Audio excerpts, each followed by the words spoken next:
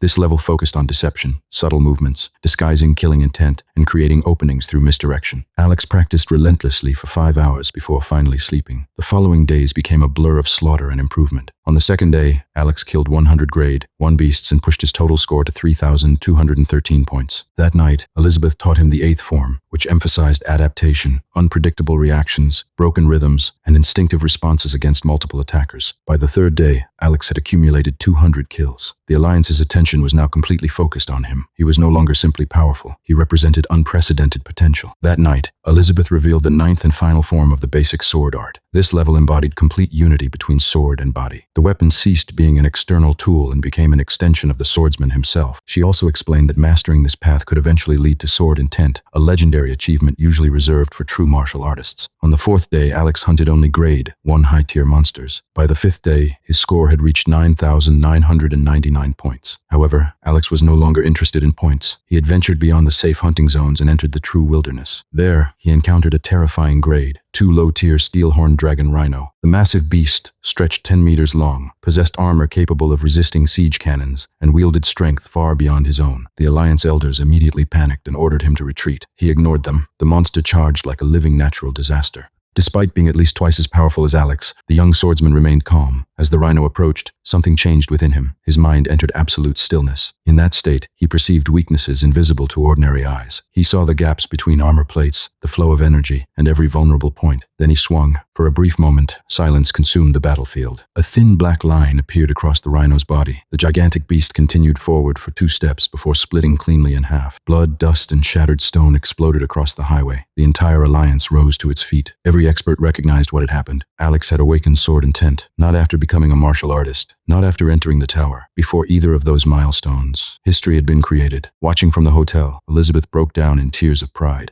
Her son had exceeded every expectation. Standing alone amid the ruins, Alex smiled in satisfaction. The wristband prize was already his. More importantly, he had discovered the power of sword intent. Now, only one thing remained. He needed to wait for his 15th birthday and officially begin his journey into the Tower of Ascension. Alex emerged from the virtual battlefield, still riding the excitement of his historic achievement. As he removed the helmet, he found Elizabeth waiting beside him. Her gentle smile and proud eyes told him everything before she even spoke. She had watched the entire event unfold and knew exactly what he had accomplished. Unable to contain his excitement, Alex immediately told her about awakening sword intent. Even now, the memory of that final strike against the steel-horned dragon rhino made his blood race. Elizabeth listened calmly, but her satisfaction was obvious. She informed him that he had created history. No one had awakened sword intent before even becoming a true martial artist. When she asked what reward he wanted, Alex surprised her with a simple request. He wanted access to a private strength measuring machine. Ever since awakening sword intent, he had felt a dramatic increase in power and wanted to understand exactly how much stronger he had become. Elizabeth agreed and promised to arrange it the following day. Following her advice, Alex took a shower, ate a proper meal, and went to sleep. For the first time in a long while, he rested deeply and peacefully. The next morning, Alex woke up unusually early. Today was special. He would officially receive the Alliance's ultimate prize, the revolutionary wristband awarded only to the champion of the virtual battlefield competition. Filled with anticipation, he headed toward the restaurant. The sight that greeted him left him speechless. The entire restaurant had been transformed into what looked like a celebration hall. Decorative banners hung from the walls, the furniture gleamed, and every staff member stood in orderly formation. The moment Alex entered, everyone bowed simultaneously and congratulated him on his victory. Even the restaurant manager participated. Several younger members of the Aurelian family stepped forward and sincerely apologized for how they had treated him in the past. These were the same relatives who had once ignored or avoided him when he was considered a burden. Alex listened calmly. Deep down, he understood that admiration based solely on success could disappear just as quickly as it appeared. However, he chose not to create conflict and graciously accepted their apologies. His third uncle also approached and apologized for failing to protect or support him properly. He even asked Alex not to hold Urza's actions against her. Alex responded politely, dismissing the matter as childish behavior from someone still learning about the world. His uncle maintained a smile, although Alex noticed a slight twitch in the man's expression. Watching from the side, Elizabeth felt overwhelming pride. Everything Alex was receiving today had been earned through his own strength. After breakfast, Elizabeth escorted him to the Alliance headquarters. Unlike their previous visit, they were welcomed personally by a high-ranking officer and escorted deep into the facility. When Alex entered the central chamber, he nearly lost his composure. Standing before him were the 12 senators. These individuals were the strongest saints in humanity and the pillars supporting civilization itself. Alex had studied them before, making their presence even more overwhelming. Both he and Elizabeth offered respectful greetings. One of the senators stepped forward and personally awarded him the championship prize.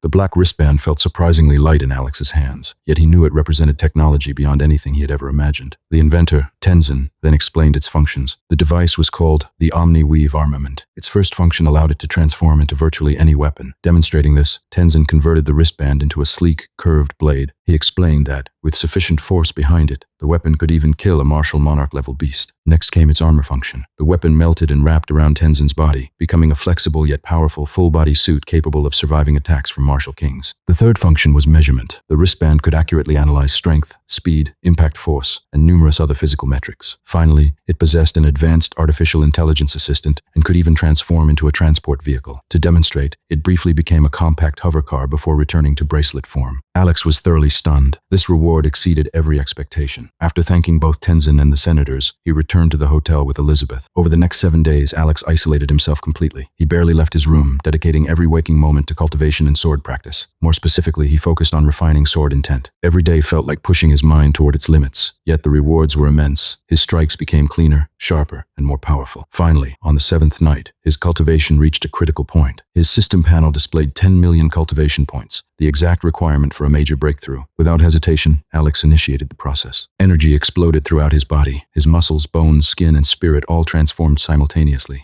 The pressure intensified until a violent wave of power erupted throughout the room. Even the Omni-Weave armament reacted, glowing brightly in response. When the transformation ended, Alex checked his status. He had officially reached cultivation level 10. The results were staggering. His strength and defense had jumped to 320 tons. His spirit reached 50 tons. His speed increased to 100 meters per second. Most importantly, his combat power now rivaled a level 6 martial master. Alex could barely believe the numbers. A single breakthrough had increased his power almost tenfold. A casual punch created a visible shockwave in the air. Yet instead of celebrating, he immediately returned to practicing sword intent. He understood that mastery of intent could multiply his already terrifying power several times over. During one training break, his Omni-Weave armament displayed an important news notification. Urza Aurelian had successfully reached the 60th stair of the Tower of Ascension. As a reward, she awakened an A-rank cultivation talent and an A-rank healing bloodline. The entire family was celebrating her success. Alex smiled after reading the report. Despite her previous hostility, he genuinely felt happy for her. An A-rank healer was an extraordinary treasure, and her future would undoubtedly be bright. Closing the notification, Alex tightened his grip on his sword. His own tower challenge was approaching rapidly. More than anything, he wanted to discover how many stairs he could climb. The answer would determine the future of his journey. Alex opened his eyes at dawn with his heart racing. The day he had been waiting for since arriving in this world had finally come. Today, he would challenge the Tower of Ascension. After washing up and getting dressed, he headed downstairs to the reception area.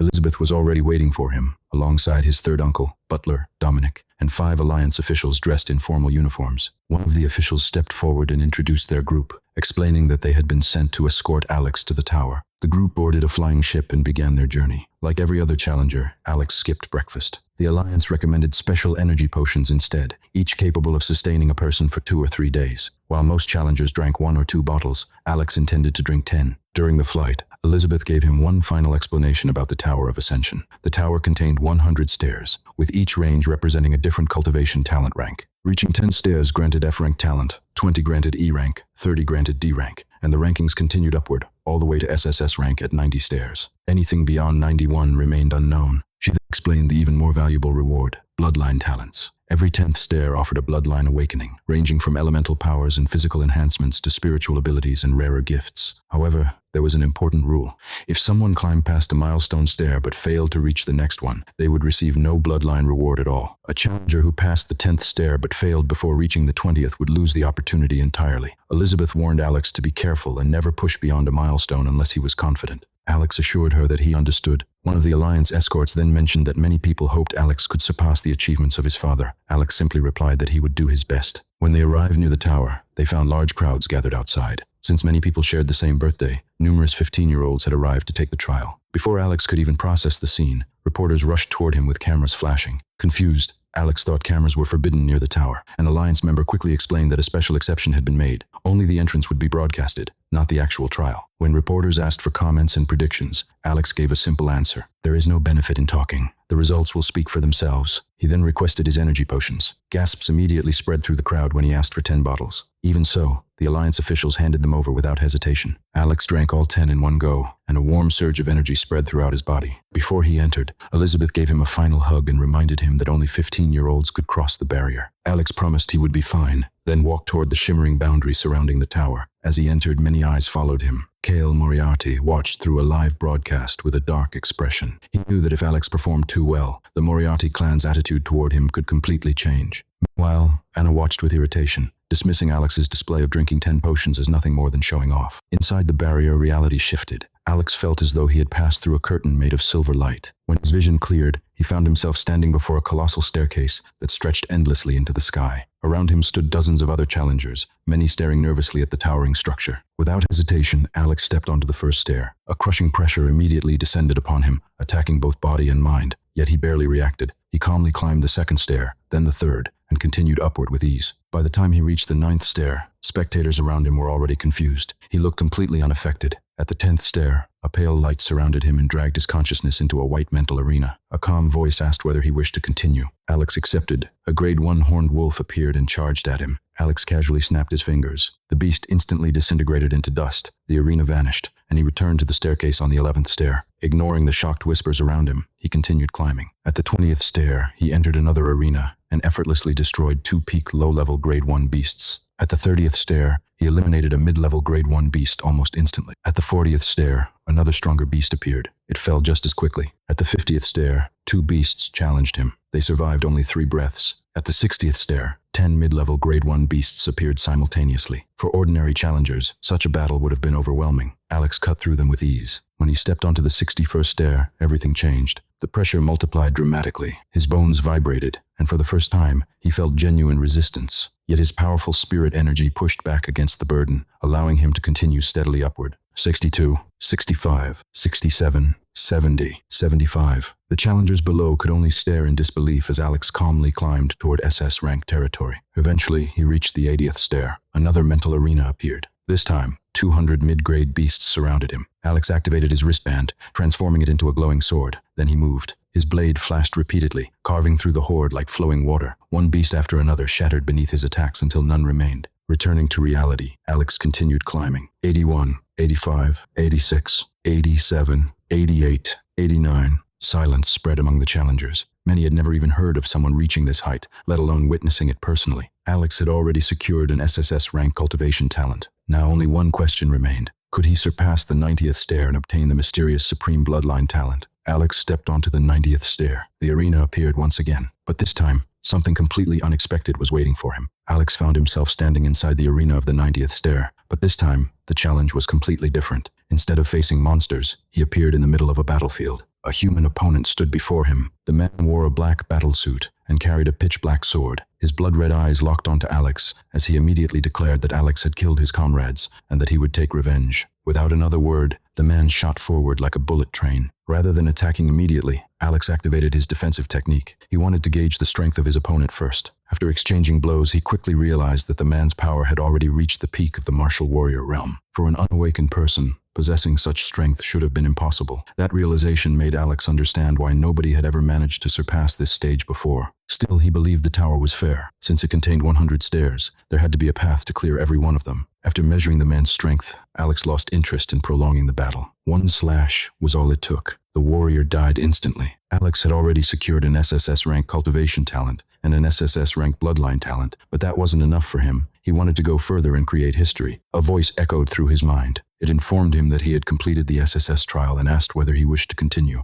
Alex answered without hesitation. The tower then revealed the rules of the final stages. From the 91st stair onward, every stair required a battle. Reaching the 95th stair would grant a mythical grade cultivation talent while keeping the SSS rank bloodline talent. Winning the battle on the 95th stair would upgrade the bloodline talent. From that point onward, every new stair would provide an even higher grade cultivation talent and bloodline talent. If Alex managed to win the battle on the 100th stair, he would keep every reward gained from the 95th through the 100th stair. For a moment, Alex's mind went blank. The rewards being offered were beyond anything he had imagined. Then excitement surged through him. His eyes burned with battle intent as he accepted the challenge. When he returned to his physical body and stepped onto the 91st stair, a terrifying pressure crashed down on both his body and mind. It felt like carrying a 50-ton boulder. The pressure had already reached the level of martial masters, yet Alex walked through it without difficulty. The challengers behind him couldn't do the same. They stood frozen in place, watching history unfold. Then the tower made an announcement. Congratulations to Alex Moriarty, the first ever human of Earth to reach the 91st stair. The entire light domain heard it. Across the world, people froze in shock. Many thought it was some kind of joke. Others immediately recognized the name. Alex was already famous after winning the Alliance competition, and now he was doing the impossible. Reporters exploded with excitement, realizing they were witnessing a once-in-history event. Elizabeth stood motionless as tears streamed down her face. Her son had truly done what he promised. Then another shocking event occurred. 10 enormous auras appeared in the sky. 10 Emperor-level figures descended and silently observed the tower. Everyone present immediately knelt, including Elizabeth. Standing before an emperor without kneeling simply wasn't done. Meanwhile, inside the tower, Alex had already defeated 5 warriors in the mental battlefield and advanced to the 92nd stair. Another announcement followed, then another, and another. The entire world listened as the tower repeatedly declared Alex's achievements. He became the first human ever to reach the 93rd stair, then the 94th, then the 95th. More emperors gathered around the tower as the announcements continued. They simply watched in silence while the atmosphere grew increasingly tense. At the 95th stair, Alex knew the real challenge had begun. This time he appeared inside a chaotic forest. A man dressed in black stood before him with a calm smile. The stranger informed Alex that defeating him would create cosmic history. Alex respectfully bowed and asked for guidance before drawing his sword.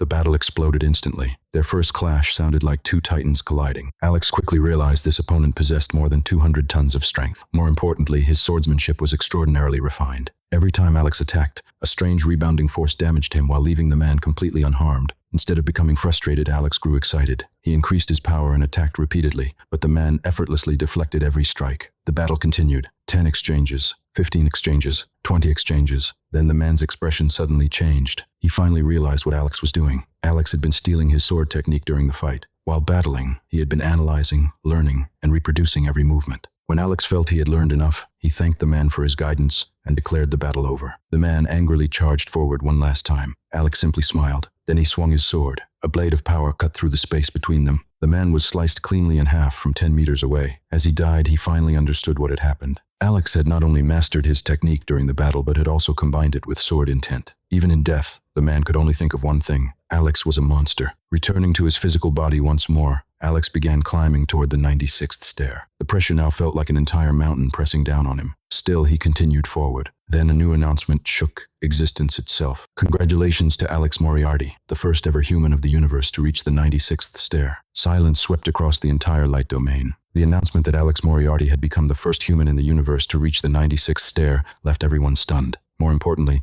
it revealed a truth humanity had long suspected but never wanted confirmed. Earth was not alone. The Tower of Ascension, Cultivation, and Dark Energy had already hinted at other civilizations, but now the tower itself had acknowledged the existence of humans elsewhere in the universe. Before anyone could process the revelation, a sonic boom shook the sky. A man wearing a flowing black trench coat appeared above the tower. His long black hair drifted in the wind, and his presence instantly drew everyone's attention. Then something even more shocking happened. The emperors gathered around the tower bowed together. "We greet the vice president." The newcomer was the vice president of the Alliance, the second most powerful human on Earth. Even he had personally arrived to witness Alex's climb. His appearance immediately stabilized the atmosphere. No emperor would dare act recklessly while he was present. Meanwhile, inside the tower, Alex stood on the 96th stair. The battlefield resembled a barren, rocky wasteland beneath a twilight sky, but Alex paid little attention to the scenery. Instead, he focused on analyzing the sword technique he had learned on the previous stair. The technique, known for returning an opponent's force against them, was especially effective against stronger enemies. Soon, his next opponent appeared. This warrior wielded a massive broadsword and possessed tremendous physical power. Alex attacked immediately to test his limits. After several exchanges, he estimated the man's strength at roughly 250 tons, stronger than the previous opponent as expected. Rather than using rebounding edge right away,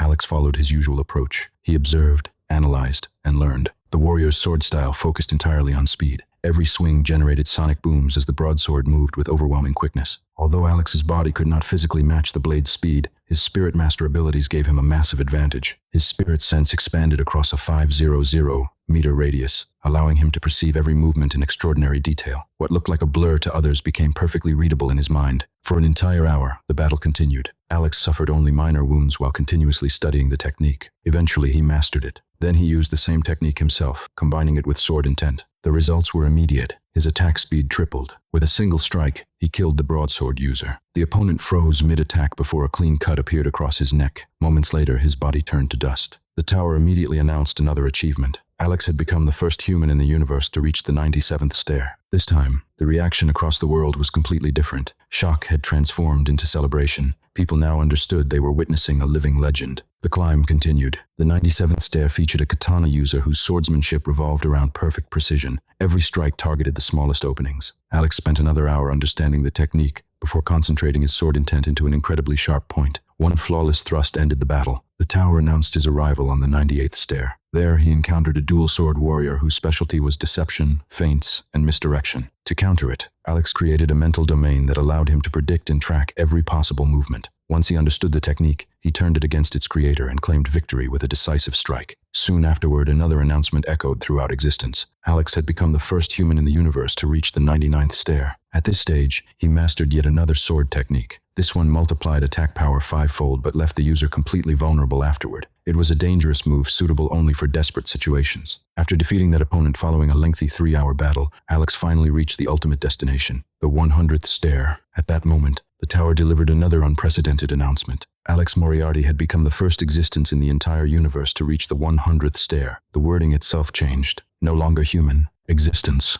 Even the vice president, Arthur, showed visible interest. Alex had achieved something no being in the universe had ever accomplished before. The final battlefield appeared as a perfect white crystalline arena. Then 9 figures materialized. They were all the opponents from the 91st through the 99th stairs, but stronger and more refined than before. The final battle began. Alex didn't rely on raw strength. Instead, he combined everything he had learned. Rebounding edge redirected attacks. Swift edge overwhelmed opponents with speed. Precision strikes exploited weaknesses. Feints created openings. For 3 grueling hours, Alex fought non-stop. With every exchange, he refined the stolen techniques and fused them together into a single sword art that belonged solely to him. One after another, the 9 warriors fell. Eventually, only the first warrior remained. Alex met his final charge with the culmination of every technique he had learned. A swift, precise, deceptive strike, amplified by rebounding force, shattered the last opponent. Instantly, a pillar of pure white light erupted from the Tower of Ascension and pierced the heavens. A feat never before achieved had finally been completed. The tower announced that Alex Moriarty had become the first existence ever to conquer the Tower of Ascension. Then it revealed his rewards. Because he was the first existence to reach this level, all rewards were upgraded to the highest possible grade. 5 rewards appeared before him. An eternal grade constitution, primordial chaos physique, an eternal grade bloodline, existential nullity, an eternal grade eye of revelation, an eternal grade cultivation talent, and an eternal grade sword talent. Alex stood frozen as he listened. He had no idea what any of them truly meant, but the names alone were enough to tell him that they belonged to a level far beyond anything he had ever imagined. A prompt soon appeared before him. Do you wish to merge these rewards? At first, Alex considered waiting until he left the tower, but after a moment, he shook his head. What if something went wrong after leaving? He wanted to verify everything immediately, so he chose to merge them. The moment he accepted, unimaginable agony exploded throughout his entire body. His muscles tore apart. His bones felt crushed and reforged. His eyes burned as though molten stars had been poured directly into them. Even his brain felt like it was about to explode. Alex screamed and cursed the tower repeatedly, furious that it had never warned him about the pain. The suffering was so overwhelming that he desperately wanted to pass out, but the pain itself kept him conscious. Time lost all meaning. Eventually, his mind finally reached its limit, and he fainted. Outside the tower, confusion was spreading rapidly. Reporters, spectators, and viewers around the world waited for Alex to emerge, but he never appeared. Even the other challengers inside the tower could no longer see him. At that moment, Alex was still lying on the staircase itself, undergoing a transformation far beyond ordinary evolution. His body grew taller. His skin became smooth and white like jade. His silver hair lengthened and seemed slightly detached from reality itself. His already impressive physique became perfectly balanced. His genes transcended their previous limits. His soul underwent purification. Even his eyes transformed into an abyssal silver-gray color that resembled empty space itself. His entire existence began aligning with something beyond the universe. When the transformation finally ended, Alex felt completely different. He felt calmer, sharper, more mature. It was as if he viewed reality from an entirely new perspective. If the most attractive beings from every race could be rated at 95 points,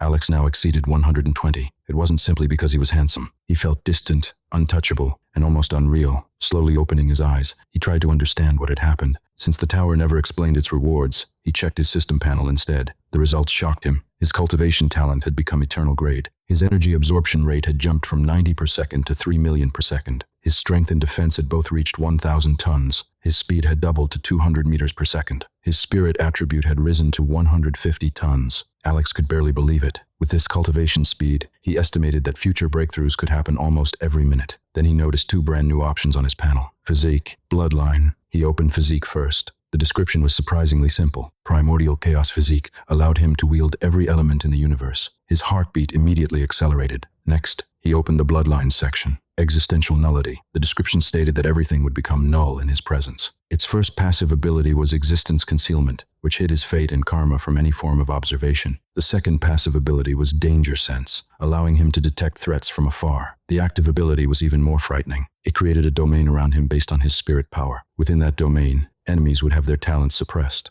Weaker opponents suffered complete suppression. Those at the same realm lost 75% of their talent effectiveness. Even opponents above his realm could be partially suppressed. Another ability, called analyzing, allowed Alex to study talents down to their foundation. If he fully understood a talent, it would stop functioning inside his domain entirely. Several additional abilities remained locked until much higher realms. Alex stared at the information in disbelief. This wasn't a normal bloodline inherited from a race or mythical creature. It was something fundamental. Fortunately, it didn't alter his personality. Instead of making him stronger directly, it weakened everyone around him. Satisfied with that discovery, Alex decided to leave. He couldn't test the Eye of Revelation or his eternal sword talent yet. The moment he declared his intention to leave, a portal opened. Outside, the entire world was waiting. When the first portal appeared, reporters exploded into action. But the person who emerged wasn't Alex. The unfortunate young challenger immediately sensed the terrifying pressure from the countless emperors gathered above and nearly fainted from fear. An alliance officer quickly ordered him to be taken away. Then a second portal appeared. Unlike normal portals, this one was completely colorless. Even light seemed to avoid it. Everyone instinctively fell silent. A figure slowly stepped through. The moment people saw him, they forgot how to breathe.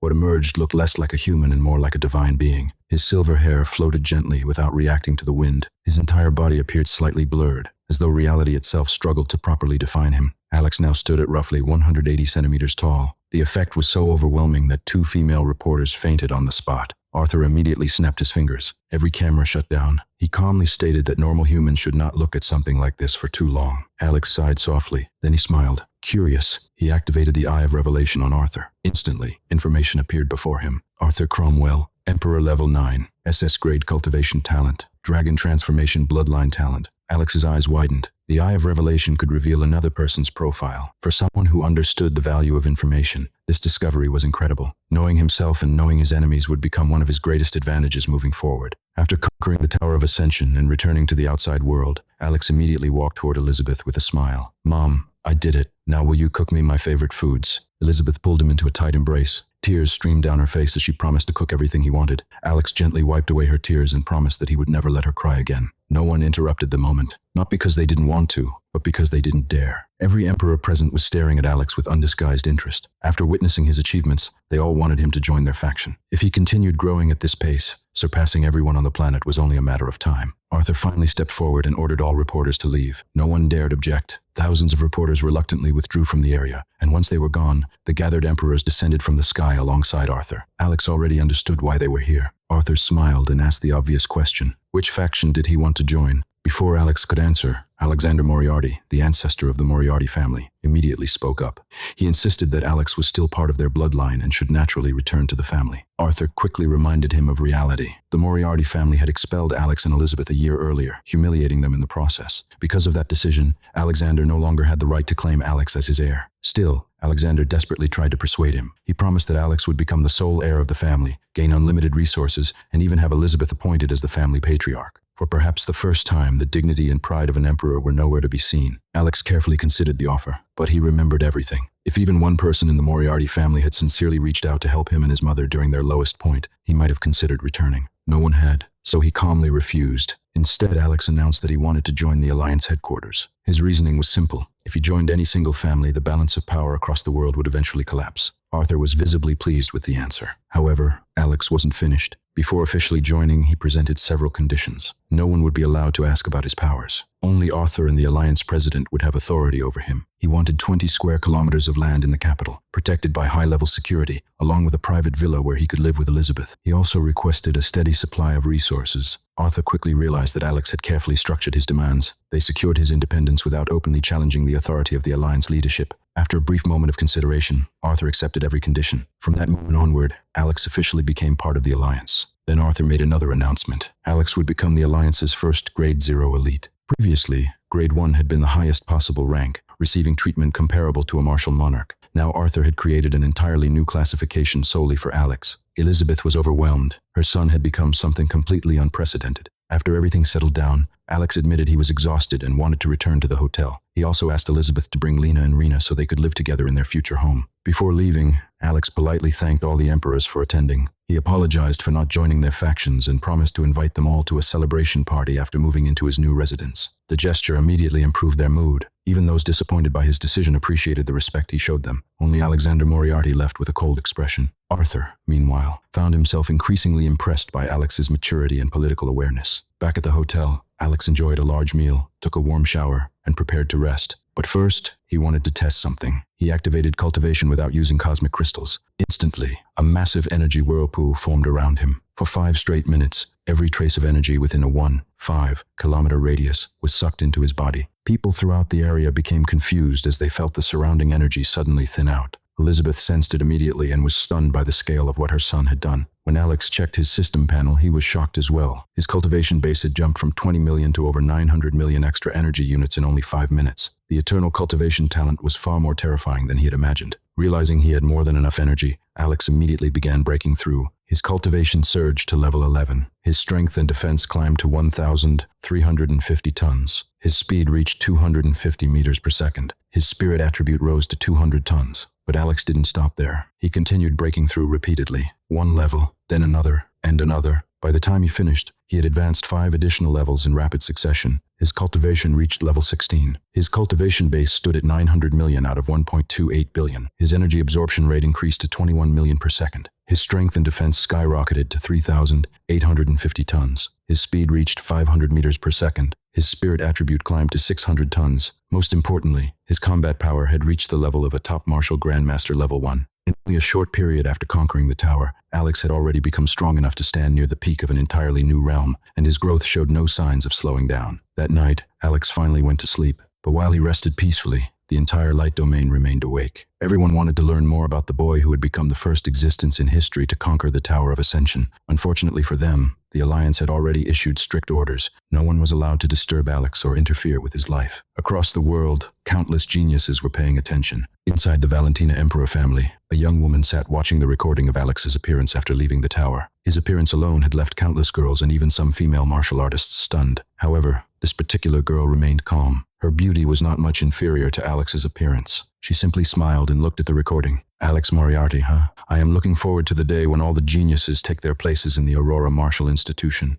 We will see who truly leads this generation. With a snap of her fingers, the tablet disappeared from her hand and reappeared on a nearby table. This woman was Selena Valentina, one of the 5 SSS-ranked talents and the holder of a space bloodline. She had awakened only 20 days earlier, and like many top geniuses, her information was now confidential. In fact, 4 of the 10 SSS-ranked talents had appeared recently. Elsewhere, inside the Rosario Saint family, another young genius watched Alex's video. The sharp-featured young man looked at the screen coldly. He simply expressed his anticipation to meet Alex someday before ending the night. Far away on the northern continent, another rising genius was training. Aaron, a young man from Night Vale Village, practiced dagger techniques with astonishing speed despite being only a level 1 martial warrior. His father appeared and corrected his movements. He reminded Aaron that he would soon attend Aurora Martial Institution and that he carried the reputation of their village on his shoulders. Aaron confidently declared that he would become the leader of this generation and that Alex Moriarty would merely become a stepping stone on his path to power. His father approved of his determination and ordered him to continue training. Meanwhile, on the central continent, inside an enormous palace, another extraordinary young woman was reviewing information about Alex. Her beauty surpassed even Selena Valentina's. A maid delivered a stack of documents containing Alex's information and cautiously asked why her mistress insisted on attending Aurora Martial Institution. After all, their hidden family possessed its own academy, one supposedly superior to Aurora Martial Institution itself. The young woman responded with a cold gaze. The terrified maid immediately knelt and begged forgiveness.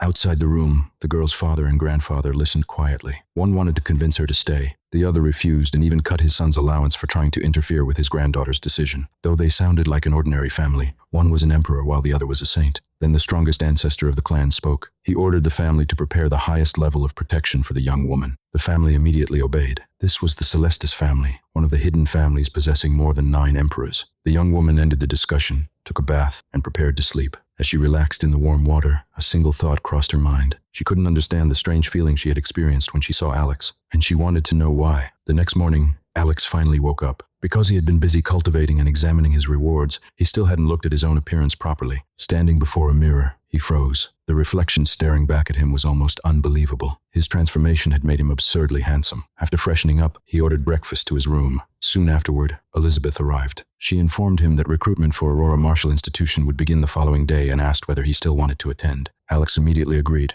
Then Elizabeth informed him that Arthur had asked whether he needed anything. Alex requested an energy supplying machine that could provide constant cultivation energy and asked for it to be installed in their future villa. Elizabeth knew such devices existed and promised to ask Arthur about it. After breakfast, Alex finally decided to test another reward, his eternal sword talent. He headed toward the hotel's training room. What he didn't realize was that the Alliance had completely emptied the hotel for his protection. No guests remained. Only carefully selected staff members stayed behind. More importantly, over 10 martial monarchs were stationed nearby as guards. Alex's importance had already surpassed almost everyone else's in the Alliance. Standing in the center of the training ground, Alex transformed his wristband into a sword and closed his eyes. Then he began practicing the first level of the basic sword technique: slash, chop, thrust. The moment he moved, the air split apart. He wasn't using any real power. He simply swung the sword naturally, yet everything felt completely different. For the first time, it felt as though he had just begun learning the sword. Techniques he once believed were flawless suddenly appeared filled with mistakes. His instincts guided every movement. They told him where to slash, when to thrust, and how to strike. Within minutes, he moved through all 9 forms of the basic sword technique. Each movement flowed seamlessly into the next. The technique synchronized naturally. His body moved almost entirely on instinct. Yet despite the improvement, he could still feel imperfections hidden within his movements. As Alex continued practicing, it no longer looked like training. It looked like a dance. Sword in hand, he moved gracefully across the training ground, while countless cuts split the air around him. The sounds of those swings blended together into an almost ethereal melody as he unknowingly stepped closer to a completely new level of swordsmanship. The next day was supposed to be an ordinary day of preparation before the Aurora Martial Institution recruitment test. Instead, Alex accidentally created another spectacle. As he practiced in the hotel's training ground, every martial monarch stationed there suddenly sensed something unusual. One by one, they arrived. The sound of Alex's sword movements had drawn them in. Soon, 10 martial monarchs stood around the training field, silently watching a single young man move. Alex wasn't fighting. He wasn't even consciously training anymore. He was dancing. Every slash, thrust, and swing flowed naturally into the next. His movements were so elegant and harmonious that even the martial monarchs couldn't look away. More surprisingly, some of them felt their own sword comprehension improving simply by watching him move. For 3 straight hours, Alex remained in a trance-like state. He forgot about time. He forgot about cultivation. He forgot about his eternal talents, his bloodline, and even the world around him. The moment he picked up a sword, nothing else existed. Only after his movements finally aligned perfectly with his instincts did he emerge from that state. When he opened his eyes, he nearly jumped in shock. More than 100 powerful figures surrounded him. Many of them even had their eyes closed as they attempted to comprehend something from what they had just witnessed. His instincts immediately screamed danger. Every single person present felt stronger than Elizabeth. Alex was already considering a strategic retreat when an elderly man stepped forward with a friendly smile. The old man assured him that nobody intended to harm him. He introduced himself as the commander of Alex's bodyguards. Alex immediately recognized him, the legendary sword saint, William Silford. William seemed amused that Alex knew him, but Alex pointed out that almost everyone knew the name of such a famous figure. The old sword saint then joked that being recognized by the future ruler of Earth was already a great honor. Alex quickly denied such grand claims and asked why so many guards were necessary. After all, wasn't a saint enough to protect him? William explained that he alone could protect Alex if necessary. The monarchs stationed around him existed for a different purpose. Their job was to prevent trouble from reaching Alex in the first place, so that William would never need to draw his sword. Alex immediately understood. Their conversation was interrupted when William noticed a delivery notification on Alex's wristband. A package from the Alliance market had arrived. Soon, another martial monarch personally delivered the parcel after security checks confirmed it was safe. Alex politely thanked him despite the man's current role as a guard. After leaving with the package, William discussed Alex with the other monarchs. They were impressed. Despite receiving treatment reserved for the most important person on the planet, Alex remained humble and respectful.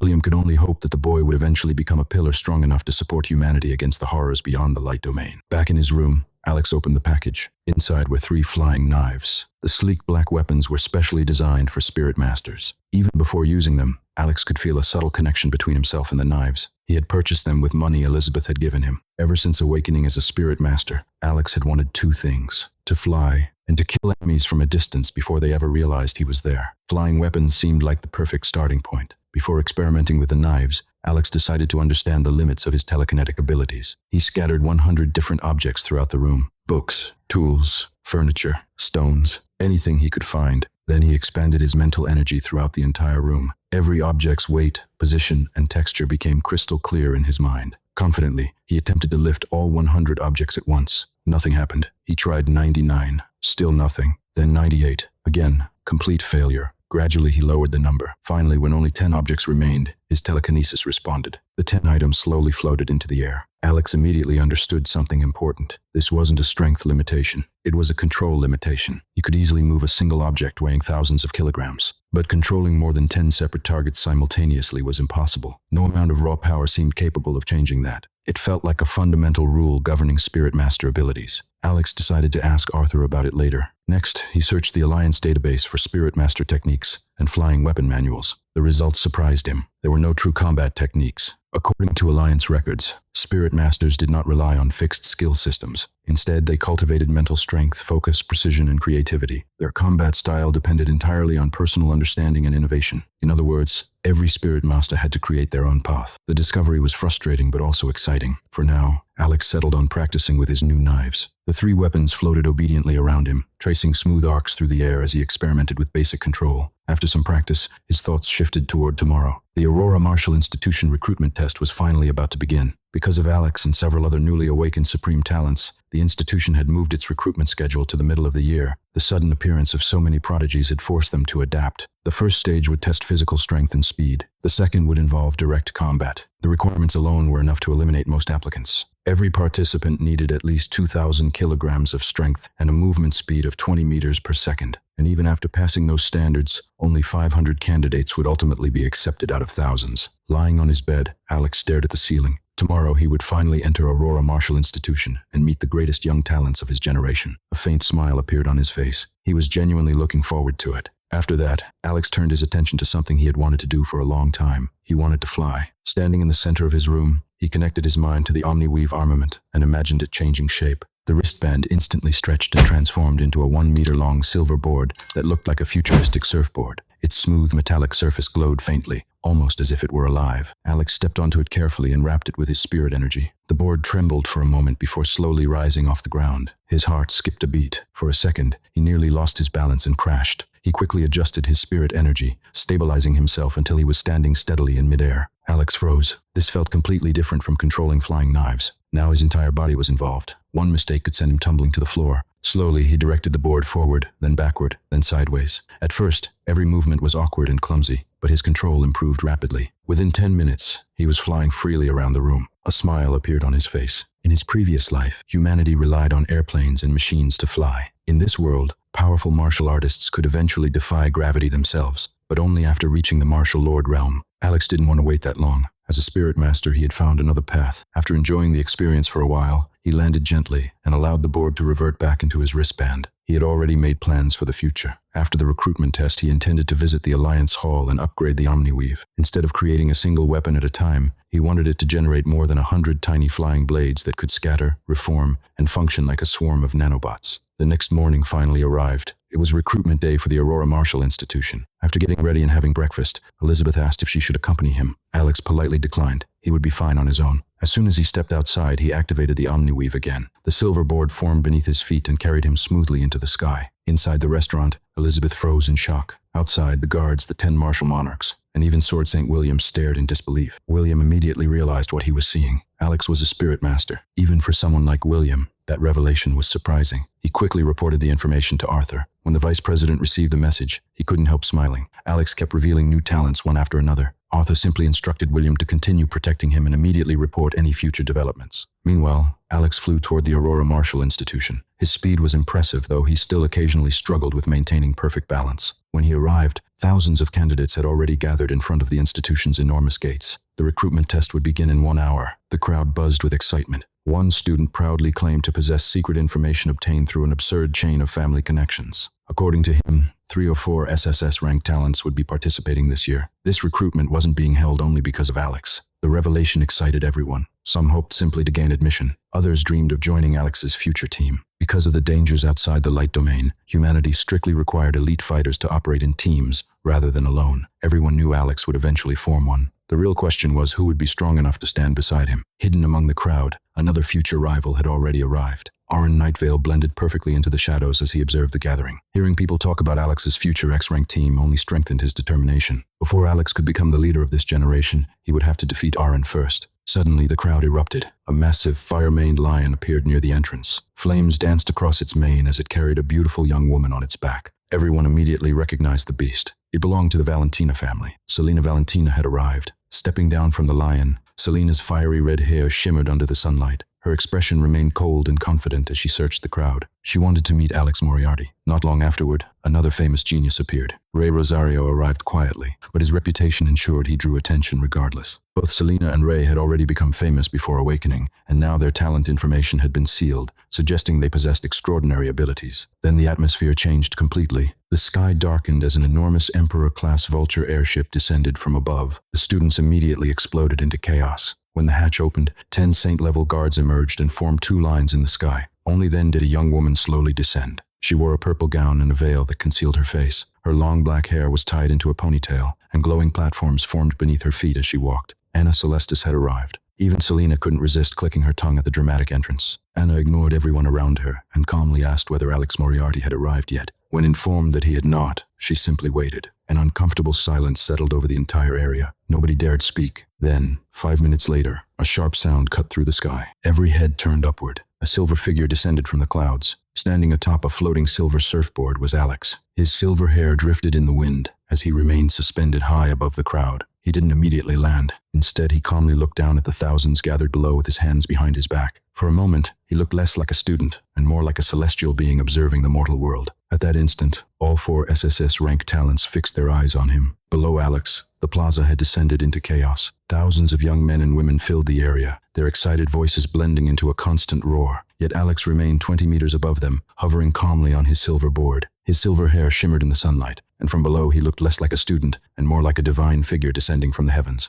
The crowd couldn't stop staring. Many wondered whether he was using a special treasure or some unique ability. Others pointed toward him while whispering about the Grade Zero elite of the Alliance. Alex ignored all of it. His eye of revelation was already active. He wasn't interested in the ordinary students. Instead, he focused on the strongest individuals whose gazes stood out from the crowd. The first was a beautiful girl with fiery red hair standing beside a massive fireman lion. The eye of revelation immediately revealed her identity. Selena Valentina, SSS rank cultivation talent, space manipulation bloodline. Her ability allowed her to teleport both living and non-living objects across distances. Alex immediately understood how troublesome such an opponent could be. Next, he looked toward a young man leaning casually against a pillar while holding a simple wooden staff. Ray Rosario, SSS rank cultivation talent, Spear Saint bloodline. His mastery over spears was so complete that the weapon functioned as an extension of his very soul. Then Alex's attention shifted toward a far more intimidating presence. 10 Saint-level guards had formed a protective circle around a single young woman. Standing within that circle was Anna Celestis. She wore a purple gown and veil while carrying herself with effortless grace. The Eye of Revelation revealed another terrifying ability. SSS rank cultivation talent, gravity manipulation bloodline. She could increase gravity by 1,000 times or reverse it entirely. Alex couldn't help being impressed. Space, spear, and gravity. This year's recruits were monsters, but there was still one more gaze. Unlike the others, it wasn't obvious. It felt sharp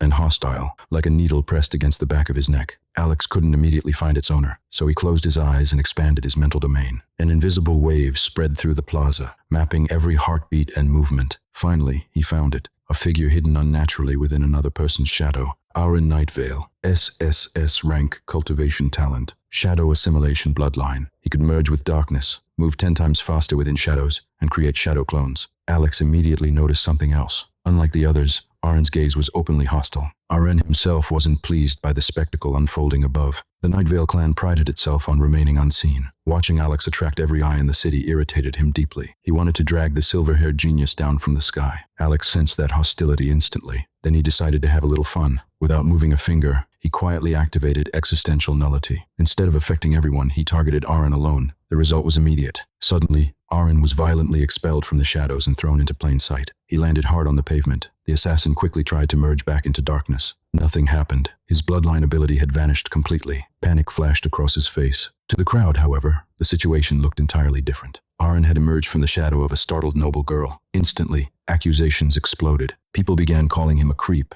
and a pervert. One particularly burly student stepped forward and threatened him. The moment the student attacked, Alex quietly deactivated his bloodline. Aaron immediately felt his abilities return. Before the punch could connect, he vanished and reappeared behind the attacker with a black dagger pressed against his throat. The entire crowd fell silent. The supposed pervert was actually a dangerous assassin. Anna Celestis glanced at Aaron with visible boredom. She questioned why someone from the Nightvale clan would create such a scene. Aaron ignored her completely. Instead, he stared directly at Alex. His eyes were bloodshot with frustration. He openly challenged Alex, accusing him of showing off his spirit master abilities and demanding a proper fight. The crowd gasped. This wasn't some random student. This was Aaron Nightvale, a genius from one of the most feared clans in existence. Alex watched the drama unfold from above. Then he casually sat down on his floating board as though it were an ordinary bench. He pulled out a bright red apple and took a loud bite. The entire plaza stared. Then Alex responded. He said he didn't fight children. Maybe Aaron should go home, drink some milk and Horlicks, grow a little taller, and then come challenge him again. He took another bite of his apple. The dismissal was so casual that Aaron nearly exploded from rage. Before things could escalate further, an overwhelming pressure descended across the plaza. A middle-aged man stepped out from the main balcony of the institution. A scar crossed his face, and his presence alone made the air feel heavy. 5 instructors followed behind him. 3 men, 2 women, all powerful martial artists. The man introduced himself as Harold James, a saint-level martial artist, and the lead proctor for the recruitment examination. His voice wasn't loud, yet everyone felt it vibrate deep inside their chest. Harold immediately shut down the conflict. Aurora Martial Institution wasn't a place for family disputes. Students were there to prove they possessed the ability to survive beyond humanity's protected lands. His gaze swept across the gathering. He examined Selena's lion, Ray's staff, Anna's composed posture. Finally, his eyes settled on Alex. Even under a saint's pressure, Alex continued calmly eating his apple while sitting on his floating board. A faint trace of approval appeared in Harold's eyes. Most students were struggling just to remain standing. Alex hadn't even stopped chewing. With the crowd finally under control, Harold announced the structure of the recruitment examination. There would be 3 stages: talent resonance, combat simulation, and the survival trial. Thousands had arrived to participate, but when everything ended, only 500 students would remain.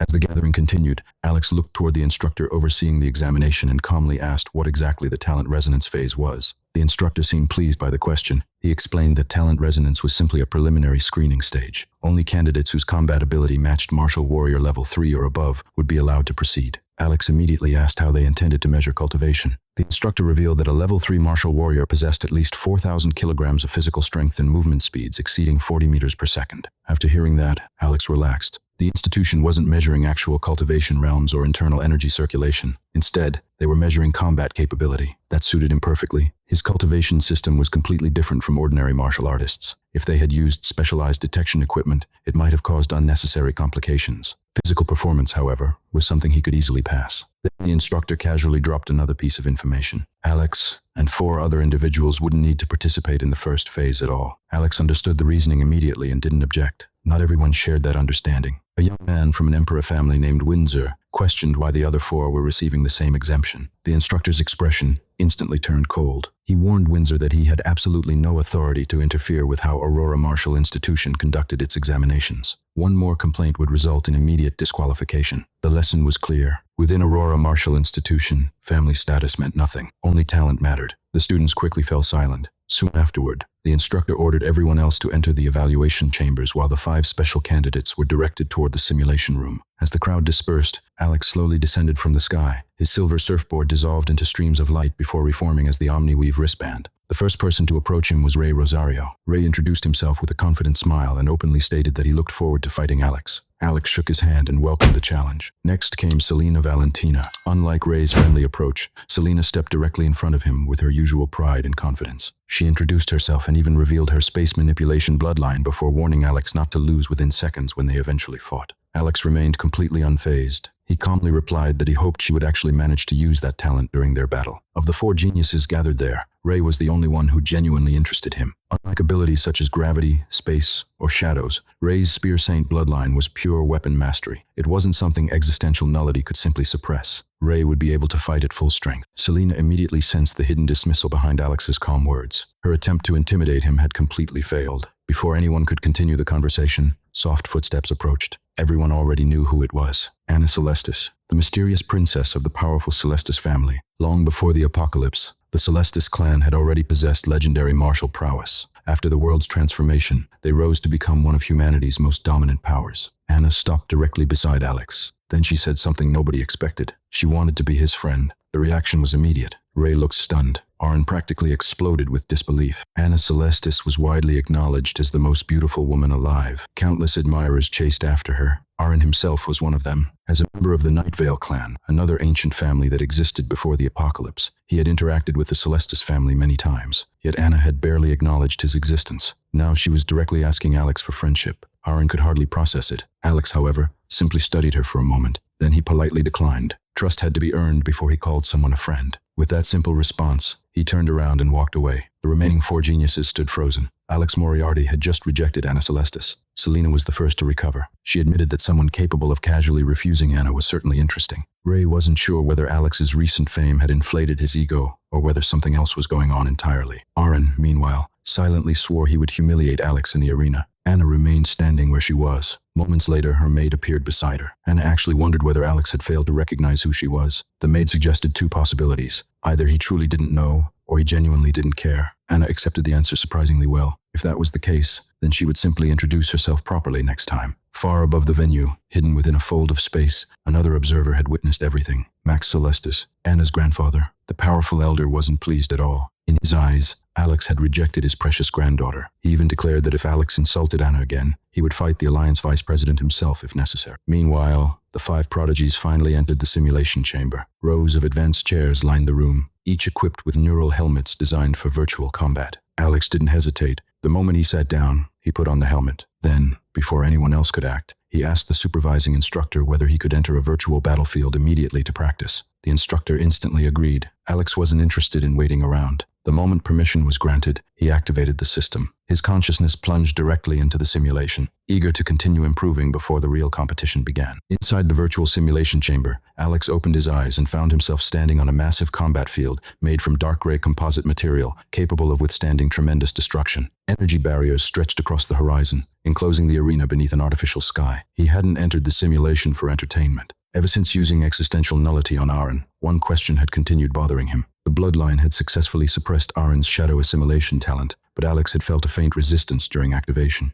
It had been subtle, almost impossible to notice, yet it was definitely there. That realization concerned him. If existential nullity truly had limitations, then discovering them in advance was critical. Walking into a life-and-death battle without understanding the weaknesses of his strongest ability would be incredibly dangerous. Fortunately, the combat simulator was perfect for testing. After activating the system, Alex selected a customized opponent rather than a recorded fighter. He created a humanoid warrior with an SSS rank fire element talent and martial warrior level 9 strength. The moment the opponent appeared, heat spread throughout the battlefield. Alex didn't activate his bloodline immediately. Instead, he ordered the simulated warrior to use its talent. Hundreds of blazing fireballs instantly filled the sky, each packed with destructive force. Moments later, they rained down like a meteor shower, turning the battlefield into an inferno. Alex calmly dodged through the explosions while analyzing everything. A level 9 martial warrior normally possessed around 10,000 kilograms of strength. However, the SSS rank talent amplified attacks enormously. The fireballs demonstrated how talent amplification worked by sacrificing raw power for widespread area coverage. After observing enough, Alex finally activated existential nullity. The effect was immediate. Every fireball froze in midair, then they simply disappeared.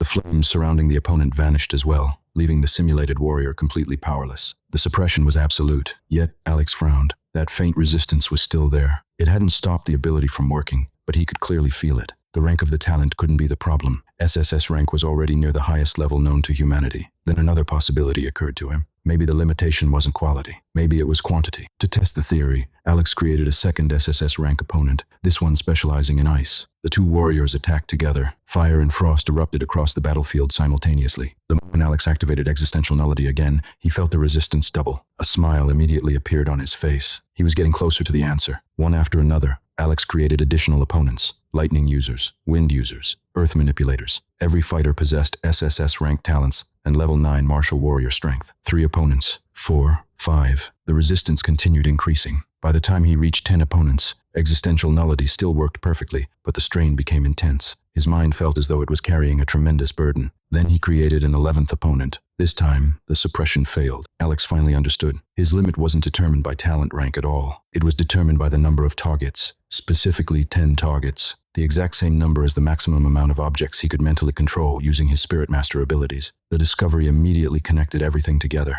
Existential nullity was directly linked to his mental processing capacity. Knowing the limitation brought relief, but it also revealed a serious weakness. Against large groups, his bloodline alone would not be enough. If he wanted to overcome that ceiling, he would eventually need techniques capable of expanding or dividing his mental processing power. Satisfied with his discovery, Alex continued experimenting. For the next 5 hours, he relentlessly tested every category of talent he could think of. Elemental abilities, physical enhancement talents, perception-based powers, regeneration, speed amplification, hybrid abilities. He carefully recorded how existential nullity interacted with each one. By the end of the session, a clear pattern emerged. The bloodline worked exceptionally well against abilities that required activation, external energy, concepts, or natural laws. However, weapon mastery talents were completely different. There was nothing for existential nullity to suppress. Weapon mastery permanently enhanced skill, instinct, and understanding. Those improvements were already engraved into the user's soul. Once Alex understood that weakness, he shifted to a different challenge. He began fighting simulated Grandmaster-level opponents possessing SSS-rank weapon mastery talents. Against these enemies, existential nullity offered no advantage whatsoever. Only his own skill mattered. Fortunately, that was enough. Alex's combat prowess had already reached Grandmaster Level 1 and was approaching Level 2. Combined with his Eternal Sword talent and Spirit Master abilities, he successfully fought opponents all the way up to Grandmaster Level 5. They possessed superior strength, speed, and experience. Yet Alex still managed to hold his ground. Battle after battle pushed him to his limits. When the final simulation ended, he dropped to one knee. Sweat soaked his clothes and exhaustion spread throughout his body, but his eyes were shining. The session had answered every question he came here to solve. He now understood both the strengths and weaknesses of existential nullity. He knew where he needed to improve, and he had gained confidence in his own abilities. After resting briefly, Alex stood back up. His next goal was to test himself against various monster species. However, before he could continue, a notification echoed across the battlefield. The AI informed him that the second phase of the Aurora Martial Institution recruitment test would begin shortly, and that he needed to leave the simulation within 5 minutes. Alex looked up and smiled. The timing couldn't have been better. After spending hours testing the limits of existential nullity inside the simulation chamber, Alex finally stepped back into the main battleground. His breathing was calm, but excitement still surged through him. The intense battles had only fueled his desire to fight even more. For a moment, he simply wanted to show off. But the instant he looked ahead, his enthusiasm cooled. The battlefield was packed with roughly 1,500 students. Groups of young men and women filled the enormous arena, talking nervously while waiting for the next phase of the examination. As soon as Alex appeared, countless eyes turned toward him. Whispers spread through the crowd immediately. However, something else caught his attention. A strange chill ran down his spine. Without hesitation, Alex expanded his mental domain and searched for the source. It didn't take long. His senses locked onto a pair of cold eyes staring directly at him. Anna Celestis. She stood calmly among the students, looking composed as always. Yet the intensity in her gaze was impossible to ignore. Alex frowned inwardly but couldn't understand what she wanted. Since she showed no intention of explaining herself, he dismissed the matter and continued forward. Soon,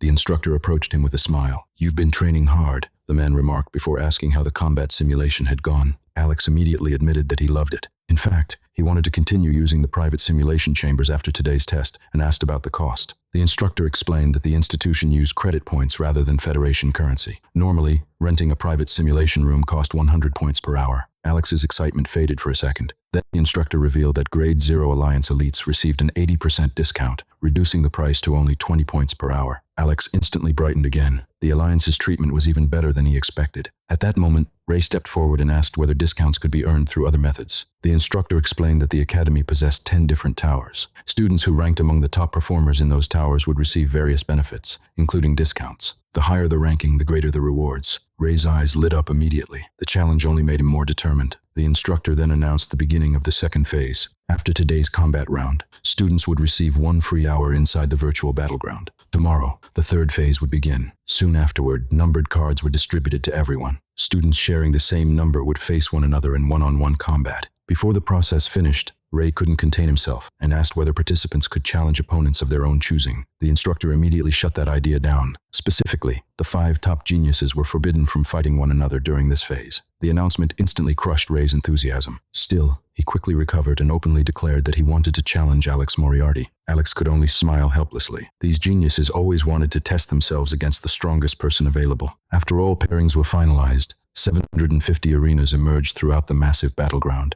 Each arena contained 2 participants separated from the others by protective barriers. Alex couldn't help admiring the scale of the institution. Then he turned toward his assigned opponent. She was a young woman from a monarch-level family. Instead of hostility, however, she looked at him with pure admiration. The moment she met his gaze, she clasped her hands together and asked a shocking question. Would Sir Alex kindly give her a hug? If he did, she promised to surrender immediately. Alex froze on the spot, his mind completely blanked. This was the first time a girl had ever asked him something like that. The entire exchange echoed throughout the battleground. The reaction was immediate. Female students across multiple arenas stopped fighting and turned toward Alex. Some openly threatened the girl out of jealousy. Others stared at her with murderous intent. The atmosphere became chaotic in seconds. Even Anna Celestis reacted. Her expression darkened instantly, and a frightening chill spread around her. Looking at the girl, Anna coldly muttered that perhaps she should marry her off to one of her servants. The aura surrounding Anna became so terrifying that her own opponent immediately forfeited and fled. Even Anna didn't fully understand why she was so angry. Meanwhile, Alex politely declined the girl's request. Relief visibly spread across the battlefield. The disappointed girl smiled weakly before surrendering anyway. With that, the second phase progressed rapidly. When the battles finally ended, only 750 students remained. The instructor announced that the winners could stay and continue training inside the virtual battleground, while everyone else would be eliminated. Half the participants left in disappointment. The remaining students were filled with excitement. Alex immediately prepared to return to the simulation chambers. Before he could leave, however, Ray suddenly appeared in front of him. A black spear rested across his back, and fighting spirit blazed in his eyes. "Alex Moriarty, fight me!" Alex raised an eyebrow. Rather than accepting, he advised Ray to spend the available time training instead. There would be plenty of opportunities to fight later. Ray hesitated before finally agreeing. Then he made Alex a promise. The very first thing they would do after officially entering the academy would be to fight each other. Alex chuckled and accepted. With that agreement settled, he headed back toward the simulation chambers while Ray watched him leave with an eager grin. The second phase was over. 750 students remained, and the competition inside Aurora Martial Institution was only becoming more intense. After finishing the second phase of the recruitment test, Alex returned to the virtual battleground. This time, he wasn't interested in fighting humans. The third phase would take place in the wilderness, so he wanted experience against real monsters. He immediately instructed the AI to generate 10 Grandmaster-level monsters commonly found within 100 kilometers of the light domain. Moments later, the battlefield filled with creatures such as shadow wolves, mastiff tigers, crimson cats, earth boars, flame lions, and several others. Every monster possessed either powerful abilities or terrifying physical strength. Alex's goal was simple. He wanted to know whether existential nullity could suppress monsters the same way it suppressed human talents. Rather than attacking immediately, he allowed the monsters to fight at full strength. For nearly 50 minutes, Alex observed everything. He studied their instincts, combat styles, abilities, and behavior patterns. He watched how elemental attacks were launched, how stealth techniques worked, and how beasts relied on their natural strengths during battle. Once he felt he had gathered enough information, he finally activated existential nullity. The results were immediate. The flame lion's fire vanished completely. The shadow wolf was forcibly expelled from the shadows. The earth boar lost its ability to launch earth-based attacks. One after another, supernatural abilities were shut down. Only the mastiff tiger remained unaffected because it relied entirely on physical strength rather than special powers. Satisfied with the results, Alex swung his sword once. All 10 monsters were cut down instantly. His testing was complete. After logging out of the simulation, Alex removed his helmet and thanked the instructor responsible for the chamber. The saint-level teacher was surprisingly touched by the gratitude and responded politely. As Alex prepared to leave, Selena approached him. To his surprise, she invited him to become teammates during the wilderness examination. Alex shook her hand and casually replied that they should first see whether the academy even allowed team formation. The moment their hands touched, however, something unexpected happened. A notification appeared directly inside his mind. An elemental talent had been detected. Space manipulation.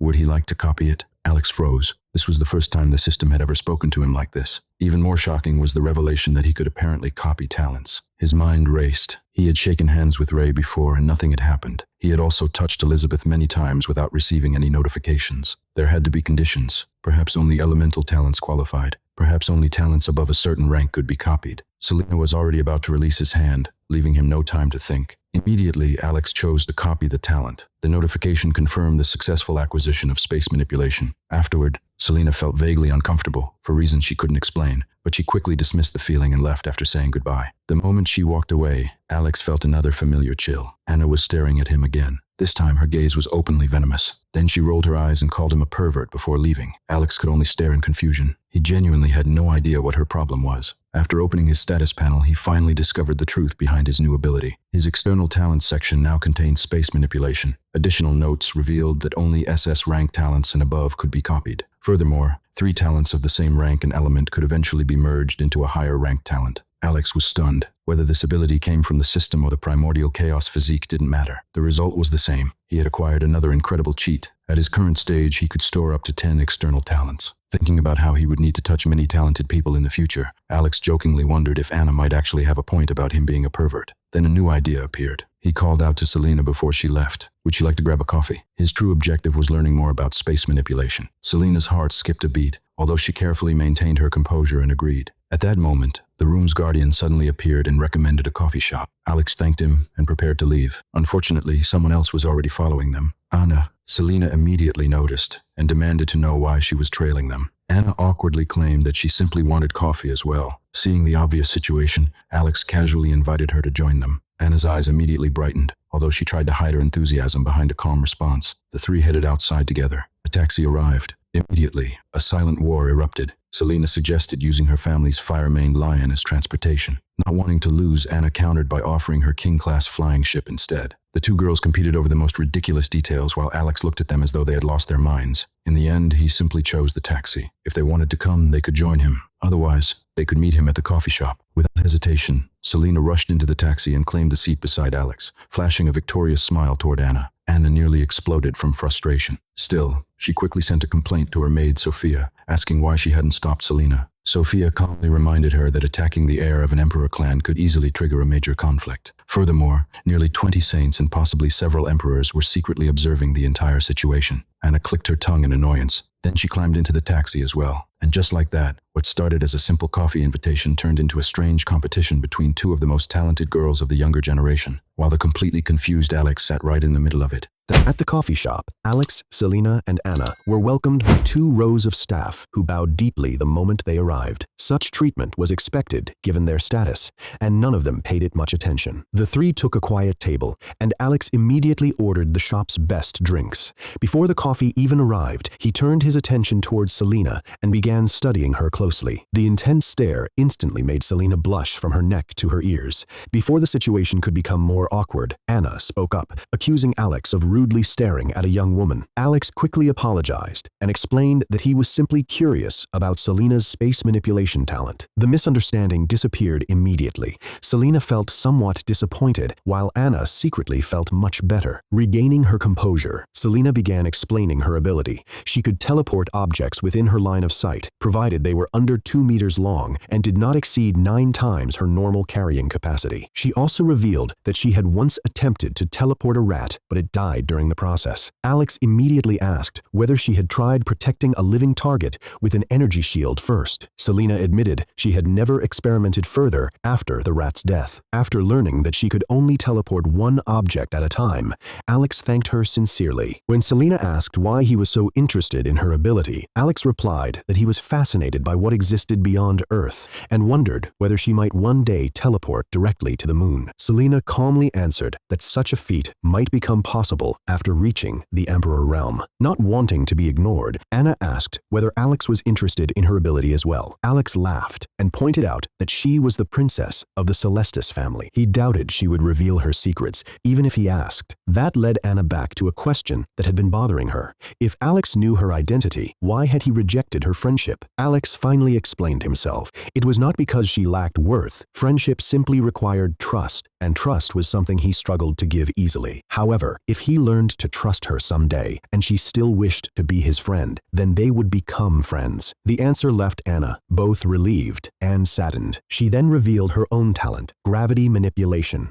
According to her, she could increase or decrease gravity by up to 100 times within a 50-meter radius. Alex was surprised because the Eye of Revelation had shown a maximum potential of 1,000 times gravity. He assumed she simply had not reached that level yet. Thanking her, Alex suggested they form a team if the Academy allowed it, and extended his hand. Anna accepted the handshake, blushing beneath her veil. Immediately, another notification appeared inside Alex's mind. Gravity manipulation had been detected. Would he like to copy it? Alex was shocked. He had never considered gravity to be an elemental talent. Nevertheless, it was an SSS rank ability. He copied it without hesitation. After parting ways with the 2 girls, Alex headed to the Alliance headquarters. He sought out Tenzin and asked whether his wristband could be upgraded. Alex explained that, as a spirit master, he wanted the wristband to create more than 50 floating weapons simultaneously. Tenzin contacted the technology department, and after discussing the request with the engineers, he confirmed that the modification was possible. If Alex left the wristband behind, it could be completed before the wilderness examination and delivered directly to his hotel. After thanking Tenzin, Alex returned to the hotel. Instead of sleeping, he locked himself inside a training room and began experimenting with the newly copied space manipulation talent. Taking out 3 obsidian flying knives, he attempted to combine teleportation with Spirit Master control. His goal was simple but terrifying. He wanted his flying knives to teleport directly to targets before instantly regaining control of them. The first attempt failed. Then he tried again and again. Hour after hour passed. By morning, Alex had completely synchronized space manipulation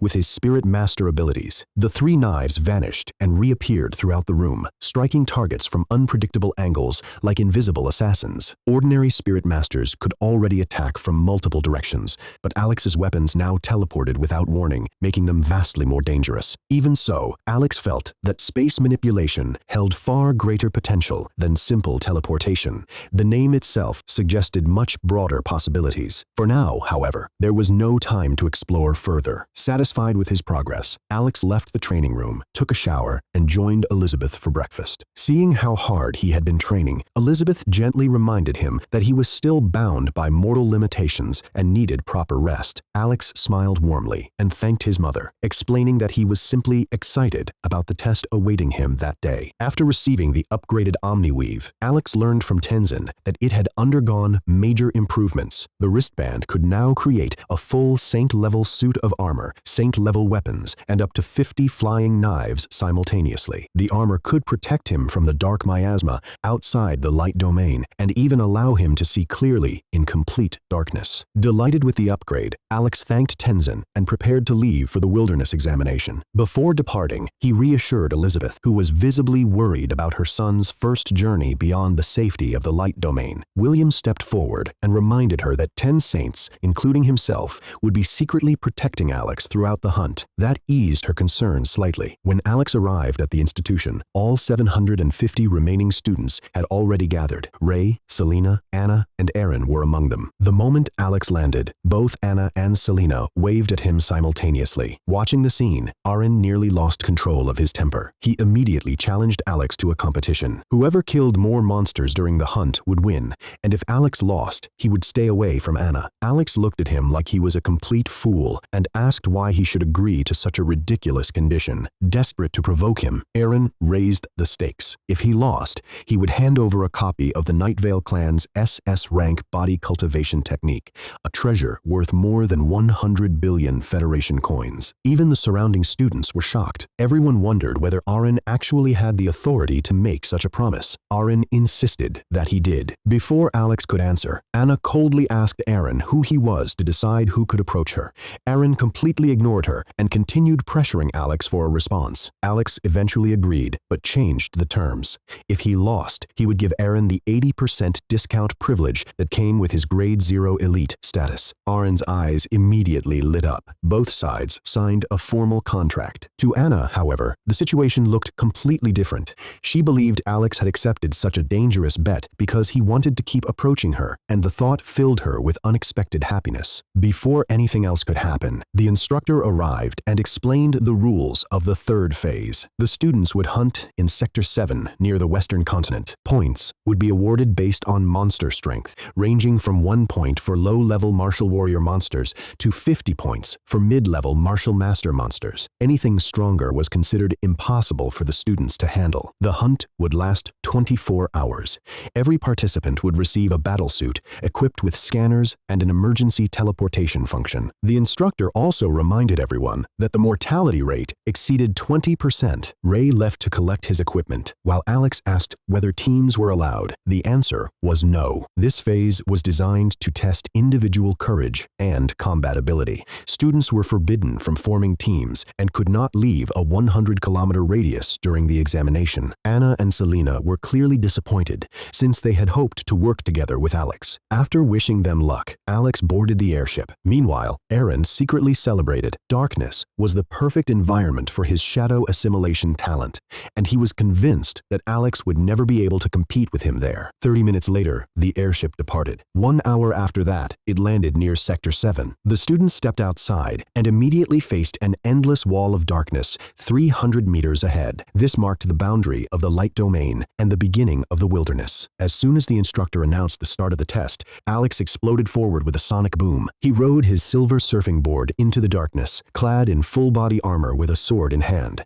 10 obsidian flying knives floated around him, ready to strike at a moment's notice. His current power had already reached astonishing levels: 3,850 tons of strength and defense, 500 meters per second speed, 600 tons of spirit power, and combat strength equivalent to a peak martial grandmaster level 1. With 600 tons of spirit power, Alex could spread his mental domain across a 6-kilometer radius. As he plunged deeper into the darkness, only one thought occupied his mind. He needed to hunt as many monsters as possible because every point earned today would eventually become Academy credits. The moment Alex entered the wilderness, he expanded his mental domain. Instantly, everything within a 6-kilometer radius became clear to him. Even without relying on the advanced sensors in his armor, he could perceive every movement around him. His natural vision was also enhanced by the armor, allowing him to see in darkness like a high-quality night vision system. This was one of the reasons ordinary humans usually hunted in teams. A single surprise attack in the wilderness could be fatal. Since powerful saints were secretly guarding the examination zone and preventing monsters above the martial master realm from entering,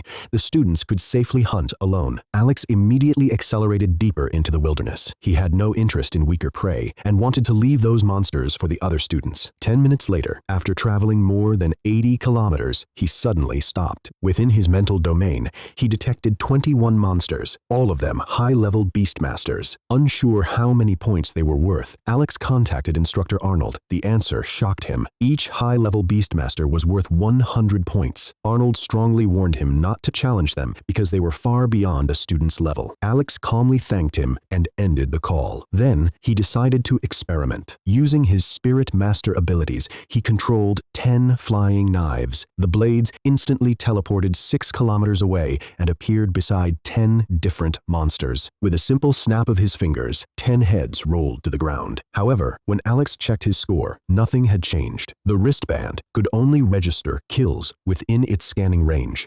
Since he had killed the monsters from too far away, no points were awarded. Accepting the result, Alex rushed toward the monsters personally. His first target was a black flame cat. Activating the Eye of Revelation, he discovered that monsters also possessed talents and talent rankings. The black flame cat had a C rank dark flame attack talent. Although he could not copy talents below SS rank, the discovery was important. It meant monster talents could potentially be copied in the future. With a single flying knife, Alex instantly killed the beast and finally earned his first 100 points. At the same time, Aaron saw himself fall from first place to second place and immediately became furious. Unaware of who had surpassed him, he pushed himself even harder, creating shadow clones and searching desperately for stronger prey. Alex, meanwhile, had already forgotten Aaron existed. He spent the next 50 minutes slaughtering high-level beastmasters one after another. Using flying knives, sword strikes, and even his fists, he tore through monsters effortlessly. By then, his score had already reached 3,500 points. Afterward, Alex began testing gravity manipulation. Choosing a tiger mastiff as a target, he activated the ability at full power. The result was disastrous. The beast was instantly crushed into a puddle of flesh. Realizing he had completely overestimated the required force, Alex began practicing control. His ultimate goal was to use gravity for training his own body, but first, he needed precision. Hours passed as he continued hunting monsters while refining the skill. Even after killing hundreds of beasts, he could only lower the output to around 800 times gravity. Far away in the control center, the instructors stared at the rankings in complete disbelief. Alex's score had already surpassed 13,700 points. In the entire 300-year history of the Aurora Martial Institution, no freshman had ever reached even 1,000 points during this test. Meanwhile, Anna fought high-level beast warriors while deliberately avoiding the use of her gravity talent. Other students kept following her for protection, and she knew activating her ability would annihilate everything within 60 meters,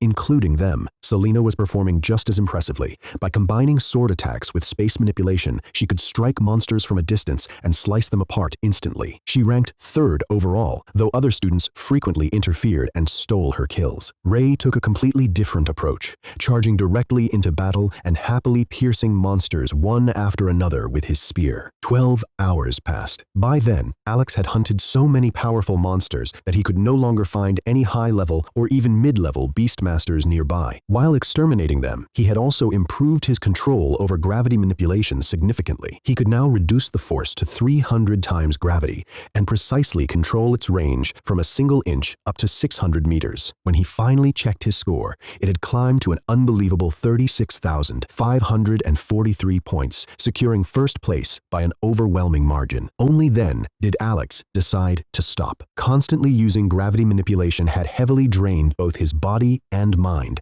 and for the first time since entering the wilderness, he felt the need to rest. Alex chose to rest high above the wilderness, floating 100 meters in the air. Flying monsters were forbidden from entering this region, making it one of the safest places available. Sitting cross-legged, he entered meditation to recover his strength. However, he did not dare cultivate. The instructors had repeatedly warned the students that cultivating in the wilderness was suicidal. The black miasma permeating the outside world could corrupt the mind and eventually transform a person into a mindless monster known as a demonoid. 54 kilometers away, one student was already experiencing that fate. A severely injured boy hid behind a tree, his body soaked in blood after being attacked by a mountain bear. The beast was supposedly only a high-level beast master, but its strength far exceeded normal limits. His emergency teleportation button had been torn away during the attack, and his communicator had been jammed. Worse still, black miasma was entering through his wound and spreading toward his brain. Within minutes, his mind collapsed completely. The bear sensed the monstrous aura forming within him and simply walked away. The former student staggered forward like a zombie, while his strength rapidly increased. He had entered the wilderness as a martial warrior level 3. Now his aura had already reached martial warrior level 9. At the same time, one of the saints guarding the border frowned. Only one modified monster had succeeded so far. The others had all disappeared. What he did not know was that Alex had already wiped them out while practicing gravity manipulation. The saint quickly concluded that the operation needed to be accelerated. Alex could not be allowed to survive long enough to enter the academy. He secretly activated the seeds planted within numerous monsters, beginning the next stage of the assassination plot. Over the next 3 hours, 67 Grandmaster-level monsters emerged throughout the region. At the same time, 50 demonoids appeared among the students. When Alex finally opened his eyes after meditation, he felt refreshed. 9 hours remained in the test. He decided to check on the other participants and resumed flying through the wilderness. Meanwhile, panic erupted at the base camp. Communication with both the students and the saints had suddenly been cut off by a jammer. Instructor Arnold immediately sensed something was wrong. He ordered the test canceled, activated emergency protocols, and personally rushed toward the battlefield. Before he could arrive, 20 saint-level monsters suddenly launched coordinated attacks against the saints guarding the perimeter. Only Saint Darren remained calm. He secretly instructed one of the monsters to intercept Arnold while making sure nobody approached within 5 kilometers of Alex. Arthur's direct protection of Alex made that area untouchable. The monster mockingly reminded Darren that he was merely a pawn in a larger scheme before heading off to stop Arnold. Unaware of the full situation, Alex continued searching the wilderness. Then he sensed something deeply unsettling. A vile aura entered his mental domain. Following it, he discovered a student named Marcus Hutchin, or rather, what Marcus had become. The Eye of Revelation identified him as a demonoid. Before Alex could fully process the discovery, Marcus attacked. 5 powerful water spears shot toward him. Alex instantly activated existential nullity. Marcus lost all his power immediately. But before Alex could relax, his mental domain detected 67 enormous auras racing toward him at supersonic speeds. Every single one of them was stronger than he was. Alex immediately realized this was no accident. Someone was trying to assassinate him. His first instinct was to retreat, but a barrier had already sealed the area. Then he identified one of the approaching creatures, a berserk tiger mastiff, a temporary high-level beast grandmaster. That was all the proof he needed. A powerful faction had orchestrated this entire attack. Yet instead of fear, excitement surged through Alex's veins. His blood began to boil. Looking at the incoming army of monsters, Alex grinned. Not so fast, suckers. Then he prepared to fight with everything he had. Back at the base camp, the instructors finally informed Vice President Arthur. The moment he heard the report, Arthur exploded with rage. Demanding to know why he had not been informed sooner, he vanished from his room and rushed toward the western continent at a terrifying speed of 10,000 meters per second. Alex faced the 67 high-level beast grandmasters trapped inside the barrier and calmly examined them. Although they had all reached the beast grandmaster realm, something was clearly wrong. Their auras were unstable and chaotic, as if their bodies had been forcefully pushed beyond their limits and could collapse at any moment. moment. Alex wasn't worried. His armor could withstand attacks from a saint. These monsters would need time to break through his defenses, and he had no intention of giving them that chance. Closing his eyes, he tightened his grip on his sword and activated Sword Intent. His combat power instantly surged to nearly 12,000 tons of strength, comparable to a level 5 Grandmaster. Even so, he knew these monsters were far from ordinary. Without hesitation, Alex charged forward. At the same time, his 10 flying knives vanished, and existential nullity spread across the battlefield, sealing every talent in the area. Then, he unleashed gravity manipulation at its maximum output. 1,000 times gravity descended. The effect was immediate. All 67 monsters were smashed into the ground, as though an invisible god had struck them with a hammer. They couldn't move, roar, struggle, or even breathe properly. Alex blinked in surprise. He had expected resistance. Instead, they collapsed instantly. Disappointed by how easy it was, he walked forward and began executing them one by one. His sword severed heads, while his flying knives swept through the battlefield like silent executioners. Within less than 3 minutes, every beast grandmaster was dead, yet the barrier remained intact. When Alex asked his AI whether it could contact the outside world, it reported that all communications were completely jammed. Realizing he could do little for the moment, Alex calmly collected the monster cores.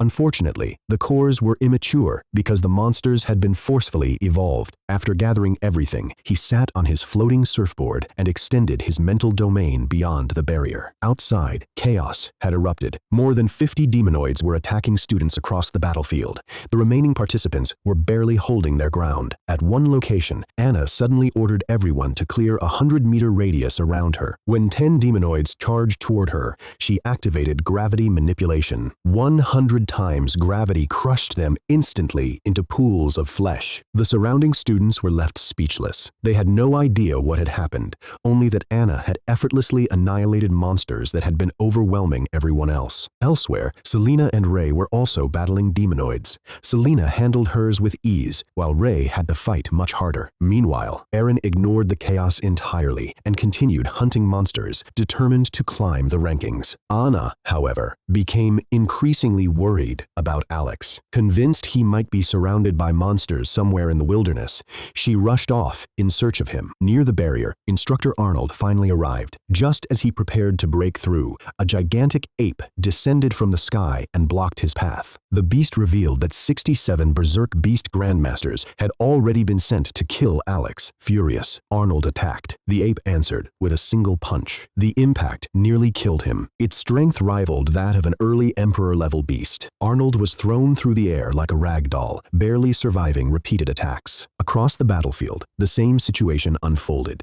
The instructors were completely overwhelmed by saint-level monsters, far stronger than anything they should have encountered. Fear spread among the students as communications remained cut off and no rescue arrived. Then, everything changed. A single snort echoed across the battlefield. Instantly, absolute silence fell over hundreds of kilometers. The dark miasma vanished. The saint-level monsters froze in place. A man appeared in the sky with his hands behind his back. Vice President Arthur had arrived. With a single step, all 20 saint-level beasts disintegrated into cosmic particles. Every student and instructor immediately dropped to their knees in gratitude. But Arthur wasn't paying attention to them. His gaze was fixed on the barrier. Fearing the worst, he erased it with a glance and looked inside. He expected to find Alex's corpse. Instead, he found Alex peacefully meditating on his floating surfboard, surrounded by the mutilated remains of all 67 beast grandmasters. For a moment, Arthur simply stared. Then he burst into laughter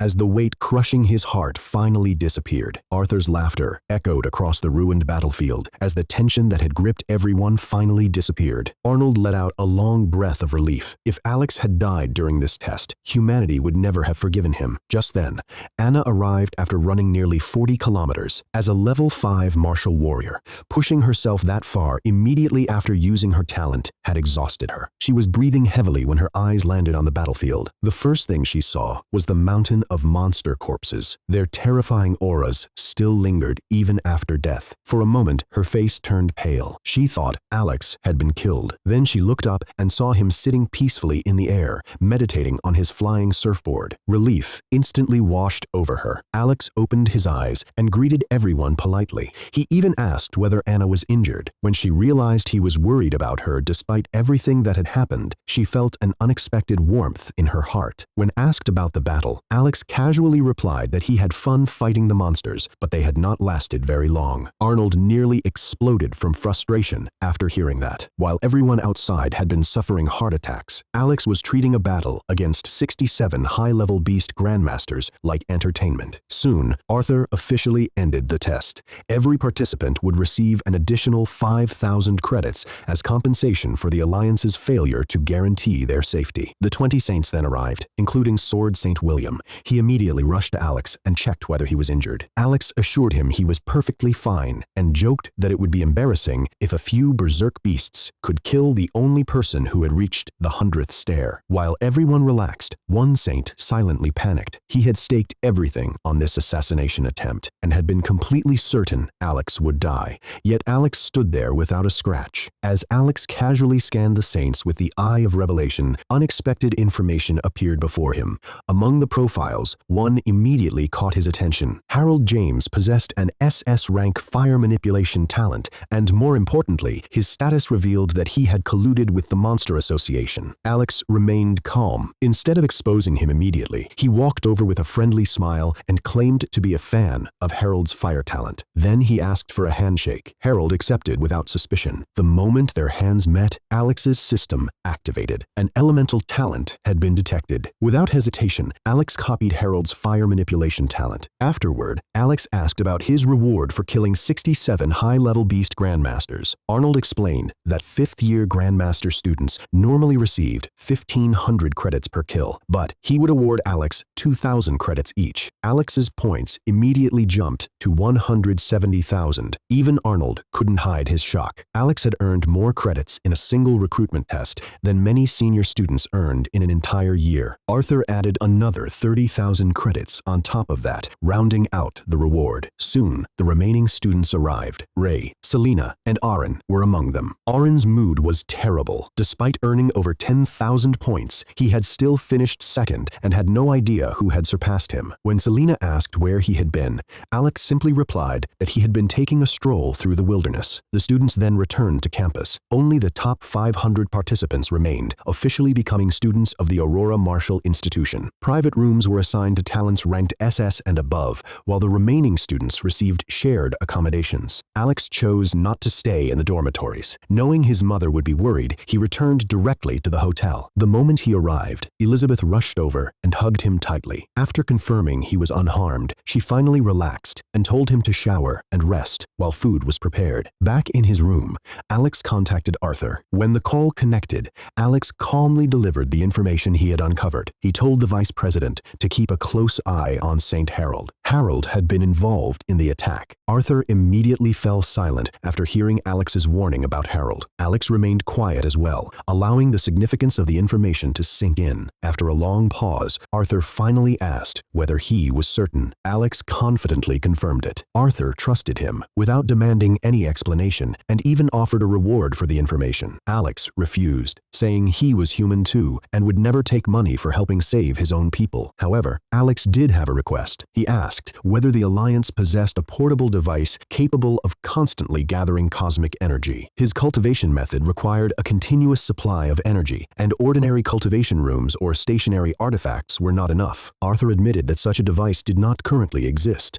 The Alliance had powerful energy-gathering artifacts, and Alex's new villa already contained one, but nothing portable. After some thought, Arthur suggested that Alex personally discuss the idea with the Alliance's engineers. The next morning, after breakfast, Alex flew to the Alliance Hall on his silver surfboard while planning his future growth. He wanted to study monster talents from the lowest ranks all the way to Emperor level. Since 3 talents of the same element and rank could merge into a stronger one, he hoped to eventually obtain talents beyond the SSS tier. At the same time, he wanted to find a solution for the limitation of his Spirit Master abilities, which currently capped him at controlling 10 targets. When Alex arrived at the Alliance Hall, many martial artists immediately recognized him. Although people admired him, nobody dared approach. Inside, Tenzin was already waiting. After greeting Alex, he led him directly to the 20th floor laboratory where dozens of engineers were standing by. As a grade 0 elite, Alex's status was equivalent to that of a martial saint,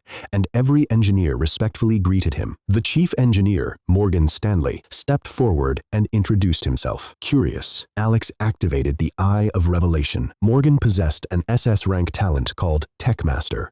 According to the description, he could create any technology from a blueprint and even design blueprints directly from ideas. The talent was incredibly powerful. Morgan immediately asked Alex what kind of device he wanted. Alex explained that he wanted a miniature energy-gathering artifact that was as powerful as the larger versions, but compact enough for daily use and combat. Morgan quickly proposed a solution. Not only could they create such a device, but they could also add a function allowing cosmic crystals to increase cultivation speed by up to 10 times. To make the modifications, Alex would need to leave his Omni Weave with them again. The process would take around 10 days, and a temporary replacement would be provided in the meantime. Alex then requested an AI upgrade because his current AI had failed during the recent communication blackout. Morgan explained that Alex already possessed the most advanced AI available. A next-generation version was under development but would not be completed for another 6 months. The reason the AI failed during the attack was because the enemy had used a saint-level communication jammer. Satisfied with the answers, Alex thanked everyone and returned home. Once back, he logged into the Aurora Martial Institution's intranet for the first time. His goal was simple. He wanted to buy a sword technique. The list immediately caught his attention. At the top were legendary techniques like Annihilation, Void Slash, Absolute Sever, Abyss Break, and Execution. Unfortunately,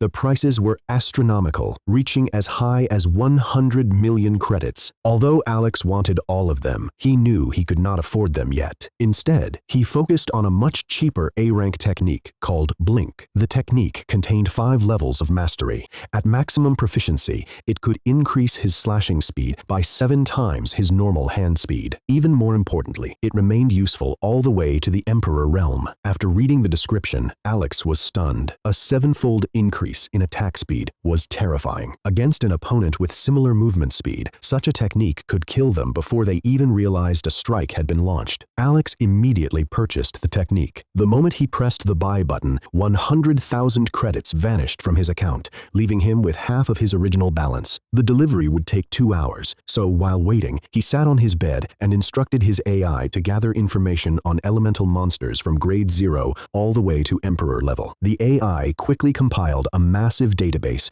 containing photos, talents, locations, and combat footage of countless monster species. Alex began studying. Thanks to his powerful mind, he could memorize everything with a glance. Within just 2 hours, he had already reviewed information on more than 5,000 monster species, yet he had only reached Beastmaster level monsters. Humanity had cataloged over 100 million monster species during the 500 years since the apocalypse, and even restricting the search to elemental monsters still produced more than 500,000 entries. Soon, his purchased technique arrived. A martial grandmaster personally delivered the package. Inside was a book authored by Sword Emperor Tianjian, the 3rd strongest emperor in the Alliance. Alex immediately opened it. The technique explained how to stimulate the nervous system with energy, dramatically increasing movement speed.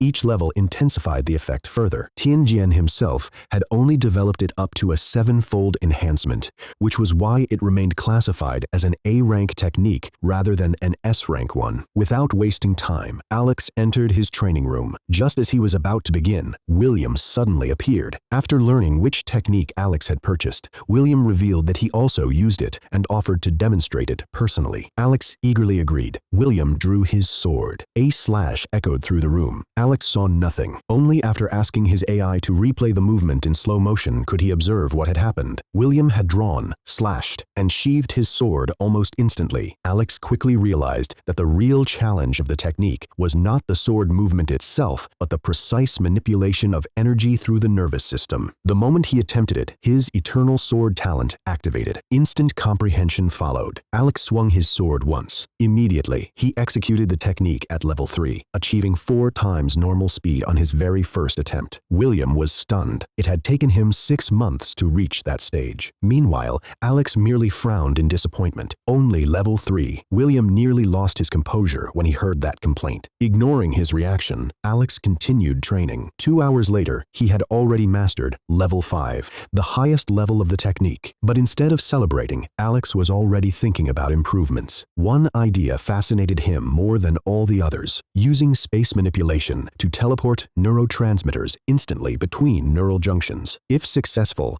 the resulting speed would be unimaginable. However, there were obvious problems. He would need to perceive every active neurotransmitter in his body, and his current physique was nowhere near strong enough to survive such extreme acceleration. At minimum, he would need to reach the Martial King realm before attempting it. William could only stare in disbelief. Alex had completely mastered a technique that most martial artists spend years learning. Changing the topic, Alex asked if there were any spirit masters capable of guiding him. William immediately mentioned the strongest spirit master on Earth, Elindros Celestis, ancestor of the Celestis family.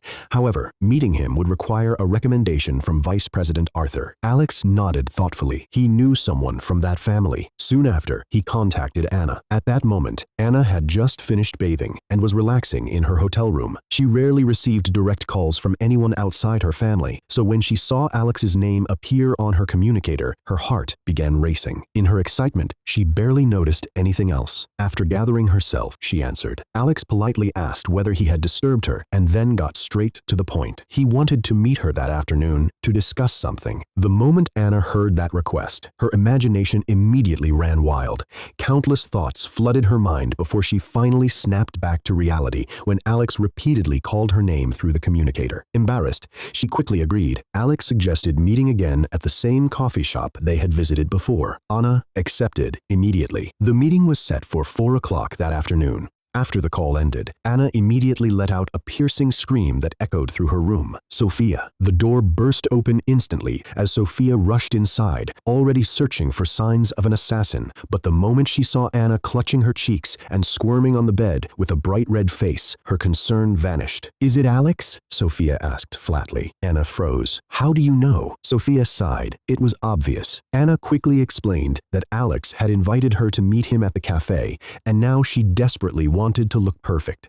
Sophia pointed out a rather important problem. Anna always hid her face behind a thick veil. In fact, Alex had never actually seen her appearance. During their previous coffee meeting, she wore the veil, and during the wilderness trial, everyone had been covered by combat armor. The realization hit Anna like lightning. After a brief panic, she left the decision to Sophia, who reluctantly agreed to help her choose an outfit that would not make her look like a funeral attendee. Meanwhile, Alex remembered another unfinished matter. He had won a bet against Aaron and decided it was time to collect. Calling Aaron directly, Alex demanded the promised SS-grade body cultivation technique. Aaron immediately became defensive, insisting that he would hand over the technique only after the semester officially began, before abruptly ending the call. Knowing he had no way out because of the written contract, Aaron nervously contacted his father. Later that afternoon, Alex headed to the cafe, wearing a simple black t-shirt and white trousers. Instead of flying there, he used his family's luxury sedan. Anna, on the other hand, had arrived 30 minutes early and was already sitting inside, unable to calm her nerves. When Alex entered, he immediately noticed something strange. The cafe was completely empty, except for female staff members and one girl seated at the center. Anna was no longer wearing her veil. Dressed in an elegant black dress, her beauty left Alex momentarily stunned. He walked over and apologized for being late. Anna quickly lied that she had only just arrived. Then, Alex casually complimented her appearance, openly calling her breathtakingly beautiful and wondering which side of her family had won the genetic lottery. As he leaned closer to study her features, Anna's mind completely short-circuited. Fortunately, Sophia appeared in a waitress uniform and interrupted before Anna collapsed from embarrassment. After ordering coffee, Alex finally revealed the real reason for the meeting. He wanted guidance from Elindros Celestis, the strongest spirit master on Earth and the ancestor of the Celestis family. To Alex's surprise, Anna agreed immediately. She confidently promised that not only would Elindros teach him, but other spirit masters in her family would as well. Sophia could only watch helplessly as Anna volunteered the most powerful figures in her clan without hesitation. With classes beginning in 2 days, Alex decided there was no reason to wait. Anna immediately ordered her family's private airship. Soon, a Dark King-class airship carried them toward the Celestis mountain estate. After informing his mother of his destination, Alex settled into the journey. The moment they arrived, rows of servants welcomed them enthusiastically. Their greeting quickly turned embarrassing when they openly wished Alex and Anna a long and happy life together. Anna turned bright red, while Alex calmly ignored the implication. Before Anna could take Alex to meet her ancestor, an overwhelming spiritual pressure suddenly descended from the sky. The stone beneath Alex cracked. Blood trickled from the corner of his mouth as his body struggled under the crushing force. Terrified, Anna fell to her knees and begged her great-grandfather to stop. A moment later, the pressure vanished. Descending from the sky was Elindros Celestis himself. The servants immediately knelt. Elindros calmly explained that he had only been testing Alex's soul and declared that he had passed, though barely. Using the Eye of Revelation, Alex discovered that Elindros possessed an SS-grade telekinesis talent and stood at Emperor Level 9, with combat power comparable to the President of the Alliance. After introducing himself respectfully, Alex listened as Elindros asked a simple question. Why should he waste his time teaching him? Alex met the legendary Emperor's gaze without hesitation. Then he answered with complete confidence. Elindros should guide him because one day, when Alex became the strongest existence on the planet,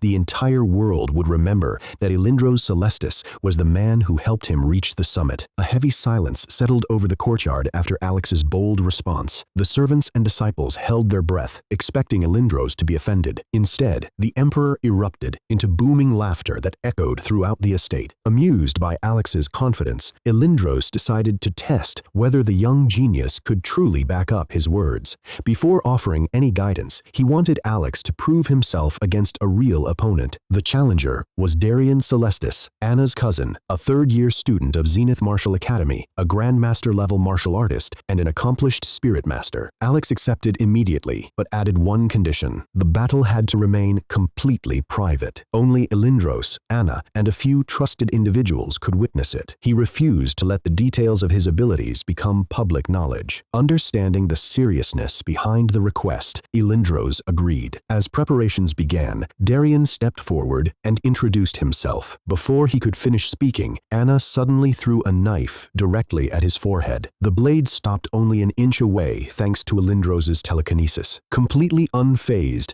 Darian laughed and joked about how much his cousin cared for him. Alex activated the Eye of Revelation. Darian possessed an SS-grade illusion talent and was a Grandmaster Level 7 expert. His illusions were so realistic that enemies could barely distinguish fantasy from reality during combat. Alex greeted him politely and expressed his anticipation for the fight. Nearby, several Zenith Martial Academy students watched with curiosity. One of them, Emily, was surprised by Alex's appearance and questioned whether someone who had awakened only recently could challenge Darian. Her companion quickly corrected her. Alex was the same monster who had slaughtered 67 Berserk Beast Grandmasters by himself. Every major academy wanted to recruit him, and the Alliance was fiercely protecting information about his talent. Just then, Alex's communicator rang. It was Arthur. After learning that Alex might reveal his true abilities during the upcoming fight, Arthur immediately asked for permission to watch. Alex casually agreed. Elindros overheard the conversation and mocked Arthur for finally losing control of his curiosity. Less than a minute later, Arthur personally descended onto the estate. Everyone except Elindros and Alex immediately knelt. Arthur and Elindros exchanged insults before agreeing to accompany the group to the private training grounds. At that moment, another figure arrived. It was Max Celestis. Using the Eye of Revelation, Alex discovered that Max possessed an SS-grade light manipulation talent and was an Emperor Level 8 powerhouse. One of his abilities allowed him to increase his speed 5-fold without conditions. Alex immediately wanted it. Without hesitation, he politely asked Max for a handshake. The request surprised everyone. Max agreed, and the moment their hands touched, Alex copied the light manipulation talent. Elindros immediately became annoyed. Alex had asked Max for a handshake, but not him. The Emperor jokingly accused him of trying to win over Anna's family through her grandfather. Alex calmly replied that Max seemed approachable, while Elindros had attacked him the moment he arrived. The answer amused Max so much that he smirked. Unfortunately for him, Elindros instantly flattened his son sun into the ground with telekinetic pressure. After dealing with Max, Elindros redirected his attention to Alex. The requirements had changed. Now Alex would have to decisively defeat Darion before receiving any guidance. Alex simply smiled and leaned closer to Anna, quietly asking whether her great-grandfather was always this grumpy. The sudden proximity instantly turned Anna bright red. Arthur burst into laughter and openly agreed with the description. Elindros' expression darkened further. He immediately pointed toward Darion and issued a new order. If Darion failed to thoroughly beat Alex, he would not be allowed to return home for an entire year. Darion nearly cried on the spot. Caught between an impossible opponent and an irritable emperor ancestor,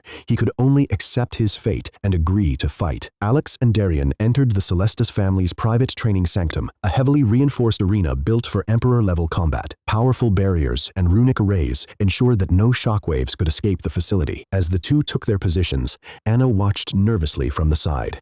Darion's reputation at Zenith Martial Academy was terrifying. Known as the Demon King, he had spent the last year crushing every opponent in under a minute. Before the fight began, Alex asked Arthur if he had any flying knives available. His upgraded wristband was still being modified, and 3 knives would not be enough. Darion was surprised when Alex casually mentioned that he could control 10 flying knives at once.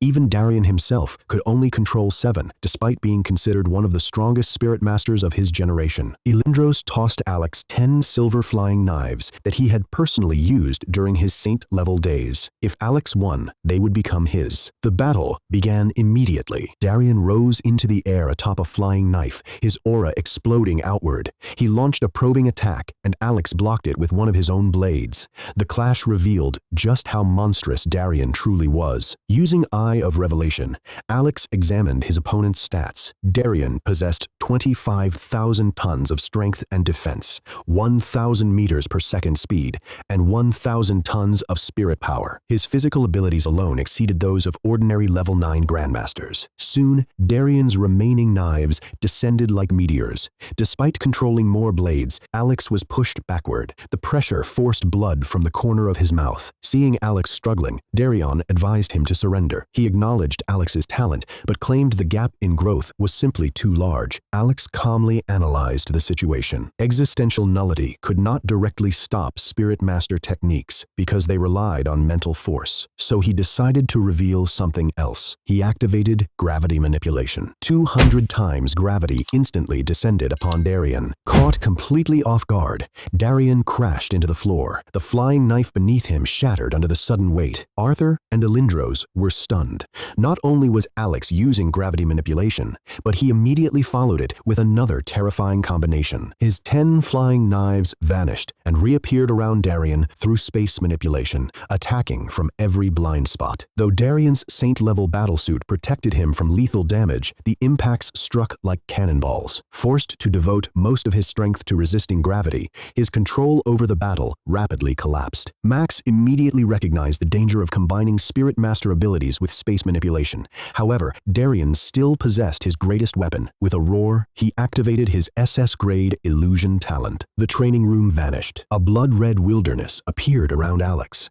Massive monsters emerged from the mist, and Darion disappeared entirely. Alex knew they were illusions, but when one of the beasts punched him, the pain felt completely real. According to Elindros, Darion's illusions directly affected the target's mind, causing the body to react as if the damage truly existed. Meanwhile, Darion's flying knives continued hunting him through the illusion. The situation seemed hopeless. Even Anna shouted for Alex to stop. But while defending himself, Alex suddenly began laughing. He praised Darion's skill and declared that it was time to finish the match. Elindros frowned, believing Alex had become arrogant. Then Alex snapped his fingers. The entire illusion shattered instantly. The blood-red world disappeared, revealing the training room once again. Darion stood frozen in the corner, horror filling his eyes. He tried to activate his illusion talent again. Nothing happened. Existential nullity had completely severed his connection to the talent. Calmly standing across from him, Alex explained that Darion could not use his talent in his presence and asked whether he wished to continue with a purely physical fight. Darion's knees hit the floor. The feared Demon King had never imagined a battle where his greatest power simply ceased to exist. Unable to continue, he quietly admitted defeat. As Alex deactivated existential nullity, Darion's talent returned. But the result of the battle had already been decided. The entire entire room fell silent. Even Arthur and Alindros could only stare at Alex in complete shock. Alex collapsed to the ground after the battle. The moment the fight ended, all the pain he had been suppressing came rushing back. Every part of his body felt like it was screaming in agony. Arthur immediately appeared beside him and handed him a healing serum. Alex thanked him, drank it in one gulp, and even asked Arthur to make sure Darion received treatment as well. Warm energy spread through his body, rapidly repairing the damage. Within 5 minutes, he was completely recovered. Darion had also been given a healing potion by Max, but while his injuries healed, his spirit remained shaken. The sudden defeat and the terrifying experience of losing access to his talent had left him completely devastated. Once Alex stood up, Arthur finally asked the question everyone wanted answered. What was that? Every pair of eyes turned toward Alex. Calmly, he revealed the truth. His bloodline talent was called existential nullity. When activated, it suppressed the talents of everyone within its range. Those at the same rank or lower would have their talents completely sealed, while stronger opponents would suffer weaker suppression. The explanation left everyone speechless. Arthur finally understood why the tower had labeled Alex the greatest genius in the universe. If Alex could erase his opponent's talents while still using his own overwhelming abilities, he would become an opponent unlike anything humanity had ever seen. Alindros immediately made a decision. This battle never happened, he declared coldly. No records would be kept. No one would speak about Alex's talent. The fate of humanity was too important to risk exposing such a secret. Arthur agreed completely. Then Alindros surprised everyone by inviting Alex to stay with the Celestis family and train under him directly. Arthur supported the idea and explained that Alex's next major goal should be the Inheritance Tower. Curious, Alex asked what it was. Arthur explained that the Inheritance Tower was another gift left by the universe. Talented individuals under 20 years old could challenge specialized inheritance trials such as Spirit Master, Weapon Master, Physical Master, and Elementalist. Successful challengers could obtain techniques, resources, weapons, and inheritances unavailable anywhere on Earth. Even Alindros possessed only an A-rank Spirit Master inheritance, while the President himself held an S-rank inheritance. In the highest circles of humanity, inheritances often mattered more than talent itself. Realizing how valuable the tower could be,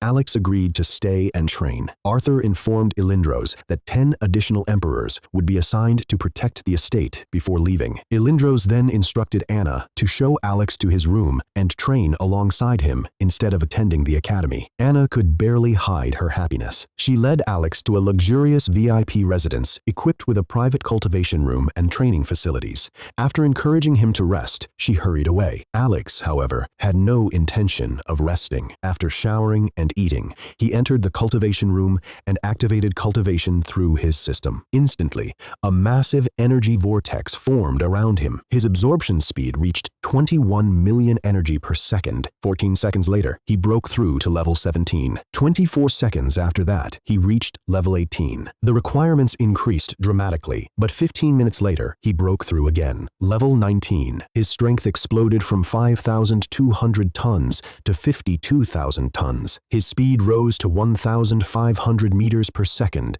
and his spirit power jumped to 3,500 tons. He had officially entered the Grandmaster realm and now surpassed every Grandmaster on Earth. But Alex didn't stop. He cultivated continuously throughout the entire night. By morning, he had advanced all the way to level 33, equivalent to Martial Lord level 5. His strength reached 2 megatons. His speed climbed to 5,000 meters per second, and his combat prowess rivaled a level 9 Martial Lord. In a single night, Alex had become a monster among monsters. Yet despite this incredible growth, he saw a problem. The higher his level climbed, the wider the gap became between his cultivation requirements and his absorption speed. At his current rate, reaching Emperor level 9 would still take around 70 years. For most emperors, 70 years was insignificant compared to a 5,000-year lifespan. For Alex, it was far too long. As he looked over his growth, only one thought remained in his mind. He needed to find a way to increase his energy absorption speed,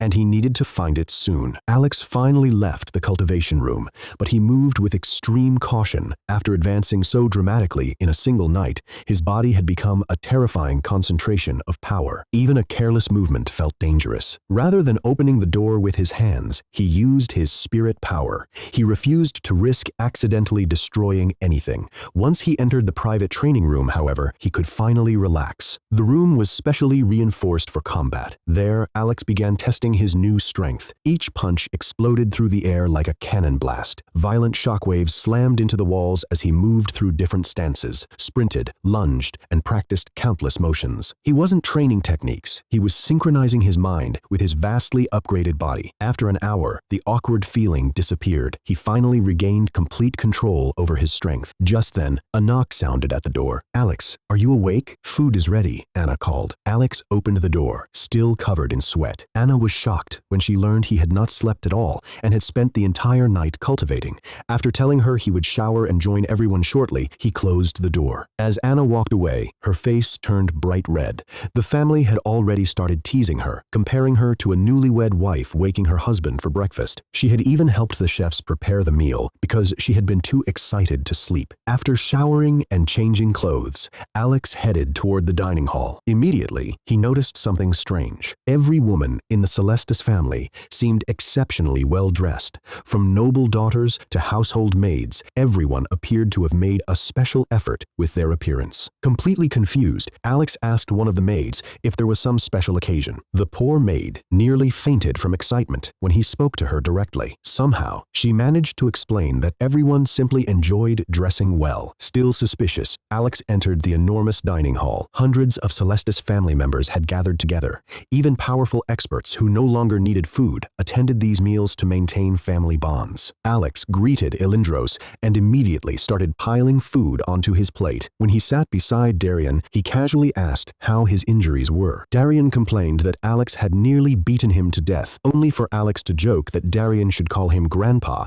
since they now shared the same master. The entire table burst into laughter. Anna watched quietly before finally asking how the food tasted. The entire hall instantly fell silent. Everyone knew Anna had personally helped prepare the meal. Alex honestly praised the food, saying it tasted like it had been cooked with love and care, and that the chef clearly loved their work. Anna's face immediately turned bright red. The family members exchanged amused looks. Without realizing it, Alex had given the perfect answer. While continuing to eat, Alex asked Darian why all the women in the family seemed so elegant while the men looked like ordinary workers. Darian nearly lost his patience. The conversation shifted when Alex suggested that Darian stay home and train with him instead of returning to the academy. Darian's eyes immediately lit up. The opportunity to train alongside someone like Alex was impossible to ignore. Unfortunately, Ilindros reminded him of his punishment. Since Darian had lost, he was not allowed to return home for a year. Alex tried defending him, even claiming that if Ilindros' younger self had fought him, victory would not have come easily. The statement nearly made everyone choke. The men desperately struggled not to laugh at the ancestor. One by one, they quickly excused themselves and fled the dining hall before Ilindros lost his temper. Only the women, Anna, Alex, and a visibly irritated Ilindros remained. Completely oblivious to the danger, Alex continued asking Anna to pass him more food. Finally, Ilindros had enough. With a forced smile, he announced that breakfast was over and that training would begin immediately. Alex protested because he was still eating, but Ilindros simply wrapped him in telekinetic energy and carried him away like a floating sack of potatoes. Anna followed behind, struggling not to laugh. The moment they disappeared from sight, the entire dining hall exploded into uncontrollable laughter. Everyone realized they had just witnessed the beginning of what promised to be a very entertaining training period. Ilindros brought Alex into the reinforced training hall and immediately slammed him into the ground. The impact looked dramatic, but Alex's body had already surpassed even a level 9 martial lord. The floor felt like soft hay to him. Still, understanding the situation, he pretended it hurt and complained about his master's rough treatment. Ignoring him, Ilindros declared that Alex would undergo an extremely harsh training regime. Before training began, Alex asked an important question. He wanted to know how many objects Ilindros could control simultaneously. Ilindros proudly explained that his current limit was 25. Originally, he could only control 5 objects. His telekinesis talent increased that number to 15. Later, an inheritance technique added another 5, bringing the total to 20. Additional breakthroughs at Grandmaster level 7 and Emperor realm eventually raised the limit to 25. Alex quickly realized something. Without talent and inheritance bonuses, Ilindros' natural limit was only 10 objects, the same limit Alex had always believed he possessed. A thought immediately formed in his mind. He summoned all 13 flying knives in his possession and attempted attempted to control them at once. To Elindros's astonishment, every single one floated into the air. Alex then asked for more knives. After receiving 10 additional blades, he continued testing his limits. 14 knives rose, then 15,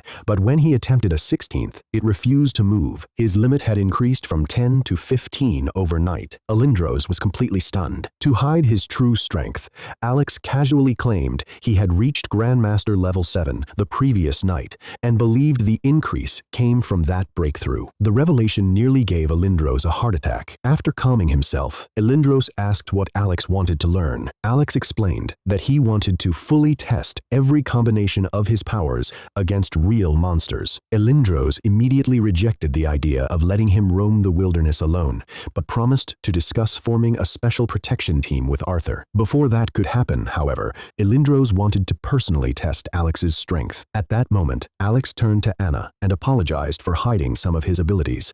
Then he shared a theory about gravity manipulation. According to Alex, gravity wasn't simply about increasing pulling force. Once someone developed their divine sense enough to perceive matter at a subatomic level, even tiny adjustments in gravitational force could destroy structures from within. He advised Anna to strengthen her body and master the fundamentals before relying on external energy. Both Anna and Elindros were shocked by the idea. Then the sparring match began. Alex launched 15 flying knives simultaneously. They vanished and reappeared around Elindros from impossible angles. Yet Elindros didn't even defend himself. The knives hammered against his physical body like artillery shells, but they couldn't leave a single scratch. Internally, however, Elindros was already impressed. Alex's power at the martial lord level far exceeded what he himself had possessed at that stage. Not stopping there, Alex activated 1,000 times gravity while simultaneously attempting to destroy the molecular structure of Elindros's Emperor-grade battlesuit using his divine sense. Elindros could clearly feel Alex attacking the suit's internal structure. The force was already enough to destroy king-level artifacts. Then Alex drew his sword and used Blink. The attack struck Elindros with tremendous force, but it felt like hitting an immovable mountain. Afterward, Elindros created a spirit barrier and challenged Alex to break it. For the rest of the morning, Alex unleashed every talent, weapon, and combination at his disposal. Despite his efforts, the barrier remained untouched. Finally, Elindros ended the session. He acknowledged that Alex already possessed strength comparable to a martial lord and promised to speak with Arthur about assembling a special hunting team. He also asked whether Alex wanted to challenge the Inheritance Tower immediately. Alex refused. Since he could challenge it any time before turning 20, he preferred to grow stronger first and secure the highest inheritance possible. As he left, Alex opened his status panel and noticed something important. His copied talent capacity had increased from 10 to 15. Looking at his current talents, space manipulation, gravitational manipulation, flame manipulation, and light manipulation, he finally realized the truth. His Spirit Master capacity and talent copying limit were directly connected, and now that the limit had increased once, there was every chance it could continue growing even further. The discussion about the Inheritance Tower left Alex even more determined to grow stronger before attempting it. If he wanted the best inheritance possible, he needed to reach his absolute peak first. Curious about another path to power, he asked Elindros about body cultivation techniques. Elindros explained that these techniques originated from physical master inheritance trials, and that only 10 known SS rank techniques existed. Each one strengthened the body through a different method. Some used rare metals, others elemental forces, while a few integrated unique substances directly into the body. The techniques had 7 levels, with each major realm unlocking the next stage. By the Emperor realm, a fully completed technique could permanently increase defensive power 8-fold, turning the body into something comparable to a sacred artifact. When Alex asked whether multiple techniques could be cultivated together, Elindros immediately rejected the idea. Once someone bound themselves to one body cultivation path, their body would reject all others. As for which technique Alex should choose, Elindros recommended the Alliance's method without hesitation. Unlike other techniques, it strengthened the body through the blood essence of powerful monsters while preserving adaptability. He assured Alex that Arthur would provide both the technique and the required blood essence. Afterward, Elindros contacted Arthur. He informed him that Alex's growth rate was beyond imagination and requested even more resources. He also asked about Julius. Learning that the president would return from the Amazon region within 7 days before Elindros Lindros' own hunting expedition began. Back in his room, Alex showered and prepared to begin body cultivation training. Before he could start, Arthur contacted him and offered the powerful annihilation sword technique, despite Alex lacking the credits to purchase it. Arthur simply told him to repay the debt gradually and immediately sent the technique over. Later, Alex spoke with his mother, ate lunch, and finally allowed himself some rest. Not long afterward, Anna arrived with an invitation to go out. Alex agreed. Meanwhile, in the drawing room, Anna discovered that several unmarried female cousins had already gathered. Among them was Erin, who openly challenged Anna's assumption that Alex would only see her as a child. The atmosphere became tense until Darian stepped in and eased the situation. Soon, Alex appeared, dressed casually and completely unaware of the competition surrounding him. When he learned they were heading to an underground fighting arena, his curiosity was immediately piqued. Everyone received masks before boarding an airship. Alex chose a Batman mask, while Darian explained the arena during the trip. The underground arena functioned as a life-and-death battlefield for martial artists. Many opponents were violent criminals, and combatants could fight them without legal consequences. Survival belonged to the victor, while defeat meant death. Back at the estate, Lindros ordered guardians to shadow the group, but instructed them not to interfere unless martial kings became involved. He wanted the younger generation to learn self-sufficiency. The group eventually arrived at the arena and paid the steep entrance fee for a full night session. Each received a card, granting 12 hours of access. Inside, Alex quietly evaluated the surrounding fighters. Most were below the martial lord realm, while only a handful appeared to be martial kings. No one stronger seemed present. The group had barely entered when trouble appeared. 5 large men, wearing animal masks, approached from behind. Their leader openly stared at the girls and made a crude demand, ordering 5 of them to come with his group. Instantly,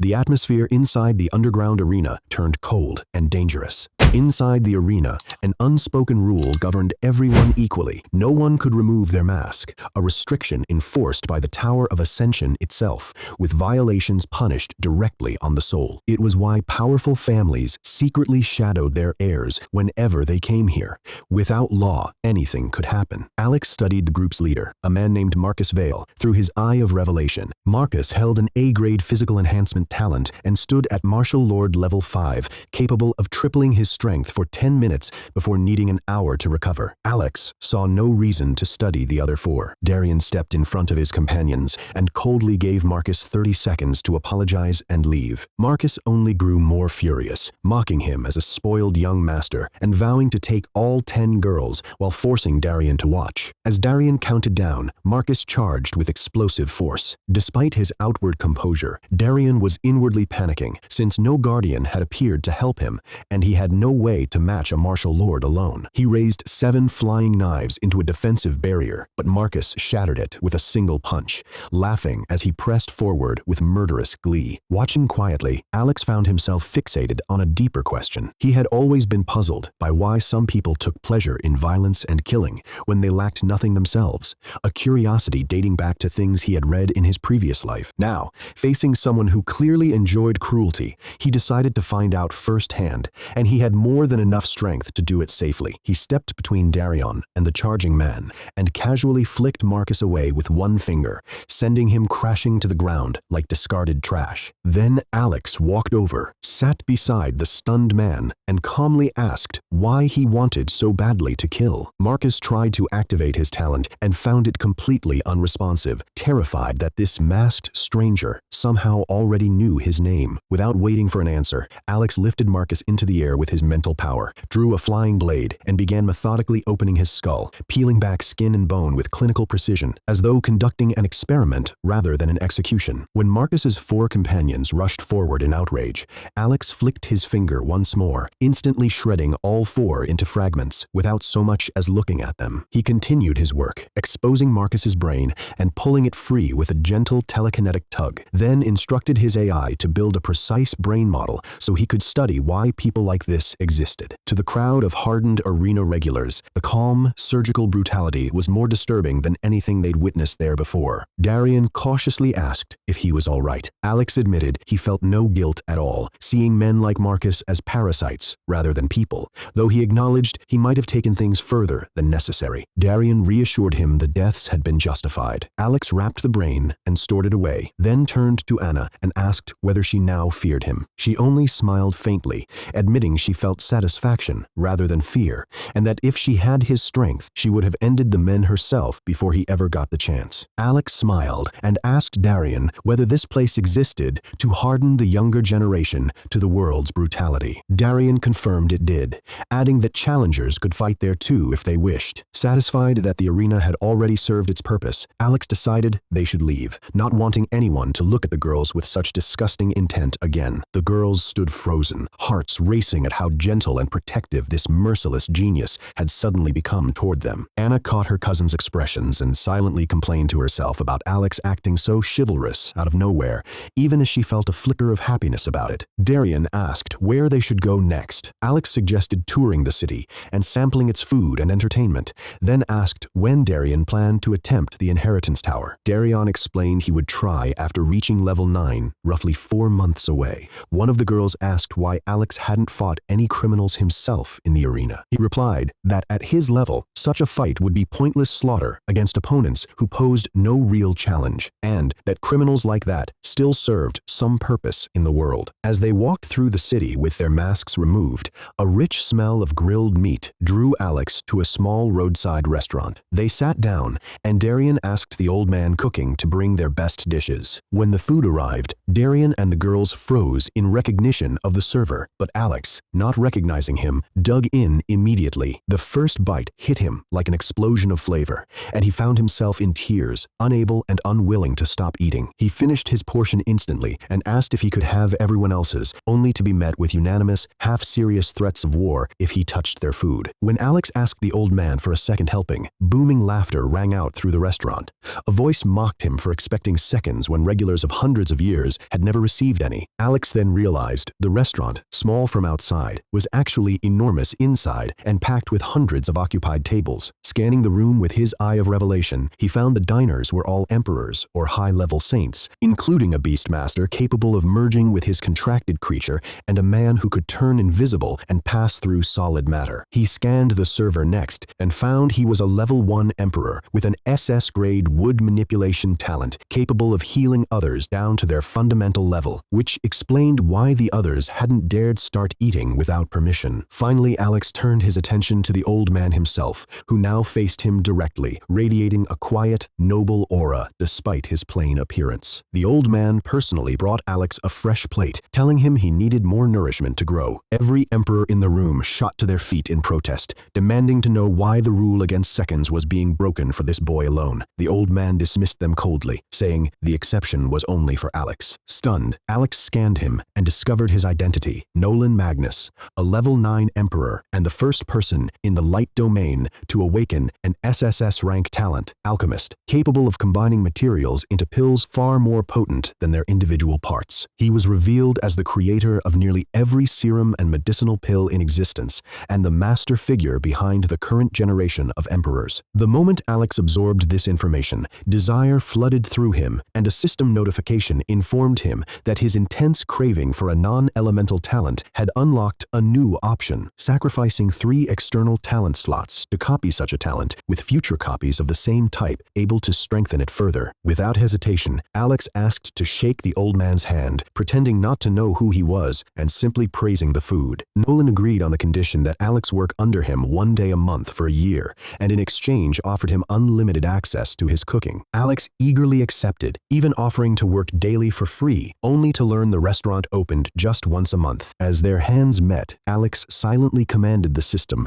to sacrifice 3 slots and copy the talent, and the notification confirmed his success. He had obtained the alchemist talent. Nolan told told Alex to return the following month, and Alex agreed cheerfully before turning back to the others. That was when he noticed Anna, Darian, and every Celestis child present had dropped to one knee, reverently addressing the old barbecue vendor as the Alchemy Emperor, the master behind every emperor on Earth, including the Alliance president and their own family ancestor. Alex pretended confusion, questioning how a street vendor could possibly be such a legendary figure, while Darian hissed at him to be quiet, warning that a careless breath from anyone present could erase them from existence. Rather than showing fear like the surrounding emperors expected, Alex leapt onto the table and threw himself into a dramatic hug, calling Nolan his grandmaster and tearfully demanding to know why he hadn't visited after Alex emerged from the tower. The theatrical display left everyone stunned into embarrassed silence, with Anna wishing she could disappear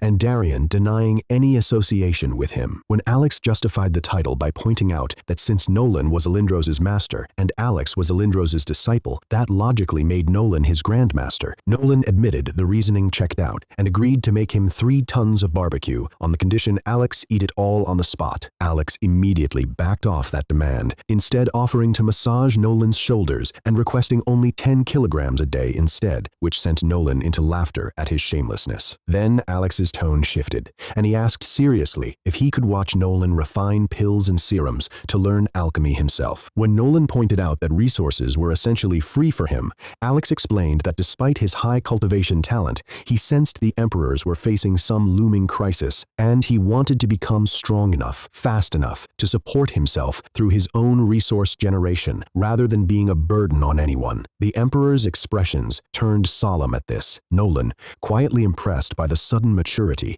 reassured him that the older generation would shoulder any coming danger, and told him to simply focus on growing strong without straying onto any dark path. He handed Alex a black metal card etched with golden runes, granting him access to every floor of the Magnus Tower except restricted areas, warning that the success rate for someone with an alchemy talent like his would be only 1 to 5%. Alex thanked him and promised to visit the next day, then apologized to the watching emperors for his earlier behavior. Samuel laughed it off and asked how someone so young had developed such thick skin. Alex, briefly recalling his orphanage days spent flattering an old caretaker just to avoid being thrown out, simply smiled and claimed not to understand the question before leaving. Once he was gone, the emperors turned serious, with Samuel asking whether they should warn Alex about an approaching calamity. Nolan refused, saying there was still time and that the boy should be allowed to grow freely for now. Walking home with Anna and Darian, Anna shyly asked to join him at the Magnus Tower the next day, since she admired Nolan, and Alex agreed without hesitation. He then asked Darian to bring him 10 Beastmaster-level monster cores, declining the offer of stronger Grandmaster-level cores instead. As they walked beneath the moonlight, Anna asked if he had truly felt no fear standing before the Alchemy Emperor. Alex only said that when someone that powerful stood before you, there were only 2 choices: fear them or cling to them, and that he preferred barbecue. Anna laughed, and Darian sighed, unsure whether Alex was a genius or simply shameless. Alex just shrugged, hands behind his head, insisting he could be both. Back in his room, Alex showered and changed before heading to the training room, determined to try something new. Beast cores held immense energy, but it came tangled with dark miasma that made direct absorption impossible for ordinary martial artists, which was why alchemists like Nolan existed to purify that essence into usable pills and serums at the Magnus Tower. Alex wanted a rougher, faster alternative he could use in the field without needing a lab every time, so he sat down and activated his newly copied alchemy talent on a core. His perception shifted, revealing the core's structure down to the molecular level, with pure energy glowing faintly and miasma coiled around it like shadow. He tried applying reverse gravity to pull the 2 apart, but the core simply shattered into gray dust in his palm. Recognizing the attempt had failed, he decided to wait until he'd observed Nolan's actual refining process before trying again, then spent the rest of the night cultivating for 8 straight hours, advancing only from level 33 to level 34 as the requirements between levels kept growing steeper. His attributes rose modestly, and he reflected that if he wanted to be ready for the coming upheaval, he'd eventually need to cultivate around the clock and unlock his wristband's 10-fold absorption function, which would demand enormous resources. At breakfast, Alindros teased him about his new unrestricted access to Nolan's barbecue, and Alex jokingly offered to eat an extra portion on his master's behalf. Alindros then reminded him him that Arthur had already sent the promised sword technique and that he'd prepared the blood materials needed for Alex's body cultivation, telling him to return by evening. Alex and Anna then drove to the Magnus Tower together, with Alex enjoying his newfound love of driving. Along the way, he asked Anna about her future plans, and she admitted, with some difficulty, that she simply wanted to grow strong enough to fight beside him and share his burdens. Alex felt something soften in his chest, but kept his emotions guarded, only telling her to train hard or risk being left behind. Anna promised she wouldn't let that happen, then grew embarrassed at how much the exchange sounded like a devoted wife pleading with a husband. When they arrived, Alex opened her door with exaggerated gallantry, calling her his princess, which flustered her so badly she asked him not to tease her like that. Using Nolan's card, they bypassed the normal procedures and were escorted straight to the 15th floor, a bustling research level. Staff led them into a restricted chamber where a massive furnace burned under the sustained effort of 5 fire talent martial artists, with Nolan floating above it, watching the flames intently. Nolan explained that his morning task was purifying raw materials and extracting their essence, which other alchemists used to create serums, while he alone refined the far more valuable pills, a feat only true alchemist talent holders could achieve. Alex asked Nolan to walk him through the theory of pill creation verbally before attempting anything hands-on. Nolan agreed and had an assistant bring out the day's materials: a grade 3 beast core from a Shadowfang panther, dried moonlit ginseng roots, and a vial of milky essence. He explained that an ordinary alchemist would extract only a handful of low-value pills from such ingredients, but true mastery lay not in the materials themselves, only in how thoroughly their potential could be forced out. Nolan broke the process into 3 steps. First, structural destabilization, using fire tuned to the exact resonant frequency of the molecular bonds holding the miasma in place, rather than crude, blind burning. Second, directional extraction, separating the impurities with near-total precision, instead of settling for partial purification, like most alchemists did. Third, fusion and compression, where he didn't simply combine the purified essences, but forced them into genuine synergy, multiplying their power rather than adding it together. He demonstrated by pressing his palms together, and from a single beast core produced 9 fully potent pills, each carrying energy equivalent to the original core. Watching this, Alex's mind raced through the implications. He already possessed fire manipulation, capable of replicating that resonant frequency destruction, plus light manipulation, and now alchemy talent, a combination no one else on Earth possessed. He worked out a theory on the spot. He could use fire to loosen the miasma's atomic bonds without destroying the core, then flood the loosened miasma with light, since light and corrupted dark energy were natural opposites that would annihilate each other, leaving pure beast energy behind. The only issue was that removing the miasma would leave a structural vacuum and cause the core to collapse, just as his failed attempt had the night before. His solution was to bond multiple cores together to fill that void, creating a fused, deliberately unstable structure that would hunger for external cosmic energy to stabilize itself, meaning it would keep absorbing ambient energy over time and ultimately hold more power than the sum of the original cores. If he could nail the exact ratios, he'd have a method unique to him alone, since no one else combined fire manipulation and light manipulation with true alchemy talent. He memorized every motion and timing of Nolan's demonstration and bowed deeply in thanks when it ended. They left the tower in the late afternoon, Anna quietly sensing the storm of thought behind Alex's calm face during the drive home. Back at the estate, Ilindros was waiting in a transformed underground chamber, centered on a 10-meter pool of shimmering blood drawn from 7 high-grade monsters, surrounded by glowing herbs and drifting vitality serums. Ilindros handed him the 7 Revolutions bone-forging scripture, the revised edition of the body cultivation technique, explaining that each of its 7 stages tempered a different aspect of the body: skin, muscle, tendon, bone, marrow, organ, blood, and meridian,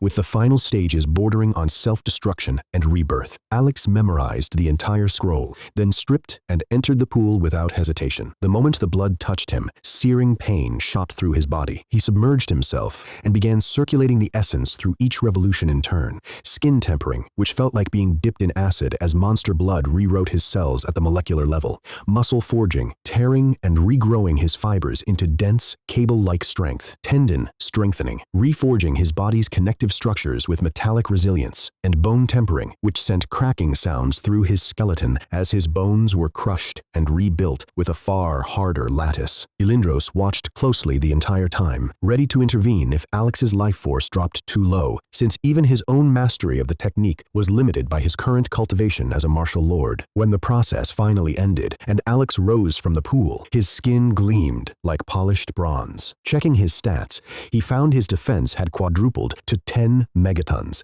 with a smaller boost to his strength as well. After showering and dressing, Alex bowed to Elindros in gratitude. Elindros informed him that from now on he'd need to gather his own resources, since his hunting team had been formed and he was cleared to hunt within a 10,000-kilometer range of the light domain, no farther. Alex said he'd head out once his wristband finished its upgrades. Before leaving, he asked how the tenfold cultivation acceleration actually worked if talent itself was fixed, and Elindros explained that his talent let him absorb energy naturally without external pressure, while the tenfold function would force energy into his body through concentrated external pressure instead, requiring enormous resources to sustain. Satisfied with the answer, Alex returned to his room and collapsed into a dreamless sleep, his body wrecked from the brutal cycle of destruction and rebirth the bone-forging process had put it through. He woke 2 days later feeling completely renewed. After bathing, hunger sent him straight to the dining hall, where the maids rushed to serve him. Anna soon arrived carrying his food herself, having heard he was awake. She mentioned that Ray had reached out, asking whether Alex still intended to honor their sparring promise since he'd missed showing up at school. Alex, amused that Ray still wanted to fight after seeing the wilderness test results, told Anna to have him come the next day so he could deal with him personally, which made her laugh. After eating, Alex found Elindros and asked about the annihilation sword technique Arthur had promised. Elindros handed over the scroll but warned it was a genuinely dangerous, double-edged technique that could just as easily harm its wielder, noting that no one on Earth had mastered it beyond the 3rd level. Alex took it to the training room to study. The technique had 5 levels, with only the first accessible below Emperor Realm,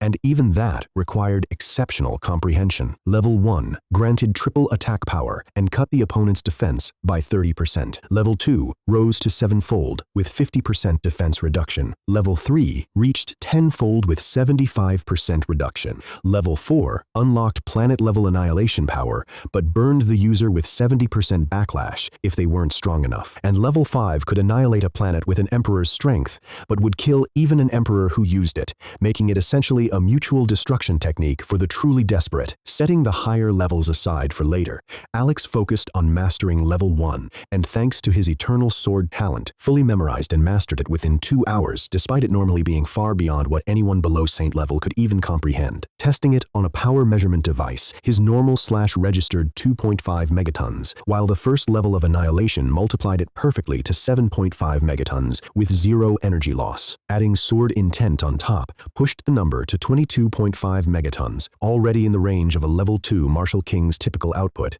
leaving him satisfied with the result. He then turned to alchemy, pulling out 10 grade 3 beast cores worth 10 billion energy units each. Using his Eye of Revelation to study their structure and calculate the correct synchronization ratio, he began the fusion process he'd theorized at the Magnus Tower, loosening the core's bonds with flame manipulation, then purifying the miasma away with light manipulation once the timing was right, carefully maintaining control as the purified cores became dangerously unstable. He merged them together, and after 10 minutes of precise work, followed by 6 more, as external cosmic energy poured into the newly bonded structure, a single perfect white core formed before him, radiating 1 trillion energy units, a massive amplification over the combined value of the original 10 cores. Realizing his method had worked exactly as he'd theorized, and that it could fuel both his own cultivation and generate enormous wealth, Alex burst out laughing in triumph. Alex stared at the floating white core for a long while, heart pounding as the weight of what he'd solved sank in. The tenfold cultivation acceleration would demand mountains of resources,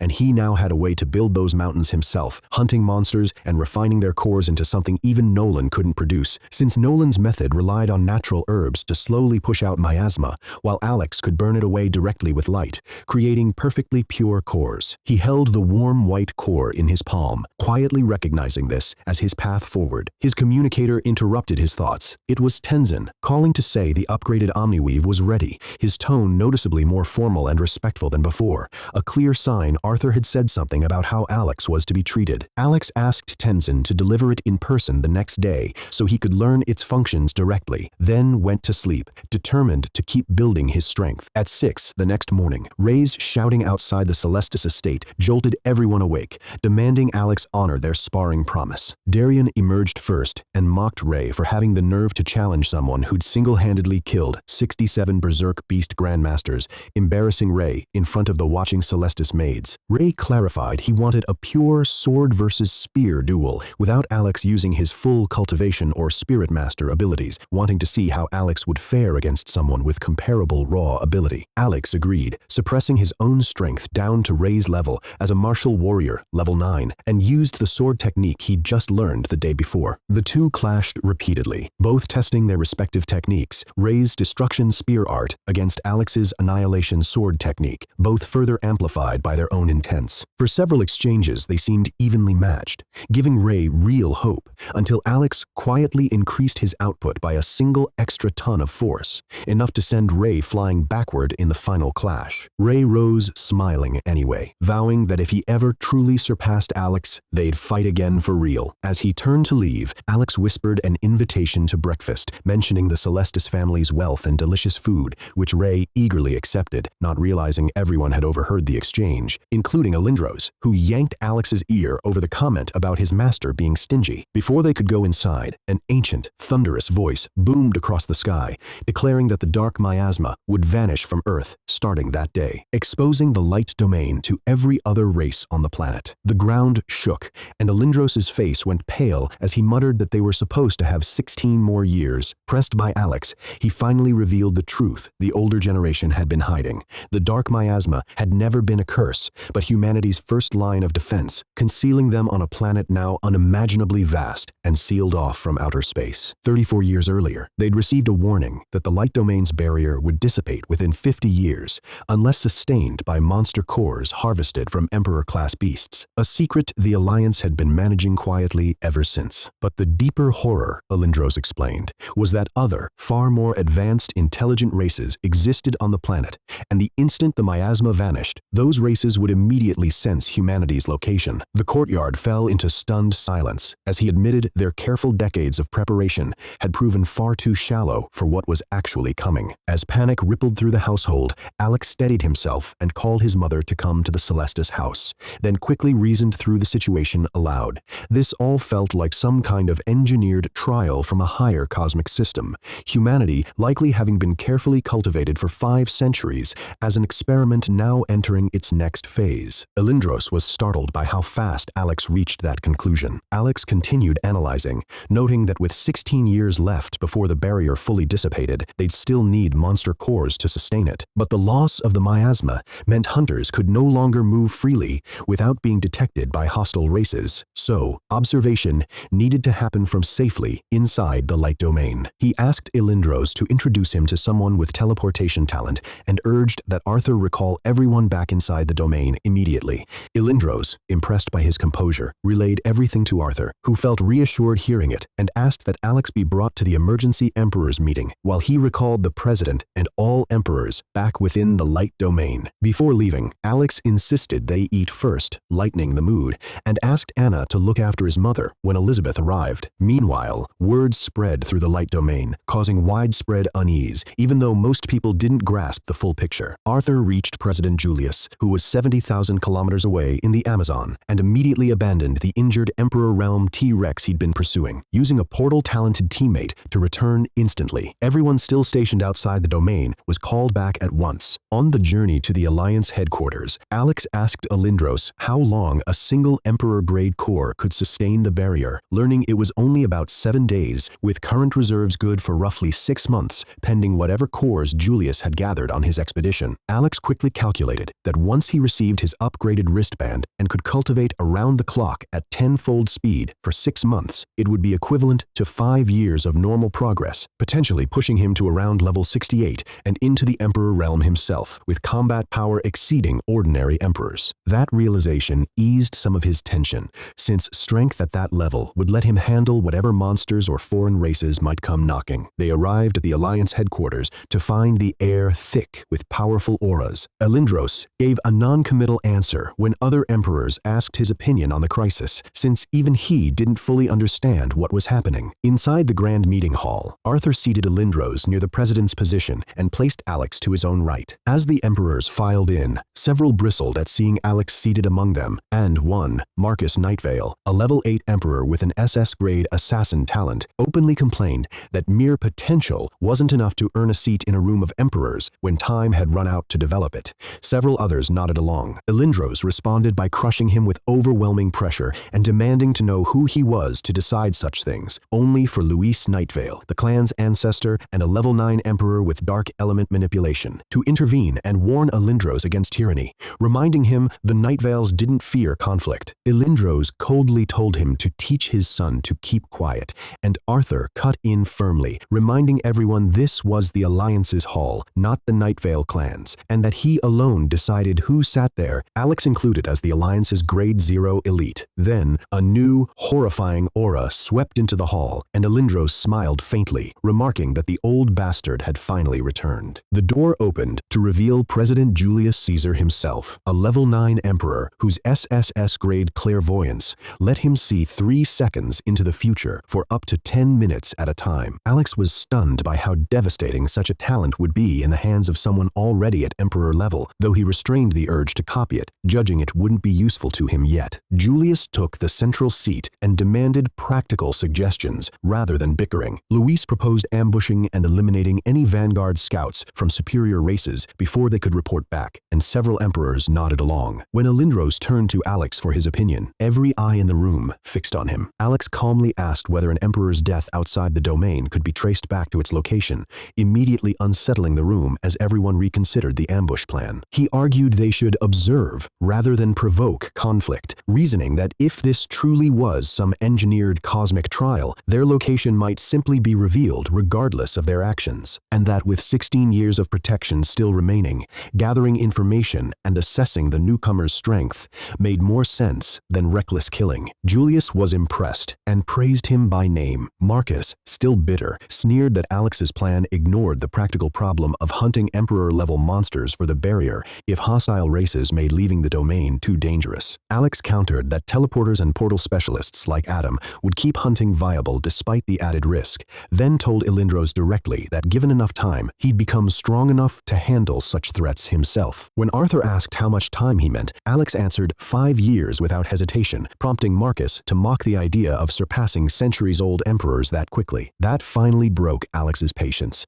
and he snapped back with open contempt, questioning how Marcus had ever become an emperor and calling him Nightvale scum. Marcus shot to his feet, invoking the rule that insulting an emperor as a non-emperor was punishable by death and asking Julius for permission to execute him. Alex, unbothered, dismissed him as having a brain the size of a chicken's and declared his own worth to humanity far exceeded that of someone who'd only reached emperor rank by burning through family treasures and luck. Elindros burst out laughing at the exchange, while Arthur and Julius struggled to hold back their own amusement. Luis pulled Marcus away, telling the room to inform them of the meeting's outcome, and wished Alex safety with a pointed jab, calling him Mr. Future Alliance President before leading several emperors out. Julius asked if Alex wasn't afraid, and Alex casually replied he'd just cling to Julius's thigh until his own grew thick enough, then let Julius cling to him in turn, which sent the hall into open laughter. Julius jokingly offered his granddaughter's hand in marriage to keep Alex close, prompting Elindros to leap up and claim Alex as his own student destined to marry Anna instead. The bickering was cut short when Nolan entered, silencing the room with his presence alone. Everyone rose and bowed, and Julius offered him his seat, which Nolan waved off in favor of sitting beside Alex, immediately leaning in to suggest, loud enough for the whole hall to hear, that Alex marry his great-granddaughter instead. Alex deflected by insisting they focus on survival first, privately noted by several emperors as making him the most mature person in the room. Nolan then turned serious, agreeing that gathering information should come before any drastic action, and warned that monsters from other regions would likely converge on the light domain as well, resetting the tension in the room. Elindros then reminded Alex of his earlier request to meet a teleporter, introducing Ye Han, a level 4 emperor with S-grade teleportation who could jump to any location he'd personally seen, up to a cumulative 1 light-year per session before needing 3 hours of rest. Alex asked respectfully whether Ye Han had been able to teleport even at low cultivation levels, and whether he felt any spatial turbulence during the process. Ye Han confirmed he'd had the ability from the start, and that a golden light of unknown origin wrapped around him during teleportation, foundation, always shielding him from any discomfort. Alex's eyes narrowed slightly at that detail. Before Alex could pursue his suspicions further, Arthur's emergency communicator rang, cutting the discussion short. A trembling saint from the border barracks reported that the miasma had vanished and that winged, horned, crocodile-skinned humanoid creatures were now hovering near the barrier. Arthur immediately had Adam open a portal, and the entire group stepped through together, including Alex. On the other side, the eternal darkness outside had turned bright as day, revealing endless ruins of pre-apocalyptic Earth beneath blackened trees. Alex's instincts told him these creatures were superior to ordinary humans, though not to him, and his scan confirmed it. Their leader was Aolong, a dragon possessing an X-grade triple elemental bloodline and planetary level 7 power, stronger than every human emperor combined. 6 subordinates floated silently behind him. Aolong addressed the barrier with cold contempt, declaring himself general of the dragon race, and demanding humanity's submission in exchange for prosperity under draconic rule. Several emperors froze in existential dread, though a handful of level 9s and Alex remained unshaken, his own bloodline talents already surpassing the dragon's. Julius refused to submit, and Aolong responded by casually punching the barrier, draining a massive chunk of its stored energy and shrinking Arthur's 6-month estimate down to barely a week. As hopelessness spread through the group, Alex rose into the air to face Aolong directly through the barrier, mocking him as a reptile and warning that if not for the barrier, he'd roast and eat him alive. Aolong remained coldly amused, claiming dragons were superior to every other race and had arrived first, specifically to offer this chance. Alex shot back that his first meal after the barrier fell would be made from Aolong's own flesh, and that in 16 years he'd slaughter every one of them. Aolong simply vowed to surround the entire domain and see how humanity managed to hunt and sustain itself under siege. Back on the ground, Elindros asked why Alex had provoked him. Alex explained his reasoning. If this truly was some engineered trial, the higher powers behind it likely wouldn't let humanity be wiped out so easily, especially since the Tower's declaration that he was the first human in the universe to reach the 96th stair implied other, more advanced human civilizations existed elsewhere. He argued dragons, however strong, likely operated under unseen rules, and that even if they didn't, dying with dignity was preferable to dying as cowards. Julius, moved by his resolve, admitted the old generation would stop fearing the dragons and face whatever came with pride. Alex then asked Julius for as many Beast Lord level cores as could be spared, saying he had plans for them, and Julius agreed to redirect all future cores to him. Alex also suggested withdrawing the barracks stationed at the barrier, reasoning they'd be useless against such threats and risked being manipulated into wandering out on their own. Impressed yet again, Julius jokingly offered to draft a law letting Alex marry multiple wives, including his granddaughter, but Alex declined, asking only that the border be monitored by camera and that his resources be sent quickly. Everyone returned inside the barrier, barracks included. Alex then collected the finished Omniweave from Tenzin, who walked him thoroughly through all its new functions and headed home knowing he was about to enter the busiest stretch of his life. That night, the household gathered for dinner. Alex, Elizabeth, Anna, Anna's parents, Elindros, and the others, all discussing the day's revelations. When the meal ended, Alex stood and told them he'd be extremely busy from now on, and that unless something urgent arose, he didn't want to be disturbed. Alone in his private training room, Alex studied the Omniweave on his wrist, weighing the safe 24-hour cultivation mode against the far more dangerous tenfold option. He calculated that his cultivation system demanded far more raw power than the traditional martial path,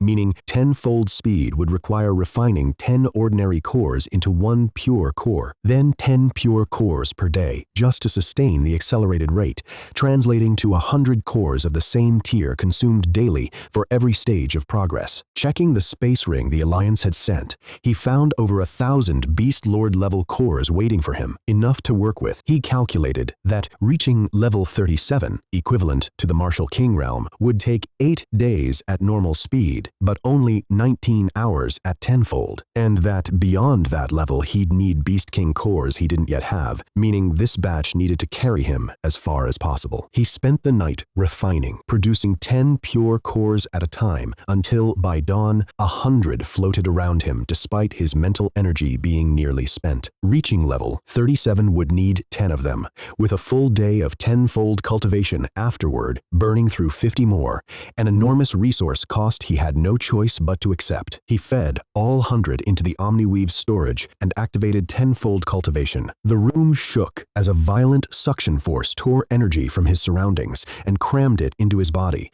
his veins bulging and vision blurring under the strain until his system adjusted and began processing the flood smoothly. While cultivating, he called Arthur and requested 2,500 Beast King level cores and 70,000 Martial Monarch level cores, staggering numbers even by centuries of alliance accumulation. Arthur agreed without question. Understanding humanity was staking everything on Alex, who added that he'd gather Saint-level cores himself before ending the call. His attention then shifted to testing space manipulation on live subjects, using 3 lab rats without hesitation, reasoning that the battlefield had long since stripped away any squeamishness. The first rat, left unprotected, was shredded into mist by spatial turbulence upon teleportation. The second, placed in an ordinary metal box, arrived alive but severely injured, its body twisted and bleeding. The third, sealed in a container specially reinforced against spatial stress, arrived completely unharmed, confirming that proper protection was the key to safe teleportation. Satisfied, he paused his cultivation and activated the Omniweave's Saint-level battlesuit, watching liquid silver armor flow across his body in seconds. He then teleported himself several kilometers to a rooftop overlooking the city, arriving without a scratch. Elated at the success, he thought of the dragons who had threatened humanity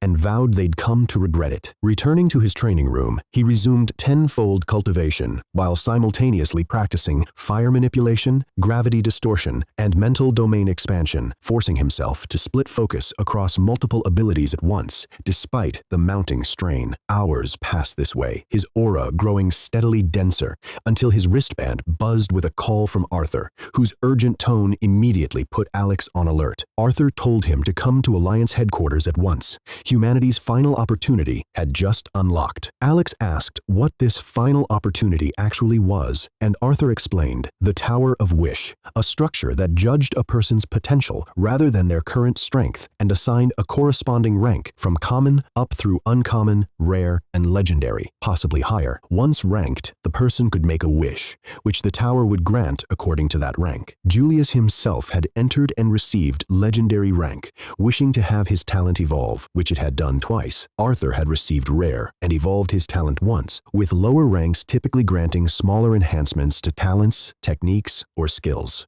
The opportunity was open to every human, but only once, and Arthur urged Alex to come test himself immediately. Left alone with the news, Alex considered what he might wish for. Talent evolution seemed pointless, since his talent already sat at the peak tier granted by the universe itself, and a system built within that same cosmic framework shouldn't be able to exceed its own ceiling. A new technique wasn't worth it either, since he could acquire those through other means, and an additional talent felt redundant given his ability to simply copy talents already. Then the right idea struck him, and he smiled. Rather than fly to headquarters, he teleported directly there using his space manipulation, which, unlike natural teleportation talents capable of jumping anywhere within a light year, was limited to the boundaries of his own mental domain, now expanded to a 6,000-kilometer radius, nearly the size of old Earth. He arrived instantly near the Alliance Hall's perimeter, where saints and emperors were being let in first to a location so secretive that even most high-ranking figures only learned of the Tower of Wish upon arrival, a precaution meant to keep the opportunity from being exploited. A guard recognized him immediately and waved him through. Inside, he found Elindros, several Celestis saints and emperors, Anna and his mother, but also members of the Moriarty clan, including Alexander Moriarty, attempting to speak with Elizabeth. Alex stepped in beside his mother without acknowledging them, and when his so-called second uncle accused him of refusing to recognize his own bloodline, Alex coldly reminded the man that the Moriarty family had abandoned both him and his mother during his coma, offering nothing while Elizabeth supported herself alone. He flatly refused any reconciliation, warning that if they kept pushing, he could simply wish for a bloodline change through the tower and sever the connection entirely, telling them the acknowledgement that they shared blood was the only reward they'd ever get from him. Alexander, his old arrogance gone, quietly told his clan to leave Alex alone, and they departed without further argument. Walking on with his mother, Alex told her he wouldn't stop her from staying staying in touch with the Moriartys if she wanted to, but he personally couldn't forgive them. Elizabeth accepted this gently, then shifted the subject, teasingly asking whether Anna was his girlfriend, given how attentively she'd cared for her. Alex laughed it off, insisting Anna wasn't his girlfriend, and that Elizabeth shouldn't assume things that might hurt her feelings, unaware that half the nearby Celestis family was eavesdropping. Anna's face flushed at first, but his casual denial quietly stung, since he'd never actually claimed to have feelings for her. She forced a smile to hide it. Darian, too absorbed in listening, walked straight into Luke, Anna's father, who said nothing about the collision, but had clearly caught the exchange and the flicker of hurt in his daughter's eyes, understanding there was nothing he could do to protect her heart the way he could protect her from enemies. Oblivious to the quiet, emotional fallout behind him, Alex's attention fixed on the golden, shimmering portal at the far end of the hall, the entrance to the Tower of Wish itself. A slight smile crossed his face as he stepped toward it, ready to see what humanity's final opportunity held in store. One by one, the saints and emperors filed through the golden portal, their composure fraying despite themselves at the thought of something judging their potential and reshaping their fate. Waiting near the tower's entrance was Julius himself, whose presence alone kept the more arrogant emperors in line. Alex bowed slightly and asked for advice. Julius explained the process. The tower would scan him in a separate white space, assign a rank, and then a female voice would ask him to state his wish, adjusting even absurd requests into something achievable within his rank and the tower's limits. When Julius asked if he'd decided what to wish for, Alex confirmed he had. Before entering, Alex approached his mother and gently told her to wish for something that kept her strong and healthy, not for him or his father, insisting she was the only thing he truly had in the world and shouldn't sacrifice her own well-being for his sake. Elizabeth teared up but smiled, and Anna quietly told her she'd raised a good son. With that, Alex walked into the tower's blinding white entrance, and the outside world vanished. Inside a featureless white space, a voice identifying itself as Eleanor, spirit of the tower, began scanning him. The process, usually simple, instead spiraled into repeated errors, cycling upward through universal then eternal race potential scales, each failing in turn, until the system declared his potential had surpassed the highest scale of the universe itself and escalated the measurement to a central command. Far beyond ordinary perception, an ancient presence stirred, remarking with surprise that no one had required multiversal scale measurement in 5 million years, only to find that Alex exceeded even that, requiring a hyperversal scale it admitted it had no authority to use. The verdict came back simply that Alex possessed hyperversal or above potential, and that the universe was bound to grant his wish so long as it didn't exceed the universe's own capacity. Alex, unaware of this exchange happening beyond his perception, only noticed the light finally stabilizing, and privately reasoned that since his cultivation system's origin evidently lay beyond this universe entirely, that explained why the tower's scales kept failing to measure him. Told he could wish for nearly anything, he asked for a soul-bound artificial intelligence, one that would grow alongside him, obey only him, connect to the laws of any world he visited, and provide perfectly accurate information processed into optimal solutions, reasoning that in an unknown universe, information itself was the ultimate form of power. After a pause, the tower responded that the wish exceeded even the universe's highest limit in its full form, but that it could grant a nascent version instead, a baby AI that would need to be fed data and energy, only becoming fully operational once its data capacity crossed 50% and connected to Earth's laws. When Alex asked how to speed that growth, he was told simply to travel, gather information, and absorb knowledge. He accepted without hesitation. A small golden sphere appeared and merged into his chest. Nothing seemed to happen at first, until he checked his system and found a new Soul AI option, which asked for permission to merge with his existence. He allowed it, feeling a soft warmth spread through his mind as the AI began drawing information from his brain and soul, only to report an information capacity of a mere 0.0001%, a number that left Alex stunned at just how vast the AI's eventual capacity must be, and how terrifying it would become once fully grown. Stepping back out through the tower's dimming entrance, Alex walked calmly past the watching saints and emperors, revealing nothing about his rank, while quietly sensing the tiny, newborn presence now nestled in his mind, a companion that would grow with him. He decided cultivation speed was no longer his priority. What he needed now was to master and synchronize every talent he'd gathered, fire, light, and the rest, refining them into true mastery. Alex made his way back to Julius, amid the tense hum of the hall, taking a place beside him as they both watched the portal. Julius asked, with genuine warmth beneath his ever-alert gaze, whether Alex's wish had been fulfilled. Alex confirmed it had, more than he'd expected, then leaned in and asked for a private word. Julius immediately threw up a sound-muffling energy barrier without needing further explanation. Once sealed inside, Alex revealed that beyond his known talents of space manipulation, gravity manipulation, and existential nullity, he also possessed flame manipulation and light manipulation, demonstrating both by conjuring violet fire in one palm and blinding light in the other. Julius stared in open, childlike astonishment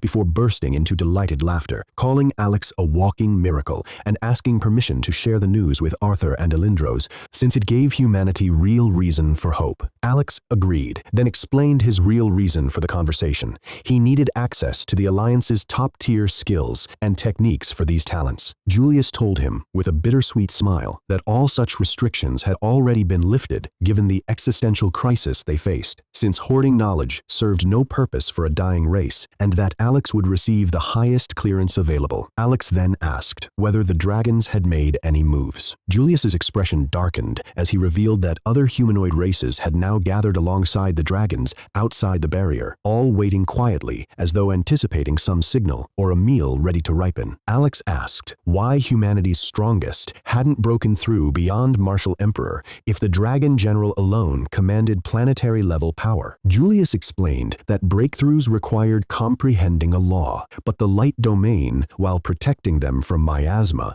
also suppressed that comprehension, like trying to hear a whisper inside a thunderstorm. Outside the barrier, the laws became clear, but the miasma had always made sustained cultivation there impossible, and now hostile races occupying the outer zones had trapped them entirely. Alex bitterly summed it up as being nothing more than guinea pigs in a cage. Just then, the rest of the group began emerging from the tower. Anna spotted them first and ran over, thrilled to report she'd received a legendary potential rating and had her talent upgraded twice. Alex's scan revealed she'd become a gravity sovereign at epic tier, able to increase gravity up to 5,000 times within her domain and extend her control to other elements. Delighted for her, Alex impulsively reached out and pinched her cheek, and through the contact, his system silently copied and merged her upgraded gravity talent into his own, instantly refining it to epic tier without costing him a slot. Anna froze, turning bright red, and Alex, realizing what he'd done, yanked his hand back with an awkward apology. Darian sauntered over to tease him for manhandling an unmarried maiden's cheek,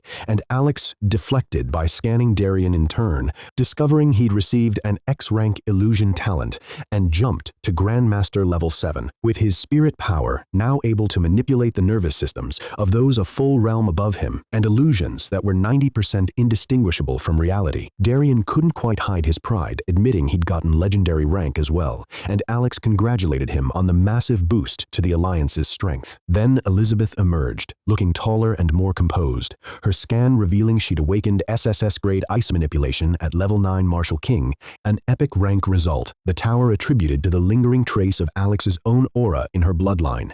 Alex noted wryly to himself that the tower seemed to be playing favorites. When he asked how it had gone, Elizabeth admitted she was still processing the intensity of it and didn't understand why the trial had been so generous to her. Alex pulled her into a hug, quietly copying her new ice manipulation talent in the process, glad to finally have an SSS-grade ice ability after searching for one for a while. He then looked around the hall for Nolan and Selena, curious whether Nolan's alchemy talent had climbed to a new tier as well. Alex called Selena Valentine to ask about her upgraded talent. She just returned home, pride evident as she confirmed her talent had risen 2 ranks. When Alex asked to meet, Anna, listening in with her enhanced hearing, felt a sharp pang despite her own recent triumph. Selena hesitantly asked if he was sure he wanted to meet alone, worried Anna might be hurt, but Alex, genuinely confused why that would matter, said they simply had work to do. Selena quickly backpedaled and invited him to a small celebration party at her family estate instead,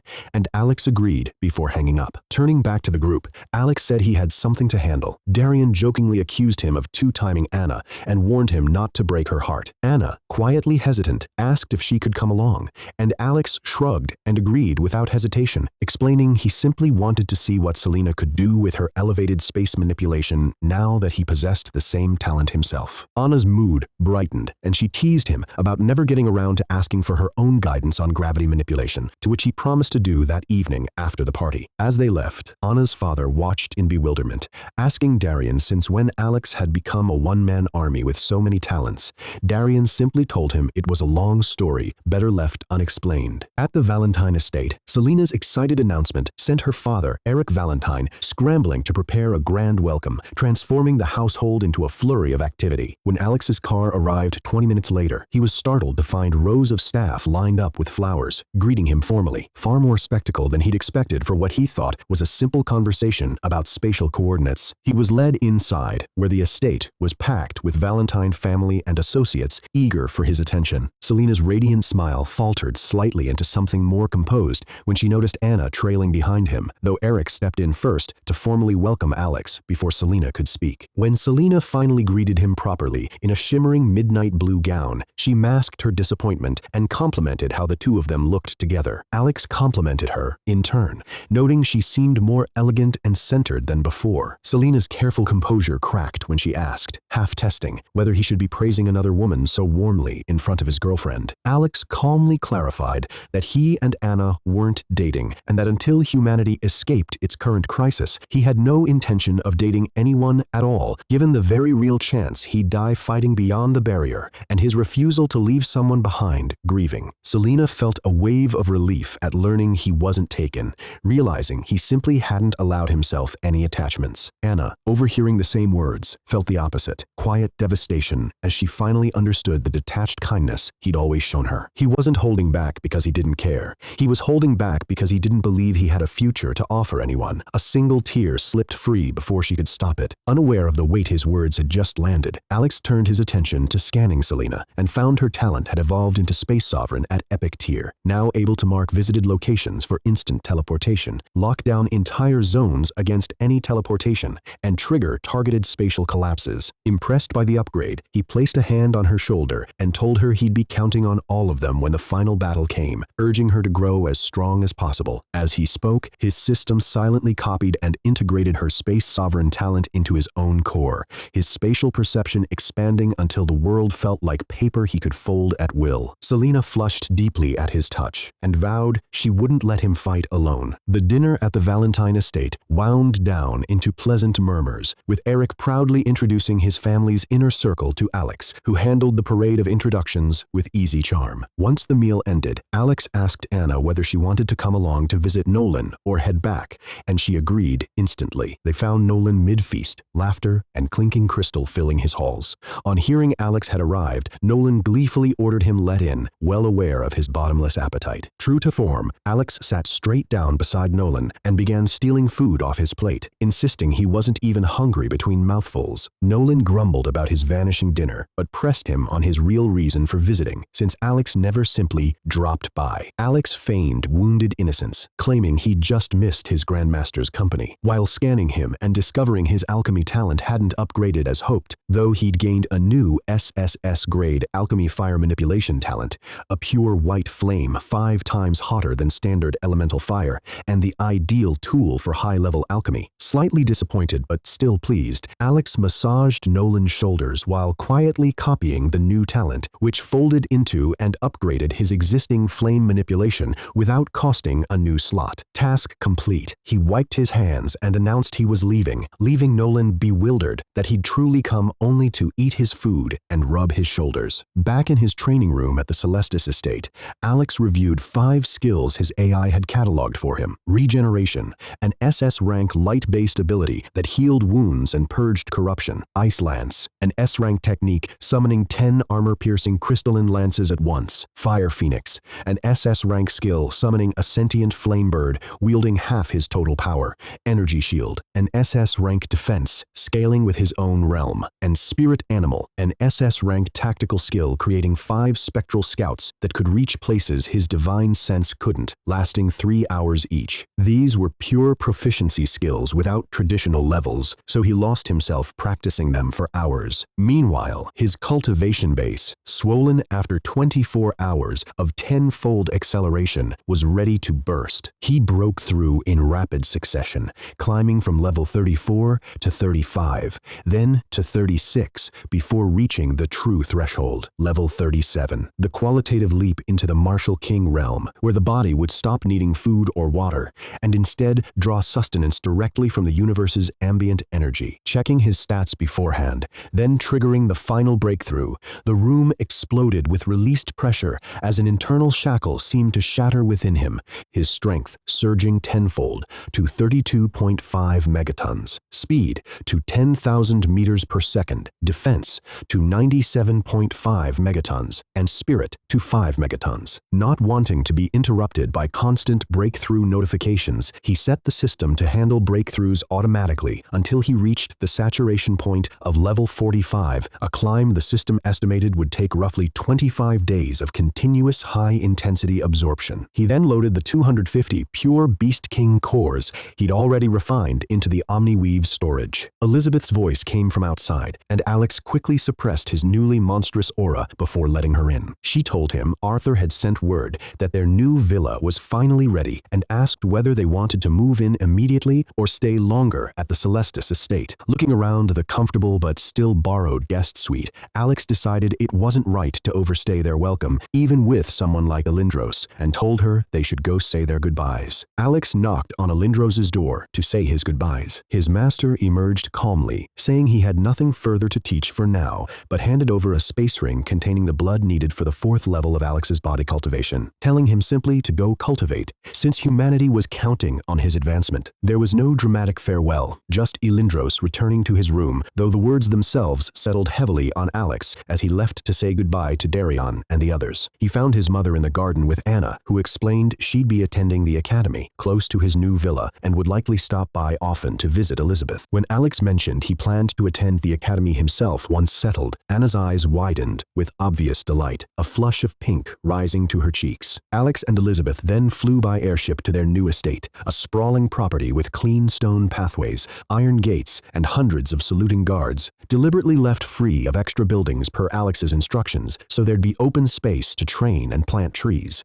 Elizabeth was clearly moved by it. Inside, the villa was elegant without excess, and Alex claimed a first-floor room with its own training and cultivation chambers, though he no longer needed the latter. By afternoon, 2 loyal maids, Rena and Lena, arrived to keep Elizabeth company while Alex threw himself into training. That night, he began his 4th-level body cultivation breakthrough, absorbing the prepared blood with startling intensity as his veins glowed and his skin took on a metallic sheen. 8 hours later, the process complete, his defense had rocketed to 130 megatons, a number that left him quietly satisfied. He showered, slept, and woke early the next morning, choosing to eat breakfast with his mother out of enjoyment rather than necessity. Dressed in the Aurora Martial Institution uniform, he felt a flicker of nostalgia, having never truly experienced school in his previous life. Rather than bother with a disguise technique, he simply tucked his hair under a cap and added a mask and sunglasses. At the gate, a guard who recognized his card immediately straightened into a salute, and Alex asked him to keep quiet about it. Walking the peaceful grounds, he reflected on how blissfully unaware the students were of how fragile their world truly was, since the Alliance had kept the barrier crisis strictly under wraps. He entered room 101, the first-year elite classroom, silencing the room instantly. Kale Moriarty, the class monitor who'd been admitted through Emperor family privilege rather than the entrance test, demanded to know who he was and started to say Alex's name aloud before Alex silenced him with a raised finger. Kale got the message and backed off. Alex took an empty seat as if nothing had happened. Moments later, Anna walked in, drawing whispers and stares, since top 5 geniuses weren't expected to attend regular classes, and she went straight to sit beside him. Before Kale could react further, a student burst in announcing that senior brother Dimitri was challenging senior brother Jen, and that class had been cancelled, sending the room scrambling out and leaving it nearly empty. Alex stayed put, since he'd genuinely come to attend attend class. When Anna asked if he wanted to go watch, he declined, mentioning instead that he'd heard about a battle-ranking tower on campus where students fought monsters floor by floor using pure technique alone, no cultivation or talent boosts allowed. Anna confirmed it was meant to test raw skill, and Alex, intrigued by the challenge, decided he wanted to try it. Anna smiled and said she'd come watch. While the rest of the school rushed off to watch the top prodigies duel, Alex headed straight for the virtual tower. The teacher guarding it, Morgan Stanley, recognized him instantly once he removed his mask, fussing over why he hadn't been told of Alex's arrival. Alex brushed it off, saying he'd simply been bored and wanted to try the tower. Morgan explained the rules. No fixed number of floors, only pure skill and talent, allowed with physical and mental strength reduced to a mortal baseline, and no cultivation power whatsoever. The current record stood at the 7th floor, held by none other than Elindros Celestis, who'd failed to clear it since even he couldn't defeat a Grandmaster-level monster without his martial power. Learning his own master held the record only sharpened Alex's determination to break it. He asked Morgan to keep the battle private,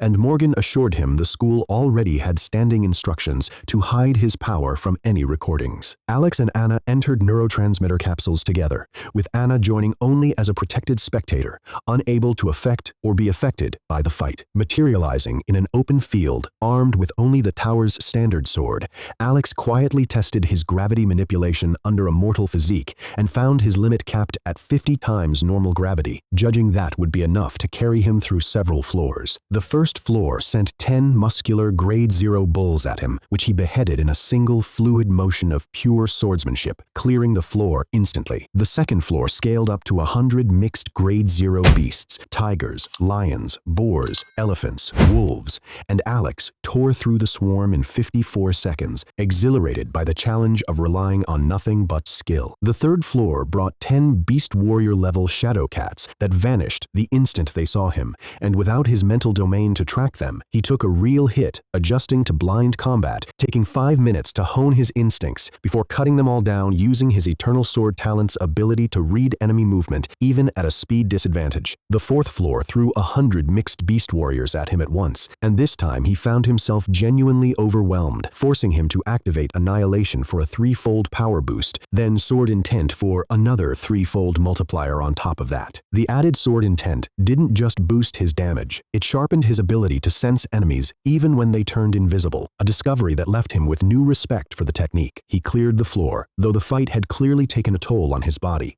prompting him to consider drawing on his other talents going forward. Outside the tower, the duel between the Academy's top 2 prodigies ended in a draw, and as students dispersed, word began to spread that someone was inside the tower whose battle recordings were being kept secret, sparking rumors it might be Alex himself. A crowd gathered at the tower's entrance, pressing Morgan for confirmation, but he refused to say anything and told them to disperse, though they lingered at a distance to see who would emerge. Inside, Alex used his alchemy talent on the 5th floor's monsters, reducing them to molecular structures, then applied 50 times gravity, now amplifiable in either direction, thanks to his talent reaching epic tier, shattering them into particles one after another. Satisfied with how well the combination worked in combat, he cleared the 6th floor as well. Alex pushed on to the 7th floor, facing Grandmaster-level monsters, godlike foes by mortal standards. He tried the same alchemy plus gravity combo that had worked on the previous floor, but this time the beasts vanished and struck back, slamming into him from behind with enough force to send him flying despite his energy shield. Regeneration quickly erased the pain, but the lesson landed hard.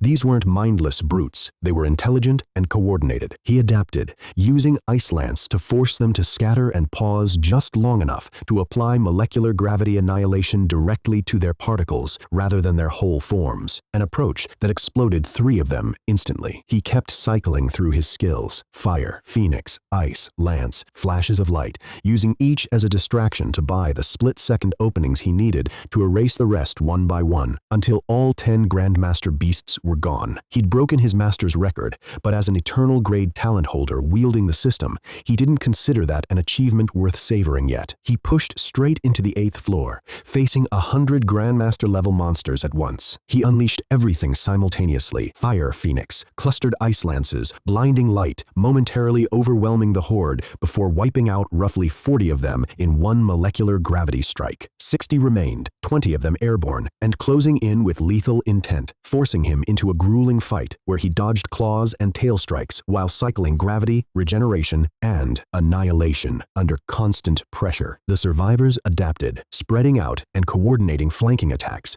stretching the fight to 50 brutal minutes before the last one finally fell, leaving Alex floating exhausted and drenched in sweat, his mortal body pushed to its absolute limit. Offered the chance to continue into the 9th floor against martial lord-level monsters, Alex declined, recognizing that tier was simply beyond what his current mortal body limitations could handle, regardless of skill. Instead, he decided his priority now was acquiring new non-elemental talents: telekinesis, illusion, and clairvoyance. Having realized during the fight that illusion alone could have ended most confrontations instantly by making enemies see and hear threats that weren't there, telekinesis would grant him extra copy slots as well as greater simultaneous object control, especially valuable now that his talent capacity had likely grown to X rank alongside Darian's upgrade. He also set his sights on copying Arthur's dragon transformation talent for its raw strength boost. Once he'd secured those four, his plan was to leave the light domain and begin hunting monsters outside,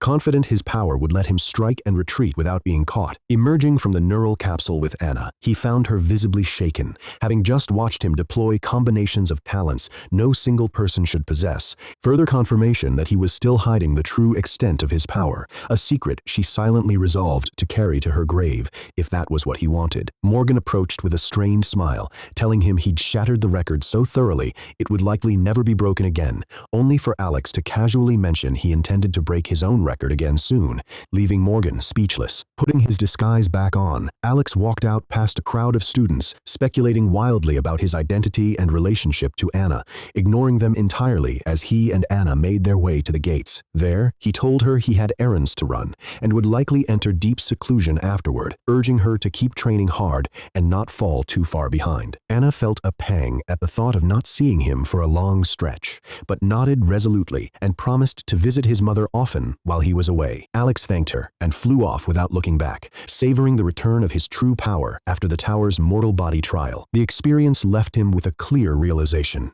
If his cultivation were ever sealed, he'd become dangerously vulnerable against true experts, despite still being formidable. He needed a physical foundation of raw strength and defense that no seal or suppression could strip away, a backup that didn't depend on his talents or cultivation at all. Alex knocked on Alindros's door to check in, drawing a grumbling remark about him breaking his master's record, then pulled him into a quick hug and left before the confused Alindros could respond. Back on his own, a system notification revealed he'd successfully copied telekinesis at X grade, and thanks to sacrificing 3 slots for it, gained 40 additional external talent slots, since Alindros's own talent had jumped from legendary straight to X grade in successive upgrades. Delighted, Alex mapped out his remaining targets: Darian's illusion, Julius's clairvoyance, Arthur's dragon transformation, and Morgan Stanley's techmaster talent, the last of which was essential to a plan he was already forming. He visited Arthur first, admitting that the tower fight had exposed a real weakness. What would happen if he ever faced overwhelming danger completely alone? Arthur confessed the Alliance had no real solution either, short of comprehending higher laws, something the current crisis gave them no room to pursue safely. When Alex asked whether they'd considered using Adam's portal talent to cultivate in scattered, random locations and flee at the first sign of danger, Arthur explained the fatal flaw. A portal open to what seemed like a safe location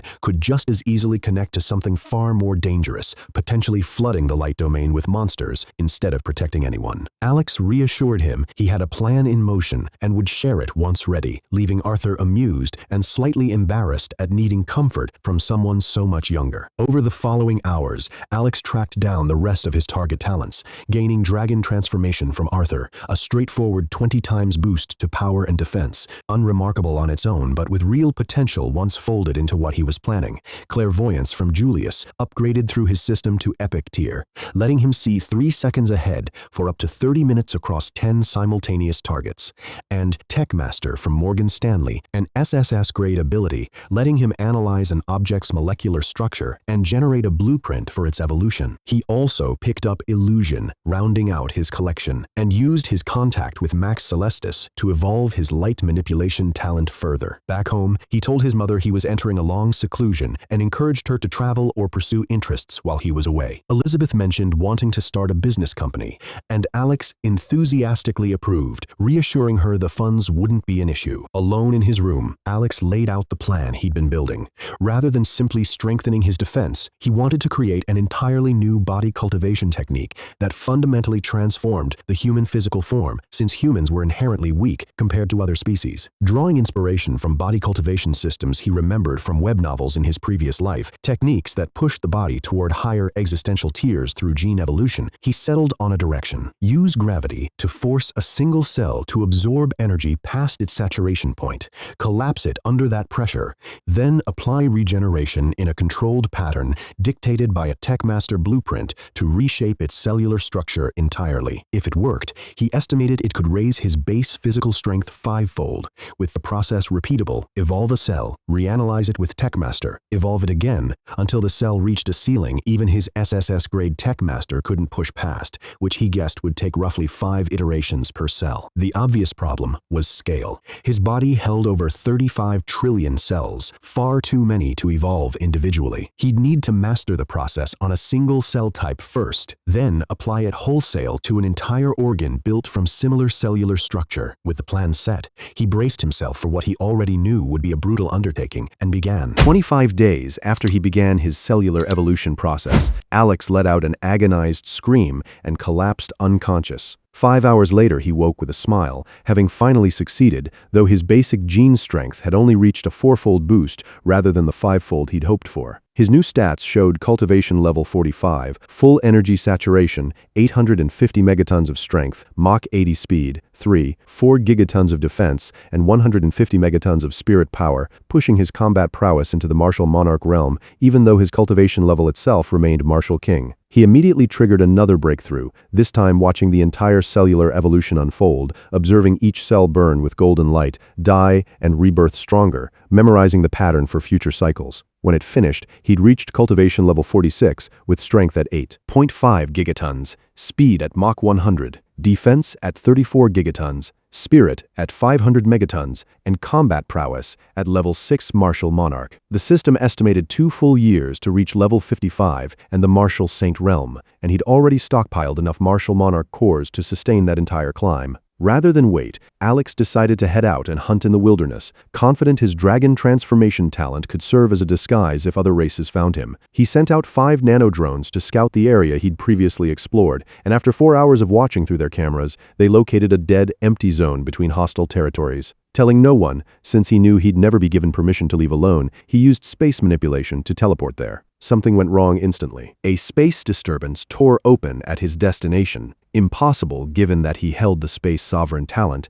and space was supposed to obey him. Instead of teleporting, he was consumed, pulled in like a drop of water swallowed by a whale, and a crushing pressure bore down on his soul before he blacked out. He woke in a boundless white space with no walls, floor, or ceiling, where a tiny pixie-like being introduced herself as Fiona and welcomed him to the Prime Sanctuary, remarking with curiosity that he'd arrived before his planet's trial had even concluded. She explained the true scale of existence. His universe was merely one grain of sand within a hierarchy rising through multiverse, megaverse, hyperverse, outerverse, omniverse, meta-existences, and finally absolute realities, with the Prime Sanctuary itself ranking among the highest class absolute realities, containing every race and timeline that had ever existed. Alex asked why he'd been brought there, and Fiona said his potential value registered at the absolute reality scale, something she'd never seen from a creature born in the lowest tier of existence. She offered him 2 paths: join his race's designated human territory within the sanctuary for stability, or relocate alone to an unclaimed sector no race had ever entered,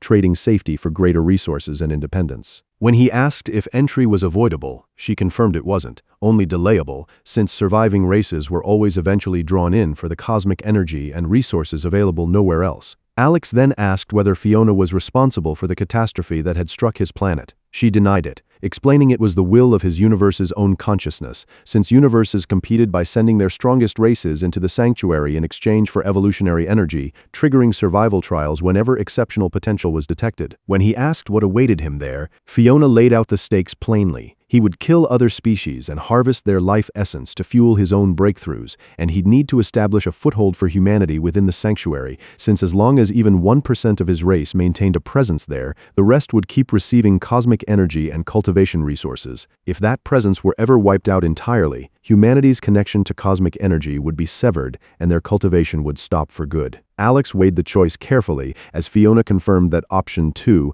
the unclaimed sector, matched his assessed potential, though warning that its unstable coordinates carried a real chance of dropping him into a high-risk zone where his own capability alone would determine survival. She stressed that death in the Prime Sanctuary was absolute and final, with no reincarnation or second chances, and that he was only being offered this path because his potential met the threshold for independent deployment. Alex reasoned through the trade-off. Option 1 offered safety, but slower progress under hierarchy and competition for shared resources, while Option 2 meant danger, but the freedom to build something first. Thinking of his own race, who would inevitably be funneled into this same killing field once their planetary trial ended, he decided someone needed to go ahead and claim ground before they arrived. He chose Option 2. Fiona studied him with an unreadable mix of respect or fear, told him he already held the highest universal tier talent and would need to surpass the universal limit itself to upgrade it further, then wished him luck and vanished the room around him. The instant he disappeared, Fiona collapsed, shaking and pale, confessing to her mother and gathering pixiekin that she had briefly touched his soul and sensed something abyssal beneath his fear, an absolute reality potential somehow born from a mere universe. Her mother, equally unsettled, told her she'd passed her trial and done well, then admitted that all they could do now was pray the human died quickly in the sanctuary, since if he survived and grew, the balance of the absolute realities themselves might shift. The pixies could only observe and record, never interfere, and bowed their heads in silent, fearful prayer. Alex hit solid ground alone in a vast mountain range beneath a wrong-colored violet sky lit by 2 suns, one dying red, one blazing white. A system notification confirmed he'd arrived in an absolute reality, followed immediately by a warning that the reality's will was attempting to bind his soul. His system compared authority levels, an absolute reality entity against its own concealed rating, and won outright, denying the foreign entity access and asserting dominance, though the act drew the attention of unknown higher powers. In response, the system began an emergency evolution to protect him, requiring 1 full day to complete, promising him an absolute reality rank talent if he survived that long. Before he could process what his own system had just done,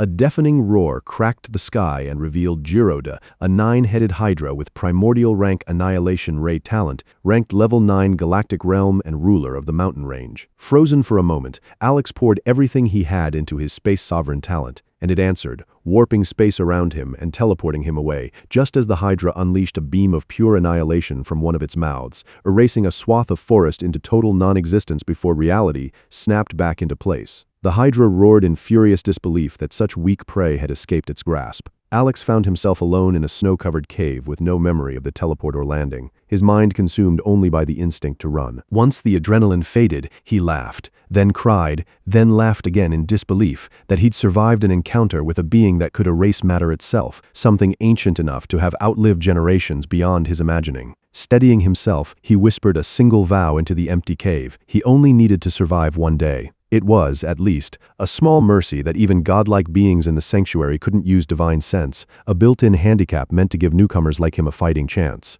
Alex sat in the cave, turning over the impossible math of his situation. He needed to build a stronghold to eventually leave the Prime Sanctuary, but that seemed absurd with a 9-headed galactic hydra roaming the mountain range like it owned it. With no immediate answer, and his mind exhausted from calculating survival odds, he eventually fell asleep. He woke to heavy, rhythmic thuds, shaking the ground, and stepped outside to find a breathtaking alien night sky lit by 3 moons, purple, green, and crimson, casting the mountains, glowing butterflies, and lantern-like mushrooms in surreal color. For a moment he forgot his danger entirely, smiling at the thought of how Anna would react to seeing it. Then reality reasserted itself. He needed to get home for his people's sake, but this place also offered unmatched growth potential, since relying on the system alone would take years to gain a single level, while hunting here could push him to planetary rank far faster. Spotting the 9-headed hydra moving through the distant valley, its pressure suffocating even from afar, Alex avoided it entirely and instead deployed his spirit animal skill, sending out small spectral scouts rather than risk exposing himself directly. Before they got far,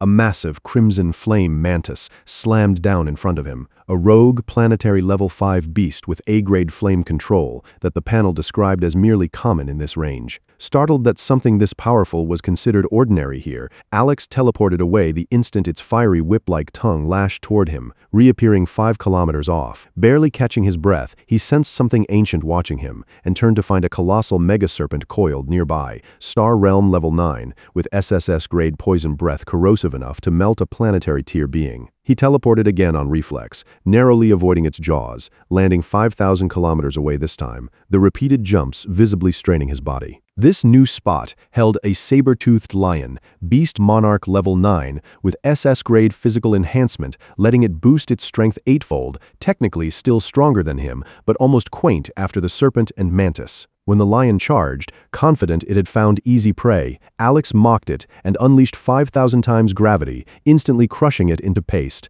a result even he hadn't fully expected until he realized the mountain range's baseline gravity was already roughly 100 times Earth's, multiplied further by his own molecular-level control. Catching himself getting cocky, Alex reminded himself that pride would only cloud his judgment, and reasoned that if a beast monarch could survive undisturbed in this spot, nothing stronger was likely nearby. He settled down and calmly ate a meal from his space ring under the 3 moons, monsters capable of erasing him roaring somewhere in the distance, quietly wondering what kind of evolution his system would eventually grant him if he survived this place, certain that surviving here wouldn't just make him stronger, it would remake him into something else entirely. The night passed uneventfully as Alex stayed put in his chosen spot between the rocky ridges, refusing to explore blindly after nearly landing in the jaws of lethal predators earlier. He weighed his options calmly. Teleportation was reliable but strained his body over distance. Gravity control was devastating but needed precision in a place with already amplified gravity, and spirit animal scouting risked alerting stronger beings. With the system's evolution due in 2 hours, he simply waited. When it finished,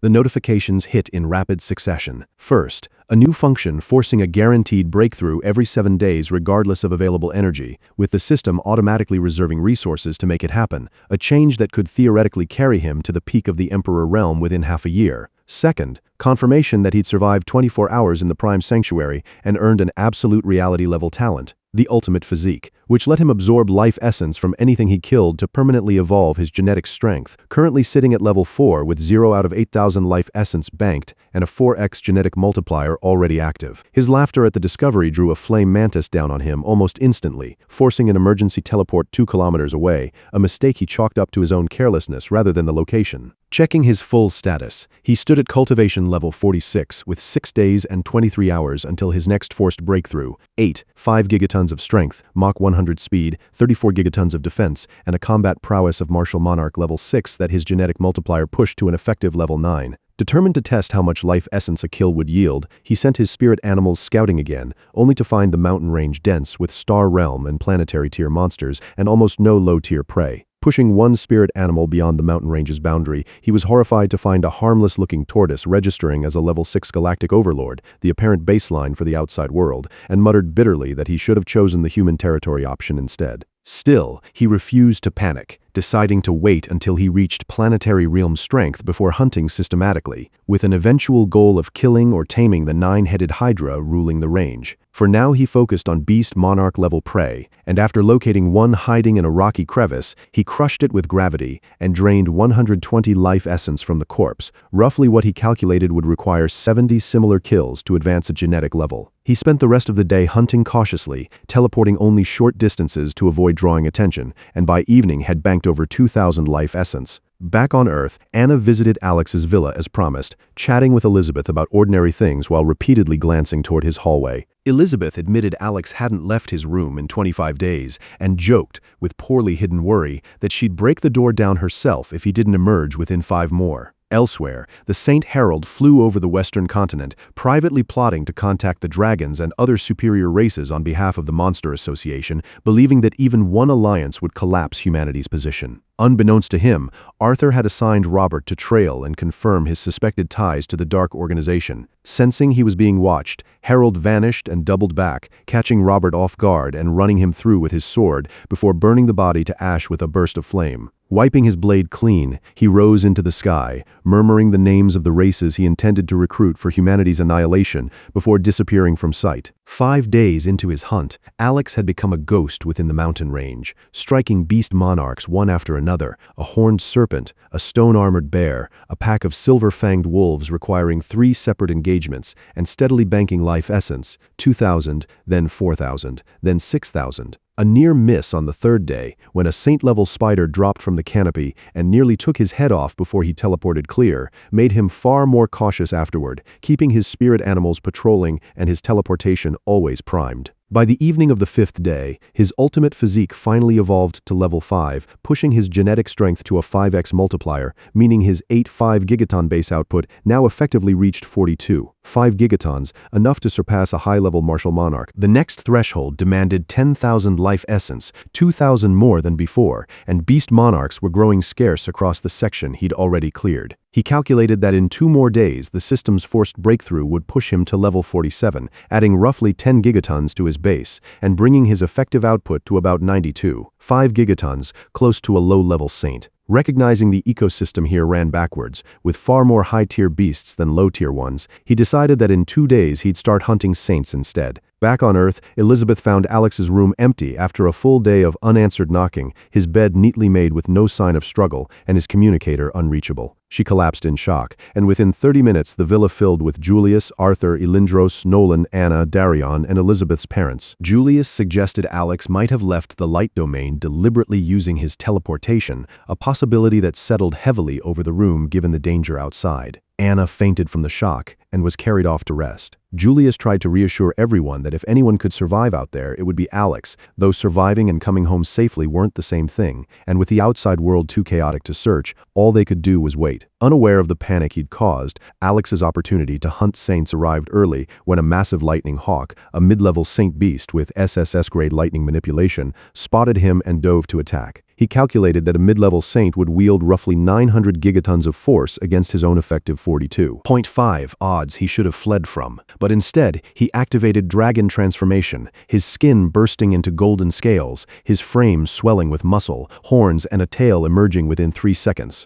The transformation's 20-fold multiplier turned his 8.5 gigaton base into 170, then his 5-fold genetic multiplier stacked on top brought his total to 850 gigatons. As the hawk unleashed a condensed sphere of lightning mid-dive, Alex swung his sword with Annihilation activated, tearing through the attack and cleaving the hawk clean in half. The kill rewarded him with 1,000 life essence, 10 times what a single monarch had given him. Dropping to one knee, exhausted but grinning, he realized he no longer needed to wait for his scheduled breakthrough to keep climbing. Alex allowed himself 30 seconds to recover after the lightning hawk kill before pushing forward, calculating he now needed 9 more saint-level kills to reach the next threshold. After 30 minutes of searching, he found a diamondback armadillo, a low-level saint beast whose SSS-grade kinetic absorption talent rendered conventional attacks useless, sleeping in a shallow depression, its bulk barely registering to his spirit animal network. Rather than attack with force, he used molecular gravity to manipulate the shell's crystalline bonds from within, causing it to shed and dissolve layer by layer while the creature thrashed helplessly. After 3 seconds of sustained pressure, its shell had crumbled to dust, and he finished it with a single strike, earning 800 life essence, less than the hawk, but confirming his gravity alchemy combination could bypass even a defense built to no-cell physical force, all without needing dragon transformation. Deeper in the mountains, the air suddenly went dead silent and cold as a white void tiger materialized 30 meters away, a mid-level saint beast whose SSS-grade spatial stealth let it exist partially outside normal space, undetectable even to Alex until it revealed itself. It vanished and struck, but his danger sense let him teleport clear just in time. Recognizing a real threat, he activated Dragon Transformation again, faster this time, pushing his output to 850 gigatons. When the tiger vanished to attack again, Alex used his own space talent to track its dimensional distortions instead of relying on sight, catching it mid-teleport with a devastating strike that sent shockwaves through the valley and left it bleeding and furious. The tiger abandoned stealth and charged head-on, and the two traded brutal blows for nearly a minute, reshaping the valley around them, until Alex found an opening, grabbed its extended foreleg, spun it off balance, and tore out its throat. The kill yielded 1,100 life essence,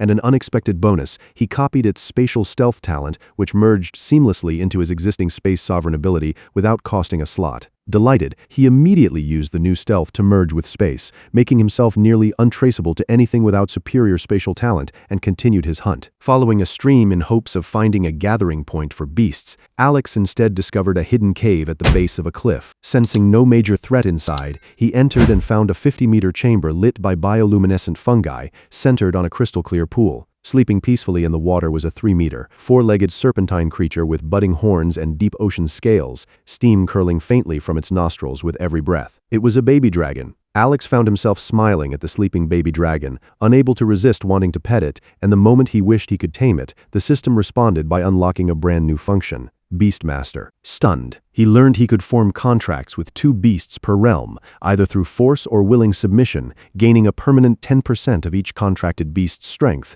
and eventually the ability to merge with them upon reaching the planetary realm, all while starting with a slot capacity of 0/12. The implications staggered him, imagining an army of contracted beasts stacking permanent power on top of his own cultivation, though he quickly reasoned that forcing a contract required being stronger than the beast in question, undercutting the point of using it as a shortcut. Scanning the dragon, he found it registered as a dragon hatchling with a primordial tier life elementalist talent, carrying the bloodline of the ancestral life dragon, locked until reaching the universe realm, and ranked high-level saint despite being a mere infant. Recognizing the danger that its parents likely lived nearby given how deliberately hidden the nesting cave seemed, Alex decided his first priority was simply copying the talent before figuring out anything else. Cloaking himself in spatial stealth, he approached the sleeping dragon undetected, then hesitated inches from touching it as a colder plan formed. Since it couldn't see him, this was his best chance to weaken it and attempt a forced contract while it was vulnerable. Apologizing quietly, he activated dragon transformation, summoned a saint-tier sword, and struck the base of its skull with calculated force.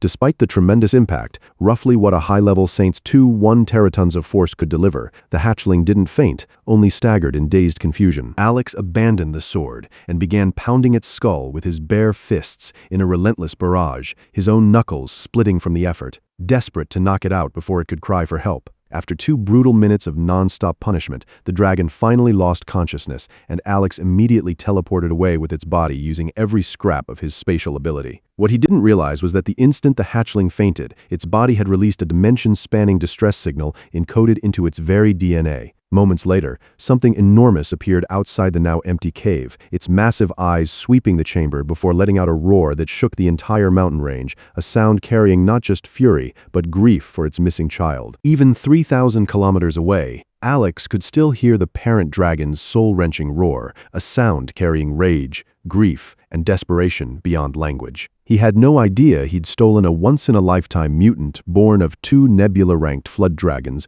who had waited millions of years and sacrificed their own cultivation for this child. All he knew was he needed to secure the contract fast. Placing a trembling hand on the unconscious dragon's head, he commanded the system to initiate the bond. Since the subject was unconscious, the system triggered a forceful soul binding instead, and the dragon woke up screaming in agony as its very identity was rewritten. Alex's heart pounded in terror that the cries might reach its parents, but the contract completed successfully, rewriting the dragon's genetic code and granting it access to divine sense. A tremendous surge of power, 200 gigatons, equal to a full Martial Saint level 2, flooded into Alex's body. His strength jumped to 208, 5 gigatons with an ultimate martial prowess of level 6 Martial Saint, meaning his true base strength now sat near a full teraton, and with dragon transformation active, he could reach 20 teratons, equivalent to a level 1 Martial Emperor. As Alex reveled in his newfound power, a small telepathic voice called him Master. The dragon confirmed it could speak with him mentally now and had no name, so Alex named it Ember for its coal-like glowing scales.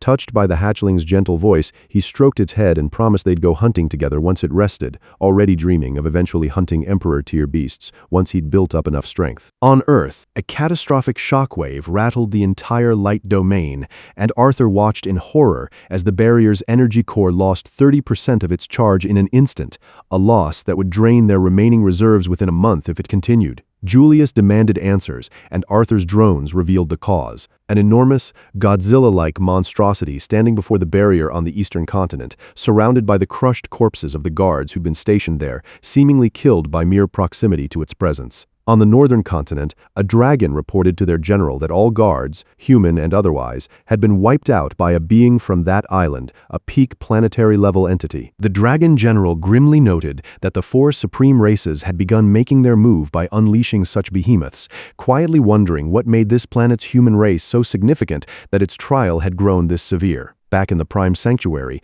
Alex stood over the corpse of a 100-spined serpentine saint beast, having just earned enough life essence to evolve his ultimate physique to level 6, with gene strength rising to 6x. Unwilling to stop, and spurred by learning Ember's own gene strength sat at a full 10x, far surpassing his own, he pushed relentlessly onward. 2 days later, he'd climbed to ultimate physique level 10 with gene strength at 10x to match his new pet. Around the same time, his cultivation forcibly advanced as well, adding 10 gigatons of base strength and pushing him to cultivation level 47, 6 days and 23 hours from his next scheduled breakthrough, with combat prowess now rated at level 9 Martial Saint. Resting against a tree, Alex noticed a shift in his bond with Ember, whose cultivation base had jumped from 7% to 40%, and learned from the system that every 3-level breakthrough he achieved would push his contracted beasts forward a minor realm as well. Delighted at the mutual growth, he scratched Ember's head and settled down to sleep, telling the dragon to keep watch. He was jolted awake by a childish voice calling his name, and after a frantic scan of his surroundings turned up nothing, realized the voice belonged to his soul AI. Checking its progress, he found it had already reached 51% capacity, far faster than expected, having absorbed enough information from the sanctuary and Fiona's earlier explanation to now be connecting to the laws of Earth itself. The AI's next words hit like a blow. The light domain was in grave danger, since powerful monsters emerging from an unknown island were draining the barrier's energy so fast that only 15 days to a month remained before it collapsed, far sooner than the 6 months of reserves Alex had assumed they had. With his mother, Anna, his master, and all of humanity trapped behind that barrier, Alex abandoned rest entirely, deciding that boosting his genetic strength was his fastest path to real power since a planetary breakthrough remained out of reach for now. He'd also noticed the sanctuary's monsters followed a strict territorial hierarchy, with the truly powerful beasts staying confined to their own zones rather than roaming the periphery, meaning he could hunt aggressively in the lower tiers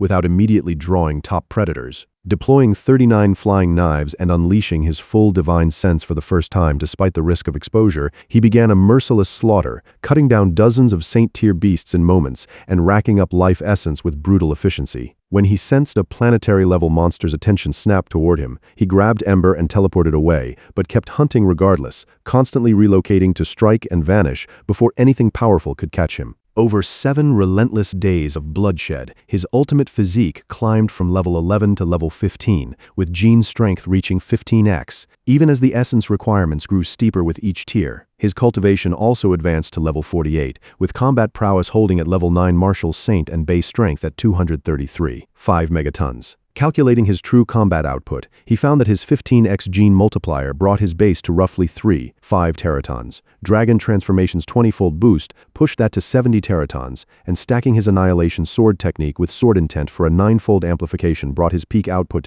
to 630 teratons, equivalent to a level 9 Martial Emperor. Even so, he judged it still wasn't enough. He asked Raphael, the name he'd given his soul AI over the past week, how many planetary-level monsters currently threatened the barrier, and learned 3 remained, all high-level planetary realm, with the other invading races having temporarily withdrawn. Anxiety gnawing at him, he finally sat down to rest, only to be interrupted by a low growl carrying through the night. 2 kilometers away, a massive white ape lay dying against a cluster of boulders, its body radiating cold and bleeding silver-blue blood that froze on contact with the air. His scan identified it as a Frost Veil ape, a mid-level planetary realm beast with an ultimate tier absolute 0 talent, currently dying from wounds inflicted by a star realm beast. The dying Frost Veil ape radiated waves of ice that had transformed the surrounding forest into a frozen landscape, its chest and arms torn open by wounds Alex's scan attributed to a fight with a star realm beast, a tier so far above planetary that Alex's blood ran cold just contemplating the gap. When the ape's ancient blue eyes briefly opened and locked onto him before closing again, too weak to do anything but wait for death, a reckless plan formed in Alex's mind. He asked Ember to communicate with it and offer a contract in exchange for healing. The ape, translating through the bond, dismissed him contemptuously as monarch-level trash and asked to be left to die with dignity. unimpressed even when Alex promised that following him would eventually let it kill the nine-headed Hydra itself. Alex answered by dropping his restraint and activating Dragon Transformation, his aura surging to Emperor level 9 and cracking the frost across the clearing, then calmly noting it had taken him only a few months to reach that level. Stunned, the ape asked if he spoke the truth, and upon Alex's confirmation, agreed to the contract, warning that it would kill him without hesitation if he'd lied and the chance ever arose. Alex accepted the condition, and the moment he touched the ape's arm and initiated the bond, the system confirmed a willing natural contract, granting the ape access to divine sense, but warned that the returning power surge from a beast so far above Alex's own level was almost too much for him to handle. He accepted anyway and immediately collapsed from exhaustion. Panicked, Ember activated his own life elementalist talent to heal him, not realizing the ability worked by directly transferring his own life essence rather than simply channeling external energy, a flaw Alex had learned to avoid by relying on light-based healing instead but had forgotten to warn Ember about. The ape noticed the drain immediately and pointed it out, and when Alex woke moments later, he stopped Ember before the exhausted dragon could hurt himself further, telling him not to use that talent again until reaching the planetary realm. Comforted and reassured, Ember settled against him while Alex resumed healing the ape properly, and 3 days later the last of its wounds finally closed. With the ape fully healed and newly steady, Alex asked it to capture live low-level crimson mantises for him, planning to use it to hunt weaker planetary tier monsters as a way to accelerate his own evolution and shorten his time trapped in the sanctuary. The ape, now addressed as Wukong, agreed with a dangerous smile and vanished to comply. Checking his Beastmaster interface, Alex confirmed his roster now stood at 2 of 12 slots filled, Ember at Saint level 9 with a cultivation base of 40.003%,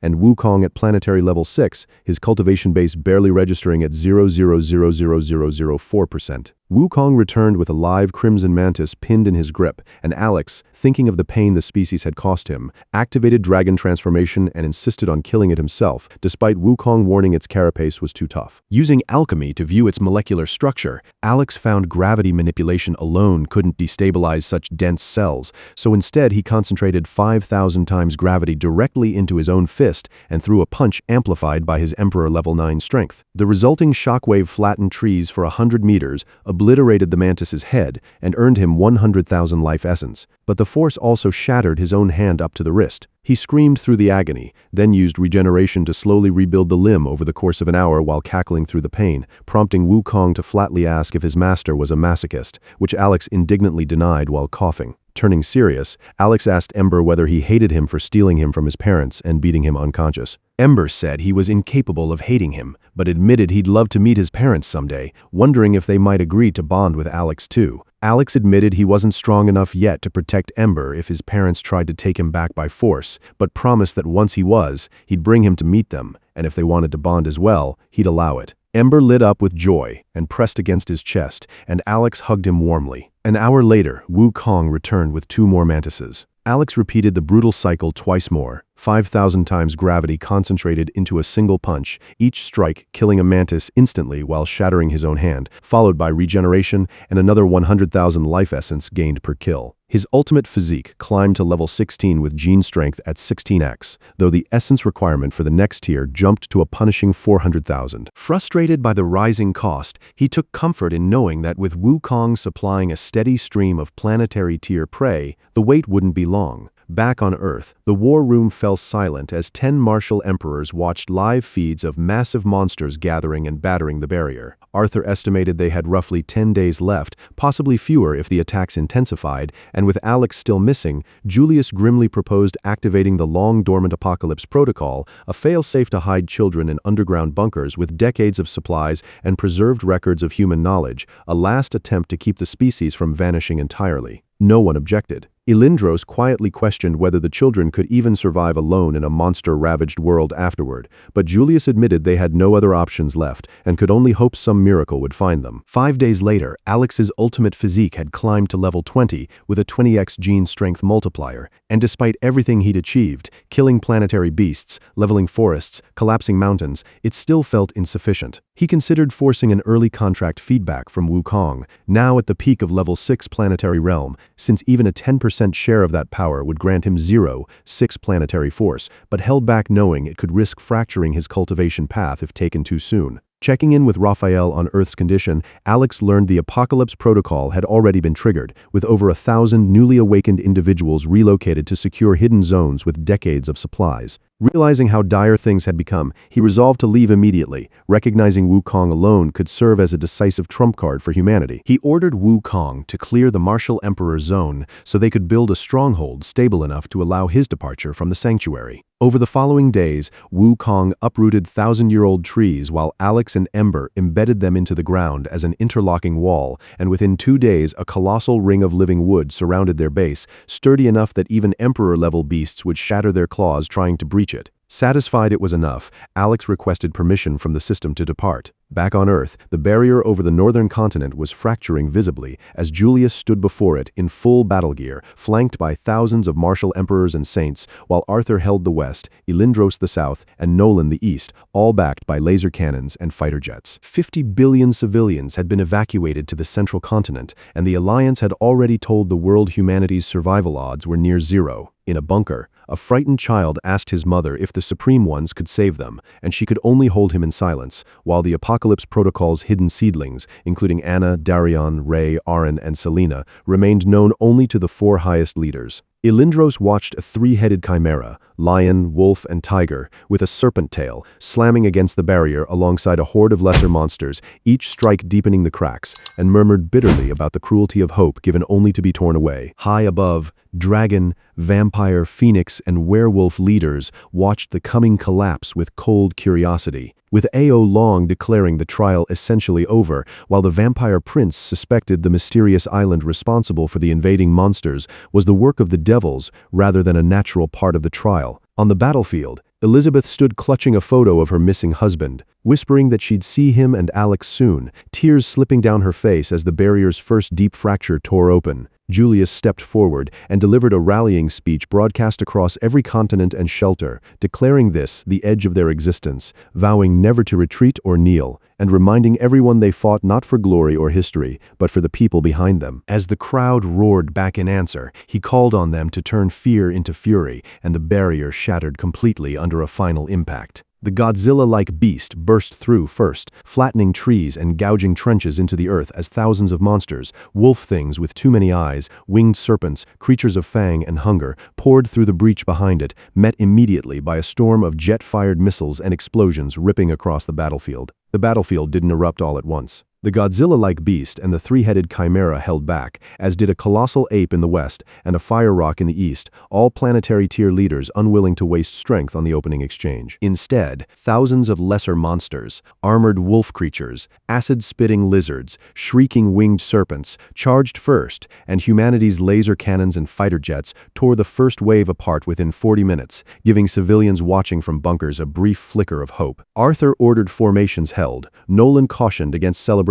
too early, and Elindros noted the chimera was simply observing and toying with them. The ground shook again as denser, mid-level monsters emerged, their natural armor and regeneration making artillery far less effective. Arthur deployed martial kings and lords to meet them directly, and though coordinated human formations initially cut down dozens, the math was against them. 10 monsters for every martial artist. The first human casualties followed in quick succession, a young martial lord killed by a second beast's claw through the chest moments after felling one enemy, and a female martial king consumed by acid after failing to dodge a lizard titan's spray, both deaths broadcast live to horrified civilians as the casualty count began climbing. When the 10th human death was reported, the martial saints entered the fight, their auras alone flattening weaker monsters and one summoning a rain of golden blades that shredded an entire horde. Humanity's momentum surged again, but the enemy answered with its own saints, a horned giant wielding a bone axe, a black flame-wreathed winged demon, and a crystalline serpent that constricted and cracked ribs before its target tore free. Once again, the numbers favored the invaders, 10 monster equivalents for every human saint,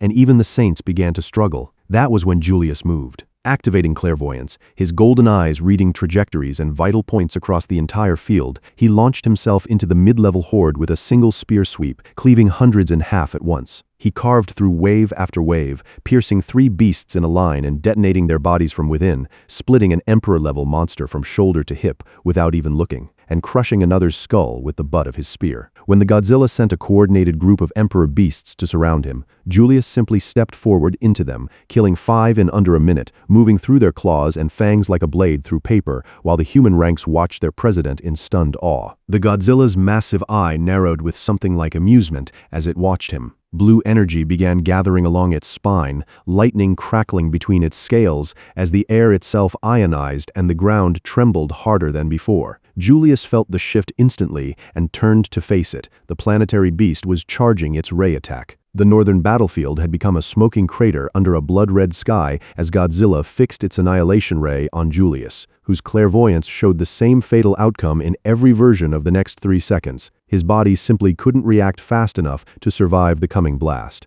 Just as the beam peaked, a sword fell from the heavens and struck Godzilla's dorsal plate with meteoric force, shattering its focus and staggering the towering beast. A black armored warrior hung suspended in the sky above the battlefield, unmarked and unidentified, then dropped like a falling star and slammed into Godzilla's chest hard enough to crack its ribs and knock the creature to the ground. The warrior's aura, precise and controlled rather than purely destructive, rolled outward across the battlefield, and Godzilla's furious roar carried a summons that reached every corner of the war. Every planetary monster on every front abandoned its fight and raced north to answer the call, converging as Julius, Nolan, Elindros, and Arthur gathered together for the first time, none of them able to identify the mysterious fighter. When the Chimera, fastest of the gathering monsters, lunged at the warrior's throat, he vanished and reappeared with all 3 of its heads already severed, drawing a deafening cheer from the human ranks, even as he ignored them entirely and continued cutting down planetary beings one after another,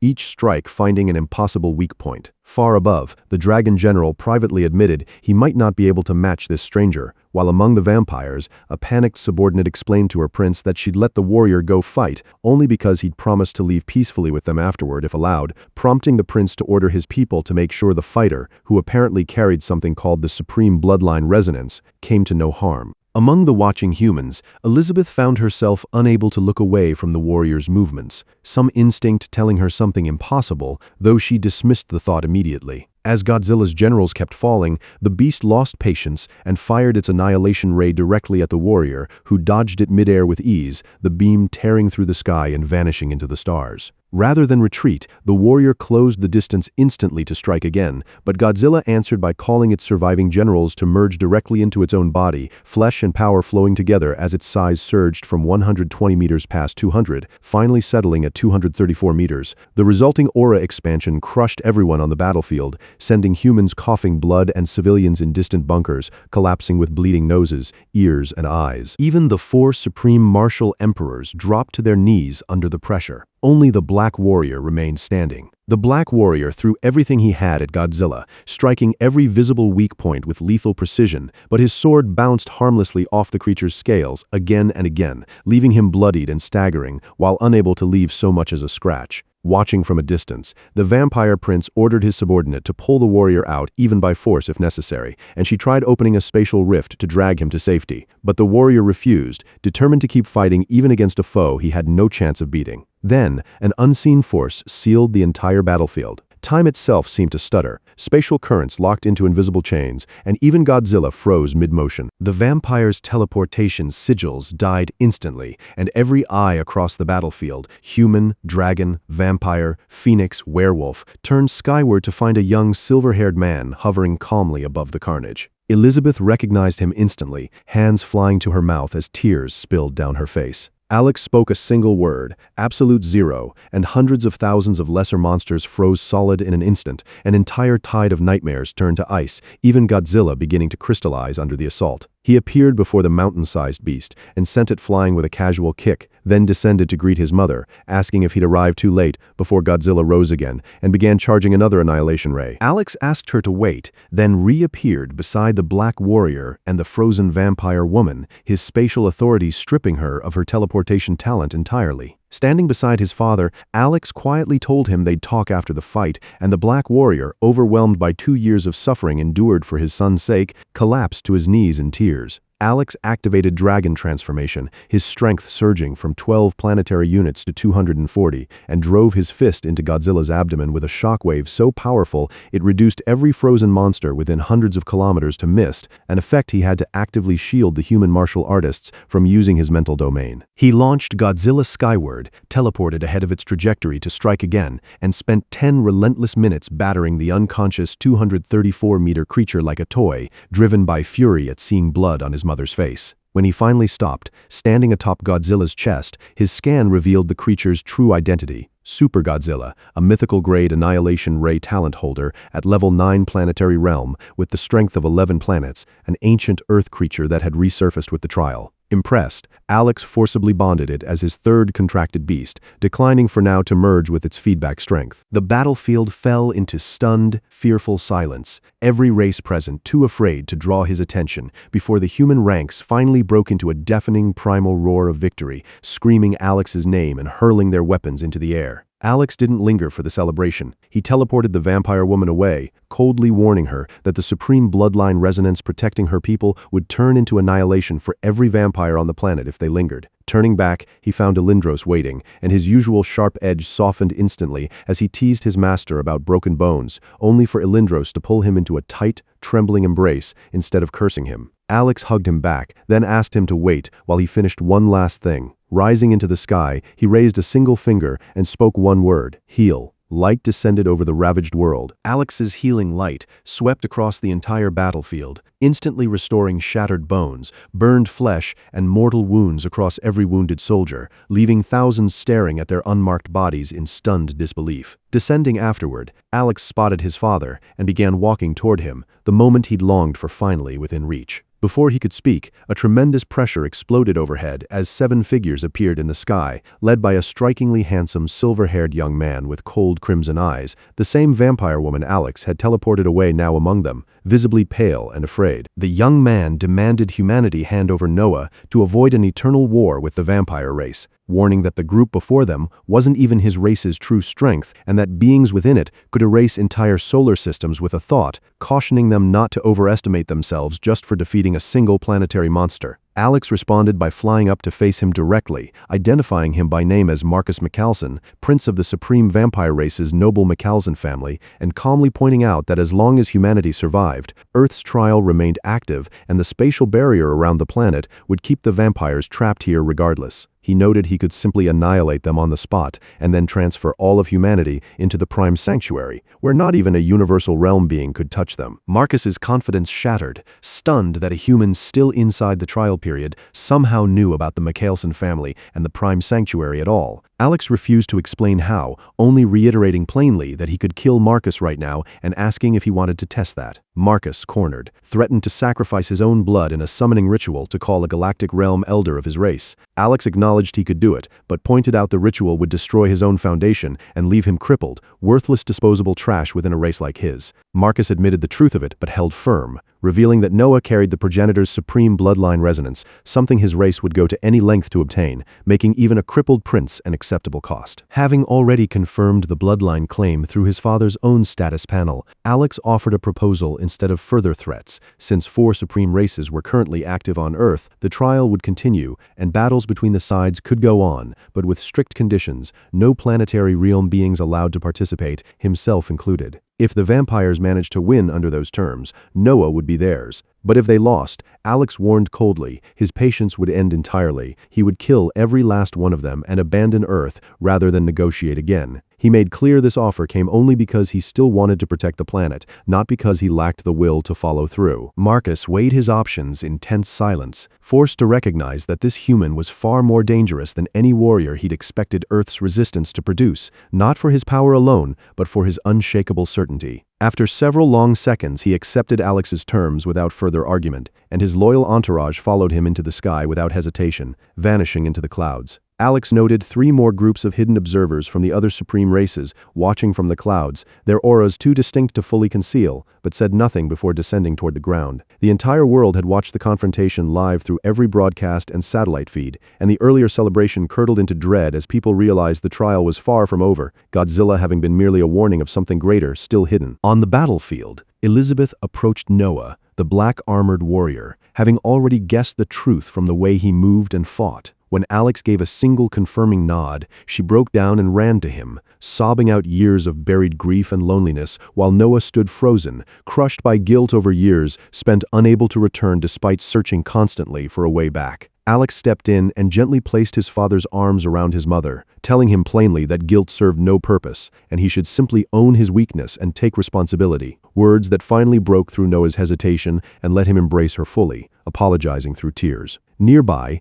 Alexander Moriarty watched the reunion in silence, torn between pride that two of humanity's strongest now belonged to his family and guilt over the emotional distance still separating them. Turning practical again, Alex told Julius to fortify the light domain with defensive walls and base cities, warning that the monster they'd just defeated was only a small glimpse of the true horror still hidden behind the dark, unexplored half of the planet. Julius, half serious, offered to name Alex president on the spot, which Alex deflected by pointing out he was only 15 and deserved to enjoy his youth rather than do paperwork, prompting Julius to jokingly suggest Noah take the job instead, only for Noah to loudly decline, declaring he needed to focus on giving Alex 4 or 5 siblings, embarrassing Elizabeth before he scooped her up and rocketed into the sky with her. Turning back to Julius, Alex announced he'd be leaving again soon and asked him to arrange a meeting with all the martial emperors and saints, intending to finally reveal the truth about the Prime Sanctuary. Walking off with Arthur, Alex explained a deeper concern. His mental domain, now expanded to cover the entire planet, kept hitting invisible restrictions at certain boundaries, suggesting Earth held secrets older than human civilization itself, likely tied to the unexplored, still dark half of the world, rather than the current trial. He asked Arthur for 10 SS rank or higher soldiers, preferably martial emperors or saints, since there was no time to nurture younger talent, to form a special task force answerable only to him. As they walked, Alex added one last warning. With the barrier gone, everyone needed to push toward the planetary realm as quickly as possible, since he suspected the true trial had only just begun. Arthur studied Alex in silence, recognizing that the boy standing before him had changed far beyond his old self, no longer someone who needed guidance but someone whose judgment now carried the weight of an entire world. When Arthur asked whether martial artists should keep guarding the 4 continents while base cities were built, Alex declined, telling him the warriors had earned rest and that he would guard the continents himself. Walking toward Godzilla's unconscious, mountain-sized body, Alex asked Raphael whether star-level creatures might exist on Earth. Raphael estimated the probability was low but couldn't rule out planetary beasts, hundreds of times stronger than Godzilla existing somewhere. Alex's excitement grew when Raphael confirmed that once Godzilla, currently level 9 planetary realm, climbed 3 more levels, roughly 21 days away at his current pace, it would evolve into a star-level creature, potentially giving him strength, rivaling the black hole realm by the time he eventually left Earth. He healed Godzilla's battle wounds, joking he hoped it wouldn't hold a grudge, then absorbed the fully restored beast into his shadow domain, promising it would become one of his core fighting forces. Expanding his mental domain across the entire light domain, Alex surveyed the devastation, shattered continents, collapsed cities, but confirmed humanity had survived. He noted his current weapons wouldn't be able to withstand his continued growth much longer and checked his ultimate physique status, finding it at level 20 with 700,000 of the 1 million life essence needed for the next tier, a massive haul from the countless kills during the final battle. Thinking ahead to reaching higher cosmic civilizations for resources to help rebuild Earth faster, he asked Raphael if there was any way to leave the planet, and was told not currently, though ancient ruins scattered across Earth, sealed off from the planet's own laws, might hold answers worth exploring once the base cities were finished. Below, the surviving martial artists began withdrawing to the central continent, the only region left habitable after the war. In Aurora City, Julius and the others were met by millions of civilians bowing and chanting thanks to their saviors. Julius announced they'd need to prepare Earth's greatest welcoming ceremony for Alex, revealed he was currently guarding the continental borders personally, and called on everyone capable to help construct the base cities immediately, receiving an enthusiastic, unified pledge of support. Later, Julius, Arthur, Elindros, and Nolan gathered at the Alliance Hall to reverse the now unnecessary Apocalypse Protocol. Joining hands, they channeled combined energy that shifted the Earth beneath the hall like a rearranging maze, revealing a hidden chamber 500 kilometers underground containing a massive capsule holding 100 sleeping young people, one of 12 identical capsules hidden across the continents. Elindros lifted it to the surface with telekinesis, opening it to reveal 50 young men and 50 young women, including his own descendants, Anna and Darion. Gazing over them, he quietly told the sleeping children they were fortunate to share a generation with Alex, who carried humanity's burden so they could grow up in peace, and hoped none of them would ever betray him. The 4 leaders then departed to retrieve the remaining 11 capsules. Inside the open capsule, Anna slowly woke, disoriented, remembering her ancestors' parting words that she might not wake for hundreds of years and would be expected to lead the survivors and rebuild civilization if fate demanded it. A chilling thought struck her that she and the others inside these capsules might now be the last humans left alive on Earth. Anna crept barefoot through a dimly lit emergency corridor, her mind consumed with dread over what state the world might be in after what she believed had been hundreds of years asleep, her gravity abilities pulsing involuntarily and cracking walls at every unnerving sound. Reaching a door at the top of an endless stairwell, she pushed it open to find warm daylight and, standing just meters away, a uniformed woman who immediately saluted and congratulated her on waking on her own. Startled, Anna's gravity field surged violently, cracking the ground and lifting stones, but the woman remained perfectly calm, and Anna, recognizing the Alliance insignia on her uniform, quickly collapsed the field and apologized. The woman introduced herself as Leona Hart, a medical officer from Aurora City's Central Medical Center, and gently corrected Anna's assumption that centuries had passed, revealing she'd only been asleep for 3 days. Stunned, Anna followed her into a pristine, untouched Aurora City, seeing no monsters or destruction anywhere, and was led to an examination room where Leona played a holographic recording of the battle while running her checkup. Anna watched in horror as the footage showed the 4 generals fighting on collapsing continents, martial artists dying by the hundreds, and a black-armored warrior struggling valiantly against Godzilla before nearly being crushed by its tail. Then a young man appeared above the battlefield, uttered a single word, and instantly froze hundreds of thousands of monsters solid in an ice age, including Godzilla itself. She watched him kick the frozen beast away, beat it into submission, and calmly face down a delegation of threatening vampires afterward. Recognizing Alex, Anna broke down in tears of relief, whispering her thanks that he was still alive. Leona confirmed it was indeed him, revealing he was currently guarding the continental borders alone so the rest of humanity could rest and rebuild. Anna laughed through her tears at the thought that a 15-year-old boy carried that burden without complaint. When she asked if she could see him, Leona explained he'd return to Aurora City eventually for the grandest greeting ceremony in Earth's history, and Anna, having braced herself to wait centuries, decided a few more days meant nothing.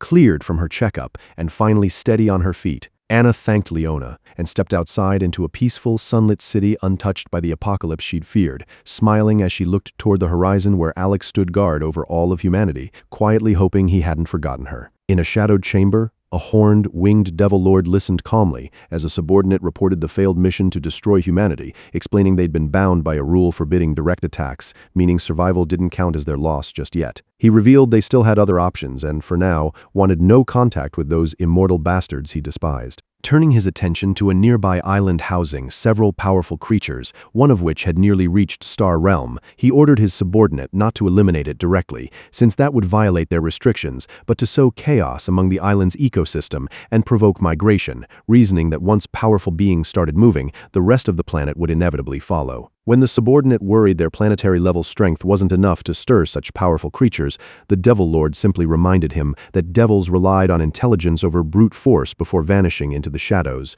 Meanwhile, Alex watched over the base city construction from a cliff when the ground suddenly shook violently, and Raphael informed him one of the planet's largest ancient ruins was resurfacing. Curious, Alex learned these ruins were remnants of both ancient human civilizations and extraterrestrial societies that once maintained contact with early Earth, information Raphael could extract from traces embedded in the planet's own laws despite being unable to see inside the structures directly. Alex also asked whether time manipulation talents existed anywhere, and Raphael estimated the odds at essentially 0, a sobering answer. When Alex asked if Raphael could ever connect to the Prime Sanctuary's laws, he was told that would require evolving into something like a meta-existence, since the Sanctuary's rulers had transcended space and time entirely, a scale Alex immediately recognized as far beyond his current reach. Raphael flagged several hidden, unmeasurable life forms near the newly surfaced ruin, and Alex, unwilling to leave his post unguarded, summoned Wukong, cloaked him in spatial stealth, and ordered him to stay and defend the area unless a planetary-level threat appeared. He then activated his system's feedback strength, absorbing a surge of raw power that pushed him to 1/8 planetary level and launched himself toward the ruin at 20,000 meters per second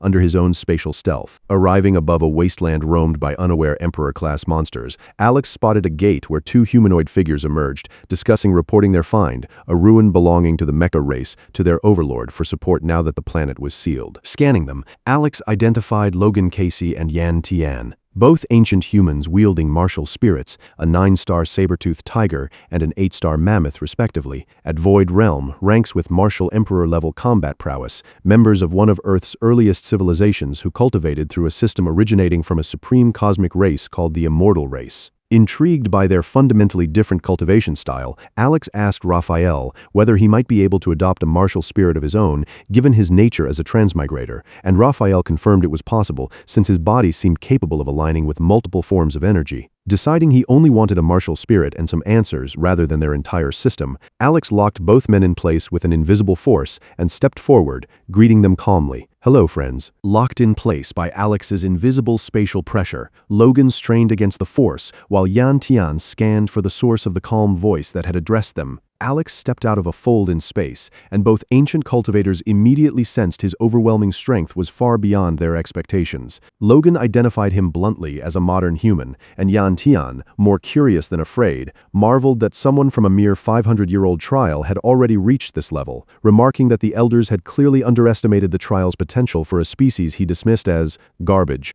Alex asked plainly why they seemed so calm given he was already planetary level and a full realm above them. Yan Tian explained modern humans lacked something ancient humans possessed, and when Alex correctly guessed he meant martial spirits, both men were shocked he knew the term at all. Rather than explain, they offered to demonstrate, releasing their martial souls, a massive saber-toothed tiger behind Logan and a towering mammoth behind Yan Tian, both manifestations instantly boosting their combat levels to planetary 8 and 9. Alex noted with amusement that his spatial control couldn't fully restrict the souls since they existed partly outside normal physical space, calling the ability cheating, but choosing to let the fight continue out of curiosity rather than suppress them immediately. The martial souls struck him with full-strength blows that he let land unresisted, surprised at how physically real spiritual constructs could feel. When he threw an experimental punch back, it passed straight through them, and moments later both cultivators, merged briefly with their spirits, struck him from behind hard enough to stagger him. Rather than anger,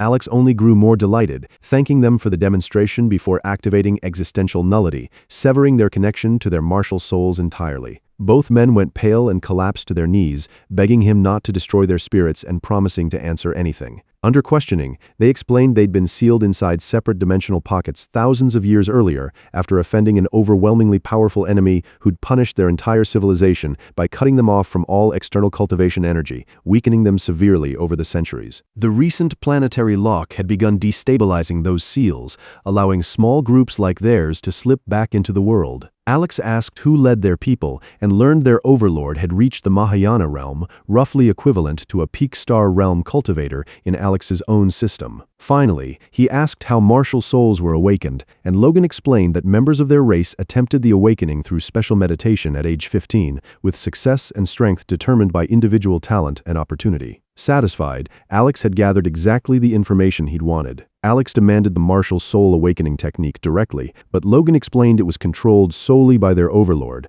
taught only at the moment of awakening, and then erased from memory as a soul-bound restriction. After confirming through Raphael that they were telling the truth, Alex quietly decided he'd need to visit their pocket dimension himself once Godzilla evolved into a star realm being, which would give him the freedom to explore hidden spaces more easily. Turning to the massive gate embedded in the mountain, Alex asked how they knew it belonged to the Mecha race. Logan explained every ruin carried a racial signature pattern unique to its builders, and Yan Tian added that during their era, many powerful races had sought alliances with their people because their lineage descended from a supreme of the immortal human race carrying a fragment of his inheritance. That prestige collapsed after their ancestor fell to powerful enemies, triggering the disaster that led to their people's imprisonment. Neither of them knew how to open the ruin gate themselves, admitting they'd come only hoping to find clues. Alex then coldly declared they'd outlived their usefulness and could die. Shocked, Logan and Yan Tian protested, but Alex revealed he'd sensed the deep, long-simmering hatred buried in their souls, resentment toward modern humanity that had clearly built up over centuries. Their composure shattered instantly, and both men's fury poured out, raging that they were superior beings born of noble lineage who'd rotted in imprisonment, while Alex, appearing from nowhere, reaped endless opportunity. Alex responded with cold indifference, then crushed them both with molecular gravity, their bodies bursting into mist before either could scream. The kill triggered an unexpectedly massive evolution. His ultimate physique jumped to level 21, with roughly 300,000 more life essence gained than he'd expected from two mere martial emperor-level targets, far more than even powerful beasts had provided. Raphael explained that killing intelligent creatures who actively cultivated yielded triple the normal life essence, a discovery that delighted Alex and left him already plotting to hunt cultivators and eventually space pirates and criminals across the cosmos once he'd finished with Earth's trial. Turning back to the glowing mechanical gate, Alex asked Raphael for a way to open it. Raphael admitted it had no answer, but suggested Alex simply try getting closer. Standing before the towering 40-meter ruin gate, Alex studied its shifting silver circuitry, clearly the product of some non-human civilization. When he stepped within 10 meters, the gate scanned him with a blue beam and coldly declared his biological structure incompatible, denying access. Recognizing the door required genetic identification specific to the mecha race, Alex briefly considered forcing it open but abandoned the idea, wary of both the gate's unfamiliar material and the risk of triggering a defensive protocol. He asked Raphael to analyze the gate, only to learn the AI couldn't hack it since the core control network sat deep inside the ruin rather than in the door itself, which functioned purely as a biological checkpoint. Deciding to look for another way in, Alex used his enhanced perception to scan the surrounding cliff face and located a hidden 2-meter maintenance tunnel, roughly 80 meters up, concealed beneath solid rock. He blasted through the stone with a focused gravitational pulse and entered the passage, only for the tunnel to immediately flare with red warning lights, declaring an unauthorized intrusion and activating its defense units. Dozens of hidden energy cannons unfolded and fired a devastating blast strong enough to vaporize a mountain. Alex's spatial distortion bent the beam slightly, but the force still hurled him out of the tunnel and slammed him into the ground below, leaving him bloodied and his clothes scorched. Recognizing the attack's power as Star Realm level, Alex barely evaded a second volley by teleporting away just before the tunnel unleashed another barrage that cratered the ground where he'd stood. Concluding the ruin's treasures weren't worth dying for at his current strength, he decided to abandon the attempt and return once he'd grown stronger. Before he could leave, Raphael interjected, revealing the defense robots operated on a centralized command network that could potentially be hijacked, estimating 30 minutes to override their authority hierarchy, provided Alex stayed within the ruin's communication range the entire time, risking renewed attacks with no guarantee they wouldn't fire again. Alex grumbled at the situation but had little choice but to wait it out. Waiting out Raphael's 30-minute hacking window felt insignificant compared to weeks of past survival, but Alex worried a wide area scan could still make him a target again. When he asked if Raphael could speed things up once the cannons opened fire, the answer was a flat no. Deciding to minimize risk, Alex activated spatial stealth and drifted carefully back toward the tunnel entrance, only to have the defense system detect him instantly, despite his concealment, revealing the ruin could sense dimensional fluctuations directly. The cannons unfolded again and unleashed another devastating beam, forcing him to teleport 300 meters clear as the blast tore apart the ground behind him, but the system immediately locked onto his new coordinates and kept firing wave after wave, filling the chamber with craters. Unable to escape through stealth or repeated teleportation alone, Alex unleashed his full mental domain, expanding his perception across the entire chamber to read every cannon's charging sequence and beam formation before it fired. He wove through the ensuing barrage using a mix of teleportation, raw speed, and gravity manipulation to nudge incoming beams off course, but still took a burned shoulder and a scorched arm, his regeneration kicking in immediately to close the wounds. 17 minutes into the 30-minute countdown, the ruin escalated further, extending more cannons from deeper in the tunnel, and one beam's shockwave slammed him into the cliff wall hard enough to crack the stone, forcing him to admit he might actually die there. With every ability pushed past its limit and a final volley closing in with no safe path left to dodge, a realization struck him about his own bloodline talent, existential nullity, which he'd only ever used to suppress the talents and bloodlines of living beings. He recognized these energy beams weren't biological at all, just pure constructed energy, and in that instant the system confirmed his understanding had deepened. He could now apply nullification to non-biological energy structures as well. As the beams closed to within 10 meters, Alex simply raised his hand and spoke the word nullity, and the incoming attacks didn't deflect or explode, they simply vanished, extinguished like candles snuffed by an invisible wind, leaving the chamber in sudden silence. When the defense system fired another volley, Alex's second attempt at existential nullity worked differently. Rather than fully erasing the beams, it collapsed roughly 75% of their energy, leaving the rest weakened enough for his gravity manipulation to bend their trajectories harmlessly into the surrounding cliff walls. For several grueling minutes, the chamber became a storm of explosions as the ruin kept firing relentlessly.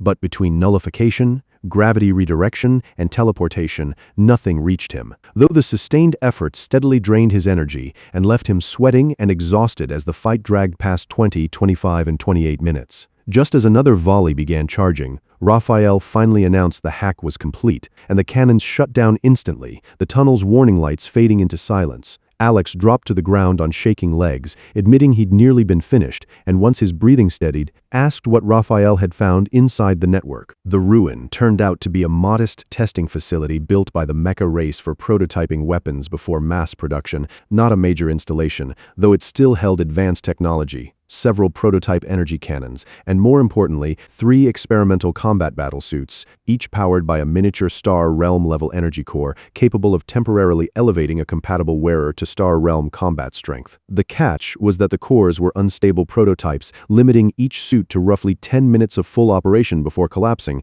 a limitation Alex brushed off as more than enough to change the outcome of any battle. With the gate now recognizing him as authorized, Alex entered the ruin's interior, moving through blue-lit metallic corridors until he reached a chamber displaying rows of weapons and 3 tall platforms holding the suits, 1 red, 1 gold, 1 black, each sleek and clearly advanced. Delighted, he asked Raphael if the suits could be further developed and was told it was possible but would require Raphael staying behind to study the technology in depth, along with combat data Alex would need to gather firsthand. Learning the cores took about 24 hours to recharge after a full 10-minute use. Alex accepted the terms, told Raphael to reseal the ruin once they left so he could explore others later, and declared with a confident grin that before anything else, they were going hunting. Alex chose the black battlesuit, and the moment Raphael granted authorization, its armor dissolved into liquid metal and flowed across his body, solidifying into a perfectly fitted combat suit within seconds, its plates locking together with glowing blue energy lines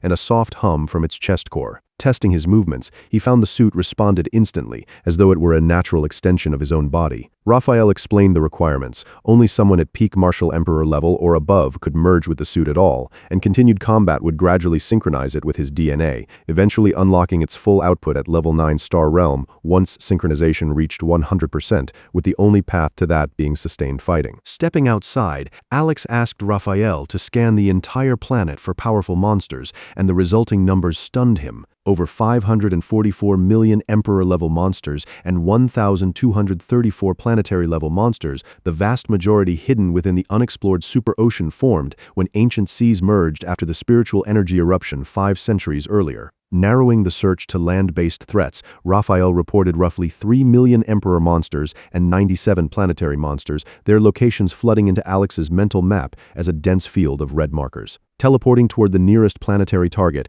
Alex found a 67-meter stone-armored elephant monster shaking the ground with every step. Rather than fight it with his own strength alone, he activated the battlesuit, feeling its Star Realm energy core surge through his body and amplify his own physical power rather than simply piloting him. Closing the distance in an instant, he obliterated the creature's head with a single punch, collapsing its massive body and earning 100,000 life essence, though he found the kill almost disappointingly easy. With 96 more planetary monsters left on land, he moved on eagerly. Checking in afterward, Alex learned the suit's synchronization rate had only crept up to 0, 3% from the kill, since Raphael explained brief engagements provided limited combat data for the system to learn from. Undeterred, Alex simply decided to keep fighting. Alex launched toward his next target 214 kilometers east, the battlesuit converting its Star Realm energy directly into propulsion and rocketing him through the clouds in under 2 seconds. He found a 300-meter poison serpent coiled through a mountain range, its toxic breath instantly killing sections of forest, but his suit's energy field neutralized the corrosive mist as he crashed through it.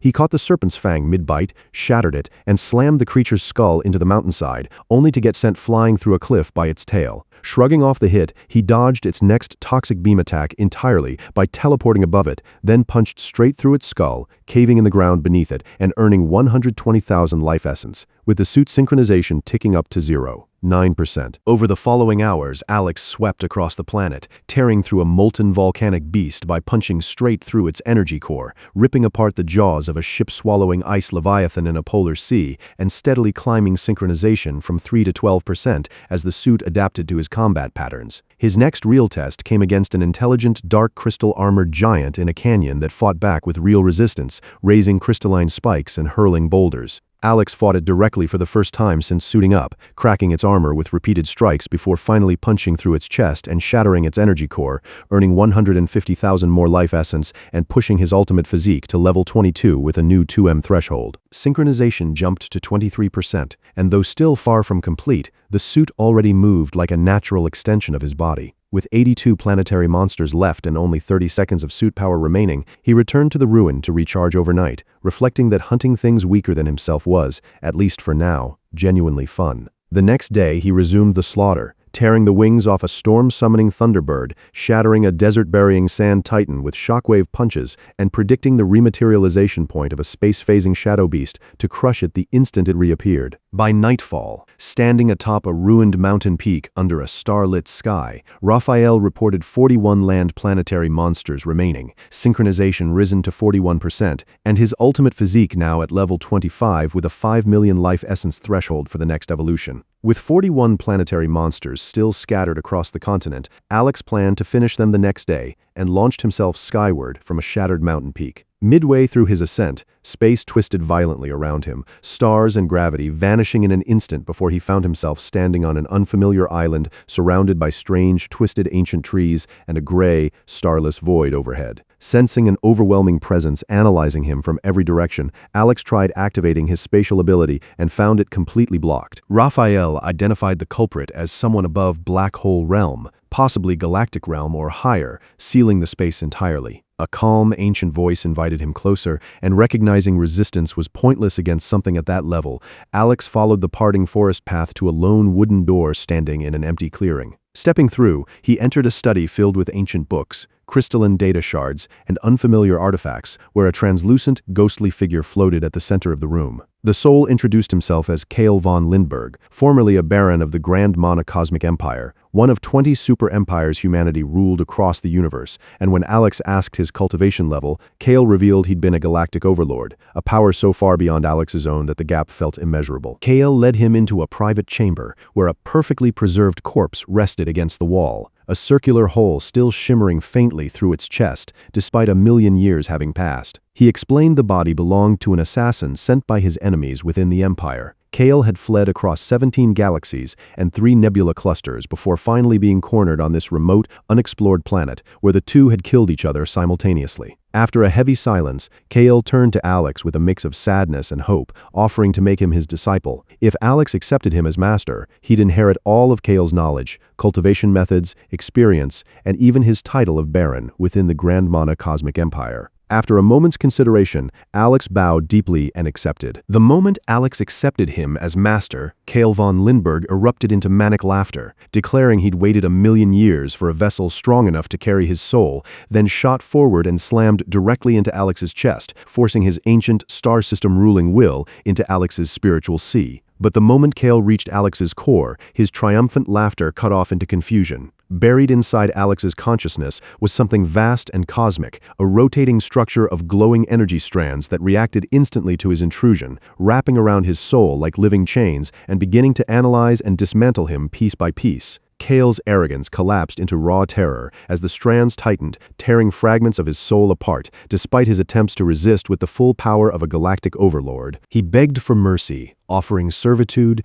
techniques, anything, but the process continued regardless, and with each dissolving fragment, ancient memories flooded into Alex's mind, a vast cosmic empire of floating cities and star systems, a shadowy organization called the Imperial Shadow Division, years of brutal assassin training, and finally a mission to eliminate a traitor named Baron Cale von Lindbergh. The memories revealed the truth, a relentless pursuit across 17 galaxies and 3 nebula clusters ending in a mutual fatal battle above the planet, Cale's gravitational attack piercing the assassin's chest at the same instant the assassin's spatial blade pierced his heart, both bodies crashing to the island below. Alex realized the figure who'd approached him was never the real Baron at all, but the assassin who'd killed him, having assumed his identity and memories over the following million years of isolation. As the last of the imposter's soul dissolved into the Infinity Strand, Alex absorbed a trove of knowledge, ancient assassination techniques, stealth cultivation methods, and fragments of information about the Grand Mana Cosmic Empire.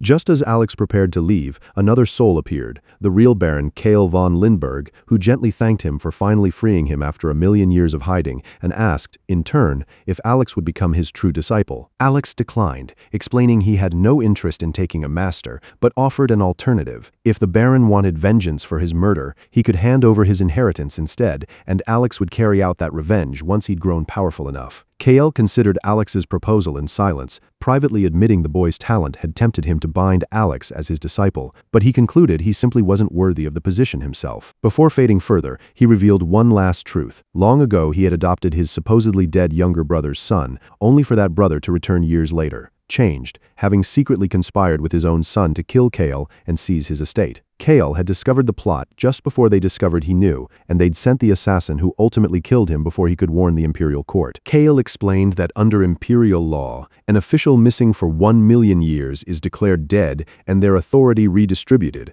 but that threshold hadn't been reached yet. 20 years still remained. If Alex returned to the Empire with Cale's seal before that deadline, he could claim the inheritance as Cale's official disciple, though doing so would draw the attention of Cale's brother, who would immediately recognize the claim and come after him. Alex weighed the risk briefly, reasoning that within 20 years he expected to advance far enough in his own system to render even a galactic overlord insignificant, and agreed without hesitation. When Alex asked directly whether Cale wanted his brother and nephew killed, Cale answered coldly that he did, and Alex accepted responsibility for that karma. Grateful, Cale's fading spirit transferred his space ring onto Alex's finger, explaining it held everything he'd possessed at the time of his death, then dissolved completely into scattering light. Exploring the ring's interior, Alex found a storage space the size of a football field crammed with mountains of coins, crystalline resources, ancient weapons, and countless unidentified artifacts. An almost unbelievable fortune that left him laughing in disbelief, already calculating how such wealth could transform humanity's preparations for the coming conflict with the 4 major races and the resurfacing ancient human civilization. Turning to leave and finish clearing the remaining 41 planetary monsters, Alex was interrupted as every human on Earth simultaneously felt a vibration in their minds. A voice announced that humanity's trial had been accelerated and would now conclude within just 1 month, promising a 5-fold genetic enhancement for all humans if they survived. Across the planet, billions froze in stunned silence as the new deadline sank in. That's all. Leaving the island, Alex's mind churned through the grim math ahead. Within a month, 4 major races, plus the resurfaced ancient humans, including a star realm being among them, would descend on Earth, and no conventional army could be trained fast enough to matter. His only realistic path was arming ordinary people through battlesuits. He told Raphael to first build itself a physical vessel to operate independently, then begin designing combat suits, capping their target power at planetary rank, rather than trying to match the star-level core powering his own black suit. Raphael flagged the core problem. Earth had no technology capable of producing a planetary-level power core, and using raw monster cores directly wouldn't work since they were too impure to stabilize a suit. Alex took that problem on himself, pulling 50 stored planetary cores from his ring and beginning the purification process, binding and refining 10 at a time, using fire, light, alchemy, and gravity in sequence to strip away biological residue and chaotic residual energy, fusing them into a single supercore. Raphael estimated the result at 90% perfection, short of what was needed, attributing the gap to insufficient gathered energy, but confirmed it would still function. Satisfied for now, Alex teleported to the scouted ruins and used his Techmaster talent to construct a vessel for Raphael overnight, settling on a metallic octopus form with tentacles built for precise manipulation, fully controllable, as long as it stayed within Alex's mental domain. With the vessel complete by dawn, Alex asked Raphael to prioritize prioritized building 5 suits before moving into a planned hunting campaign in Earth's unexplored oceans. He then pulled out the 2 remaining star-level battlesuits from the ruin, one earmarked for his father and one for Elindros, and called his master to arrange a meeting at the Celestis estate, with Elindros reminding him to enter through the city gate so the public could see their messiah return. As Alex approached Aurora City, the streets fell into hushed reverence, with citizens and even the assembled martial emperors, Julius, Arthur, Nolan, and Elindros among them, watching in solemn awe. Anna, Darian, and Selena stood near the front, each visibly affected by his presence. Every person in the crowd, common citizen and seasoned commander alike, recognized him as the one who had single-handedly turned back near certain annihilation. And as he passed through the gates, the entire city seemed to hold its breath in acknowledgement that humanity's fate now rested in his hands. The crowd parted before Alex as he walked through Aurora City, children hoisted onto shoulders and old women weeping at the sight of him, while his mind quietly tracked security details in the background, counting civilians, martial lords, and rooftop snipers, even as he raised a hand in acknowledgement. When Raphael questioned the tactical value of engaging with the crowd's emotion, Alex explained that hope itself was a weapon people needed right now. A young girl broke past security to hand him a crayon drawing of himself protecting a burning city, and Alex knelt to accept it warmly, calling it the finest gift he'd ever received before carefully storing it away, leaving her mother bowing to the ground. Julius and Arthur exchanged a silent, knowing look at how well Alex understood what the people needed, both recognizing it as exactly what made him dangerous and necessary. Elindros greeted him with visible emotion, and Alex asked for a private conversation. Darian approached next, and Alex complimented his growth, while Anna hung back uncertainly, feeling like Alex had become too distant to reach. He broke the tension by teasing her about supposedly gaining weight, instantly flipping her sadness into flustered indignation, and offered to personally train her, sending her blushing. Turning serious again, Alex called the president, vice president, and Elindros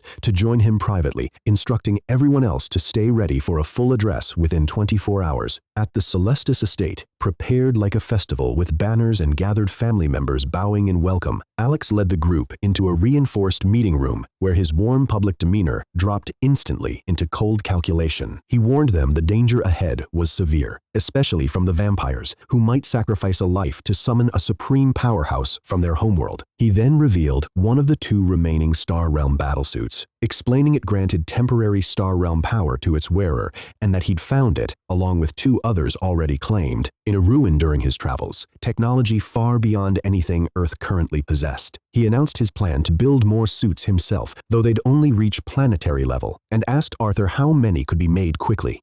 Alex answered that with 5 purified planetary cores already prepared, 5 suits could be built immediately, though the room's collective reaction, wide eyes and Arthur visibly drooling, betrayed just how badly they all craved that power. Alex announced the star suit would go to whoever achieved the highest synchronization within 6 hours, with kills accelerating the process, and revealed he'd changed his plan to open selection to everyone present rather than pre-choosing candidates based on merit and compatibility, aside from the second suit already promised to his father. He warned bluntly that the suits granted raw power without wisdom or experience, comparing an unprepared wearer to a child holding a nuclear weapon, and when Anna asked what that meant practically, he told her plainly that wearing it would make her a priority target for enemies who'd spent centuries mastering the art of killing, with no guarantee of survival. The room fell silent at that, and Arthur, sobering instantly, vowed they'd train and prepare to be worthy of the power. Satisfied, Alex pulled up holographic projections of the 5 prototype suit designs and moved into candidate selection. Alex called his father, cutting straight to the point and asking him to come to the central continent for something important. Noah and Elizabeth, relaxed and clearly enjoying downtime together, dropped everything immediately once Noah relayed the message, launching into the sky at explosive speed and crossing continents in minutes. When they descended near the Celestis estate, Noah's aura briefly rolled outward with such overwhelming force that every martial artist inside froze mid-motion before he reined it back in and landed with perfect control, prompting the assembled Celestis clan to bow and greet him as Your Majesty. Alex telepathically summoned him straight to the meeting room, and Noah and Elizabeth moved through the estate with servants and guards bowing aside in silence. Inside, Noah's attention locked onto the star suit the moment he entered, and Alex explained its origin, its star realm power, and his plan for its use. He then pulled out a second, less refined but still powerful suit and handed it directly to Noah, instructing him and the other martial emperors to head out and hunt planetary monsters using the suit's built-in radar to locate targets, harvesting their cores while building synchronization over individual 6-hour trials. Noah accepted eagerly, and Alex randomized the order for the remaining candidates, with Arthur drawing first turn, drawing a smug look toward the others that visibly irritated them. Arthur, Noah, and Alex activated their suits simultaneously, the armor locking into place and syncing with their nervous systems in seconds. All three rose off the ground and shot into the sky at overwhelming speed, vanishing from sight almost instantly, leaving the remaining martial emperors standing in stunned silence, any lingering doubt about the suit's power now completely erased by what they just witnessed. Once they cleared the atmosphere above the Celestis estate, the three suited hunters split up for efficiency, Noah and Arthur heading toward planetary monsters scattered across land, while Alex dove toward the ocean, agreeing over comms to maintain contact and vary their combat styles while avoiding overextension alone. Alex plunged straight into the water, correctly identifying the ocean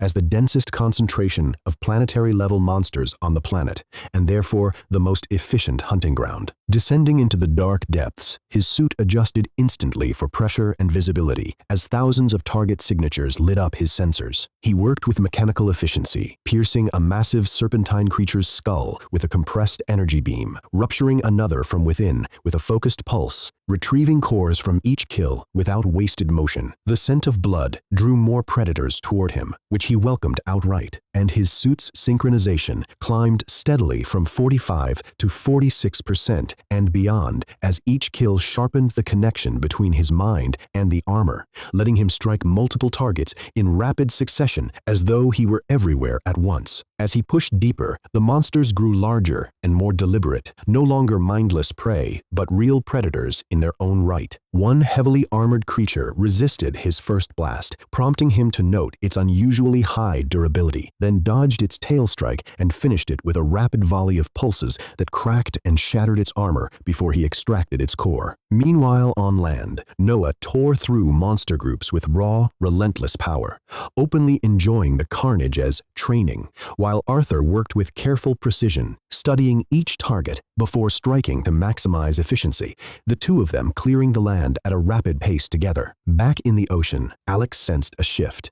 The smaller creatures around him had all fled, signaling something far more dangerous had arrived. His sensors picked up a massive energy signature dwarfing everything he'd encountered so far, and descending toward it, he found a colossal, irregularly shaped entity embedded in the ocean floor, its armored surface pulsing with energy, as if it didn't fully belong to this world. The moment its eyes opened, a crushing wave of pressure rolled through the water, and it struck at him with a limb fast enough to distort space itself. Alex intercepted the blow directly, his suit absorbing the impact as he confirmed the creature's power output was genuinely high, then began gathering energy for his next move. Scanning the massive creature, Alex identified it as an island tortoise, only planetary level 4 with S-grade shell hardening, and decided to save his suit's core power for finishing moves rather than burning it early, having already told Arthur and Noah to follow the same strategy. Fight conventionally first for combat data, then activate the suit's full boost only at the end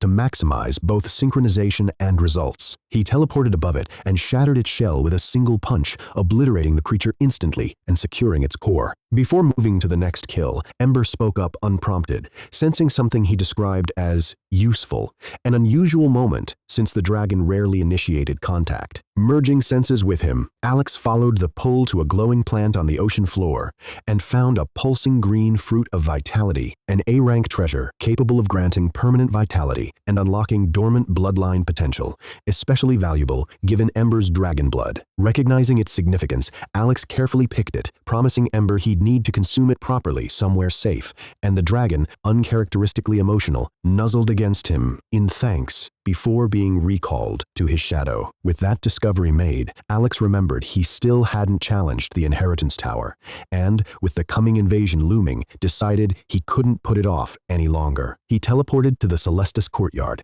handed Julius a ring of collected resources to push every S-rank or higher talent to the Grandmaster realm before the invasion hit, then had Julius take him to the Alliance Hall's hidden tower chamber. Deep underground, past Martial Emperor guards who bowed them through a massive dark metal door, they arrived at a swirling 30-foot portal that radiated an almost gravitational pull. Julius explained the process. The portal would offer trial options. Performance inside would be rated, and rewards scaled with that rating, though no two people experienced the same trial. Approaching the portal, Alex heard its voice ask which trial he wished to challenge, and he chose Spirit, Master, without hesitation. The pull yanked him into a featureless white room where a scanning beam swept his body, and the voice declared his talent, Eternal Level, triggering the highest grade trial available. The world reshaped itself around him into a colossal, ancient forest, its trees wider than buildings and its canopy blotting out the sky entirely, the air itself thick with power. Standing before him were 7 statues. 7 massive statues stood arranged in a semicircle before Alex, each 50 feet tall and radiating overwhelming dignity, 6 of them armed with floating weapons, a cudgel, a disc, a light sword, a shield, a crystal bow, and a lightning-wreathed spear, while the 7th, central and unarmed, radiated more power than all the others combined. Scanning them with his eye of revelation, Alex learned each of the 6 was a former student of Merlin the Sage, ranked Transcended with Eternal Tier Telekinesis. Gilbert, 6th student, wielding the cudgel, capable of moving galaxies with a thought. Remold, 5th, the disc, able to spin it fast enough to cut through dimensional barriers. Varian, 4th, the crystal bow, whose arrows could track targets across dimensions. Cassius, 3rd, the shield, able to reflect any attack doubled. Seraphina, 2nd, the light sword, faster than thought or light.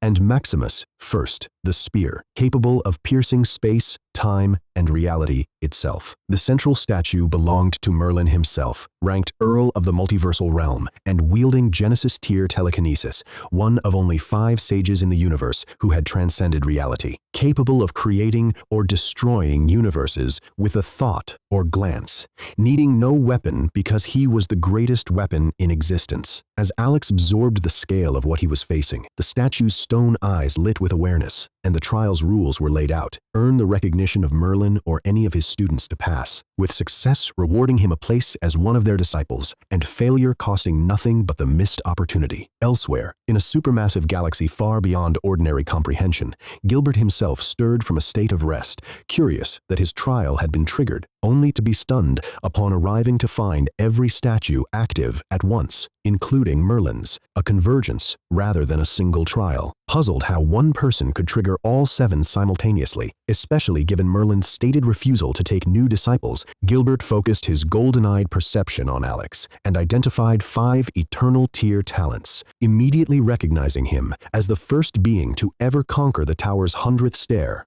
and, concluding his potential, exceeded even what Merlin himself had once described as the threshold worth noticing. Before he could investigate further, Seraphina's presence arrived, greeting him warmly as second sister, while he responded with formal respect. She asked whether he'd finished refining his weapon, and he admitted the process still needed roughly another billion years at his current pace. She noted it had been millions of years since the group had last gathered together like this, and mentioned Merlin was still exploring beyond known space, but had recently sent word to Maximus, the eldest brother, that he intended to return in about 5,000 years to take one of them beyond their current domain entirely. Gilbert's expression darkened as he asked when Merlin would next enter the Prime Sanctuary, and Seraphina bitterly explained he probably wouldn't return until he found some treasure powerful enough to give him a fighting chance against the higher-tier beings who lorded over them there, both siblings clearly weighed down by the humiliation their master endured in that hierarchy. Cassius arrived next, greeting his elder siblings warmly, followed by Remond and Varian, converging from opposite directions, leaving only Maximus absent. Watching Alex stand motionless before the statues,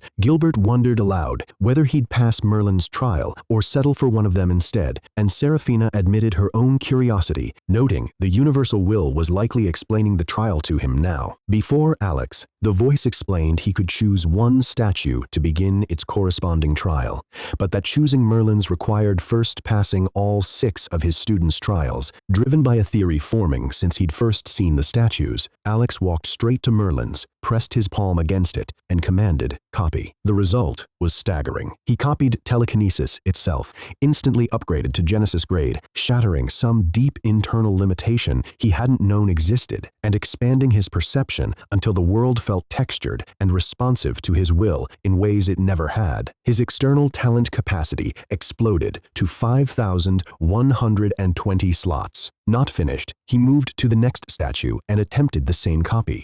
But since he already held a superior version, the system offered to let him sacrifice 3 slots for a redundant copy with no added benefit. He accepted anyway, repeating the process twice more across a total of 3 statues, sacrificing 9 slots in all. Once he held 3 similar telekinesis talents, the system offered to merge them, and he agreed, gaining a full Genesis-grade telekinesis talent from the fusion. Watching from the sidelines, the 6 disciples grew increasingly baffled and unsettled by his behavior, with Seraphina openly wondering if he was some kind of pervert for touching their statues with an unreadable smile, and Cassius agreeing he looked deeply suspicious. The assembled cosmic masters unanimously and silently branding their potential new junior brother accordingly. Undeterred, Alex moved to a 4th statue and repeated the process, gaining another Genesis-grade telekinesis talent through the same copy and merge method. With 3 Genesis-grade talents now coexisting within him, straining against his mortal frame, the system prompted him once again. Did he wish to merge them? Alex tried to merge his 3 Genesis-grade talents, but the system rejected him outright, informing him his level was far too low, requiring either level 73 or a planetary realm soul to attempt a merge of that magnitude. The disappointment stung, but he quickly reasoned through it. Genesis-grade talents existed at the edge of creation itself, and forcing one into an unready vessel wasn't merely risky, it was fundamentally impossible given how far his soul still needed to grow. Rather than sulk, he reframed the setback as a clear milestone to work toward and moved on, declaring he wanted to challenge Merlin's trial directly. The moment he chose it, the courtyard's atmosphere shifted ominously, the statues growing heavier and the light dimming, followed by an unfamiliar warning. He was being sent to an interdimensional battlefield, where earning fame would make him Merlin's 7th disciple, but death there could be permanent. True death rather than a simple trial failure. Given time to reconsider, Alex didn't hesitate and accepted anyway. Reality dissolved around him, the courtyard and statues collapsing into threads of light before reforming into a vast alien field beneath an unnatural, color-banded sky and stars arranged in patterns his mind resisted comprehending. The air itself felt dense with the residue of old bloodshed, and distant rumbles hinted at ongoing conflict somewhere beyond his sight. This was clearly an active battlefield, not a contained simulation. A voice spoke directly into his mind, ancient but sharp and deliberately restrained in its pressure, and Alex straightened instinctively, understanding the true trial had just begun. Back among the statues, the 6 disciples were left staring at the empty space where Alex had vanished. Varian was the first to voice what they'd all sensed. Merlin himself had intervened mid-teleportation, altering the standard process in a way none of them had seen before. Seraphina agreed the shift had been too precise to be accidental, remarking that their master rarely paid this kind of direct, personal attention to a trial candidate. Recognizing the significance, she suggested they contact Maximus, the eldest brother, hoping he might understand what had just happened, and the others agreed without objection. Varian noted, almost to himself, that Alex had chosen the most dangerous path without hesitation even after being warned of true death, though another disciple pointed out that courage alone hadn't been enough to save the many who'd chosen similarly difficult trials before him. Alex stood motionless at the edge of the alien field, tracking the constant, distant rumble of conflict through the ground, while forcing himself to stay calm as an unfamiliar presence materialized soundlessly behind him. Reasoning that anything powerful enough to arrive undetected could have killed him already, he waited before turning to find Merlin the sage himself, standing just paces away, unmistakable from his statue's likeness. Alex bowed with measured respect, neither excessive nor timid, and Merlin approved of the balance, studying him deeply enough that Alex felt his very soul being examined before the old man's expression softened into something like approval. Alex asked where he was and what he was meant to do. Merlin explained this was the interdimensional battlefield, a vast arena maintained by a supreme being whose authority spanned dimensions, drawing geniuses under 500 years old from countless universes to fight. Victories earned points exchangeable for rewards, so valuable that even Merlin himself couldn't easily obtain some of them through ordinary means. Opponents would be matched by the battlefield itself, ranging from weaker to overwhelmingly stronger, and points determined rank, which in turn determined access to better rewards, though climbing higher also invited tougher challengers. When Alex asked whether death here was permanent, Merlin confirmed injuries and death were both real, though participants received limited protection based on their origin, meaning a first death wouldn't destroy his soul outright, but reviving from it would carry a severe cost. Alex asked why he specifically had been brought here, and Merlin explained that passing his trial granted entry through this particular path, a distinction that set Alex's case apart from other participants. Merlin told him to explore freely and trust his instincts, but warned that raw strength alone wouldn't guarantee survival, and as his form began to fade, added one final note: Alex was being watched, not only by Merlin himself, but by many other entities observing the battlefield, and his performance here would determine what further opportunities might open up. Alex vowed not to disappoint him, and Merlin's faint smile returned as he answered simply, "We shall see." Merlin explained the deeper structure of the battlefield. Accumulated victory points determined monthly rankings, with the top 100 receiving substantial bonuses, while reputation functioned as its own currency, granting access to special items unavailable to anyone regardless of point totals. He then laid out Alex's specific trial, 5,000 reputation points, which Alex immediately understood wasn't something earned through cautious, steady performance, but through achievements dramatic enough to force recognition across multiple universes. When Alex asked how reputation was actually earned, Merlin's answer was simple but demanding. The more magnificent Alex became, the more people would talk about him, and the more they talked, the more reputation he'd gain, meaning playing it safe would guarantee survival but never get him anywhere near the goal. Alex accepted the challenge without hesitation and asked when he could start. Merlin, satisfied by his readiness, explained that 12 other geniuses from their universe were already present on the battlefield and would meet him there to explain further details. Before sending him off, Merlin warned that the battlefield would test his will and adaptability as much as his raw strength, noting that many far more powerful participants had entered and failed to leave with what they came for. Alex acknowledged the warning, and Merlin dismissed him to prove himself. The transition this time felt gradual rather than violent, the field dissolving as Merlin's form faded into light until Alex found himself standing on a wide stone platform beneath a sky of shifting, structured auroras. Around him stretched a sprawling gathering area, built from mismatched architecture, crystal, unfamiliar metals, structures clearly assembled by many different civilizations, populated by wildly varied figures, silver-skinned beings, winged descenders, cloaked strangers examining floating light panels. No one seemed fazed by the diversity,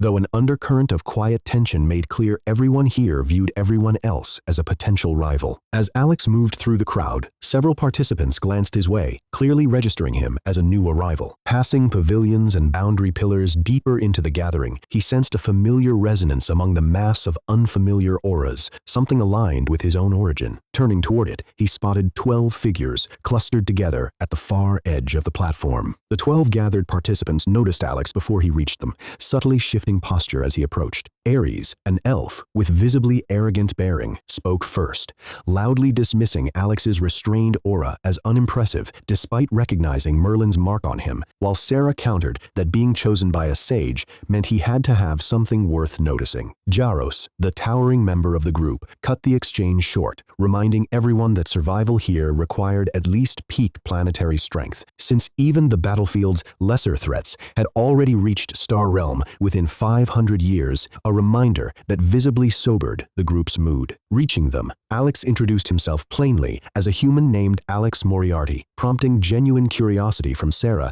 given how unusual it was for a non-god tier race to be personally chosen by a sage. Ares, unimpressed, mocked him outright and told him to leave. Scanning him, Alex found Ares held an eternal grade space god talent at level 9 planetary, a legitimate prodigy from the god tier elf race, not empty bravado. Curious about the gap between himself and true god tier races, Alex asked Raphael whether the Tower of Ascension applied to every race and learned it existed specifically for races below the god tier threshold. Since god tier races were born with at least one god tier talent already, Raphael confirmed this meant Alex's own 5 talents weren't as exceptional by cosmic standards as he might have assumed. Undeterred, Alex closed the distance and placed a hand on Ares' shoulder, condescendingly telling him to keep quiet like a proper child in front of his elders, or risk a harsh lesson, and in that same touch, silently copied his eternal grade space manipulation talent. Sarah burst out laughing, needling Ares that Alex somehow already knew his secret,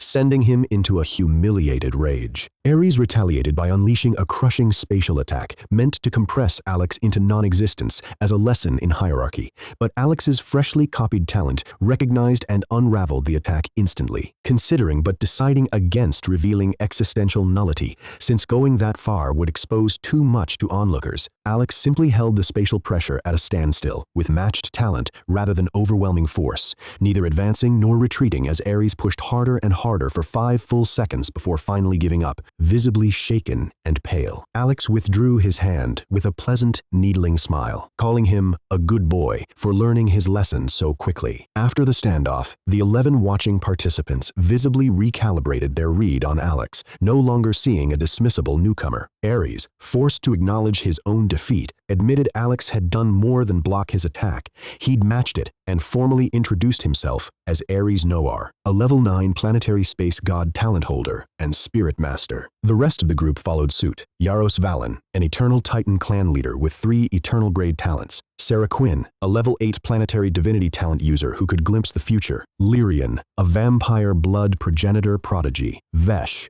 a robed spirit cultivator with a diffuse aura. Daniel, a dragon with 2 eternal grade talents. Kale, a precise beastkin spear user. Harto, a near-silent swordsman. Twins Mira and Leto sharing linked perception. Brant, a defense specialist. And Ellen, a quiet, energy-absorbing girl. When it came back to Alex, he simply stated he held 5 eternal grade talents and was the only person ever to reach the 100th stair of the Tower of Ascension. Stunned silence followed, with Ares initially accusing him of boasting before the group registered the implication.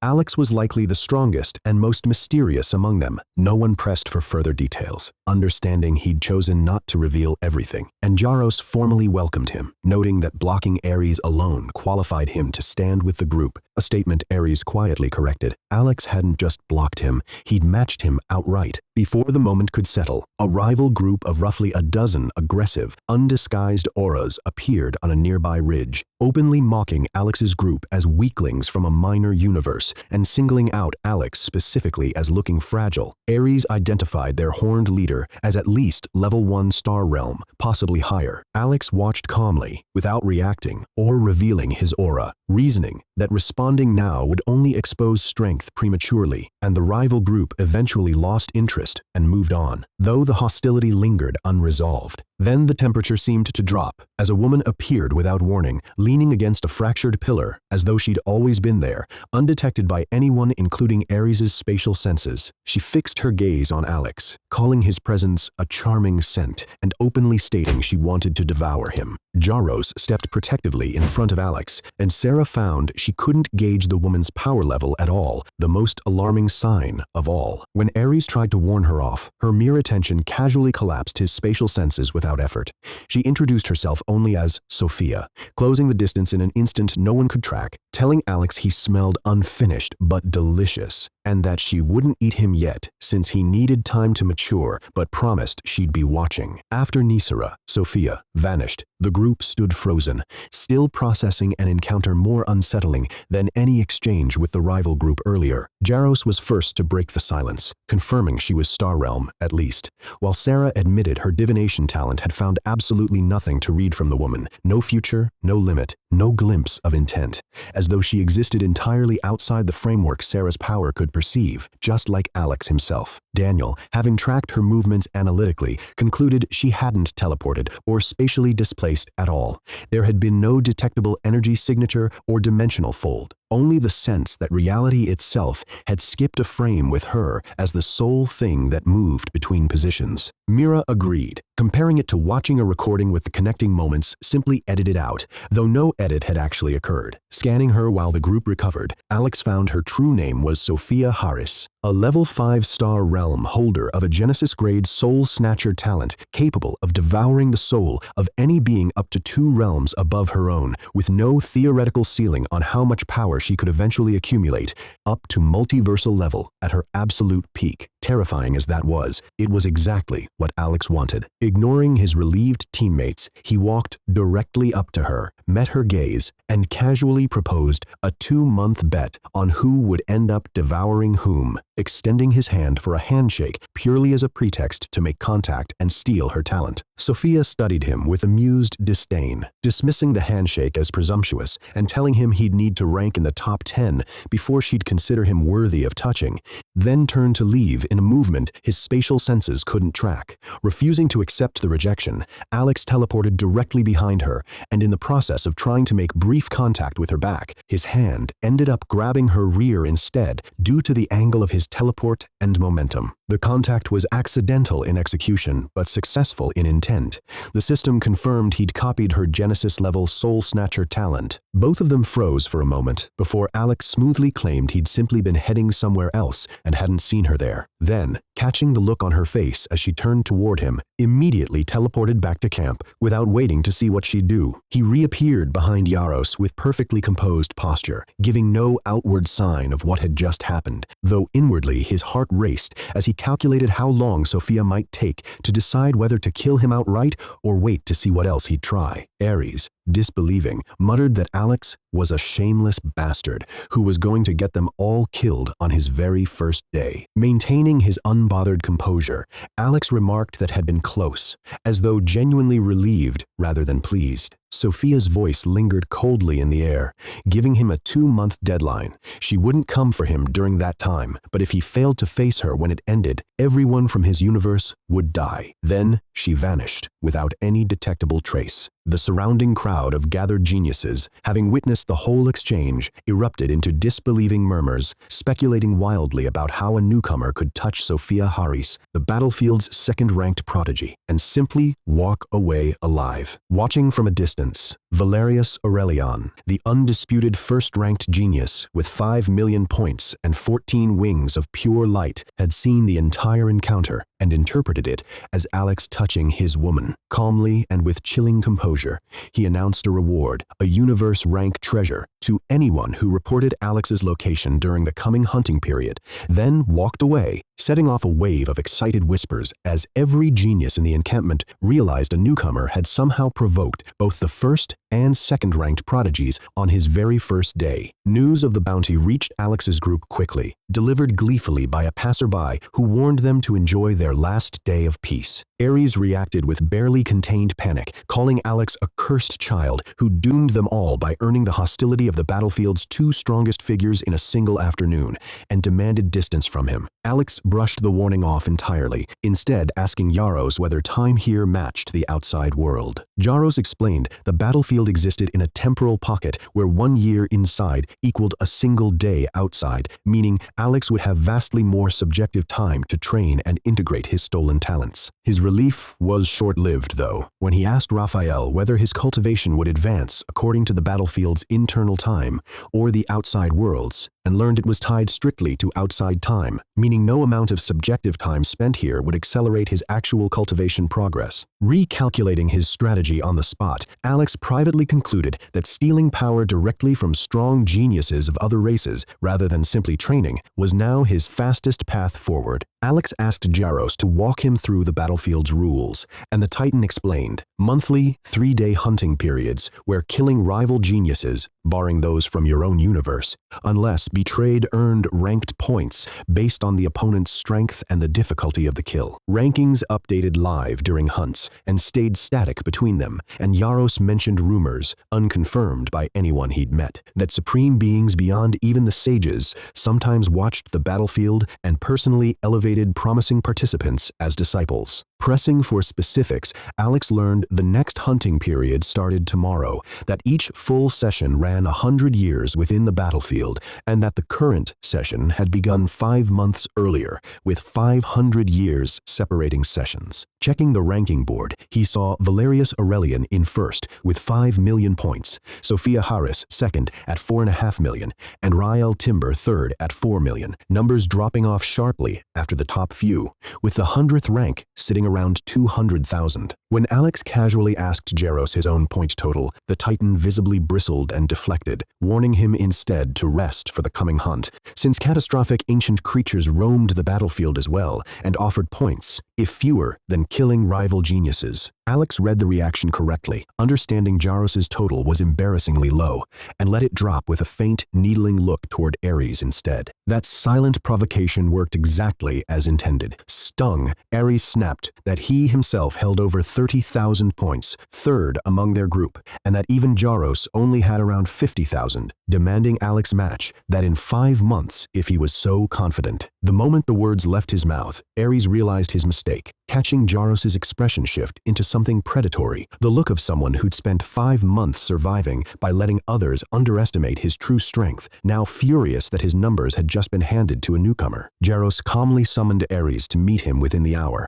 and Ares, pale with the realization he'd been baited into exposing information that wasn't his to give, had no choice but to comply. Alex settled into meditation, satisfied he'd achieved exactly what he'd intended without ever directly asking. Alone with his thoughts, he weighed the staggering scale of the top rankings against his own current total of 0 points. Having not even entered a single hunting period yet, while already earning the enmity of both the first and second-ranked geniuses in the entire battlefield, with every other participant now hunting for the reward on his head, he allowed himself the sober admission that the task ahead was going to be genuinely difficult. Alone with the ranking board's staggering numbers weighing on him, Alex was approached by Mira, a sharp, watchful 16-year-old who'd been observing him since his arrival. She opened by telling him the rankings were misleading. Valerius's 5 million points came mostly from mass-slaughtering weak, low-ranked geniuses, while Sophia's smaller total reflected far more dangerous kills,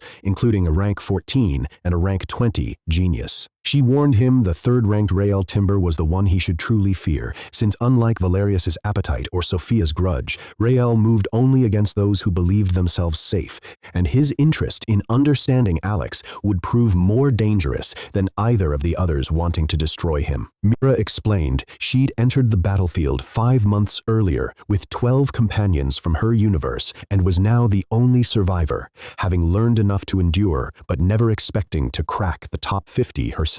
She offered a transactional alliance, her knowledge of the terrain, creatures, and rival geniuses, in exchange for Alex remembering her help once he inevitably climbed the rankings. When he asked her own rank, she revealed she stood at 73 out of the top 10% despite having 0 flashy power, and pointed out that once he earned any points tomorrow, every predator in the battlefield would know exactly where to find him, making her terrain knowledge valuable for surviving the first 3 days. She told him to find her at the eastern ridge before dawn, if interested, then added a final warning as she left. Jaros's claim that anything is permitted during hunting periods meant exactly that. No rules, no limits, only the final point count at the end of 3 days. Left alone under an unfamiliar, unsettling sky, Alex later found Jaros standing at a cliff's edge overlooking the battlefield. He complimented the Titan on keeping his entire 5-month-old team alive, then asked whether he'd been hard on Ares. Jaros confirmed he had, but framed it as protective discipline rather than punishment, expecting Ares to remember the lesson longer than the pain. Asked what 5 months here had taught him, Jaros admitted that raw power wasn't enough in this place, since it rewarded cunning, patience, and willingness to act shamefully far more than fair strength. He revealed his own total, 52,000 points from 93 kills, and admitted candidly that he'd survived partly by running from winnable fights and hiding when he should have fought, choices his ancestors would have called cowardice, but choices that had kept him alive, while 93 others from his broader circle hadn't been so fortunate. Jaros studied Alex closely, telling him he'd arrived with nothing, no points, no allies, no understanding of the battlefield, but that he carried the mindset of a survivor, the same instinct Jaros had seen when Alex faced Sophia and manipulated Ares into revealing his own point total. Alex just took the compliment in stride, and Jaros warned him plainly that the top-ranked geniuses hadn't reached their positions through fairness or honor, only through hunger, sacrifice, and a willingness to betray anyone in their way. He then revealed his own painful history.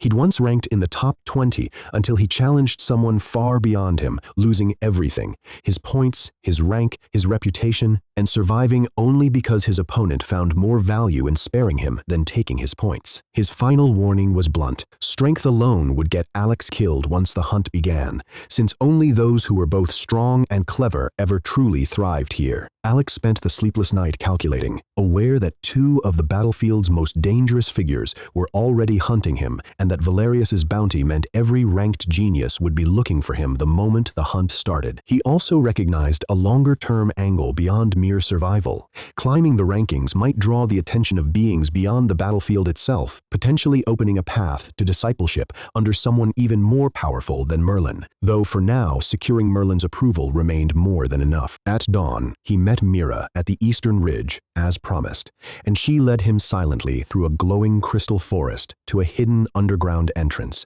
navigating pressure plates and near-invisible tripwires with practiced precision. Deep beneath the surface, they reached an ancient, factory-like ruin, one of several such hidden opportunities scattered across the battlefield that required both luck and strength to claim. She led him to a sealed inner chamber, holding a glass cylinder containing a pair of semi-transparent, crimson-lit void wings, a galactic-grade treasure she'd been unable to claim herself despite visiting daily for a month, though she suspected it might respond to Alex instead. Scanning it, Alex found the wings granted galactic realm speed for 5 minutes a day, requiring a genetic potential of 15x to activate, a threshold he met exactly, explaining why Mira, lacking that requirement, had never been chosen despite finding the ruin first. As he approached, the wings reacted immediately, glowing brighter before the cylinder opened and merged directly into his back, leaving behind a dormant reserve of power he could call on when needed. Genuinely moved, Alex thanked Mira, promising he wouldn't forget what she'd given him. With the void wings fully merged into his spiritual essence, Alex could feel them dormant beneath the surface,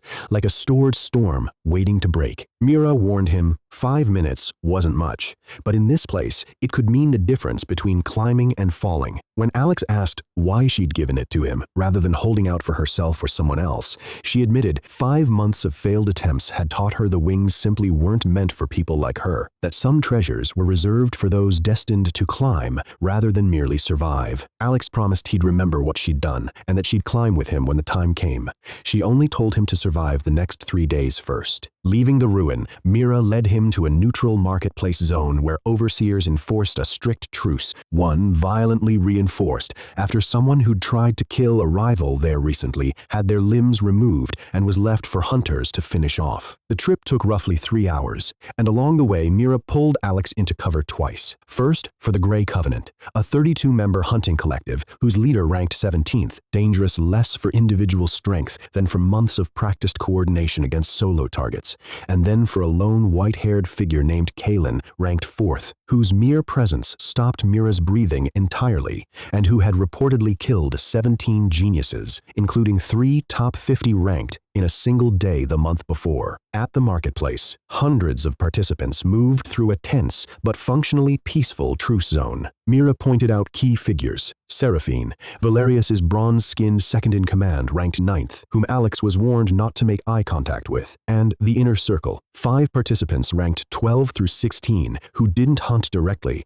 but instead built their standing by trading information on treasure locations, powerful participants' movements, and upcoming battles to the highest bidder. Watching one of them glance his way and smile before returning to conversation, Alex stood and announced he was going to introduce himself. Mira called it a terrible idea, Alex agreed, but pointed out that terrible ideas were exactly how he'd survived so far and walked toward them anyway. Alex approached the inner circle with deliberate calm, and their leader, a sharp-featured, thin man, sized him up directly, asking whether he was brave or stupid. Alex claimed neither, explaining he needed information and had heard they were the ones to see. Told information cost points he didn't have, he offered something else instead. He was already Valerius's marked target, meaning hunters would inevitably come for him, and he intended to kill them and take their points, offering the circle first access to any ruins he uncovered, a cut of his future points, and the chance to bet early on a winner. After a brief private huddle,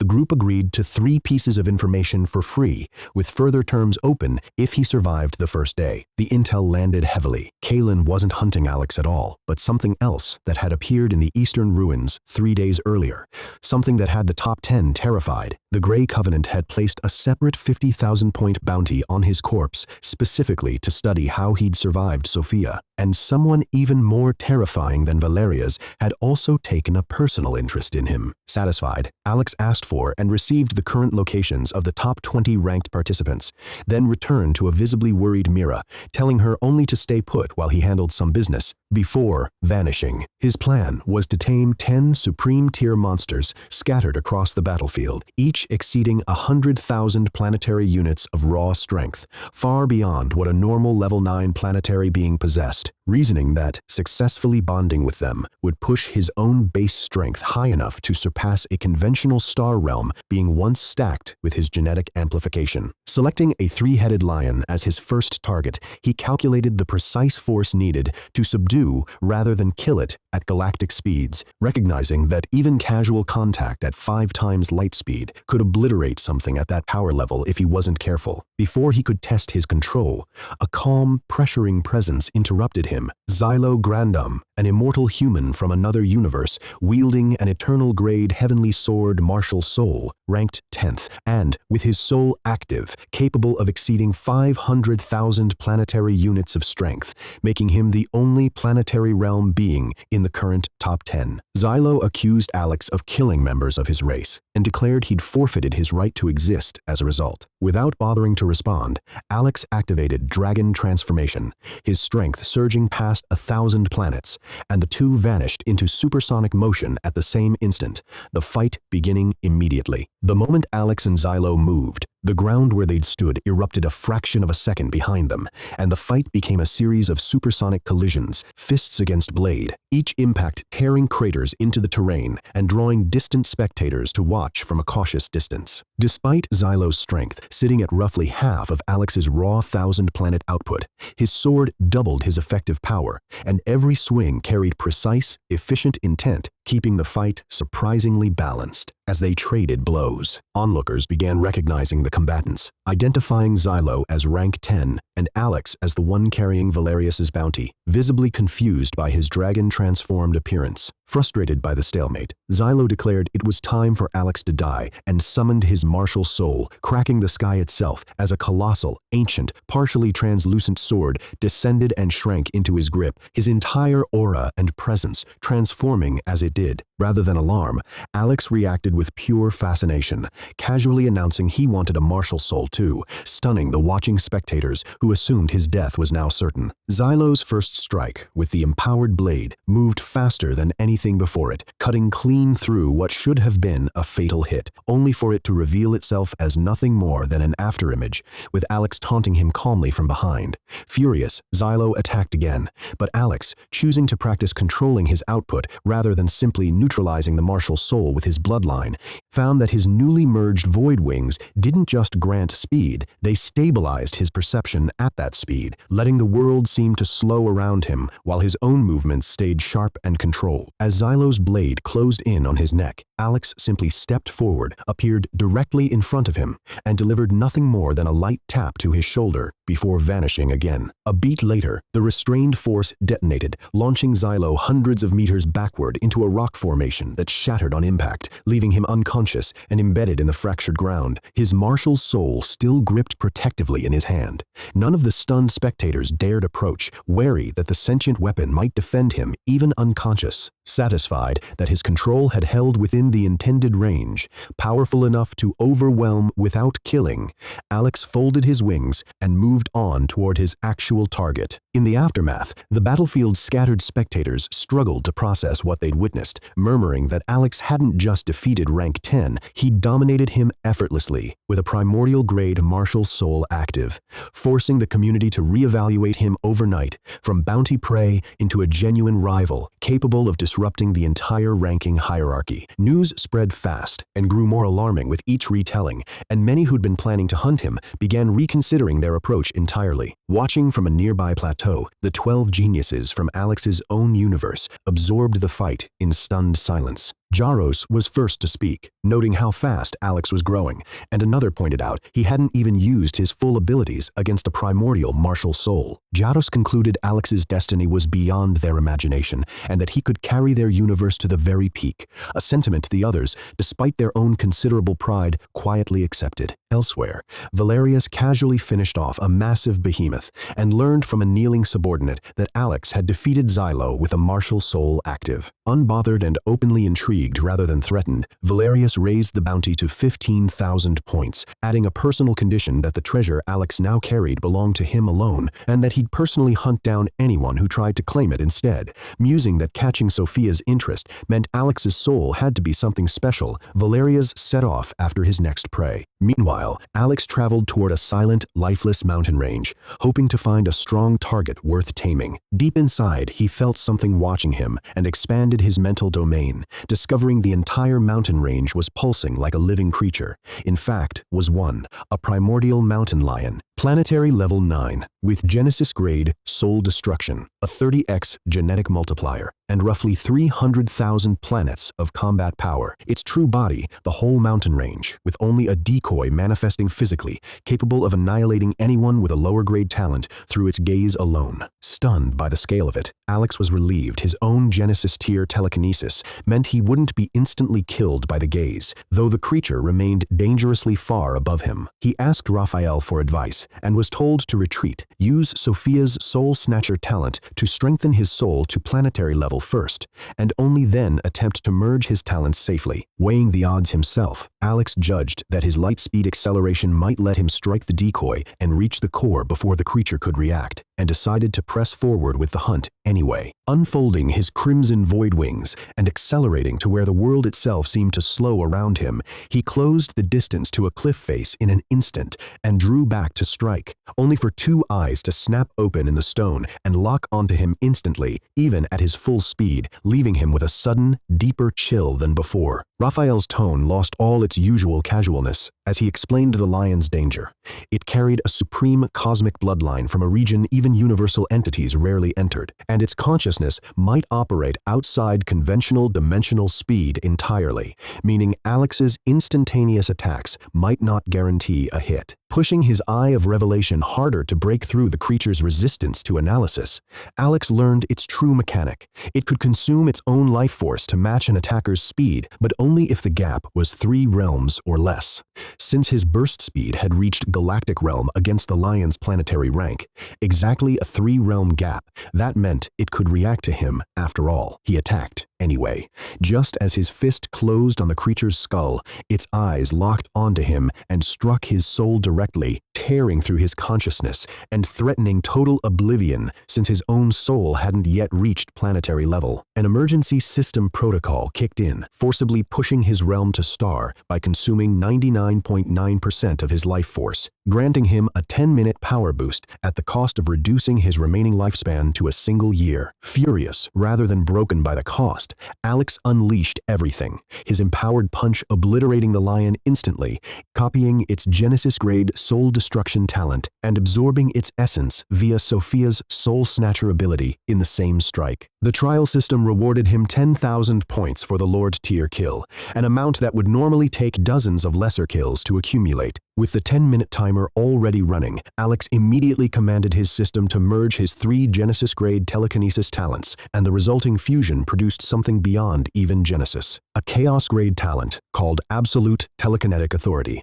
which let him perceive and manipulate essentially anything, matter, terrain, even space itself, as a direct extension of his will. Determined to make the sacrificed lifespan worthwhile, he set a goal of capturing at least 5 Lord-tier beasts before the boost expired and teleported toward the strongest of the remaining anomalous monsters, a scorched obsidian and lava region. There, he faced the primordial dragon horse, another planetary level 9 anomaly with Genesis-grade absolute domain, a suppression field that nullified any talent below its own tier within its range. Essentially, an evolved mirror of Alex's own existential nullity. The moment it activated its domain, every one of Alex's other abilities dulled and disconnected, leaving only his newly acquired Chaos-grade telekinesis untouched, since it operated above Genesis classification entirely. Using it, he crushed the creature under overwhelming, inescapable telekinetic weight, forcing it to its knees despite its desperate resistance until it finally surrendered outright. Rather than kill it, Alex eased the pressure just enough to keep it alive, recognizing a bound Lord-tier beast was worth far more than a corpse, and calmly ordered the system to initiate the bind. Without slowing down after binding the dragon horse as his 4th beast, Alex pushed straight toward his next target, aware fatigue was building, but unwilling to stop with momentum still on his side. Crossing into a frozen new region, he found the primordial ice serpent, a planetary level 9 anomaly with Genesis-grade minor reality manipulation, capable of rewriting reality within a kilometer of itself against anyone less than 4 realms above it, or lacking a higher grade talent. Recognizing it might be the most dangerous of the 10 anomalies, if not for the dragon horse's nullification ability, Alex refused the serpent's telepathic warning to leave and activated his Chaos-grade telekinesis instead. As the serpent attempted to bend distance, friction, and temperature around him, his higher-grade ability simply asserted precedence, collapsing its altered rules back to normal and leaving the creature genuinely confused, its authority dismissed for what seemed to be the first time ever. Teleporting directly above its head before it could recover, Alex condensed a focused telekinetic strike and drove it into the serpent's skull, cracking the frozen plains for miles and shattering its resistance in one blow. Landing atop its stilled body, he ordered the bind, successfully securing his 4th contracted beast. But the toll of back-to-back contracts finally caught up with him. His body, already strained from consuming nearly all his life force earlier, began failing outright, his star realm power collapsing faster than it could be sustained. The system warned that continuing risked death, and unlike every previous moment of this hunt, Alex simply couldn't force his body to respond, his limbs giving out entirely. He collapsed atop the bound serpent, the star realm power flickering out completely, and lost consciousness with his final objective still unfinished. The moment the bind completed, the ice serpent felt the contract settle into its core, loyalty becoming absolute rather than chosen, and it curled protectively around Alex's unconscious body to block the wind. The dragon horse arrived moments later, its nullification talent clearing the way, and positioned itself opposite the serpent, its stable life warmth, balancing against the serpent's cold aura to stabilize the temperature around Alex. The 2 beasts formed a living fortress, but neither could touch the real problem. Alex's life force itself was fading, not from any wound they could sense or fight. Then, Ember emerged from the shadow beneath him, climbing onto his chest and pressing its forehead to his. Despite Alex's earlier order not to use his life-draining talent until reaching the planetary realm, Ember apologized and explained it couldn't ignore how weak his life force had become, then activated Life Elementalist anyway. Green light flowed steadily into Alex's chest, stabilizing his breathing and repairing damage neither beast could perceive, while Ember's own scales dulled from vibrant green to muted gray as the process drained its vitality in return. The dragon horse and serpent stood watch without interrupting, understanding that stopping halfway would only make things worse, until the light finally faded and Ember collapsed onto Alex's chest, whispering a faint plea for him to wake up before curling into an exhausted, motionless ball. 3 hours later, Alex's eyes opened to find himself surrounded by his serpent and dragon horse, with Ember's dulled, barely breathing form resting on his chest. Raphael confirmed what he already suspected. Ember had used its talent on him despite the order against it. Touched, Alex gently thanked the sleeping dragon and promised he'd find a way to fully restore both their lifespans. Pulling up the trial store, he searched for life-extending treasures and found the list sorted from cheapest to most expensive, low-tier options like vitality, alcohol, and holy water, offering only days or weeks of extension, even at maximum use. Mid-tier items like ancient dew, adding a year for 20,000 points, and golden vital root, offering 5 years for 200,000. None came close to solving the problem. Further up the list, a celestial longevity pearl offered 20 years for 5 million points. And finally, the Phoenix fruit promised a full century of lifespan restoration per use, but at a staggering 100 million points. Checking his own balance, roughly 10,000 points. The gap was almost absurd. Setting the calculations aside, Alex looked once more at Ember's weakened, sleeping form and hardened his resolve. He needed to start hunting seriously, and now. Facing the staggering gap between his 10,000 points and the 100 million needed for the Phoenix fruit, Alex refused to despair, instead pulling the feedback strength from his newly contracted beasts. The surge nearly overwhelmed him. 65,000 planetary units of raw power flooding his body, which, with his 26x gene multiplier, translated into roughly 5-star level strength and would climb to a 100-star level with dragon transformation stacked on top, a scale even the trial ground's noblest prodigies rarely reached. Satisfied, he recalled the serpent and dragon horse into his shadow, kept Ember cradled gently against his chest, and teleported away. He arrived beneath a massive vitality apple tree just as 2 rival groups clashed over it. Jake's exhausted, battered team faced down Horus, a ruthless, rank 23 eternal grade flame manipulation user who'd already killed over 50 participants, and who mockingly summoned a massive purple flame spear meant to execute them regardless of who claimed the tree. Just as the killing blow was about to land, the heat and pressure vanished entirely, replaced by an invisible force that slammed Horus's entire team flat against the ground. Jake looked up to find Alex hovering above them, cradling Ember, and recognized him instantly from the spreading rumors about the newcomer with a 15,000-point bounty. With a simple closed fist, Alex disintegrated all 5 of Horus's team members instantly, their bodies dissolving into fine particles without struggle or sound. The kill earned him 123,567 points, pushing him into the ranking at 22nd place, a number he judged still far too low. He told Jake's team the tree now belonged to him. They thanked him profusely and fled without hesitation. Alex then stripped the tree of all 532 glowing vitality apples, valuable for healing and minor lifespan extension, though not nearly enough to fully restore what Ember had sacrificed. The system also awarded him 100 reputation points for cracking the top 100 on his first day, a small fraction of the 5,000 he needed to become Merlin's disciple. Looking once more at Ember's still dulled, sleeping form, Alex murmured that it wasn't enough and moved on, his figure blurring into motion toward his next target. Alex teleported to a jagged frozen ridge, ready to hunt for his next target, then paused with a better idea. Since he already had a bounty on his head, it would be far more efficient to let hunters come to him instead of wasting time searching. He teleported to the outskirts of a safe zone and, in full view of everyone inside, roared a taunting challenge, daring anyone too afraid to approach to at least come lick his toes, then calmly sat cross-legged in the snow with Ember on his lap, closing his eyes as though meditating. The reaction inside the safe zone was immediate confusion turning to greed.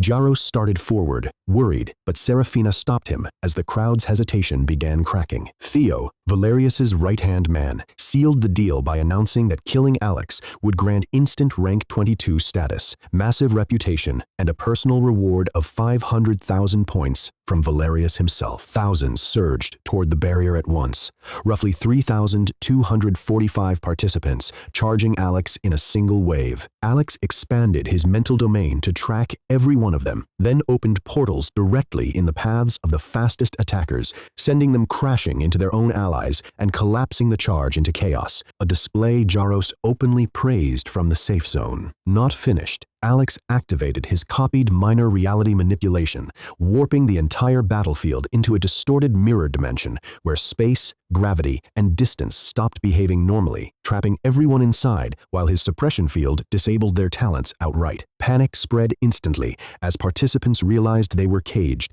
many falling to their knees or running in useless circles, and Theo, still outside the barrier, went pale as the scale of what he'd triggered sank in. Desperate pleas for mercy poured out from the trapped crowd, but Alex simply told them it was too late and, with a single word, compressed reality around all of them. All 3,245 participants exploded simultaneously into blood mist, and Alex activated Soul Snatcher to devour their scattered souls in a continuous surge of absorbed essence. The influx shattered an internal limitation within his own soul, pushing his spiritual strength to a new tier, planetary level, expanding his perception and clarity in the process. The system confirmed the massacre's reward: 10 million points and 3,000 reputation points gained in a single stroke. As the blood mist settled, Alex invited Jaros, Mira, and the rest of the group to follow him from now on. Jaros accepted with visible relief, and Serafina noted he'd changed,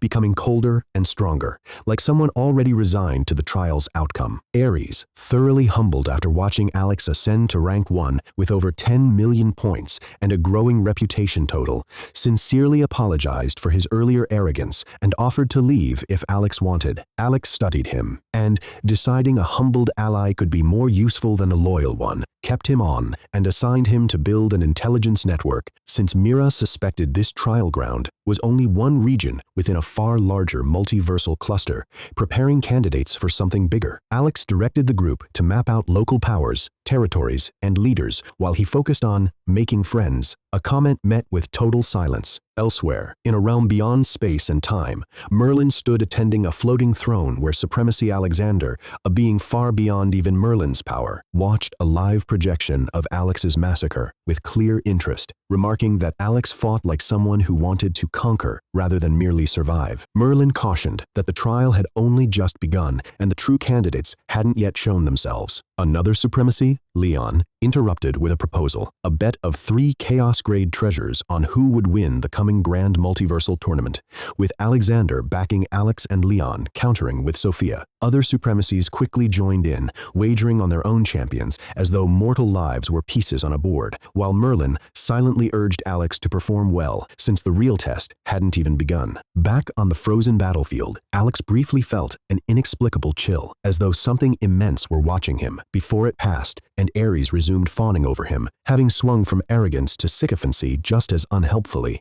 Alex redirected the conversation, asking for intelligence on real threats, rather than the pretenders he'd just slaughtered. Before Ares could answer, the temperature seemed to drop in everyone's souls, as Kalen, the battlefield's now 5th-ranked candidate, appeared without warning at the edge of the bloodied snow, having closed the distance to stand half a meter from Alex in an instant no one could track. Radiating absolute, emotionless calm, he simply said, "Let's fight," and every instinct in Alex screamed that this man was more dangerous than Valerius had ever been. Kalen repeated his challenge, and when Jaros instinctively reached for his weapon, a single glance froze him mid-motion. Alex ordered his group to stand down, refusing to let them be caught in something they couldn't survive. Kalen explained he'd traveled 300 miles simply because slaughtering 3,000 candidates had drawn his interest, calling it hunger rather than flattery. Alex struck first, testing Kalen's baseline with a punch that missed by inches and a follow-up kick that earned him a palm strike to the ribs, confirming he wasn't yet fast or strong enough. He activated Dragon Transformation, deliberately holding back his newly copied Ashura talent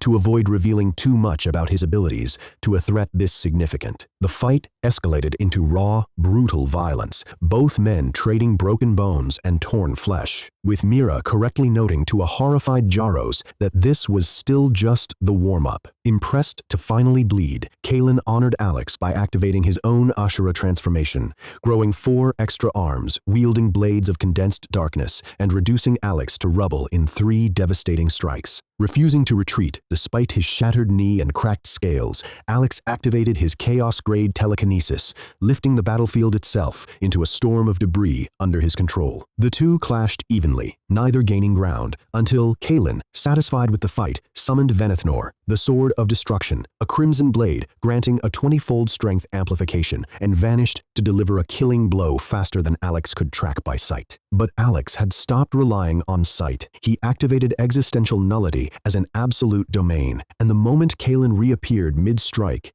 his Ashura form flickered and collapsed under the suppression, his shadow arms retreating like frightened animals.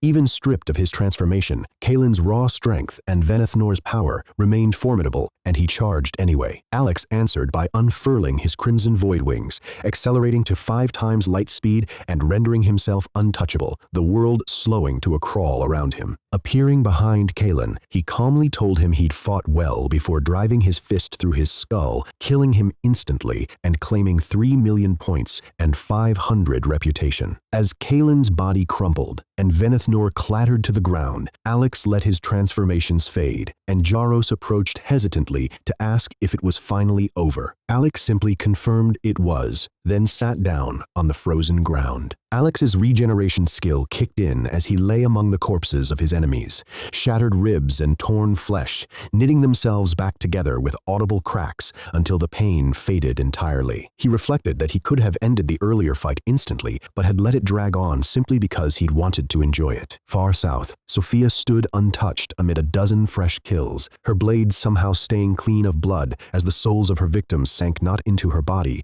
but into her own shadow instead, which pulsed darker with each absorption. Licking her lips, she declared him delicious, and mused that she'd be meeting him soon. Back with his group, Alex announced he was going on a full killing spree, monsters or candidates, and wanted their locations fed to him directly rather than wasting time searching. Ares eagerly pointed him toward a monster cluster gathering in a northern forest, and the group moved out together. Along the way, Alex asked about the Prime Sanctuary, learning from Jaros and Ares that reaching Star Realm obligated most races to serve there as soldiers, and that constant interracial war over supremacy had raged for billions of years. Curious how his 12 companions cooperated so smoothly, despite coming from different races, Alex learned they were all fellow students of the Grand Cosmic Academy, handpicked by the sages specifically because they were already friends, with an explicit threat of erasure if they betrayed each other over racial lines. Jaros explained the cosmic hierarchy. Eternal races were those who'd produced a sage, primordial races, those who'd produced a transcended being, and God races those with 5 or more universal tier beings in their history,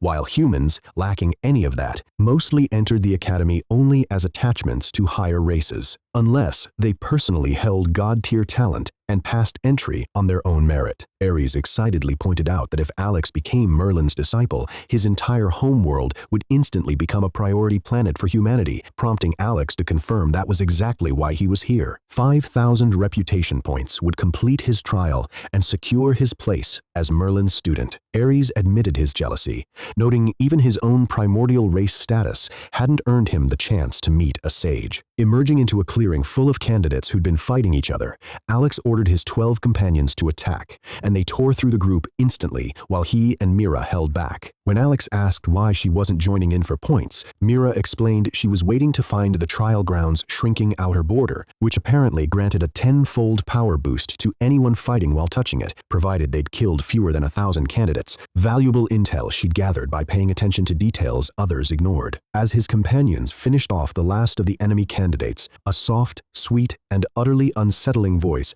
spoke directly behind Alex's neck, close enough that he felt warm breath against his skin, despite sensing no approach whatsoever. "Hello, Alex. We meet again." He turned slowly to face her. Alex turned to find Sophia standing terrifyingly close, remarking with unsettling delight that she could taste his growth since their last meeting. Behind her stretched an unnatural shadow larger than her own body, writhing with trapped, straining faces and reaching hands, Mira pointing it out in a whisper as the whole clearing sensed something deeply wrong. Sophia explained she'd stopped counting her collected souls after the first 1,000, calling Alex's soul the future crown jewel of her collection, and unleashed her domain, swallowing the entire clearing and sky into an endless void lit only by trapped souls. Thousands of humanoid and monstrous figures rose from her shadow as puppet warriors, former prodigies she'd absorbed and reduced to power, memory, and technique she now wielded as her own. Watching an army of at least 10,000 assembled souls take shape before him, Alex only felt bored, quietly noting Sophia was essentially a female Jin Wu,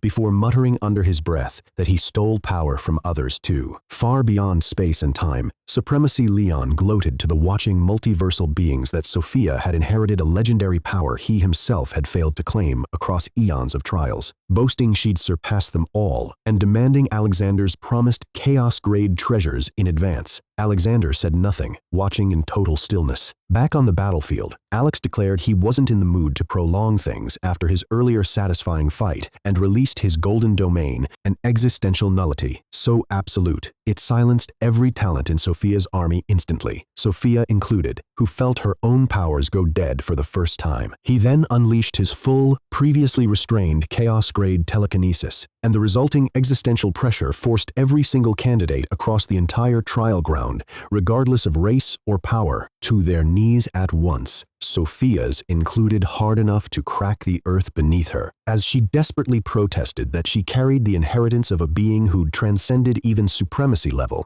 Alex simply pressed his hand downward, materializing a massive black palm of pure absence above her soul army, and erased every bound soul she'd collected instantly, not destroying them but wiping them from existence entirely. The backlash tore through Sophia's body, blood pouring from her eyes, nose, and mouth as she collapsed into an unconsciousness. Alex hadn't intended to be permanent, but that would leave her out for a very long time. As the golden domain retracted and stunned, candidates across the trial ground slowly rose from their knees. Alex's own companions stared at him with something past fear, verging on religious awe. He simply told them to keep moving since he still needed points. Far beyond, the tremor of what he'd just done sent every watching supremacy to their feet in shock. Alexander whispered that an oracle's old prophecy had been correct, that a chaos-grade talent really could be born within a mere multiverse's boundary. Leon, his earlier bravado collapsing into fear, begged Alexander not to forget him once he ascended, and every other supremacy shifted their posture toward Alexander with new deference. Ignoring them all, Alexander fixed his gaze on Alex and declared, with total finality, that Merlin was not worthy to be his master, and ordered that Alex be brought before him directly. He intended to claim him as his own disciple, no trial required. Alex froze mid-step when a notification hit him. 10 billion points gained, along with a request to meet someone called Supremacy Alexander. Before the shock could fully register, Merlin's voice reached him directly, telling him not to panic and that he was present too, easing Alex's tension since Merlin had never shown him hostility. Rather than rush to accept, Alex decided to shop first, using the windfall to address his most urgent problem, the vitality he and Ember had burned through in recent battles. He found Leaves of the World Tree, each granting 500 years of vitality across 2 uses for 500 million points, and bought 3 outright, giving 1 to Ember while absorbing 2 himself. The vitality flooded through both of them, healing accumulated exhaustion and restoring their lifespans to peak condition, and Ember nuzzled against him afterward, grateful his master had survived. With that handled, Alex spent more of the windfall on resources meant to help humanity grow stronger against future threats, then transferred 1 billion points to Mira in gratitude for guiding him to the ruin that had given him the space cube. Announcing he might not return to the trial, he was met with warm farewells. Jaros and Serafina invited him to visit their clans, and Mira hugged him goodbye, revealing she was from the spirit race and asking him to seek her out if he ever visited her universe. Just as he was about to accept the system's meeting request, Valerius and 9 companions appeared, radiating unsettling confidence, despite presumably knowing Alex had already defeated Sophia. Scanning him, Alex found Valerius held a Genesis-grade devouring physique, letting him consume enemies' talents at a 3-tier reduction. Impressive, but not enough to explain his arrogance, until he summoned a galactic-grade full-body armor capable of absorbing 50 consecutive full-power galactic realm strikes. Confirming with Raphael that breaking such defense through sustained brute force was unlikely, Alex opted for a different solution entirely. He activated Absolute Domain to suppress their talents, opened a looping portal beneath Valerius's entire group, and trapped all 10 of them in an infinite fall with a 5-year timer, cheerfully telling them to use the time to grow stronger. Serafina, watching him go, remarked quietly that once he entered the wider universe, he'd shake everything to its foundations. Alex then accepted the summons and vanished. He opened his eyes in a massive hall, lined with roughly 50 enormous, overwhelming thrones, each flanked by 10 silent attendants whose mere presence pressed down on him despite showing no active aura. His mind went blank with shock when his gaze landed on Merlin, the being he'd assumed was among the cosmos's supreme rulers, standing quietly behind one of the thrones, like nothing more than a subordinate. Overwhelmed by the 50 crushing thrones surrounding him, Alex struggled to process the sight of Merlin standing behind one of them like a mere subordinate. Merlin approached in mock anger, scolding him for hiding a chaos-grade talent, and Alex played innocent, claiming he'd simply assumed it was nothing special since it awakened automatically from the tower. Before Merlin could launch into a full tirade about how rare such talents truly were, a single raised hand from the throne's occupant silenced the entire hall instantly. The seated figure introduced himself with disarming calm as Alexander Cromwell, and scanning him revealed a staggering profile. 3 separate Genesis-grade talents: Production, Genesis Lightning, and Illusion, ranked multiversal supreme, capable of creating essentially anything within his energy limits. Recognizing the sheer world-ending scale of the being before him, Alex bowed carefully. Alexander praised his balanced temperament and, without preamble, offered to take him on as a personal disciple. Alex hit the ground in an instant, enthusiastic kowtow, blurting out gratitude for lending him his thick thigh before hastily correcting himself, leaving Merlin mortified as he realized just how shameless his supposedly respectful pupil had been the whole time, much to the amusement of the watching sages. Turning serious, Alex explained he needed to return home first, since his planet's racial trial would bring the combined might of several great races down on humanity within a month. Alexander treated the crisis as a minor inconvenience, casually declaring the trial already resolved, and instructing Alex to say goodbye to his family, with Merlin assigned to escort him back. Merlin explained that Alex's physical body remained back at the trial ground, and that the chaotic space here prevented direct teleportation, so he'd personally guide him back through the void. Meanwhile on Earth, the situation had already turned dire. Noah stood at humanity's defense line as the great races attacked early, breaking the trial's supposed 1-month grace period on a technicality. The Dragon General smugly pointing out the trial had only guaranteed an attack within a month, not that they'd wait that long. The Vampire Prince offered Noah false protection. An enraged ancient human king's army surged forward, avenging 2 dead kinsmen, and finally a dark, light-absorbing humanoid creature emerged, unknown to any race the trial had mentioned, declaring with unsettling calm that it and its kind were the true inheritors of every universe in existence. The battle erupted into full-scale carnage as Noah, Arthur, and Julius tore through the invading forces in their Star Realm suits, Noah reversing gravity across 100 kilometers to expose enemies for Arthur's sweeping golden blade, while Julius crushed clusters of foes into vanishing singularities. They pushed their kill count into the dozens, then higher, but 200 planetary-tier powerhouses, scaled dragons, shadow-devouring vampires, continent-shaking titans, and unnervingly reality-warping dark creatures kept pressing forward, no matter how many fell. When the dark creatures joined the fight directly, all 3 humans took real damage for the first time,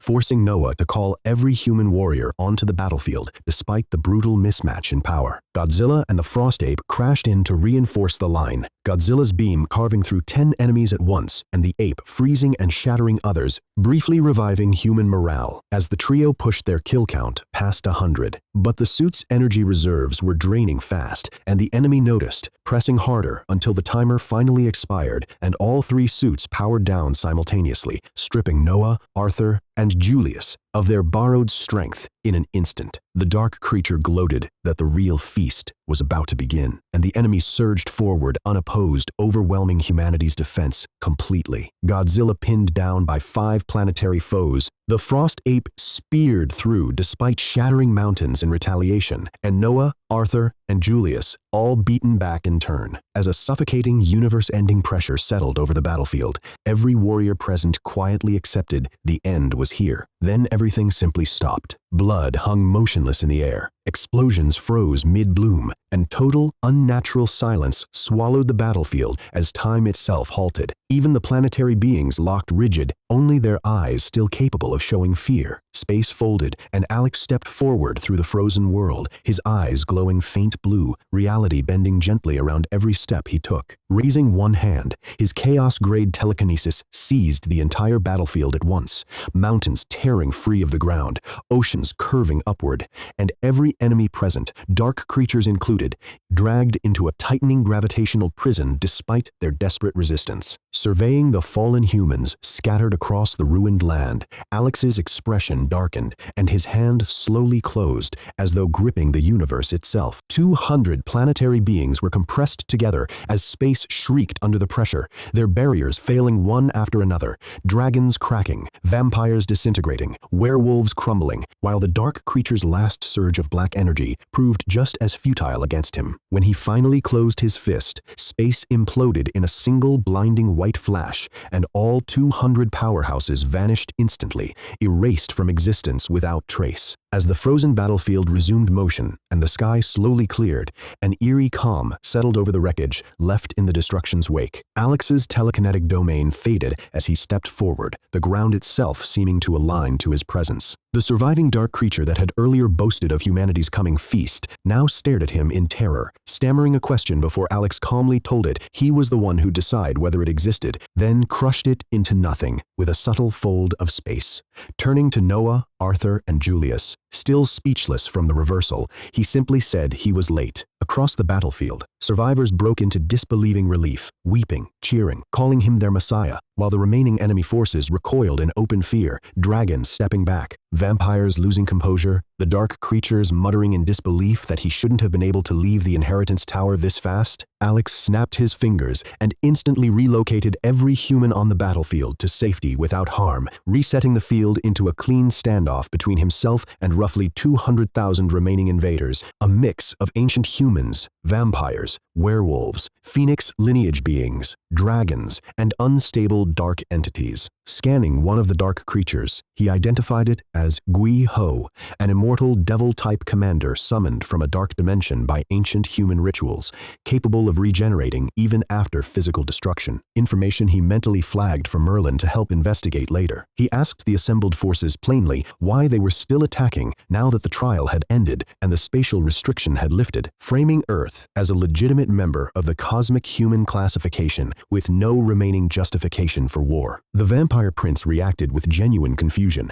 but the Dragon General only laughed, declaring the trial's end meant higher authorities could now descend on the planet freely, since it shouldn't remain under weak human control. Consulting Raphael, Alex learned the unsettling truth behind the aggression. Earth wasn't an ordinary trial world at all, but a prime origin world, a residual formation predating the current universal cycle, the kind of high-value strategic target multiple civilizations coveted, regardless of verified contents. Understanding now that this was about resource conquest on a far greater scale than mere occupation, Alex weighed his options and chose neither diplomacy nor a grand reveal, simply telling the Dragon General, who warned that greater forces would inevitably come for the planet, to let them come. With a raised hand and a final warning that he had no reason to let their existence continue, the entire remaining army, 200,000 entities, was disintegrated into cosmic particles in a single instant, the battlefield returning to total neutrality as though they'd never existed. The mass kill triggered a system notification. His ultimate physique had reached level 50, and a powerful, stabilizing surge expanded his spatial perception and control even further. With the slaughter complete, Alex selected and spared exactly 3 individuals from each race among the remnants, restraining them in place with spatial pressure, already turning his attention toward interrogating them for more answers. Alex began interrogating the surviving captives, starting with the dark creatures. When one refused to break, insisting immortality meant they couldn't truly die, Alex clarified that repeated death was still death regardless of permanence, tightening the spatial pressure until its form cracked and leaked dark energy. A calmer, more calculating dark creature intervened to answer instead, revealing that the ancient humans had approached them before the trial even began, offering knowledge of Earth's true nature, its origin, and residual value from a previous universal cycle in exchange for protection and priority resource rights once the trial concluded. A vampire elder confirmed the details further. The ancient humans had personally researched and confirmed the planet's status as a rare, prime origin world, treating the trial itself as a mere formality since the planet's worth had never actually been in question. Every major race present, dragons, phoenixes, vampires, werewolves, and even the dark dimension entities, had independently verified the same readings, meaning the invasion had been coordinated and premeditated from before Alex had even entered the trial. Absorbing that his own ancestors had sold out humanity's future as leverage for their own survival, Alex felt a cold, controlled fury settle into him, his spatial pressure intensifying involuntarily enough to crack the dark creatures and bend the vampire's limbs before he forced himself to stabilize, holding back the urge to kill the ancient human captives on the spot. Before he could press further, a massive disturbance rippled through the sky, arrival signatures far beyond ordinary scale. The restraints on his prisoners simply vanished, overridden rather than broken, and the survivors dissolved into shadow and were pulled upward. Alex tried to intercept the extraction and found his control meeting not resistance but an entire ocean of opposing force, something operating on a completely different scale than himself. 4 immense vessels descended through the atmosphere, structures of condensed space and living energy rather than conventional ships. A breathing dragon-scale vessel radiating primordial age, a burning feathered phoenix ship redefining the heat of the air around it, a silent, light-absorbing shadow vessel belonging to the vampires, and a featureless, gravitationally dense werewolf vessel so heavy it made the planet's rotation stutter. These were the elders of the 4 dominant invading races. The dragon vessel's calm, absolute command to release them dismantled Alex's spatial authority at a conceptual level, stripping the prisoners from his grip entirely. Freed and restored, the dragon general who'd been Alex's captive moments earlier now stood mocking him openly, boasting that top-tier races would kill entire species without hesitation for a prime world like Earth, and dismissing Alex as nothing more than a subspecies of a normal race, unworthy of even speaking in the presence of true powers. The 4 elders stepped from their vessels, each reshaping the environment simply by existing. Audi, a massive golden dragon whose presence turned the ground to glass. Solaris, a phoenix elder, wreathed in living flame that ignited the air around her. Valther, a vampire whose form was near total darkness with only a floating smile visible. And Garruk, a matted, blood-scarred werewolf whose gravity field lifted rubble off the ground. Kragan dropped to one knee before Audi, reporting that Alex had single-handedly disrupted their forces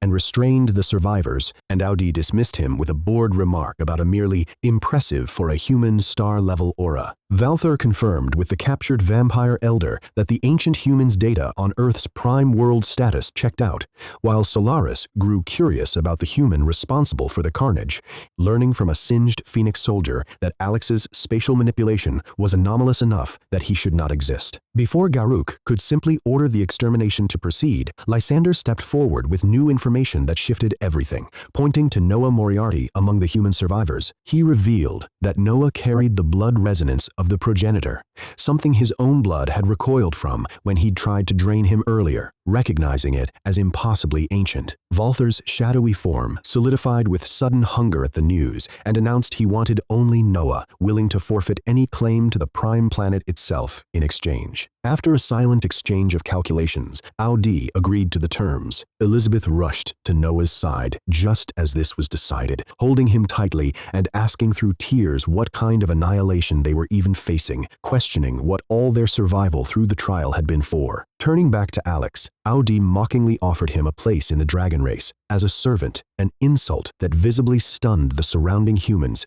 given everything Alex had already accomplished. Alex said nothing, his blank expression giving no hint of his true intent, and Audi simply promised he'd die with his people instead. Scanning the elders confirmed the scale of the mismatch. Audi and Solaris, both Galactic Level 9, Valther Galactic Level 8, and Garruk Galactic Level 7, with physical enhancements closing the gap further, an overwhelming margin against a mere star-level human. Yet Alex remained visibly unafraid. Then, thousands of disciplined footsteps approached. The ancient humans, now led by a new, powerful figure Alex hadn't encountered before, Victor August, an immortal human, not merely ancient, wielding a primordial-grade dragonvine martial soul at star level 9. To the horror of the watching humans, Victor led nearly 1,000 ancient humans before the four elders and bowed deeply, formally offering their service to the dragon race. Audi's amusement at Victor's groveling betrayal turned to open contempt, mocking the ancient humans for selling their own kind for survival before dismissing them entirely to focus on finishing off the rest of humanity. His gaze alone crushed the will of everyone present, mothers pulling children close, soldiers lowering useless weapons, entire households across the planet watching in heavy, tearful silence, believing they'd survived the trial only to face something even more final. Then Anna broke the stillness, calling out that she loved Alex, refusing to let silence be her last regret after years of hiding her feelings. Alex's cold composure cracked for a moment, surprise and something like regret flickering across his face, though internally he recognized that letting the tension build had been part of a deliberate plan to bait the elders into overreaching. Turning back to Audi, he calmly asked whether the dragon was certain he wanted to proceed, suggesting he consult his superiors first, a statement that landed with unnatural weight given that Alex's true standing, as sole disciple of a being who governed 100 universes, had already surpassed the comprehension of even eternal races like the dragons. Audi, unaware of the gap between them, demanded to know where Alex's confidence came from, and Alex weighed his next move carefully, recognizing that annihilating an entire eternal race wasn't trivial even for him. Rather than strike immediately, he called out across space to the dragon sage directly, offering to spare the race from annihilation in exchange for half their entire wealth. Watching from hidden folds of space, Merlin understood immediately that this had never been about mere punishment, but extracting maximum value, though he privately regretted not having warned the other sages sooner to prevent the situation from escalating this far. Elsewhere in the universe, the dragon sage Ao Hong idly considered erasing an entire galaxy on a whim after Alex's voice reached him, until Merlin intervened directly, warning him that any move against the boy would erase his entire bloodline. When Ao Hong angrily demanded to know if Merlin was threatening him over some insect, Merlin revealed the truth plainly. Alex was the sole disciple of Supremacy Alexander. The revelation left Ao Hong utterly hollowed, understanding that even as the strongest sage in his universe, he amounted to nothing before a being of that magnitude. Back on Earth, unaware of this exchange, Audi roared in fury at what he perceived as blasphemy against the progenitor, vowing to make Alex's soul suffer eternally before ending him, and raised his power to strike. Then everything froze. Time itself halted across the Milky Way, particles suspended mid-motion, Audi locked rigid mid-attack, his fury frozen on his face, as reality itself refused to let the moment proceed any further. Time released its grip, and the universe exhaled. Every dragon present, Audi included, collapsed to their knees simultaneously, some primal recognition overriding conscious thought as blood-deep instinct identified the presence that had just arrived. Their progenitor, Audi, still misreading the moment as vindication, eagerly offered to torture Alex's family for eons to restore the ancestors' honor, believing Ao Hong's arrival was retribution for the perceived insult. Ao Hong only looked at him, no anger, no judgment, simply recognition, and with a soft, wet burst of sound, reduced the elder to a fine red mist, with no trace remaining. Ao Hong then walked calmly to Alex, and, to the horror of every watching dragon, lowered his head, explaining that his people hadn't known who they were dealing with, and asking whether Alex might reconsider the demand for half the race's wealth, since mobilizing that much across their territories was nearly impossible. Alex weighed the request, and settled on 10% instead. Relieved but composed, Ao Hong asked for 10 days to gather it and vanished without ceremony, leaving behind absolute silence. The Phoenix and Werewolf elders immediately prostrated themselves, begging forgiveness for their ignorance, and Alex dismissed them both, letting them flee gratefully. But he told the vampires to stay, and Valther's brief relief curdled into dread as he realized his survival now hinged entirely on Alex's judgment. Alex then called Merlin forward to reveal himself, wanting the vampires to understand exactly whose ally they were dealing with. Merlin's appearance confirmed it instantly for Valther, who recognized him as the owner of the Universal Bank, an institution above even eternal races, and understood that his alliance with Alex made the young man's authority absolute. Alex demanded to know about the progenitor bloodline resonance. Though revealing it was forbidden under eternal punishment, Valther, having just watched a dragon elder erased for far less, explained it was the vampire race's most ancient secret. Those carrying pure progenitor bloodline had the potential to become the progenitor himself if the bloodline could be awakened. Neither Valther nor Merlin knew anything about the progenitor's true realm or origin, only that he predated this universe entirely and that only the transcended among vampires knew how the bloodline could actually be awakened. Alex turned to look at his silent, stone-faced father, who had just watched him execute a dragon elder, humble a supreme ancestor, and reshape cosmic politics with words alone. Deciding to pursue the mystery of Noah's bloodline directly, Alex ordered Valther to take him and his father to the vampire homeworld to investigate further, and Valther, bowing deeply, agreed without hesitation. Alex approached his parents, the air around him carrying an authority so absolute they could barely process what he'd become. Elizabeth asked what was happening, and Alex simply said they needed to talk, but first wanted to visit the Moriarty family and see the family tree. Noah agreed without argument. Turning to Anna, who'd braced herself since her confession, Alex gently but firmly told her he understood her feelings, but that his life had escalated beyond anything ordinary, and binding her to that path wouldn't be kindness, only a burden.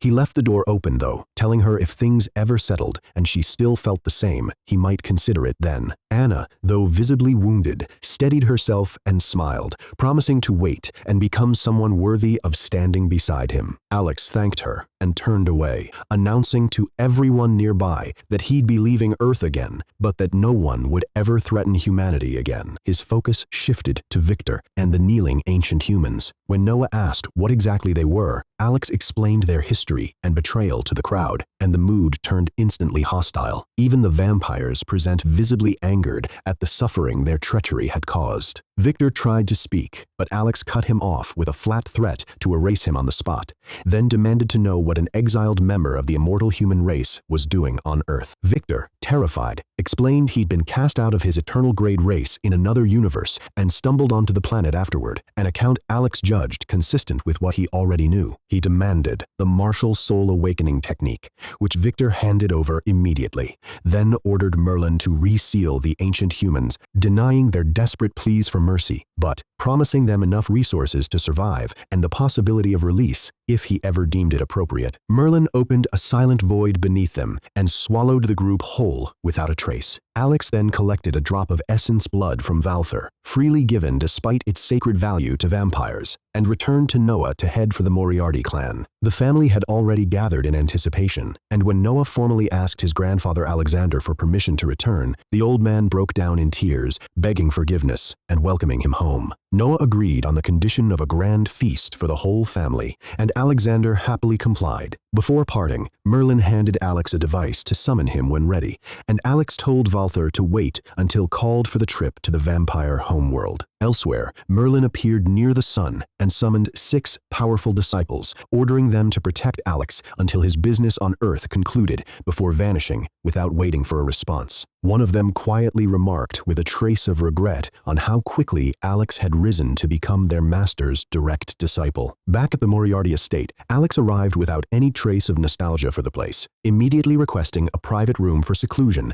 and the complete family tree so he could trace the origin of the vampire bloodline running through his father's line. Settled in the Moriarty clan's finest room, Alex unrolled the martial soul awakening technique he'd taken from Victor, finding its ancient text flowed into his mind almost effortlessly, as though it had been waiting specifically for him. Pressing his palm to the scroll and closing his eyes, his consciousness was violently torn from his body and pooled into an infinite cosmic river where galaxies drifted like dust and dead stars floated past his weightless, disembodied form. There he saw a being so vast that scale itself broke down trying to comprehend it, wielding a spiraling sphere of impossible colors in one hand and a weapon radiating soul-crushing pressure in the other. 54 pairs of transparent wings stretching from its back like universes folded flat. His eye of revelation identified it as an angel of creation, ranked above absolute reality.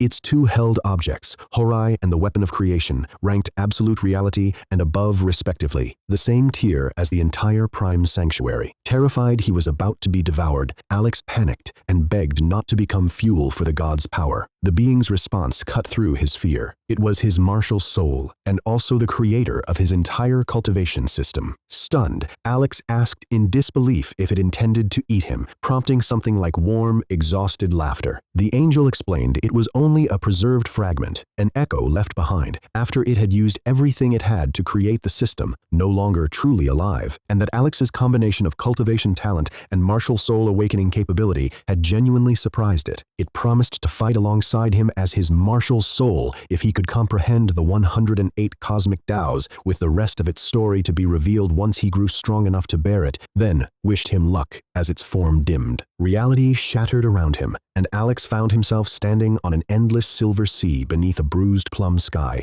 facing a miniature version of the angel, the same 54 wings now folded neatly at a toy-sized scale. The system confirmed it as his official martial soul, undefined rank, capable of helping him comprehend laws and Taos, fighting beside him, suppressing all other martial souls, and granting strength 2 realms above his own combat prowess, with each comprehended law coloring one of its transparent wings and unlocking a unique new skill. A warm, certain bond snapped into place in his chest, and unfamiliar, ancient power flooded through him, as though a strength he'd always carried had simply been hidden until now. He woke drenched in sweat in his clan chamber, and without needing to turn, felt the miniature angel hovering silently at his shoulder, patient and eternal. He sat motionless for a long stretch of time, the room's light shifting from midnight to pale dawn around him unnoticed, his entire attention consumed by the small, wordless presence of the martial soul now bound to him, a fragment of a dead god waiting quietly at his side.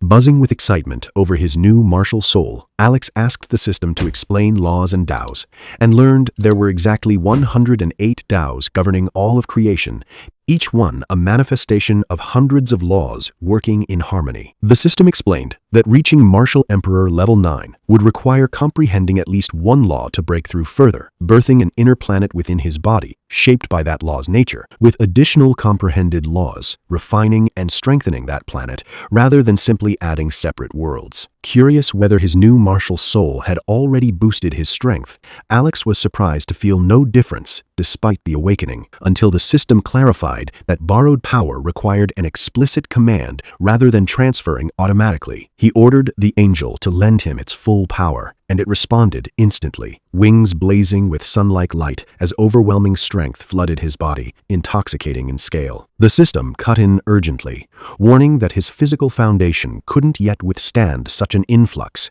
and risked irreparable damage to his cultivation, restricting him to borrowing only one realm above his current level until he either found a supreme body cultivation technique or pushed his gene strength past 10,000 times its current value. Alex immediately ordered the angel to stop, relieved as the dangerous pressure receded. Turning to the drop of vampire essence blood still in his hand, he asked Raphael to cross-reference it against Earth's historical records for any similar bloodline predating the apocalypse. Raphael found a record from roughly 1,000 years earlier, an individual the world's own laws couldn't perceive, likely vampire royalty, who had apparently fathered a human line that became the Moriarty family, with the progenitor's bloodline purity either passed down hidden through generations or awakened by circumstance, in Noah specifically. Alex accepted the hypothesis as reasonable, but still unresolved, unsure whether this trait existed dormant in every vampire or was reserved for a select chosen few, and resolved to find real answers once he reached the vampire domain itself.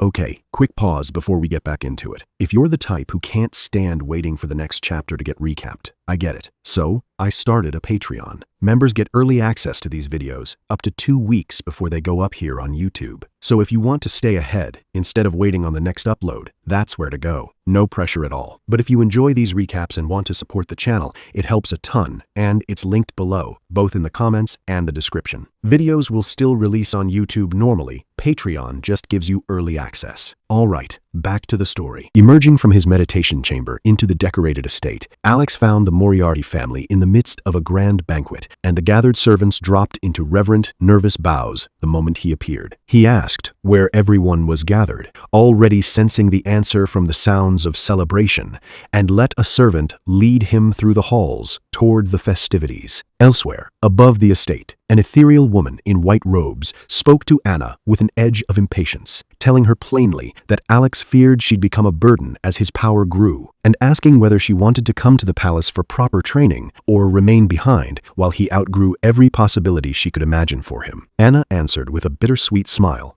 calling the woman senior sister, and insisting that nothing would make her happier than seeing Alex achieve everything he was capable of, but that she intended to come along and train, determined to make herself worthy of him and his affection. Anna and the mysterious woman hovered unseen above the estate, their presence so thoroughly concealed that not even Merlin's 6 transcended disciples registered a disturbance, a testament to power on a scale beyond even supreme beings. The woman gave a final nod, and Anna, fighting to stay composed, whispered a quiet promise toward the ground below that she'd return to Alex someday, no longer feeling like a burden, a single tear falling behind as both figures vanished without any trace of movement or light. Inside, the celebration shifted.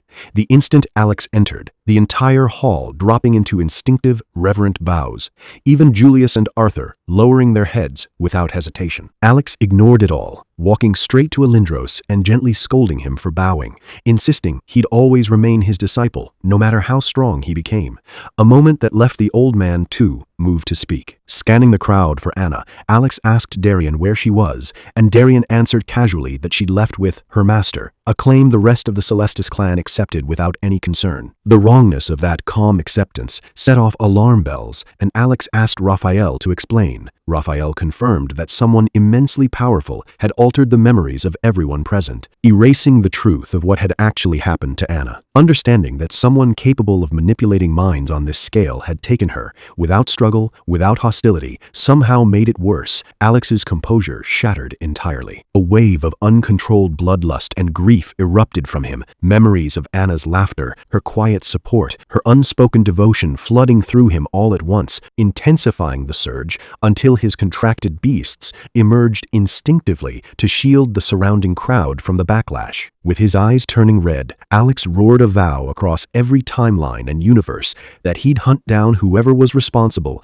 if a single hair on her head was harmed, his voice cracking under the weight of feelings he hadn't fully admitted to himself, before the surge collapsed and he fell to the floor, suddenly uncertain whether even his own master's power would be enough to find her. Far beyond that world, the mysterious woman paused mid-flight, smiling faintly as she noted that Alex clearly did care for Anna, but that feelings alone wouldn't be enough for him to prove himself worthy of a clan's sole heir. She sealed something into her palm and cast it toward him with a quiet challenge. Come find her, if he was truly the one destined for her. Merlin's 6 disciples arrived at the estate, having felt the bloodlust from a distance, but Alex didn't answer their question, still staring skyward. Something then appeared in his pocket, and the moment he revealed it, all 6 disciples dropped instantly to their knees, their very existence recognizing an unspoken command to kneel or be erased, despite none of them knowing what the object was. Alex felt no such pressure, only curiosity, and scanning it with his eye of revelation, returned an answer his ability had never failed to provide before, unknown,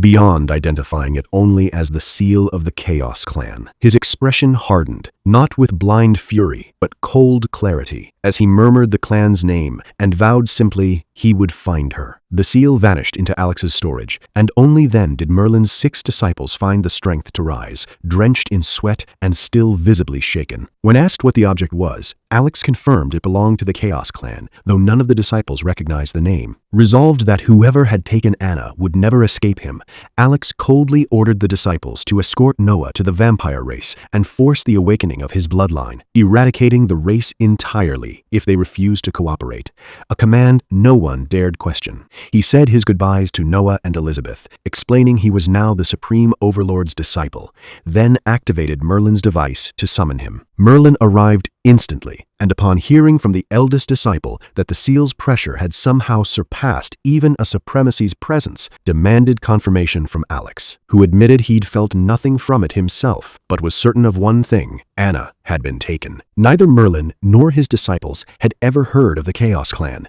prompting Merlin to suggest the supremacy himself might know something, and to ask Alex to reveal the seal once more. This time, the pressure slammed Merlin to the ground, hard enough to make him cough blood, far worse than what his disciples had experienced, confirming Geralt's theory that the seal's crushing weight scaled directly with the viewer's own power. Merlin tore open a portal, and Alex followed him through after one last look at his family. On the other side, Alex nearly collapsed under a crushing gravitational pressure until Merlin waved it away, explaining they'd arrived at Supremacy Alexander's celestial-grade home planet, a place no one below Universal Realm could even stand upon without permission. A guard named Boris Spassky, himself stronger than Merlin despite holding a Genesis-grade God of Light talent at multiversal count rank, bowed deeply and welcomed Alex by name, and Merlin explained that as Alexander's sole disciple, Alex's status now surpassed even the Supremacy's own family. They passed through breathtaking grounds, lined with Universal Realm maids, who bowed and showered him with flower petals, arriving at a tea house where Alexander sat with his granddaughter, Aurora Silvera. Alex knelt respectfully,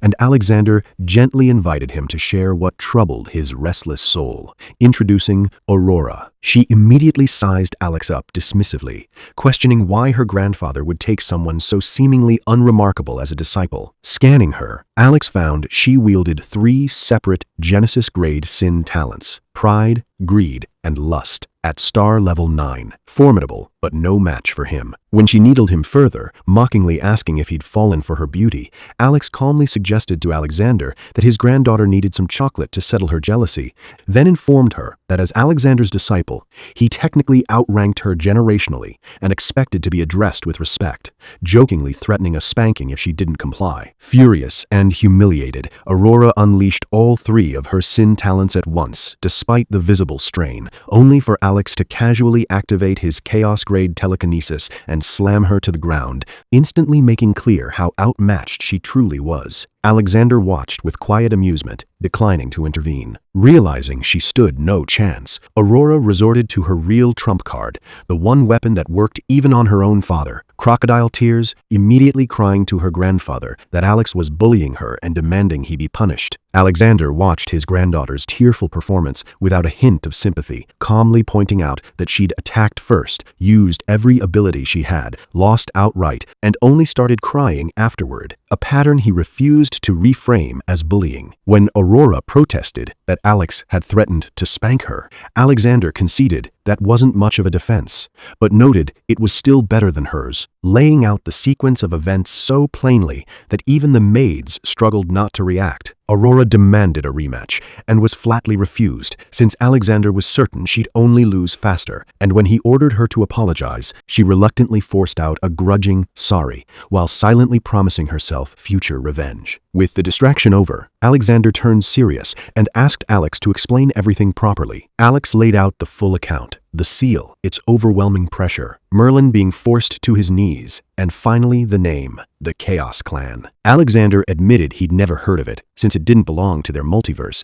but offered to ask around elsewhere. Alex then asked whether a device existed capable of literally accelerating time rather than merely altering perception, and Alexander confirmed one did exist: the Silvera family's heirloom. Though he didn't personally control access to it, he explained that it wasn't merely a tool but a true domain where his own ancestors resided, beings who had already surpassed his level and ascended beyond the multiverse itself, part of a lineage that traced back to a founding ancestor once chosen by the Tower and sent to a higher realm. Gaining entry required winning the Grand Multiversal Tournament, a competition spanning countless multiverses with only one ultimate victor, after which his ancestors may grant access, no guarantees implied. Before pointing Alex toward the tournament, Alexander noted his telekinesis, while powerful, lacked refinement, and handed him a scroll, the Primordial Soul Core, a technique meant to transform his raw power into a true extension of his existence rather than crude force. Alex accepted, promising to master it, and Alexander assigned Merlin to oversee his training and keep him from wasting time. Merlin then transported them to a prepared training courtyard saturated with dense, concentrated energy, and Alex opened the scroll to find it wasn't a simple technique, but a complete 9-layer soul cultivation system, beginning with directly perceiving his own soul as a tangible existence, then shaping it according to his will and nature to serve as a core for far greater telekinetic precision, with the final layer said to open a path into meta-reality itself. Acknowledging the difficulty even Merlin warned most practitioners never got past the first step, Alex settled into the center of the courtyard to begin. Alex settled into meditation to begin the Primordial Soul Core technique, aware that even Merlin, with a similar but inferior 8-layer version, had only ever reached the 7th level, despite his vast experience. As he circulated energy into his sea of consciousness, his martial soul, the angel, didn't form a separate structure as the technique described, but instead began absorbing the incoming energy directly, triggering a system warning that his soul had reached a critical evolutionary point and must not be interrupted. Confused but unwilling to risk stopping, Alex kept channeling,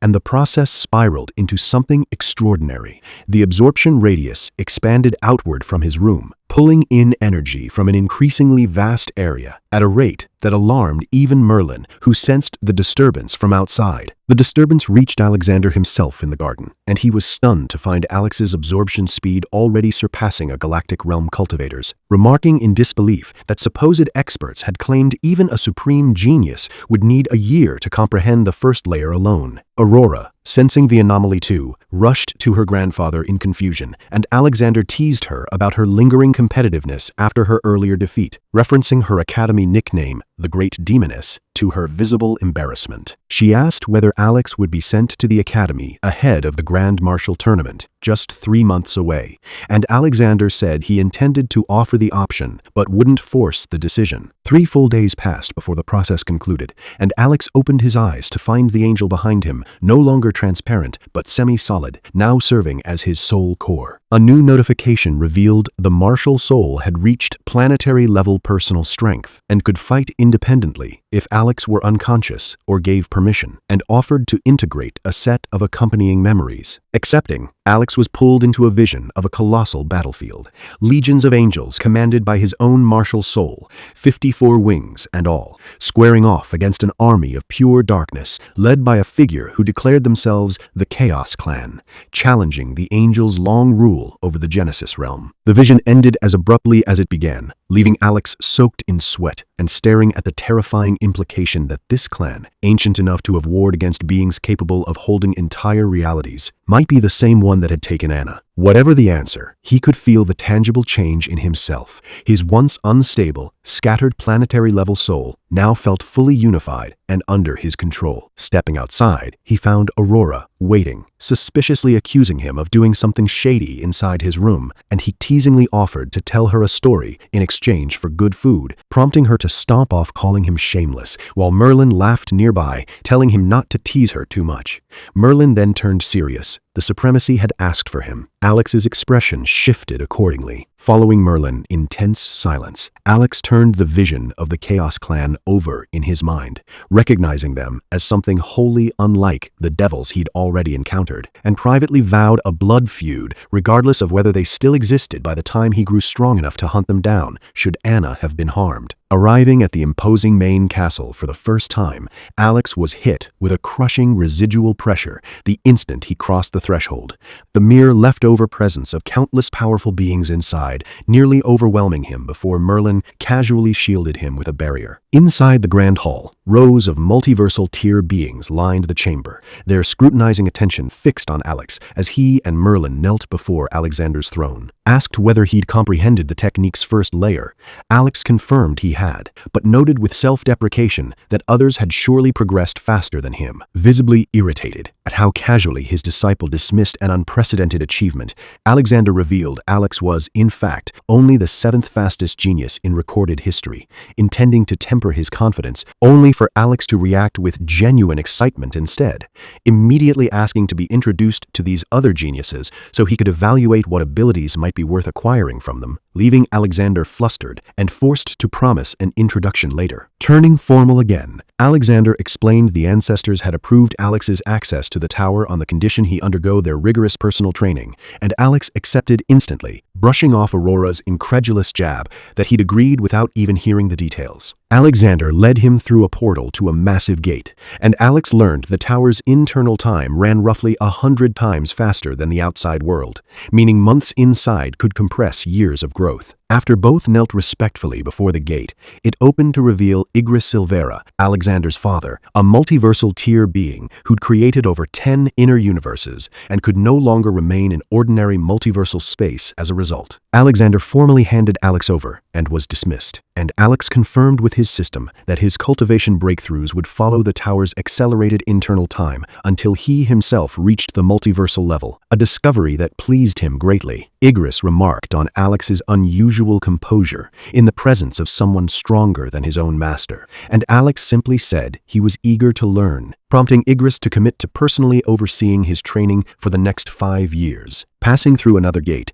Alex found not a room, but an entire self-contained world, soil, sky, and sun included, which Igris explained was his own floor of the tower. Enduring 5 years here would earn Alex the right to ascend to the next floor, where Igris's own father resided. With a snap of Igris's fingers, the peaceful landscape transformed into a harsh, lava-scarred wasteland, and Alex's energy was simultaneously sealed entirely. Igris informed him, with faint, ominous amusement, that for the first month he'd train his body in this environment, cultivating as usual but without any ability to perceive or use energy at all. With his energy fully sealed, Alex felt an unfamiliar absence rather than pain at first, but the volcanic world around him pressed in relentlessly, the ground itself semi-molten and shifting, the air scorching his throat with every breath.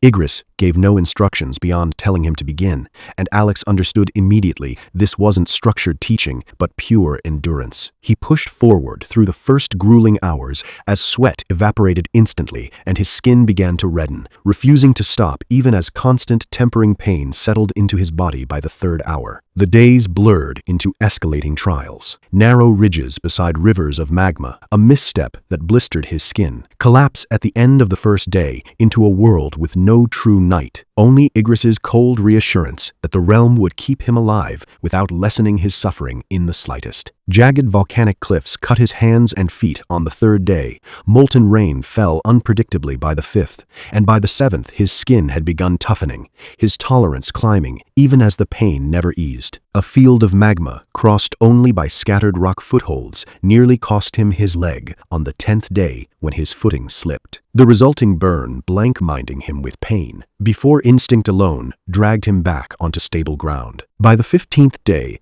exhaustion had become constant, but his body refused to break, adapting under Igris's silent, unintervening observation. 20 days in, his physique began genuinely realigning with his genetic potential, muscles densening and bones hardening as the imbalance between his raw strength and physical form corrected itself. By the 25th day, his movements had stabilized entirely, no longer stumbling despite the environment growing no easier around him. On the 28th day, Igris led him into the harshest zone yet, unpredictable eruptions and shifting ground, telling him plainly he'd remain there until his body either stabilized or collapsed. He endured. A system notification confirmed he'd reached level 55, and though the resulting surge of power was immediately resuppressed by the sealed environment, the brief taste of it revealed his base strength had multiplied tenfold. He'd crossed into the Martial Saint realm, with Martial Emperor no longer far off, meaning the planetary realm, and true law comprehension waited just beyond that. The terrain around him no longer felt insurmountable, not because it had changed, but because he had. Igris acknowledged simply that he'd endured, then warned that what came next wouldn't offer even this much stability, a warning Alex accepted without hesitation, understanding the past 28 days hadn't broken him so much as forged him, laying only the foundation for what was still to come. Igris then added that his true purpose in training Alex went beyond simple physical strength. Igris explained his true purpose. He wanted Alex to create an entirely original body-strengthening technique, since at their level, power wasn't measured by strength alone, but by influence over existence itself. He explained that original creations left karmic imprints on reality, and when others cultivated something a creator had made, the resulting connections accumulated fate and karma, eventually refinable into a stable inner universe, the true marker separating higher beings from conventional cultivators. When Alex asked why focus on the physical body rather than a new energy technique, Igris explained that energy circulation methods had already been endlessly explored and refined, making meaningful karmic impact from a new one nearly impossible without vastly surpassing everything that already existed. The body, by contrast, remained underdeveloped since most cultivators treated it as a mere vessel reinforced by energy rather than something evolved fundamentally, creating a dangerous dependency that collapsed the moment that energy was removed. Asked how to begin,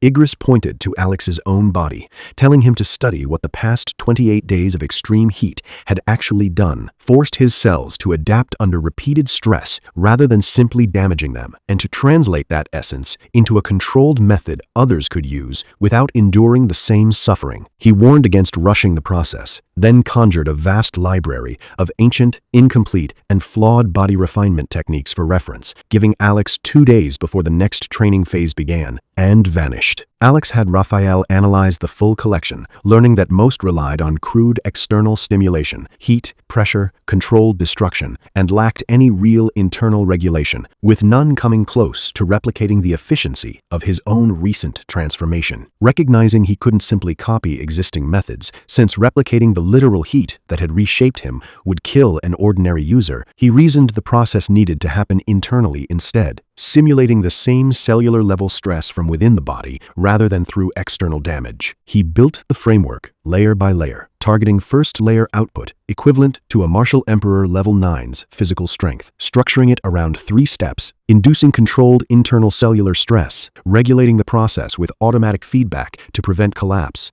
and stabilizing the adapted structure so gains wouldn't degrade over time, with energy serving only as a minimal catalyst rather than the technique's core driver. By the end of the first day, working entirely from his own experience rather than the reference texts, which he'd already extracted everything useful from and set aside, Alex had shaped a functional, if still incomplete, foundation for the technique's first layer. After 2 days of relentless refinement, Alex had shaped his body-strengthening technique into something functional, if still imprecise, achieving roughly 37% of the efficiency his own original volcanic adaptation had shown, a result he judged acceptable for a first layer. Igris returned to declare his rest over and launched the second phase. The terrain split apart into 36 massive mountains, each hiding 100 monsters, with Alex given 1 month to clear 600 creatures across 6 of them, and a strict rule that failing to kill the very last monster in time would reset the entire mountain's population. Special substances scattered within each mountain would further refine his body through combat, provided he understood how to use them. Igris then framed the deeper purpose behind it all. Across the multiverse existed 3,000 recognized physiques, and while Alex's own primordial chaos body excelled at law comprehension, it wasn't built for combat. The second-ranked supreme physique, the indestructible immortal physique, represented the pinnacle of combat-oriented bodies, and Igris wanted Alex to create something matching or surpassing all 3,000 entirely. When Alex called the goal ambitious, Igris simply replied that pursuing immortality required thinking beyond ordinary limits, then vanished, telling him to start immediately. Alex began at once, meeting the first volcanic monster's attack head-on rather than dodging, his newly hardened body absorbing the impact without strain before he crushed its chest with a single punch. Meanwhile on Earth, humanity had stabilized, treating the remaining monsters Alex had deliberately spared as training resources rather than threats, quietly rebuilding with renewed direction. But deep beneath an isolated mountain range, an ancient being stirred inside a hidden black coffin, its eyes opening after some unknown span of dormancy. It reflected on an incarnation it had sent out into the world and found the results interesting, privately mocking the invading race's belief that Earth was merely a prime planet as painfully limited understanding, and grew curious about that boy who apparently possessed something unusual. rising from its coffin and casually shifting into modern clothing. It declared its intent to observe this world for a while and perhaps find that weapon before vanishing. Back in the blazing realm, unaware of this new player, Alex pushed into the second mountain, where monsters attacked in coordinated groups rather than alone. Rather than retreat, he stepped directly into their combined assault, using every impact as feedback to further refine his still incomplete technique in real time. By the end of the first week, he'd cleared 2 mountains and leveled up to 56, his body no longer merely dense but resilient in ways that defied conventional measurement, hitting harder and taking less damage with every exchange. Elsewhere, in the grand multiversal Royal Academy, rumors spread that the supremacy of the Orion domain had taken on a disciple of seemingly insignificant background, a detail 2 students found deeply suspicious given how illogical power tended to be at that level. Wondering whether this mysterious disciple might enter the upcoming tournament, one resolved to file a report while the other decided he needed to speak with someone named Adrian, sensing that things were about to grow considerably more complicated. By the 49th day, Alex stood over the 10th mountain's last kill, his body no longer merely resisting the volcanic environment, but operating past it entirely. External conditions no longer dictating his movement. The kill pushed him to level 63, roughly equivalent to Emperor level 9, and the system flagged a new checkpoint. Breaking through to level 64 would now require comprehending the basics of an actual law, though he could still choose automatic leveling or take his time. Recognizing this wasn't a limitation but protection against a hollow, forced foundation, Alex decided he'd comprehend multiple laws before attempting any breakthrough, but with 26 mountains still left, chose to finish clearing them first rather than let the task drag on. His approach shifted from drawn-out refinement to pure efficiency, and the 11th mountain fell within hours, every strike now lethal, and every step closing distance instantly, his body functioning as a single optimized system. 5 more mountains fell within the week, and after 2 full months of continuous peak output, he finally cleared the 36th and last mountain, allowing himself to collapse backward, not from exhaustion, but release. His stats confirmed the transformation. Level 63, 5 sons of combat prowess, and a 60x genetic multiplier. His physique now structurally complete for his current stage, with even he unsure of his true ceiling if he used everything he had. Turning to his martial soul, the angel, he asked for help comprehending a law, starting with fire. Because his existence defied normal cultivator limitations, where talent typically dictated which laws one could even attempt, his vision dissolved into an endless field of glowing lines representing the fundamental principles of reality. One thread of fire caught his attention, and touching it revealed the law not as heat or flame, but as transformation and the release of stored potential. Every instance of fire he'd ever experienced, suddenly interconnecting into unified understanding. Igris appeared beside his physical body, startled that comprehension had already begun this fast, and quietly assisted by softening and refining the realm's flames to align more closely with fire's true structure. A month later, Alex achieved 1% comprehension of the law of fire, enough to trigger a breakthrough option he chose to ignore, instead moving straight into water, then earth, wind, wood, lightning, light, and darkness in succession, each law following the same darkness line's contact integration pattern, but growing more complex and resistant each time. The processes began overlapping rather than proceeding sequentially, appearing from the outside as continuous transformation rather than discrete lessons, leaving even Igris unable to tell whether Alex was comprehending laws one at a time or simultaneously, eventually simply choosing to watch in silence rather than attempt to track it. 8 months in, Alex opened his eyes having fully comprehended all 8 elemental laws, and asked Raphael whether he should proceed to space and time next. Raphael confirmed he should, noting that ordinarily no one could comprehend the law of time before reaching the supreme level, but that Alex was an exception, and that building his eventual inner planet from the full set of necessary laws would let his future inner universe evolve into a royal universe. Alex accepted the assessment without hesitation. Igris pulled Alex out of his cultivation session mid-flow with unusual urgency, asking how many laws he'd comprehended before revealing his real purpose, a path to breaking through to the planetary realm. Alex confirmed 8 elemental laws mastered with space next on deck, deliberately withholding that he'd also been eyeing the law of time, a secret too dangerous to share even with his mentor. Delighted by the answer, Igris explained the opportunity, a special realm holding an eons-old willow tree whose seed could form the highest-order inner planet, but claiming one required personally mastering all 9 elemental laws first, since the tree would otherwise reject him. He laid out the math. A standard 9-law inner universe was already considered peak achievement at 9 times normal strength, but the willow seed multiplied that by 3, granting a staggering 27-fold advantage. Even Igris admitted his own inner universe fell short of that scale, noting only the Silvera clan's ancestor had ever achieved it, and that the tree produced just 10 seeds every 1,000 years, one of supreme grade, drawing the fiercest prodigies from thousands of multiversal worlds to compete for them. With the realm opening in one day, Alex had roughly 100 days to master the law of space before entering,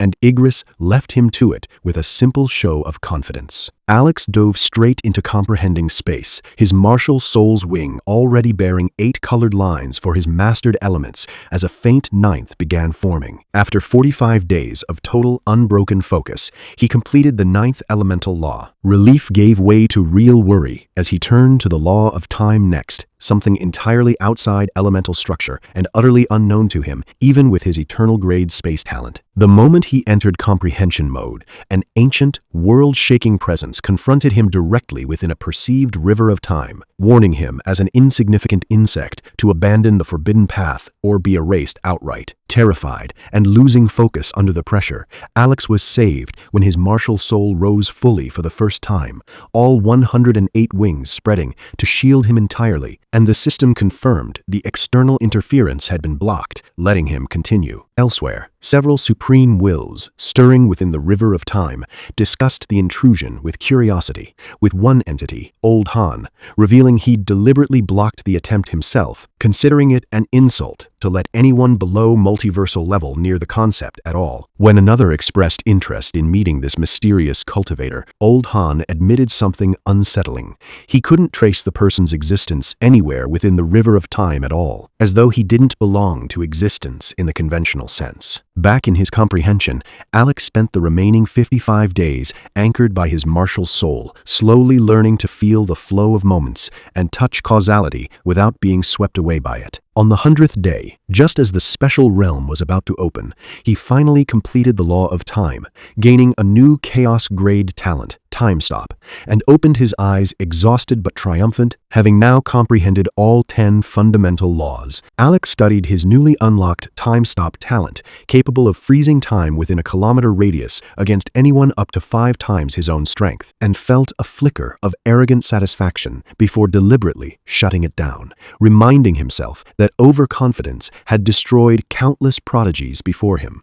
Calming himself, he told Igris he was ready. Igris confirmed, opened a portal, and explained the trial ahead. 10 willow trees waited within, 9 ordinary and green, 1 massive and golden, its seed alone worth 5 times the strength of the others. Before sending him through, Igris presented a crimson, black-veined galactic-level battlesuit capable of defending against Galactic Realm attacks and, if fully burned, granting Galactic Realm strength for 2 full minutes, solving the critical gap between Alex's overwhelming offense and his still mortal physical vulnerability. Alex bowed deeply in thanks, and Igris promised a weapon as well if he returned with a seed. Stepping through the portal into a mist-shrouded ancient forest, Alex moved cautiously until his space-enhanced senses screamed a warning, letting him teleport clear of an axe strike that would have taken his head, the weapon instead disintegrating a tree into ash. The attacker, Rowan Balzard, an immortal human wielding a Genesis-grade heaven-cleaving axe martial soul at Martial Emperor level 9, complained about having to deal with a space talent user before Alex scanned him fully. Recognizing the race that had repeatedly targeted him since Earth, Alex asked how widely the immortal humans were spread across the multiverse,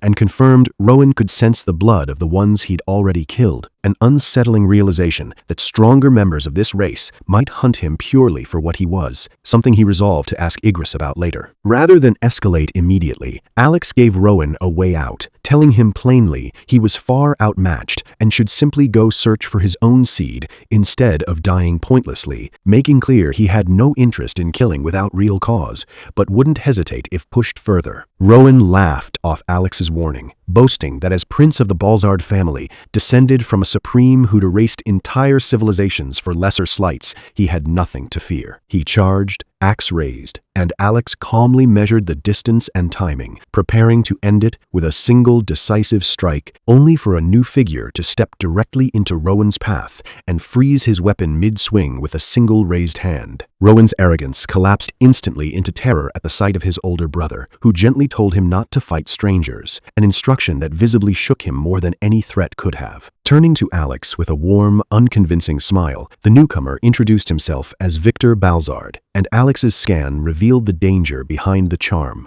a chaos-grade world tree martial soul, galactic realm combat prowess, and an absolute reality-grade guiding sword, marking him as a genuine son of destiny, someone the universe itself favored. Victor asked to befriend him, and Alex, wary that anything guided by such a sword had purpose behind it, declined the offer outright, saying friendship had to be earned, then walked away unhurried despite Rowan's outraged accusations of arrogance. As Alex disappeared into the mist, Victor's warmth faded into calculation, and he silently asked his unseen master whether he should kill Alex if given the chance. The ancient voice told him to wait and observe, sensing unfathomable power in Alex, and revealed something more significant.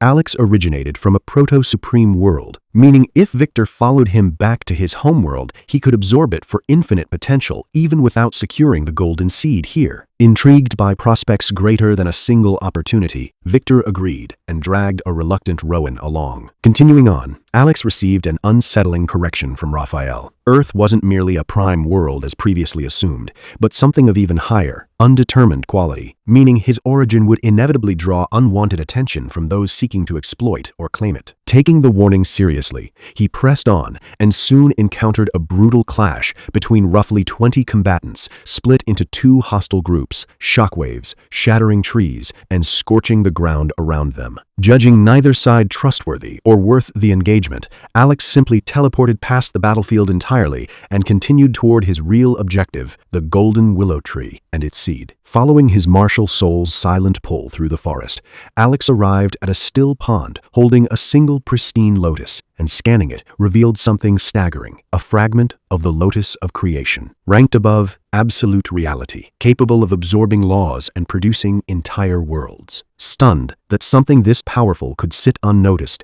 even by Victor's detection sword, he plucked it and watched it vanish into his sea of consciousness, where it settled beside his martial soul. The system explained the implications. If he could comprehend all 108 cosmic Taos using the lotus, his inner universe wouldn't just be strong, it could become limitless, capable of assimilating other universes and multiverses entirely, with his strength scaling to match whatever he consumed. Momentarily staggered by the scale of it, Alex quickly resolved to pursue this radical new path rather than the conventional one, while still deciding to collect the willow seed as planned, intending to give it to his mother to help her advance toward the planetary realm. Flying the rest of the way, he arrived at a clearing holding all 10 willow trees to find dozens of other competitors already gathered and watching from the air. When an arrogant young man from the Velmir clan demanded the golden seed for himself, citing his clan's supreme ancestors, the crowd mocked him mercilessly, and the resulting confrontation triggered a chain reaction as everyone present activated their battlesuits in preparation for open conflict. Alex activated his own suit, giving himself a 2-minute window, then simply snapped his fingers and froze everyone within a kilometer, using time stop, a far deeper freeze than mere spatial locking, since it halted even souls rather than just bodies. With Victor absent from the area, and the now defenseless trees unable to resist, Alex calmly collected all 10 seeds, golden one included, then vanished and asked his system to hide his presence from Victor's detecting sword before time resumed. Victor, panicking upon losing track of Alex entirely, searched frantically while the crowd at the clearing snapped out of their frozen state to discover every seed gone without a trace, erupting into furious, chaotic searching for a thief none of them had even noticed. Alex hid himself deep underwater, safely concealed, and weighed his situation. If he returned to Igris now, he'd inevitably be pressed to form his inner planet, using the golden seed as planned. And revealing the truth about the far more valuable Lotus of Creation wasn't an option given the risk it posed. His only real choice was to remain in this realm and continue comprehending laws before ever forming his inner universe,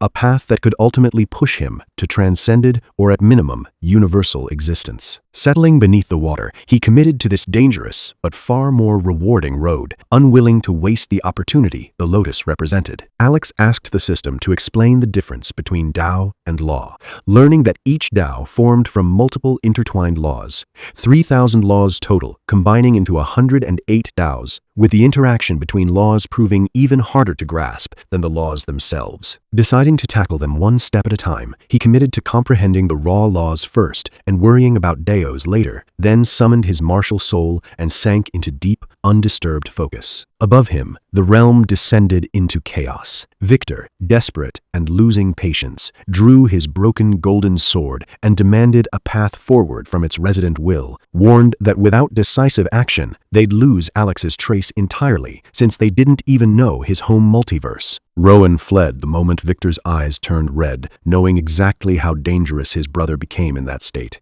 Victor unleashed a devastating sword beam that erased everything in its path for hundreds of kilometers, vaporizing several galactic-suited combatants outright and revealing his true power had already surpassed that tier entirely. He kept attacking relentlessly, tearing apart the landscape to eliminate every possible hiding spot, certain Alex hadn't left the realm since no spatial distortion had been detected. When some of the terrified onlookers considered fleeing, Victor threatened to kill anyone who dared teleport, fearing it would mask Alex's own escape. Before he could strike again, the entire realm shook as a massive armored figure emerged, declaring the intruders had crossed a line by destroying the realm and announcing it would now be sealed forever. Victor's sword will identify the newcomer as a meta-existence level realm guardian and urged immediate retreat, and Victor, chastened for the first time, withdrew instantly along with everyone else.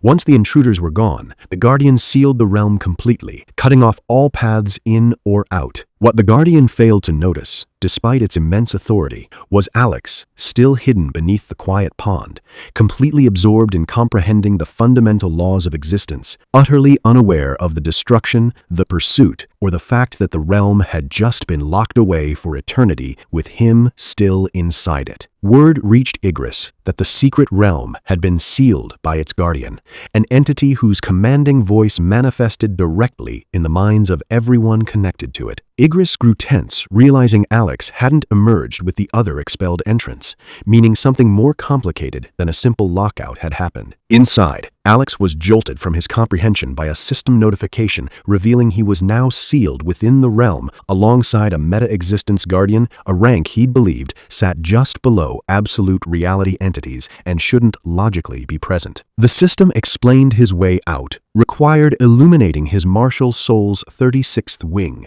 by comprehending the Tao of greater teleportation. Accepting there was no alternative, he resumed his cultivation, and 3 years passed within the accelerated realm as he continued undisturbed. He emerged from the pond at 20, visibly matured and composed, having finally completed the Tao and igniting his 36th wing in deep purple light, gaining a new talent, Ultimate Veil, rendering him completely undetectable to anything below the absolute reality realm. Ready to leave, Alex was stopped by the Guardian's booming but non-hostile voice, summoning him on behalf of its master. When a second, calmer voice identified itself as the one who'd spoken to him in the River of Time, Alex felt compelled to respond and emerged from the pond to find the Guardian alongside a projected, absolute, reality-level being. The man revealed the Lotus had chosen Alex and offered a deal, full ownership of the realm and its guardian, in exchange for help investigating anomalies, destabilizing his own meta-reality tier inner world, anomalies he himself, despite his level, couldn't identify. When Alex pointed out he clearly wasn't strong enough to face something even this being couldn't handle, the man explained the Guardian would accompany him, since only an anomaly could perceive another anomaly. Alex asked to first attend to matters of his own, requesting access to the realm's time acceleration function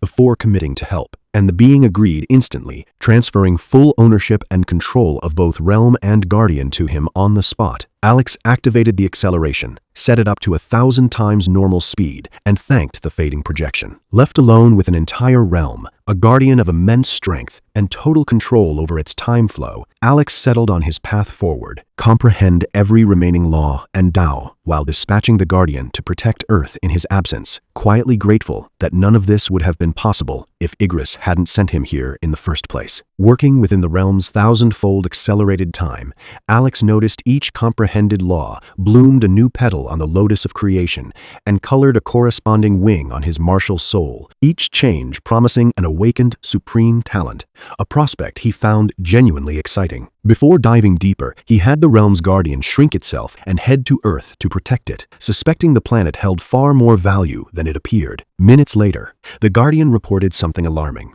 An omniversal-level being was already roaming the planet. Startled, Alex told it not to engage directly, but to observe closely, authorizing action only if the being showed hostile intent. Returning to his cultivation, Alex assessed the scale ahead. 40 laws comprehended out of 3,000, with his understanding of the law of time still shallow despite touching it earlier, and inner world formation requiring at least 50% depth on relevant laws to succeed. Unlike ordinary cultivators, whose bodies and spirits limited how much comprehension they could sustain, the Lotus of Creation absorbed that physical burden entirely, letting Alex focus purely on mental engagement. Even so, the math was staggering.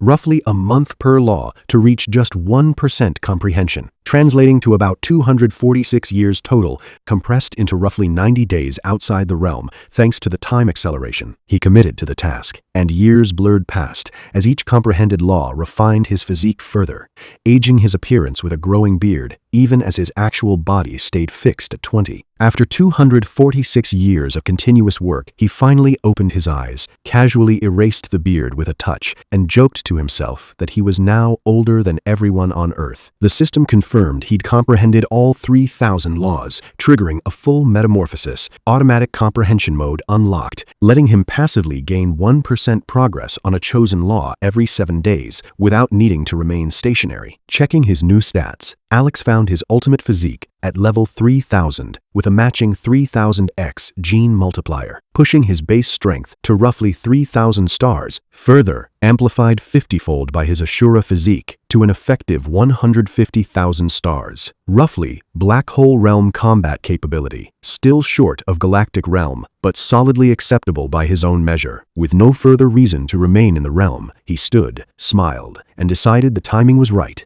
The grand multiversal tournament was about to begin, and it was time to participate. Before leaving the realm entirely, Alex set the law of time to automatic comprehension, unwilling to leave it unfinished for later, then calmly opened a controlled portal and stepped through without ceremony. Back in the tower, Igris had been struggling to meditate, his mind circling anxiously and edging toward what could become a genuine heart demon if left unresolved. The moment Alex's portal opened, Igris's relief was instant and visible, though tempered by urgency as he asked where Alex had been. Alex kept things brief, asking instead whether the grand multiversal tournament had started. Igris explained he'd secured a 1-month extension that was nearly up and confirmed the winner along with the top 10 would earn entry into the ancient unexplored primogenitor castle, rumored to hold countless treasures but restricted to those under 500 years old. With a meta-existence guardian already at his command, Alex found the reward largely irrelevant to his own growth, so he offered to win the tournament on Igris's behalf but pass the castle entry to Aurora instead, since he intended to leave the prime reality afterward. Igris, studying the fundamental shift in Alex's presence, a deeper stillness and compressed vastness that hadn't been there before, simply agreed and sent him to reunite with Alexander outside. Alexander demanded to know what had happened to him, and Alex deflected, insisting there wasn't time to explain before the tournament. They teleported directly to the tournament world, a planet saturated with dense energy and thick with the auras of gathered competitors. Alexander explained the format: a 2-day jungle survival stage under suppressed mental perception, followed by one-on-one battles among survivors,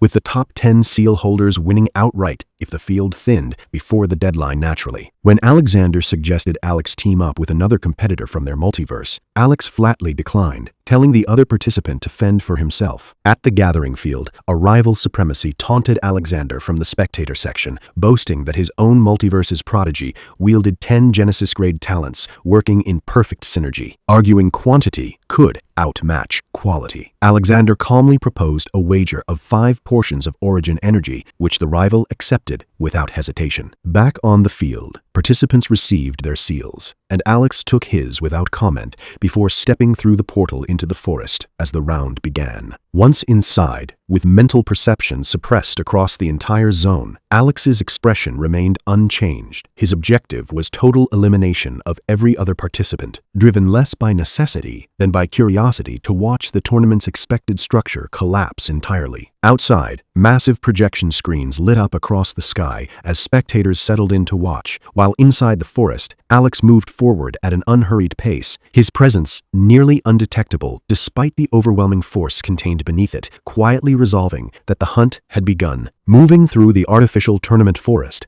Alex reflected on his master's earlier revelation that the 13,463 competing multiverses were just a single cluster within an incomprehensibly vast, chaotic sea containing countless others, a mystery he intended to unravel piece by piece. For now, his focus stayed practical.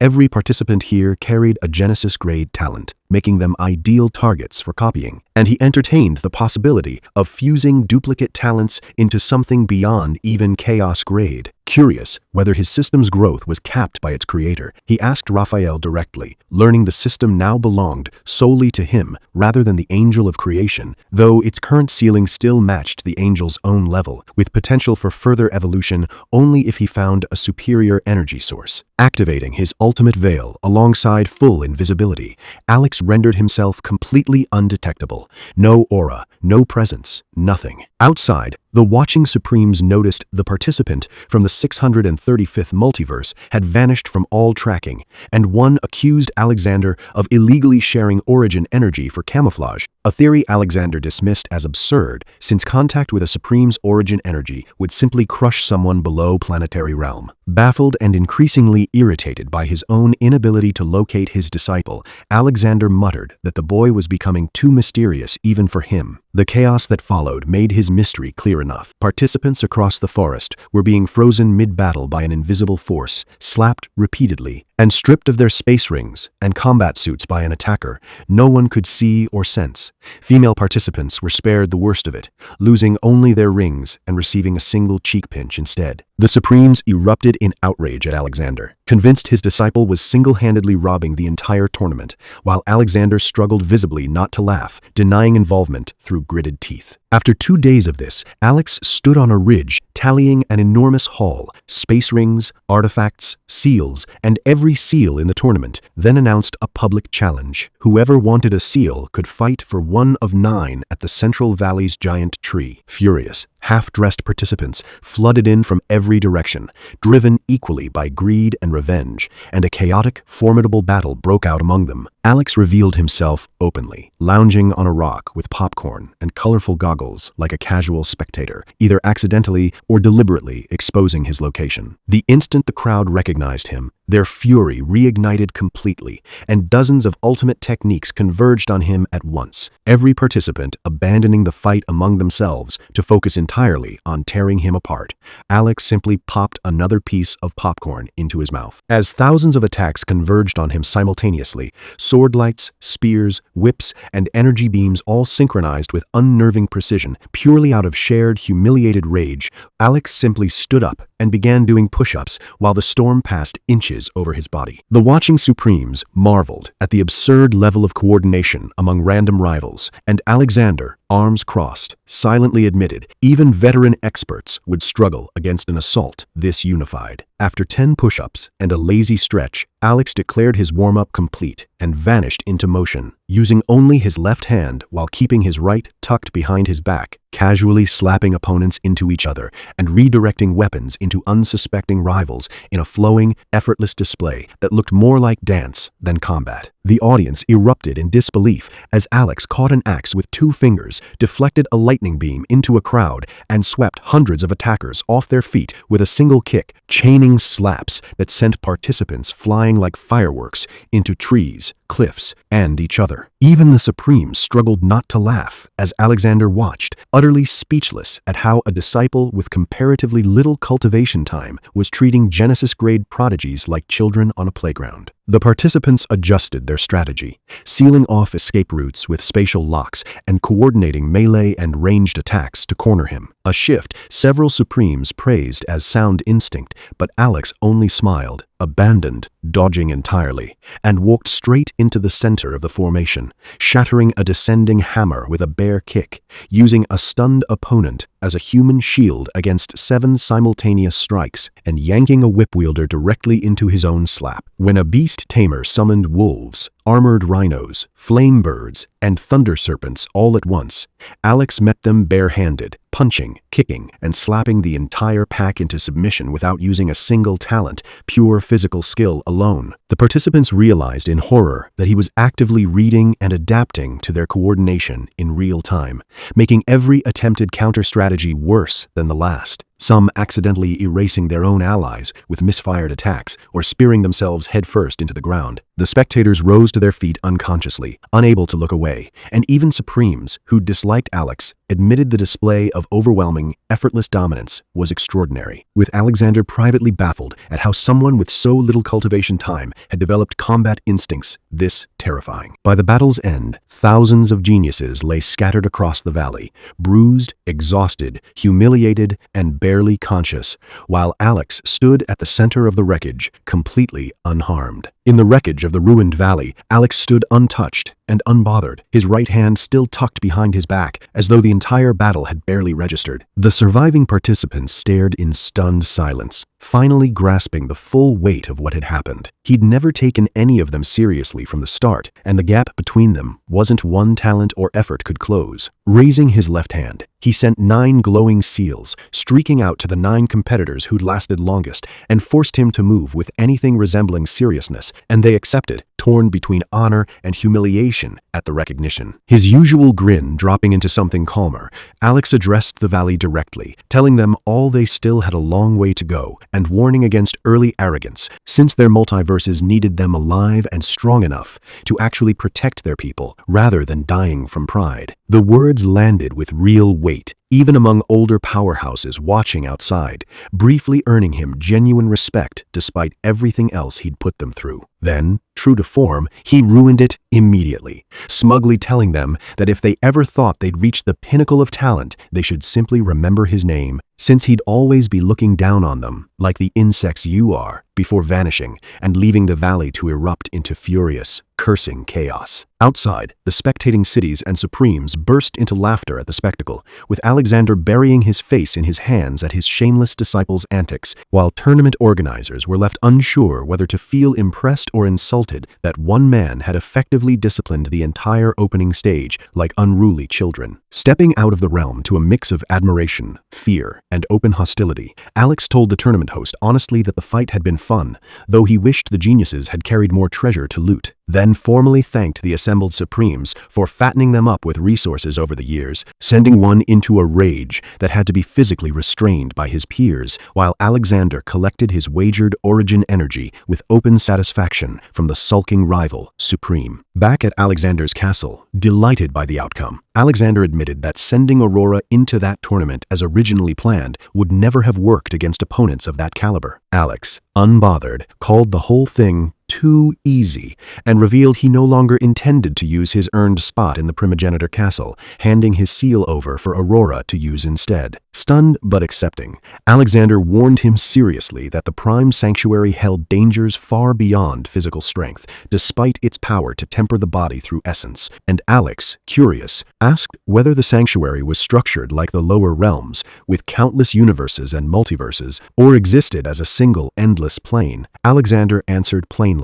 As far as he knew, it was one endless plane. Walking beside Alexander through the Prime Sanctuary's endless skies, Alex asked whether it resembled the lower realms, packed with countless universes and multiverses, or existed as a single endless plane. Alexander confirmed it was one continuous plane, though divided into countless regions and continents by power level, with entire continents housing beings up to multiversal realm alone, larger than combined lower multiverses. Above that threshold, cultivators had to ascend to the megaversal plane entirely, entirely, since the laws of lower regions could no longer sustain beings powerful enough, and no amount of manual travel through the Chaos Sea, not even millions of years of flight, could substitute for actual ascension. Understanding that ascension was mandatory rather than optional, Alex thanked him, and Alexander handed over a crystal containing the spatial coordinates back to their multiversal domain before the two parted ways. Alexander, privately reflecting that Alex was a dragon born beneath infinite skies, someone no faction could ever hope to confine,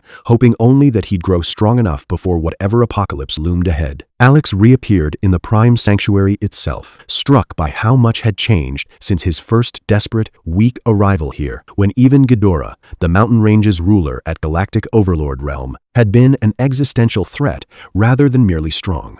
Now he stood confidently within the same territory. Summoning Ember first, the little dragon roared with excitement at being home and immediately tried to rush toward his parents, only for Alex to call him back and open portals releasing his other contracted beasts. The dragon horse, the massive white serpent, Wukong, the frost ape, and Godzilla, their combined presence shaking the surrounding mountains. Having suppressed their growth all this time because his own body couldn't previously withstand the breakthrough feedback, Alex now had an ultimate physique at level 3000 and his own cultivation at level 72, peak Emperor realm, 22 levels beyond where he'd been when first contracting them. Under the Beastmaster system's rule, granting contracted beasts one breakthrough for every 3 of his own, his beasts had 7 consecutive breakthroughs banked and waiting. Starting with Ember, already stable at Emperor level 9 after 246 years of cultivation in the secret realm, Alex triggered the breakthrough and watched him surge through 7 planetary levels at once, forcibly comprehending the law of life through Alex's own understanding and maturing from a small dragon into a true adult primordial creature with emerald scales, reaching 70 planets of combat prowess and granting Alex 7 planets of feedback strength. Wukong followed,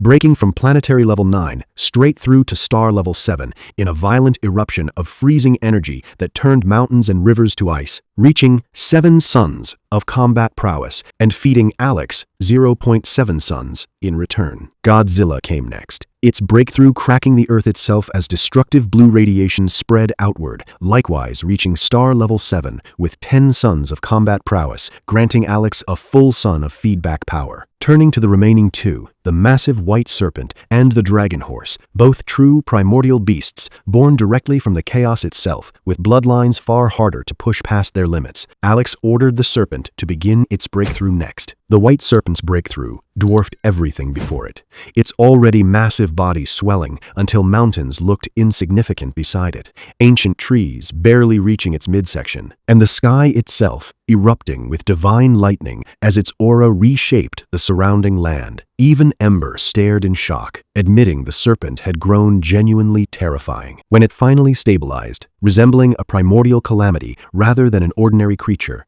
its combat prowess registered at 70,000 suns, 10,000 times stronger than Wukong, a gap so absolute that Alex realized primordial beasts existed on an entirely different tier from ordinary contracted creatures, regardless of matching cultivation realm. Curious, Alex asked the serpent about its origins, and it explained that primordial beasts were born directly within the endless chaos sea, carrying overwhelming bloodline potential from birth that paradoxically made breakthroughs extraordinarily difficult, with most of their kind spending entire lifetimes trapped by fate decided at birth. The dragon horse confirmed successful evolution was exceedingly rare even among primordial beasts, and the serpent called what had just happened nothing short of a miracle, cementing for Alex how correct a decision contracting the 2 of them had been. The dragon horse's breakthrough followed immediately, golden lightning shattering the clouds, and a phantom dragon silhouette manifesting behind it as it surged through 7 star levels, ultimately surpassing even the serpent at 80,000 suns of combat prowess. Recognizing the sheer scale of feedback energy about to hit him,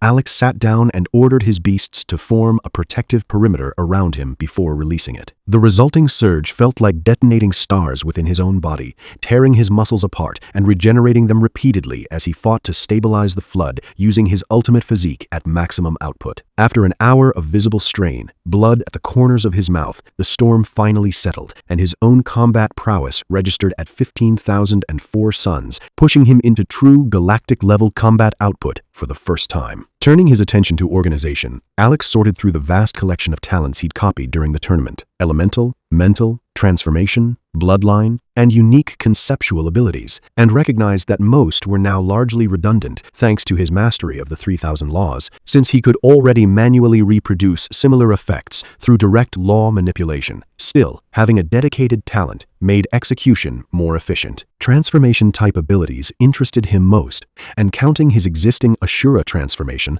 alongside 14 others he'd acquired: Divine Dragon, Heavenly Phoenix, Mighty Titan, Archdemon, Archangel, World Tree, Void Beast, Primordial Giant, and several more, he found himself holding 15 distinct transformation talents in total, and began reviewing them one by one. Studying his 15 transformation talents, Alex ordered the system to merge them, and it processed the fusion in rapid succession, 3 Genesis-grade talents at a time collapsing into a Chaos-grade one, 5 times over, leaving him with 5 distinct Chaos-grade talents. The system then flagged that these 5 could be merged further, and Alex, eager to see what lay beyond Chaos Grade, gave the order immediately. This time, the system paused, then surprised him by asking what kind of transformation he wanted rather than generating one automatically, recommending Archangel transformation given his unusual ties to the angel race, and noting that Celestial Grade represented the absolute peak of talent achievable by anyone below the absolute reality realm. Convinced by the logic, Alex approved it. The fusion hit him like a detonation,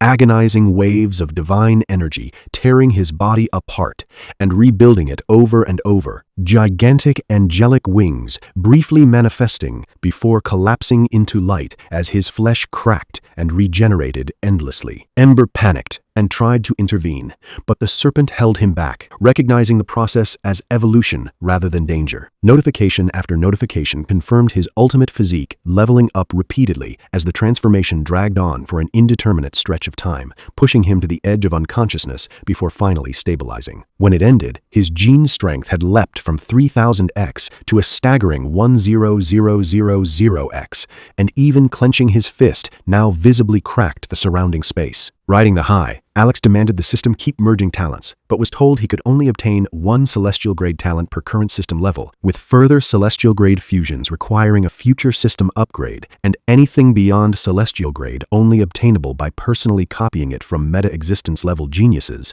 beings he had no expectation of encountering anytime soon. Reassured that this placed him beyond any current rival, he reviewed the Archangel transformation's full details: 1,000-fold strength amplification, full immunity to cursed energy, the ability to revive the recently dead through light manipulation, and its signature skill, the Sword of Judgment, a colossal blade capable of unconditionally annihilating beings, one major realm above him, while erasing their karma so completely that not even time reversal could bring them back. Satisfied and hungry to test it, Alex ordered his beasts to begin hunting star and galactic rank monsters, while he refocused on comprehending laws to build his inner universe faster, all while keeping Anna's disappearance in the back of his mind as an unresolved priority. He then turned to Ember and asked whether he'd be willing to contact his parents, hoping to bring them under his command as well, given their galactic realm strength. Ember hesitated, worried they might attack Alex outright, but Alex reassured him with calm confidence that they were no longer his equals, and told him to make contact. Ember's roar summoned 2 galactic realm flood dragons, his parents, whose arrival shattered mountains and sent lesser beasts fleeing in terror. The reunion turned instantly hostile once they discovered the contract mark buried in Ember's soul, and their fury exploded further when Ember addressed Alex as Master, convinced no human could earn that title honestly, and assuming Alex had manipulated or enslaved their son. Ignoring Ember's desperate protests that they didn't understand how powerful Alex had become, the pair decided to capture him and seal his consciousness to permanently neutralize any threat to their child. Alex, unbothered throughout their threats, stood and calmly proposed a duel. If they won, they could do as they pleased with him, but if they lost, both would become his contracted beasts. The dragons mocked the offer as absurd, given the gap between a human and galactic realm beings, and the male dragon's patience snapped, launching a devastating attack. Alex answered by activating his new Archangel transformation, 20 wings of divine light unfurling behind him, a crown of golden symbols forming above his head, his presence radiating authority that made the world's very laws seem to bend around him. What followed was a total mismatch. Alex blasted the male dragon backward before he even registered the strike, then appeared before the female dragon and sent her flying with a casual punch. His enhanced perception let him read both dragons' attacks as though they moved in slow motion, dodging a direct claw strike by less than an inch before countering with a jaw-shattering blow, then grabbing one dragon by the horn and slamming her into the mountains below. Even as both dragons attacked in tandem, unleashing beams and torrents of flame powerful enough to annihilate ordinary Star Realm experts, Alex fought with near-effortless elegance, at times with his eyes closed, shattering a condensed draconic beam with a single palm and finishing the exchange by unleashing his wings' feathers as a storm of divine blades against the female dragon. Both dragons collapsed, thoroughly defeated and unable to deny what had just happened. Total dominance through pure strength, no tricks or artifacts involved. Alex told them plainly they'd lost, but clarified he wouldn't force the contract if they refused, only insisting Ember would remain with him regardless. After a long, exhausted silence, the male dragon admitted, without any trace of his earlier mockery, that Alex was a monster. While the female dragon's hostility visibly softened, both of them finally recognizing that this human genuinely had the right to stand above them. Both flood dragons, thoroughly humbled after their defeat, formally surrendered and pledged obedience. And Alex initiated the soul binding despite their instinctive nervousness under such unfamiliar, overwhelming power. The contract completed successfully, marking them as his 6th and 7th beasts, each individually wielding roughly 150 billion suns of combat prowess. Alex accepted their feedback strength immediately, triggering a catastrophic surge that rewrote his body at monstrous speed. His still active angelic transformation healing him instantly each time the incoming power threatened to tear him apart, leaving even his own dragons in stunned, reverent awe as they watched their new master grow stronger by the second. An hour later, with the storm barely settled, the ground began trembling under approaching footsteps, and both dragons stiffened in genuine fear, recognizing the coming presence as Ghidorah, the 9-headed abyssal hydra and absolute ruler of the entire mountain range. The Hydra arrived with world-shaking force, its combat prowess registering at 500 million galaxy-level galactic overlord rank, and it recognized Alex as the same insignificant human who'd once trespassed in its territory, now clearly grown far stronger, though still beneath its own level. Unbothered, Alex calmly told the creature it already belonged to him and should serve properly, provoking a surge of killing intent from Ghidorah that shook the skies and left even Alex's own contracted beasts on edge, aware the Hydra still outmatched their master. Rather than back down, Alex summoned his martial soul, the colossal 108-winged angel of creation manifesting in full glory behind him, and asked it to provide his fullest combat prowess. His aura then climbed with unstoppable momentum, crossing galactic, then galactic overlord, then universal realm, before finally settling at transcendent realm, a rise so overwhelming that every beast in the region collapsed instinctively, and even Ghidorah found itself pinned helplessly against the shattered earth, its monstrous strength suddenly meaningless. The once dominant Hydra, disbelief filling all 9 pairs of eyes, felt smaller than an insect before what now looked less like a mortal and more like the ruler of creation itself. Looking down at the suppressed Hydra with a faint smile, Alex quietly suggested they didn't need to fight at all. Pinned helplessly beneath Alex's overwhelming pressure, Ghidorah struggled briefly before surrendering outright, its 9 heads bowing without a trace of its former arrogance, stunning every beast in the region who'd never imagined the mountain range's supreme ruler would kneel to anyone. Alex accepted the surrender and bound it through the same absolute soul contract used on the flood dragons, and once the binding completed, claimed its feedback strength as well. The resulting surge of 50 million galaxy-level combat power surpassed even his previous breakthrough by a wide margin, further evolving his cells and deepening his grasp of the laws themselves until his mere blood grew dense enough to threaten ordinary galactic realm beings by contact alone. With all 8 beasts now gathered and bowing before him, Alex ordered them to clear the entire mountain range, exterminating every monster and gathering their cores and essence, recognizing his ultimate physique still needed endless slaughter to keep evolving. The beasts unleashed devastating, coordinated carnage across the territory, Ghidorah vaporizing mountain chains with its 9 heads, the flood dragons sweeping the land in tsunamis and volcanic fire, and Ember tearing through enemies as a small but lethal crimson blur, leaving the once thriving range a river of blood and corpses. While the massacre unfolded, Alex withdrew to his private secret realm, where time flowed 1,000 times faster, and calculated that clearing billions of monsters would take his beasts roughly 10 months outside, translating to over 800 years for him. Internally, more than enough time to push every major law past 50% mastery and trigger another qualitative leap in his strength. He settled in and began, and centuries passed as fire, space, destruction, creation, and death laws fused progressively deeper into his existence. After 10 months outside, the beasts finished their extermination completely, and Ghidorah, surveying the wreckage, wondered aloud when their master would return. Before anyone could answer, Alex reappeared silently behind Ember with no detectable aura or pressure whatsoever, as though he'd fused entirely with the surrounding world. He affectionately patted Ember's head, asking him to stay in his small form since it suited him, and the other 7 beasts bowed instantly. Ghidorah's shock was total. 10 months earlier, Alex's mere presence had shaken the heavens, but now, standing directly before him, the Hydra couldn't sense anything from him at all, as though he no longer existed within the boundaries of ordinary reality. Alex understood exactly why. His ultimate physique had reached level 200,000, a staggering figure that, remarkably, represented only a fraction of everything he'd actually gained across those 800 years. Surveying the ruined mountain range and thanking his 8 beasts for their work, Alex announced it was time to expand their territory, his gaze drifting toward the distant horizon beyond the sanctuary's boundary. Ghidorah stiffened immediately, remembering a memory that had haunted him for years. Merely sensing an ordinary animal's aura beyond that barrier had once nearly terrified him to death. When he cautiously questioned whether Alex was certain, Alex reassured him he wouldn't go unprepared, but declared his true goal plainly: to eventually take over the entire Prime Sanctuary,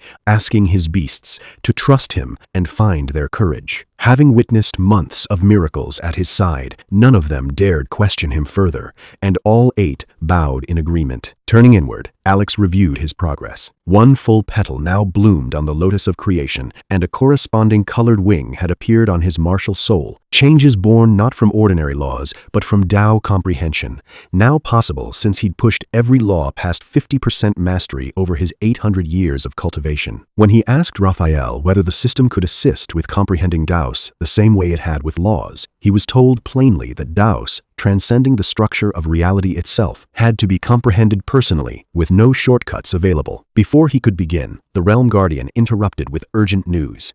An omniversal being had begun moving to seize control of Earth. Alex learned it was hunting a treasure left behind by an absolute reality being, and that the intruder belonged to the vampire race, its bloodline purity suggesting a possible direct descendant of the progenitor. Intrigued, Alex ordered the Guardian to capture and interrogate rather than kill it, and specifically to ask whether it knew how to awaken the progenitor bloodline in someone else, given his father's unresolved connection to that same lineage. On Earth, the vampire in question hovered above a modern city, privately fretting that the sought-after weapon seemed to be actively avoiding him, and that without it, his race risked suffering the same fate as the extinguished Angel clan. Just as he began unleashing a blood domain over the planet, everything froze as the Realm Guardian confronted him directly. Unbothered, the vampire calmly declared the timing inconvenient and vanished, using higher dimensional power before the Guardian could stop him, revealing himself to be merely an incarnation of something far greater. Reporting back, The Guardian estimated the being's true form was likely stronger than its own former master, an absolute reality entity, a revelation that briefly shattered Alex's composure before he forced himself to focus rather than panic, resolving that Earth needed to be relocated as soon as possible. Returning immediately to the accelerated secret realm, rather than wasting time on manual hunting,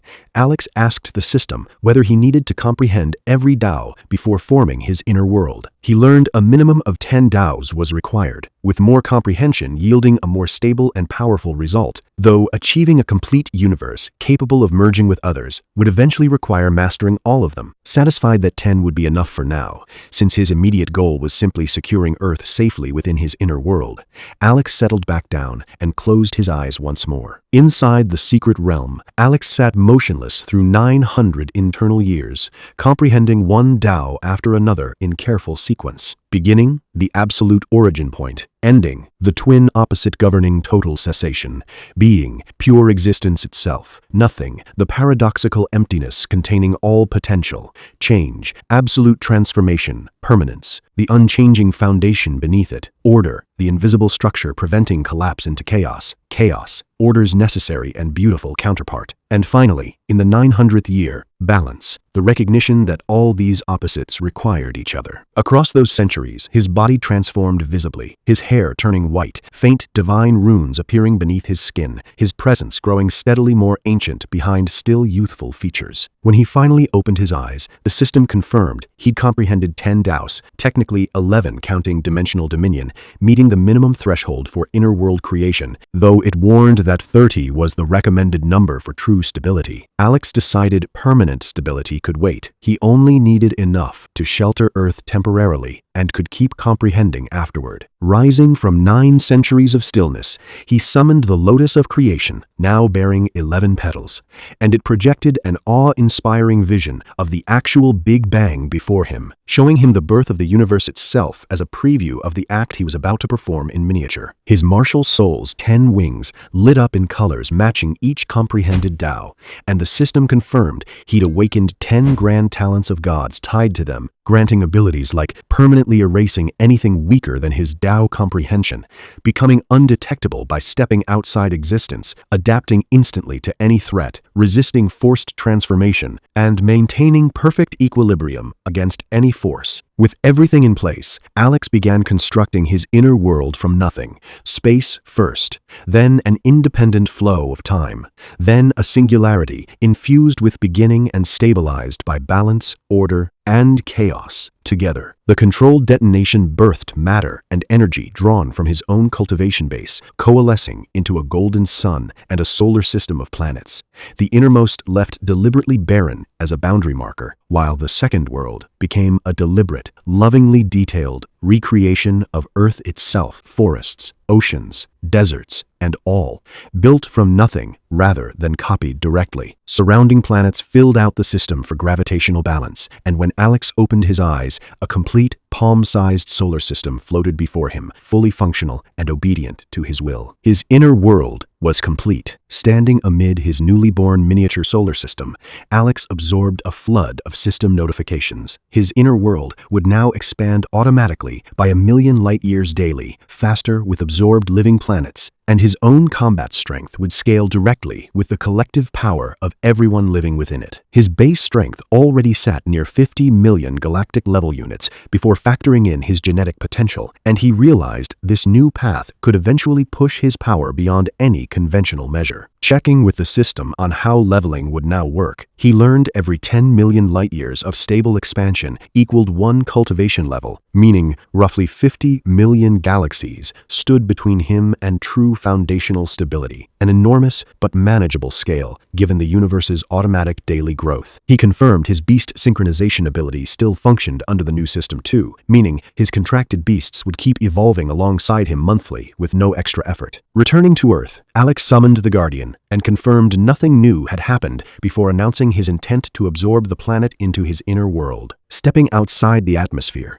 he was confused to find the entire solar system had grown enormous, Earth now rivaling the size of the old sun, a natural consequence of the immense energy released when Earth itself had awakened. Projecting a colossal image of himself across the skies, he addressed all of humanity directly, revealing he intended to relocate Earth beyond this universe and giving everyone 3 hours to choose between staying or being resettled elsewhere. While people deliberated, he sent the Guardian to terraform Mars into a second Earth within minutes. When the deadline passed, most of humanity chose relocation, and Alex transported billions of people, along with their cities and infrastructure, safely to Mars, then forcibly exiled the hidden ancient humans off-planet entirely, with a final warning never to return. As Alex opened a black hole in his chest to begin absorbing Earth, the sky itself tore open, and a colossal hand emerged from a dimensional fracture, radiating power that dwarfed even the Guardian's presence. Recognizing the threat as the ancient vampire being he'd already clashed with once, Alex watched the Guardian intercept the hand directly, buying just enough time for the black hole to finish pulling Earth fully into his inner world before the hand crushed the Guardian's body apart entirely. Narrowly escaping the same fate by activating his Tao of dimensional dominion, Alex folded space around himself and vanished just before the hand could seize him too, reappearing breathless deep within the Prime Sanctuary, shaken by how close he'd come to death and by how completely his Guardian's sacrifice had saved him. Far beyond ordinary universes, the ancient being who'd attacked withdrew his hand with a dark expression, muttering that Alex had fled into that abandoned realm. Several terrifying figures knelt before him as he calmly ordered troops be sent to find Alex immediately, his voice turning to ice as he revealed the true stakes. His father's sword was somewhere on that planet.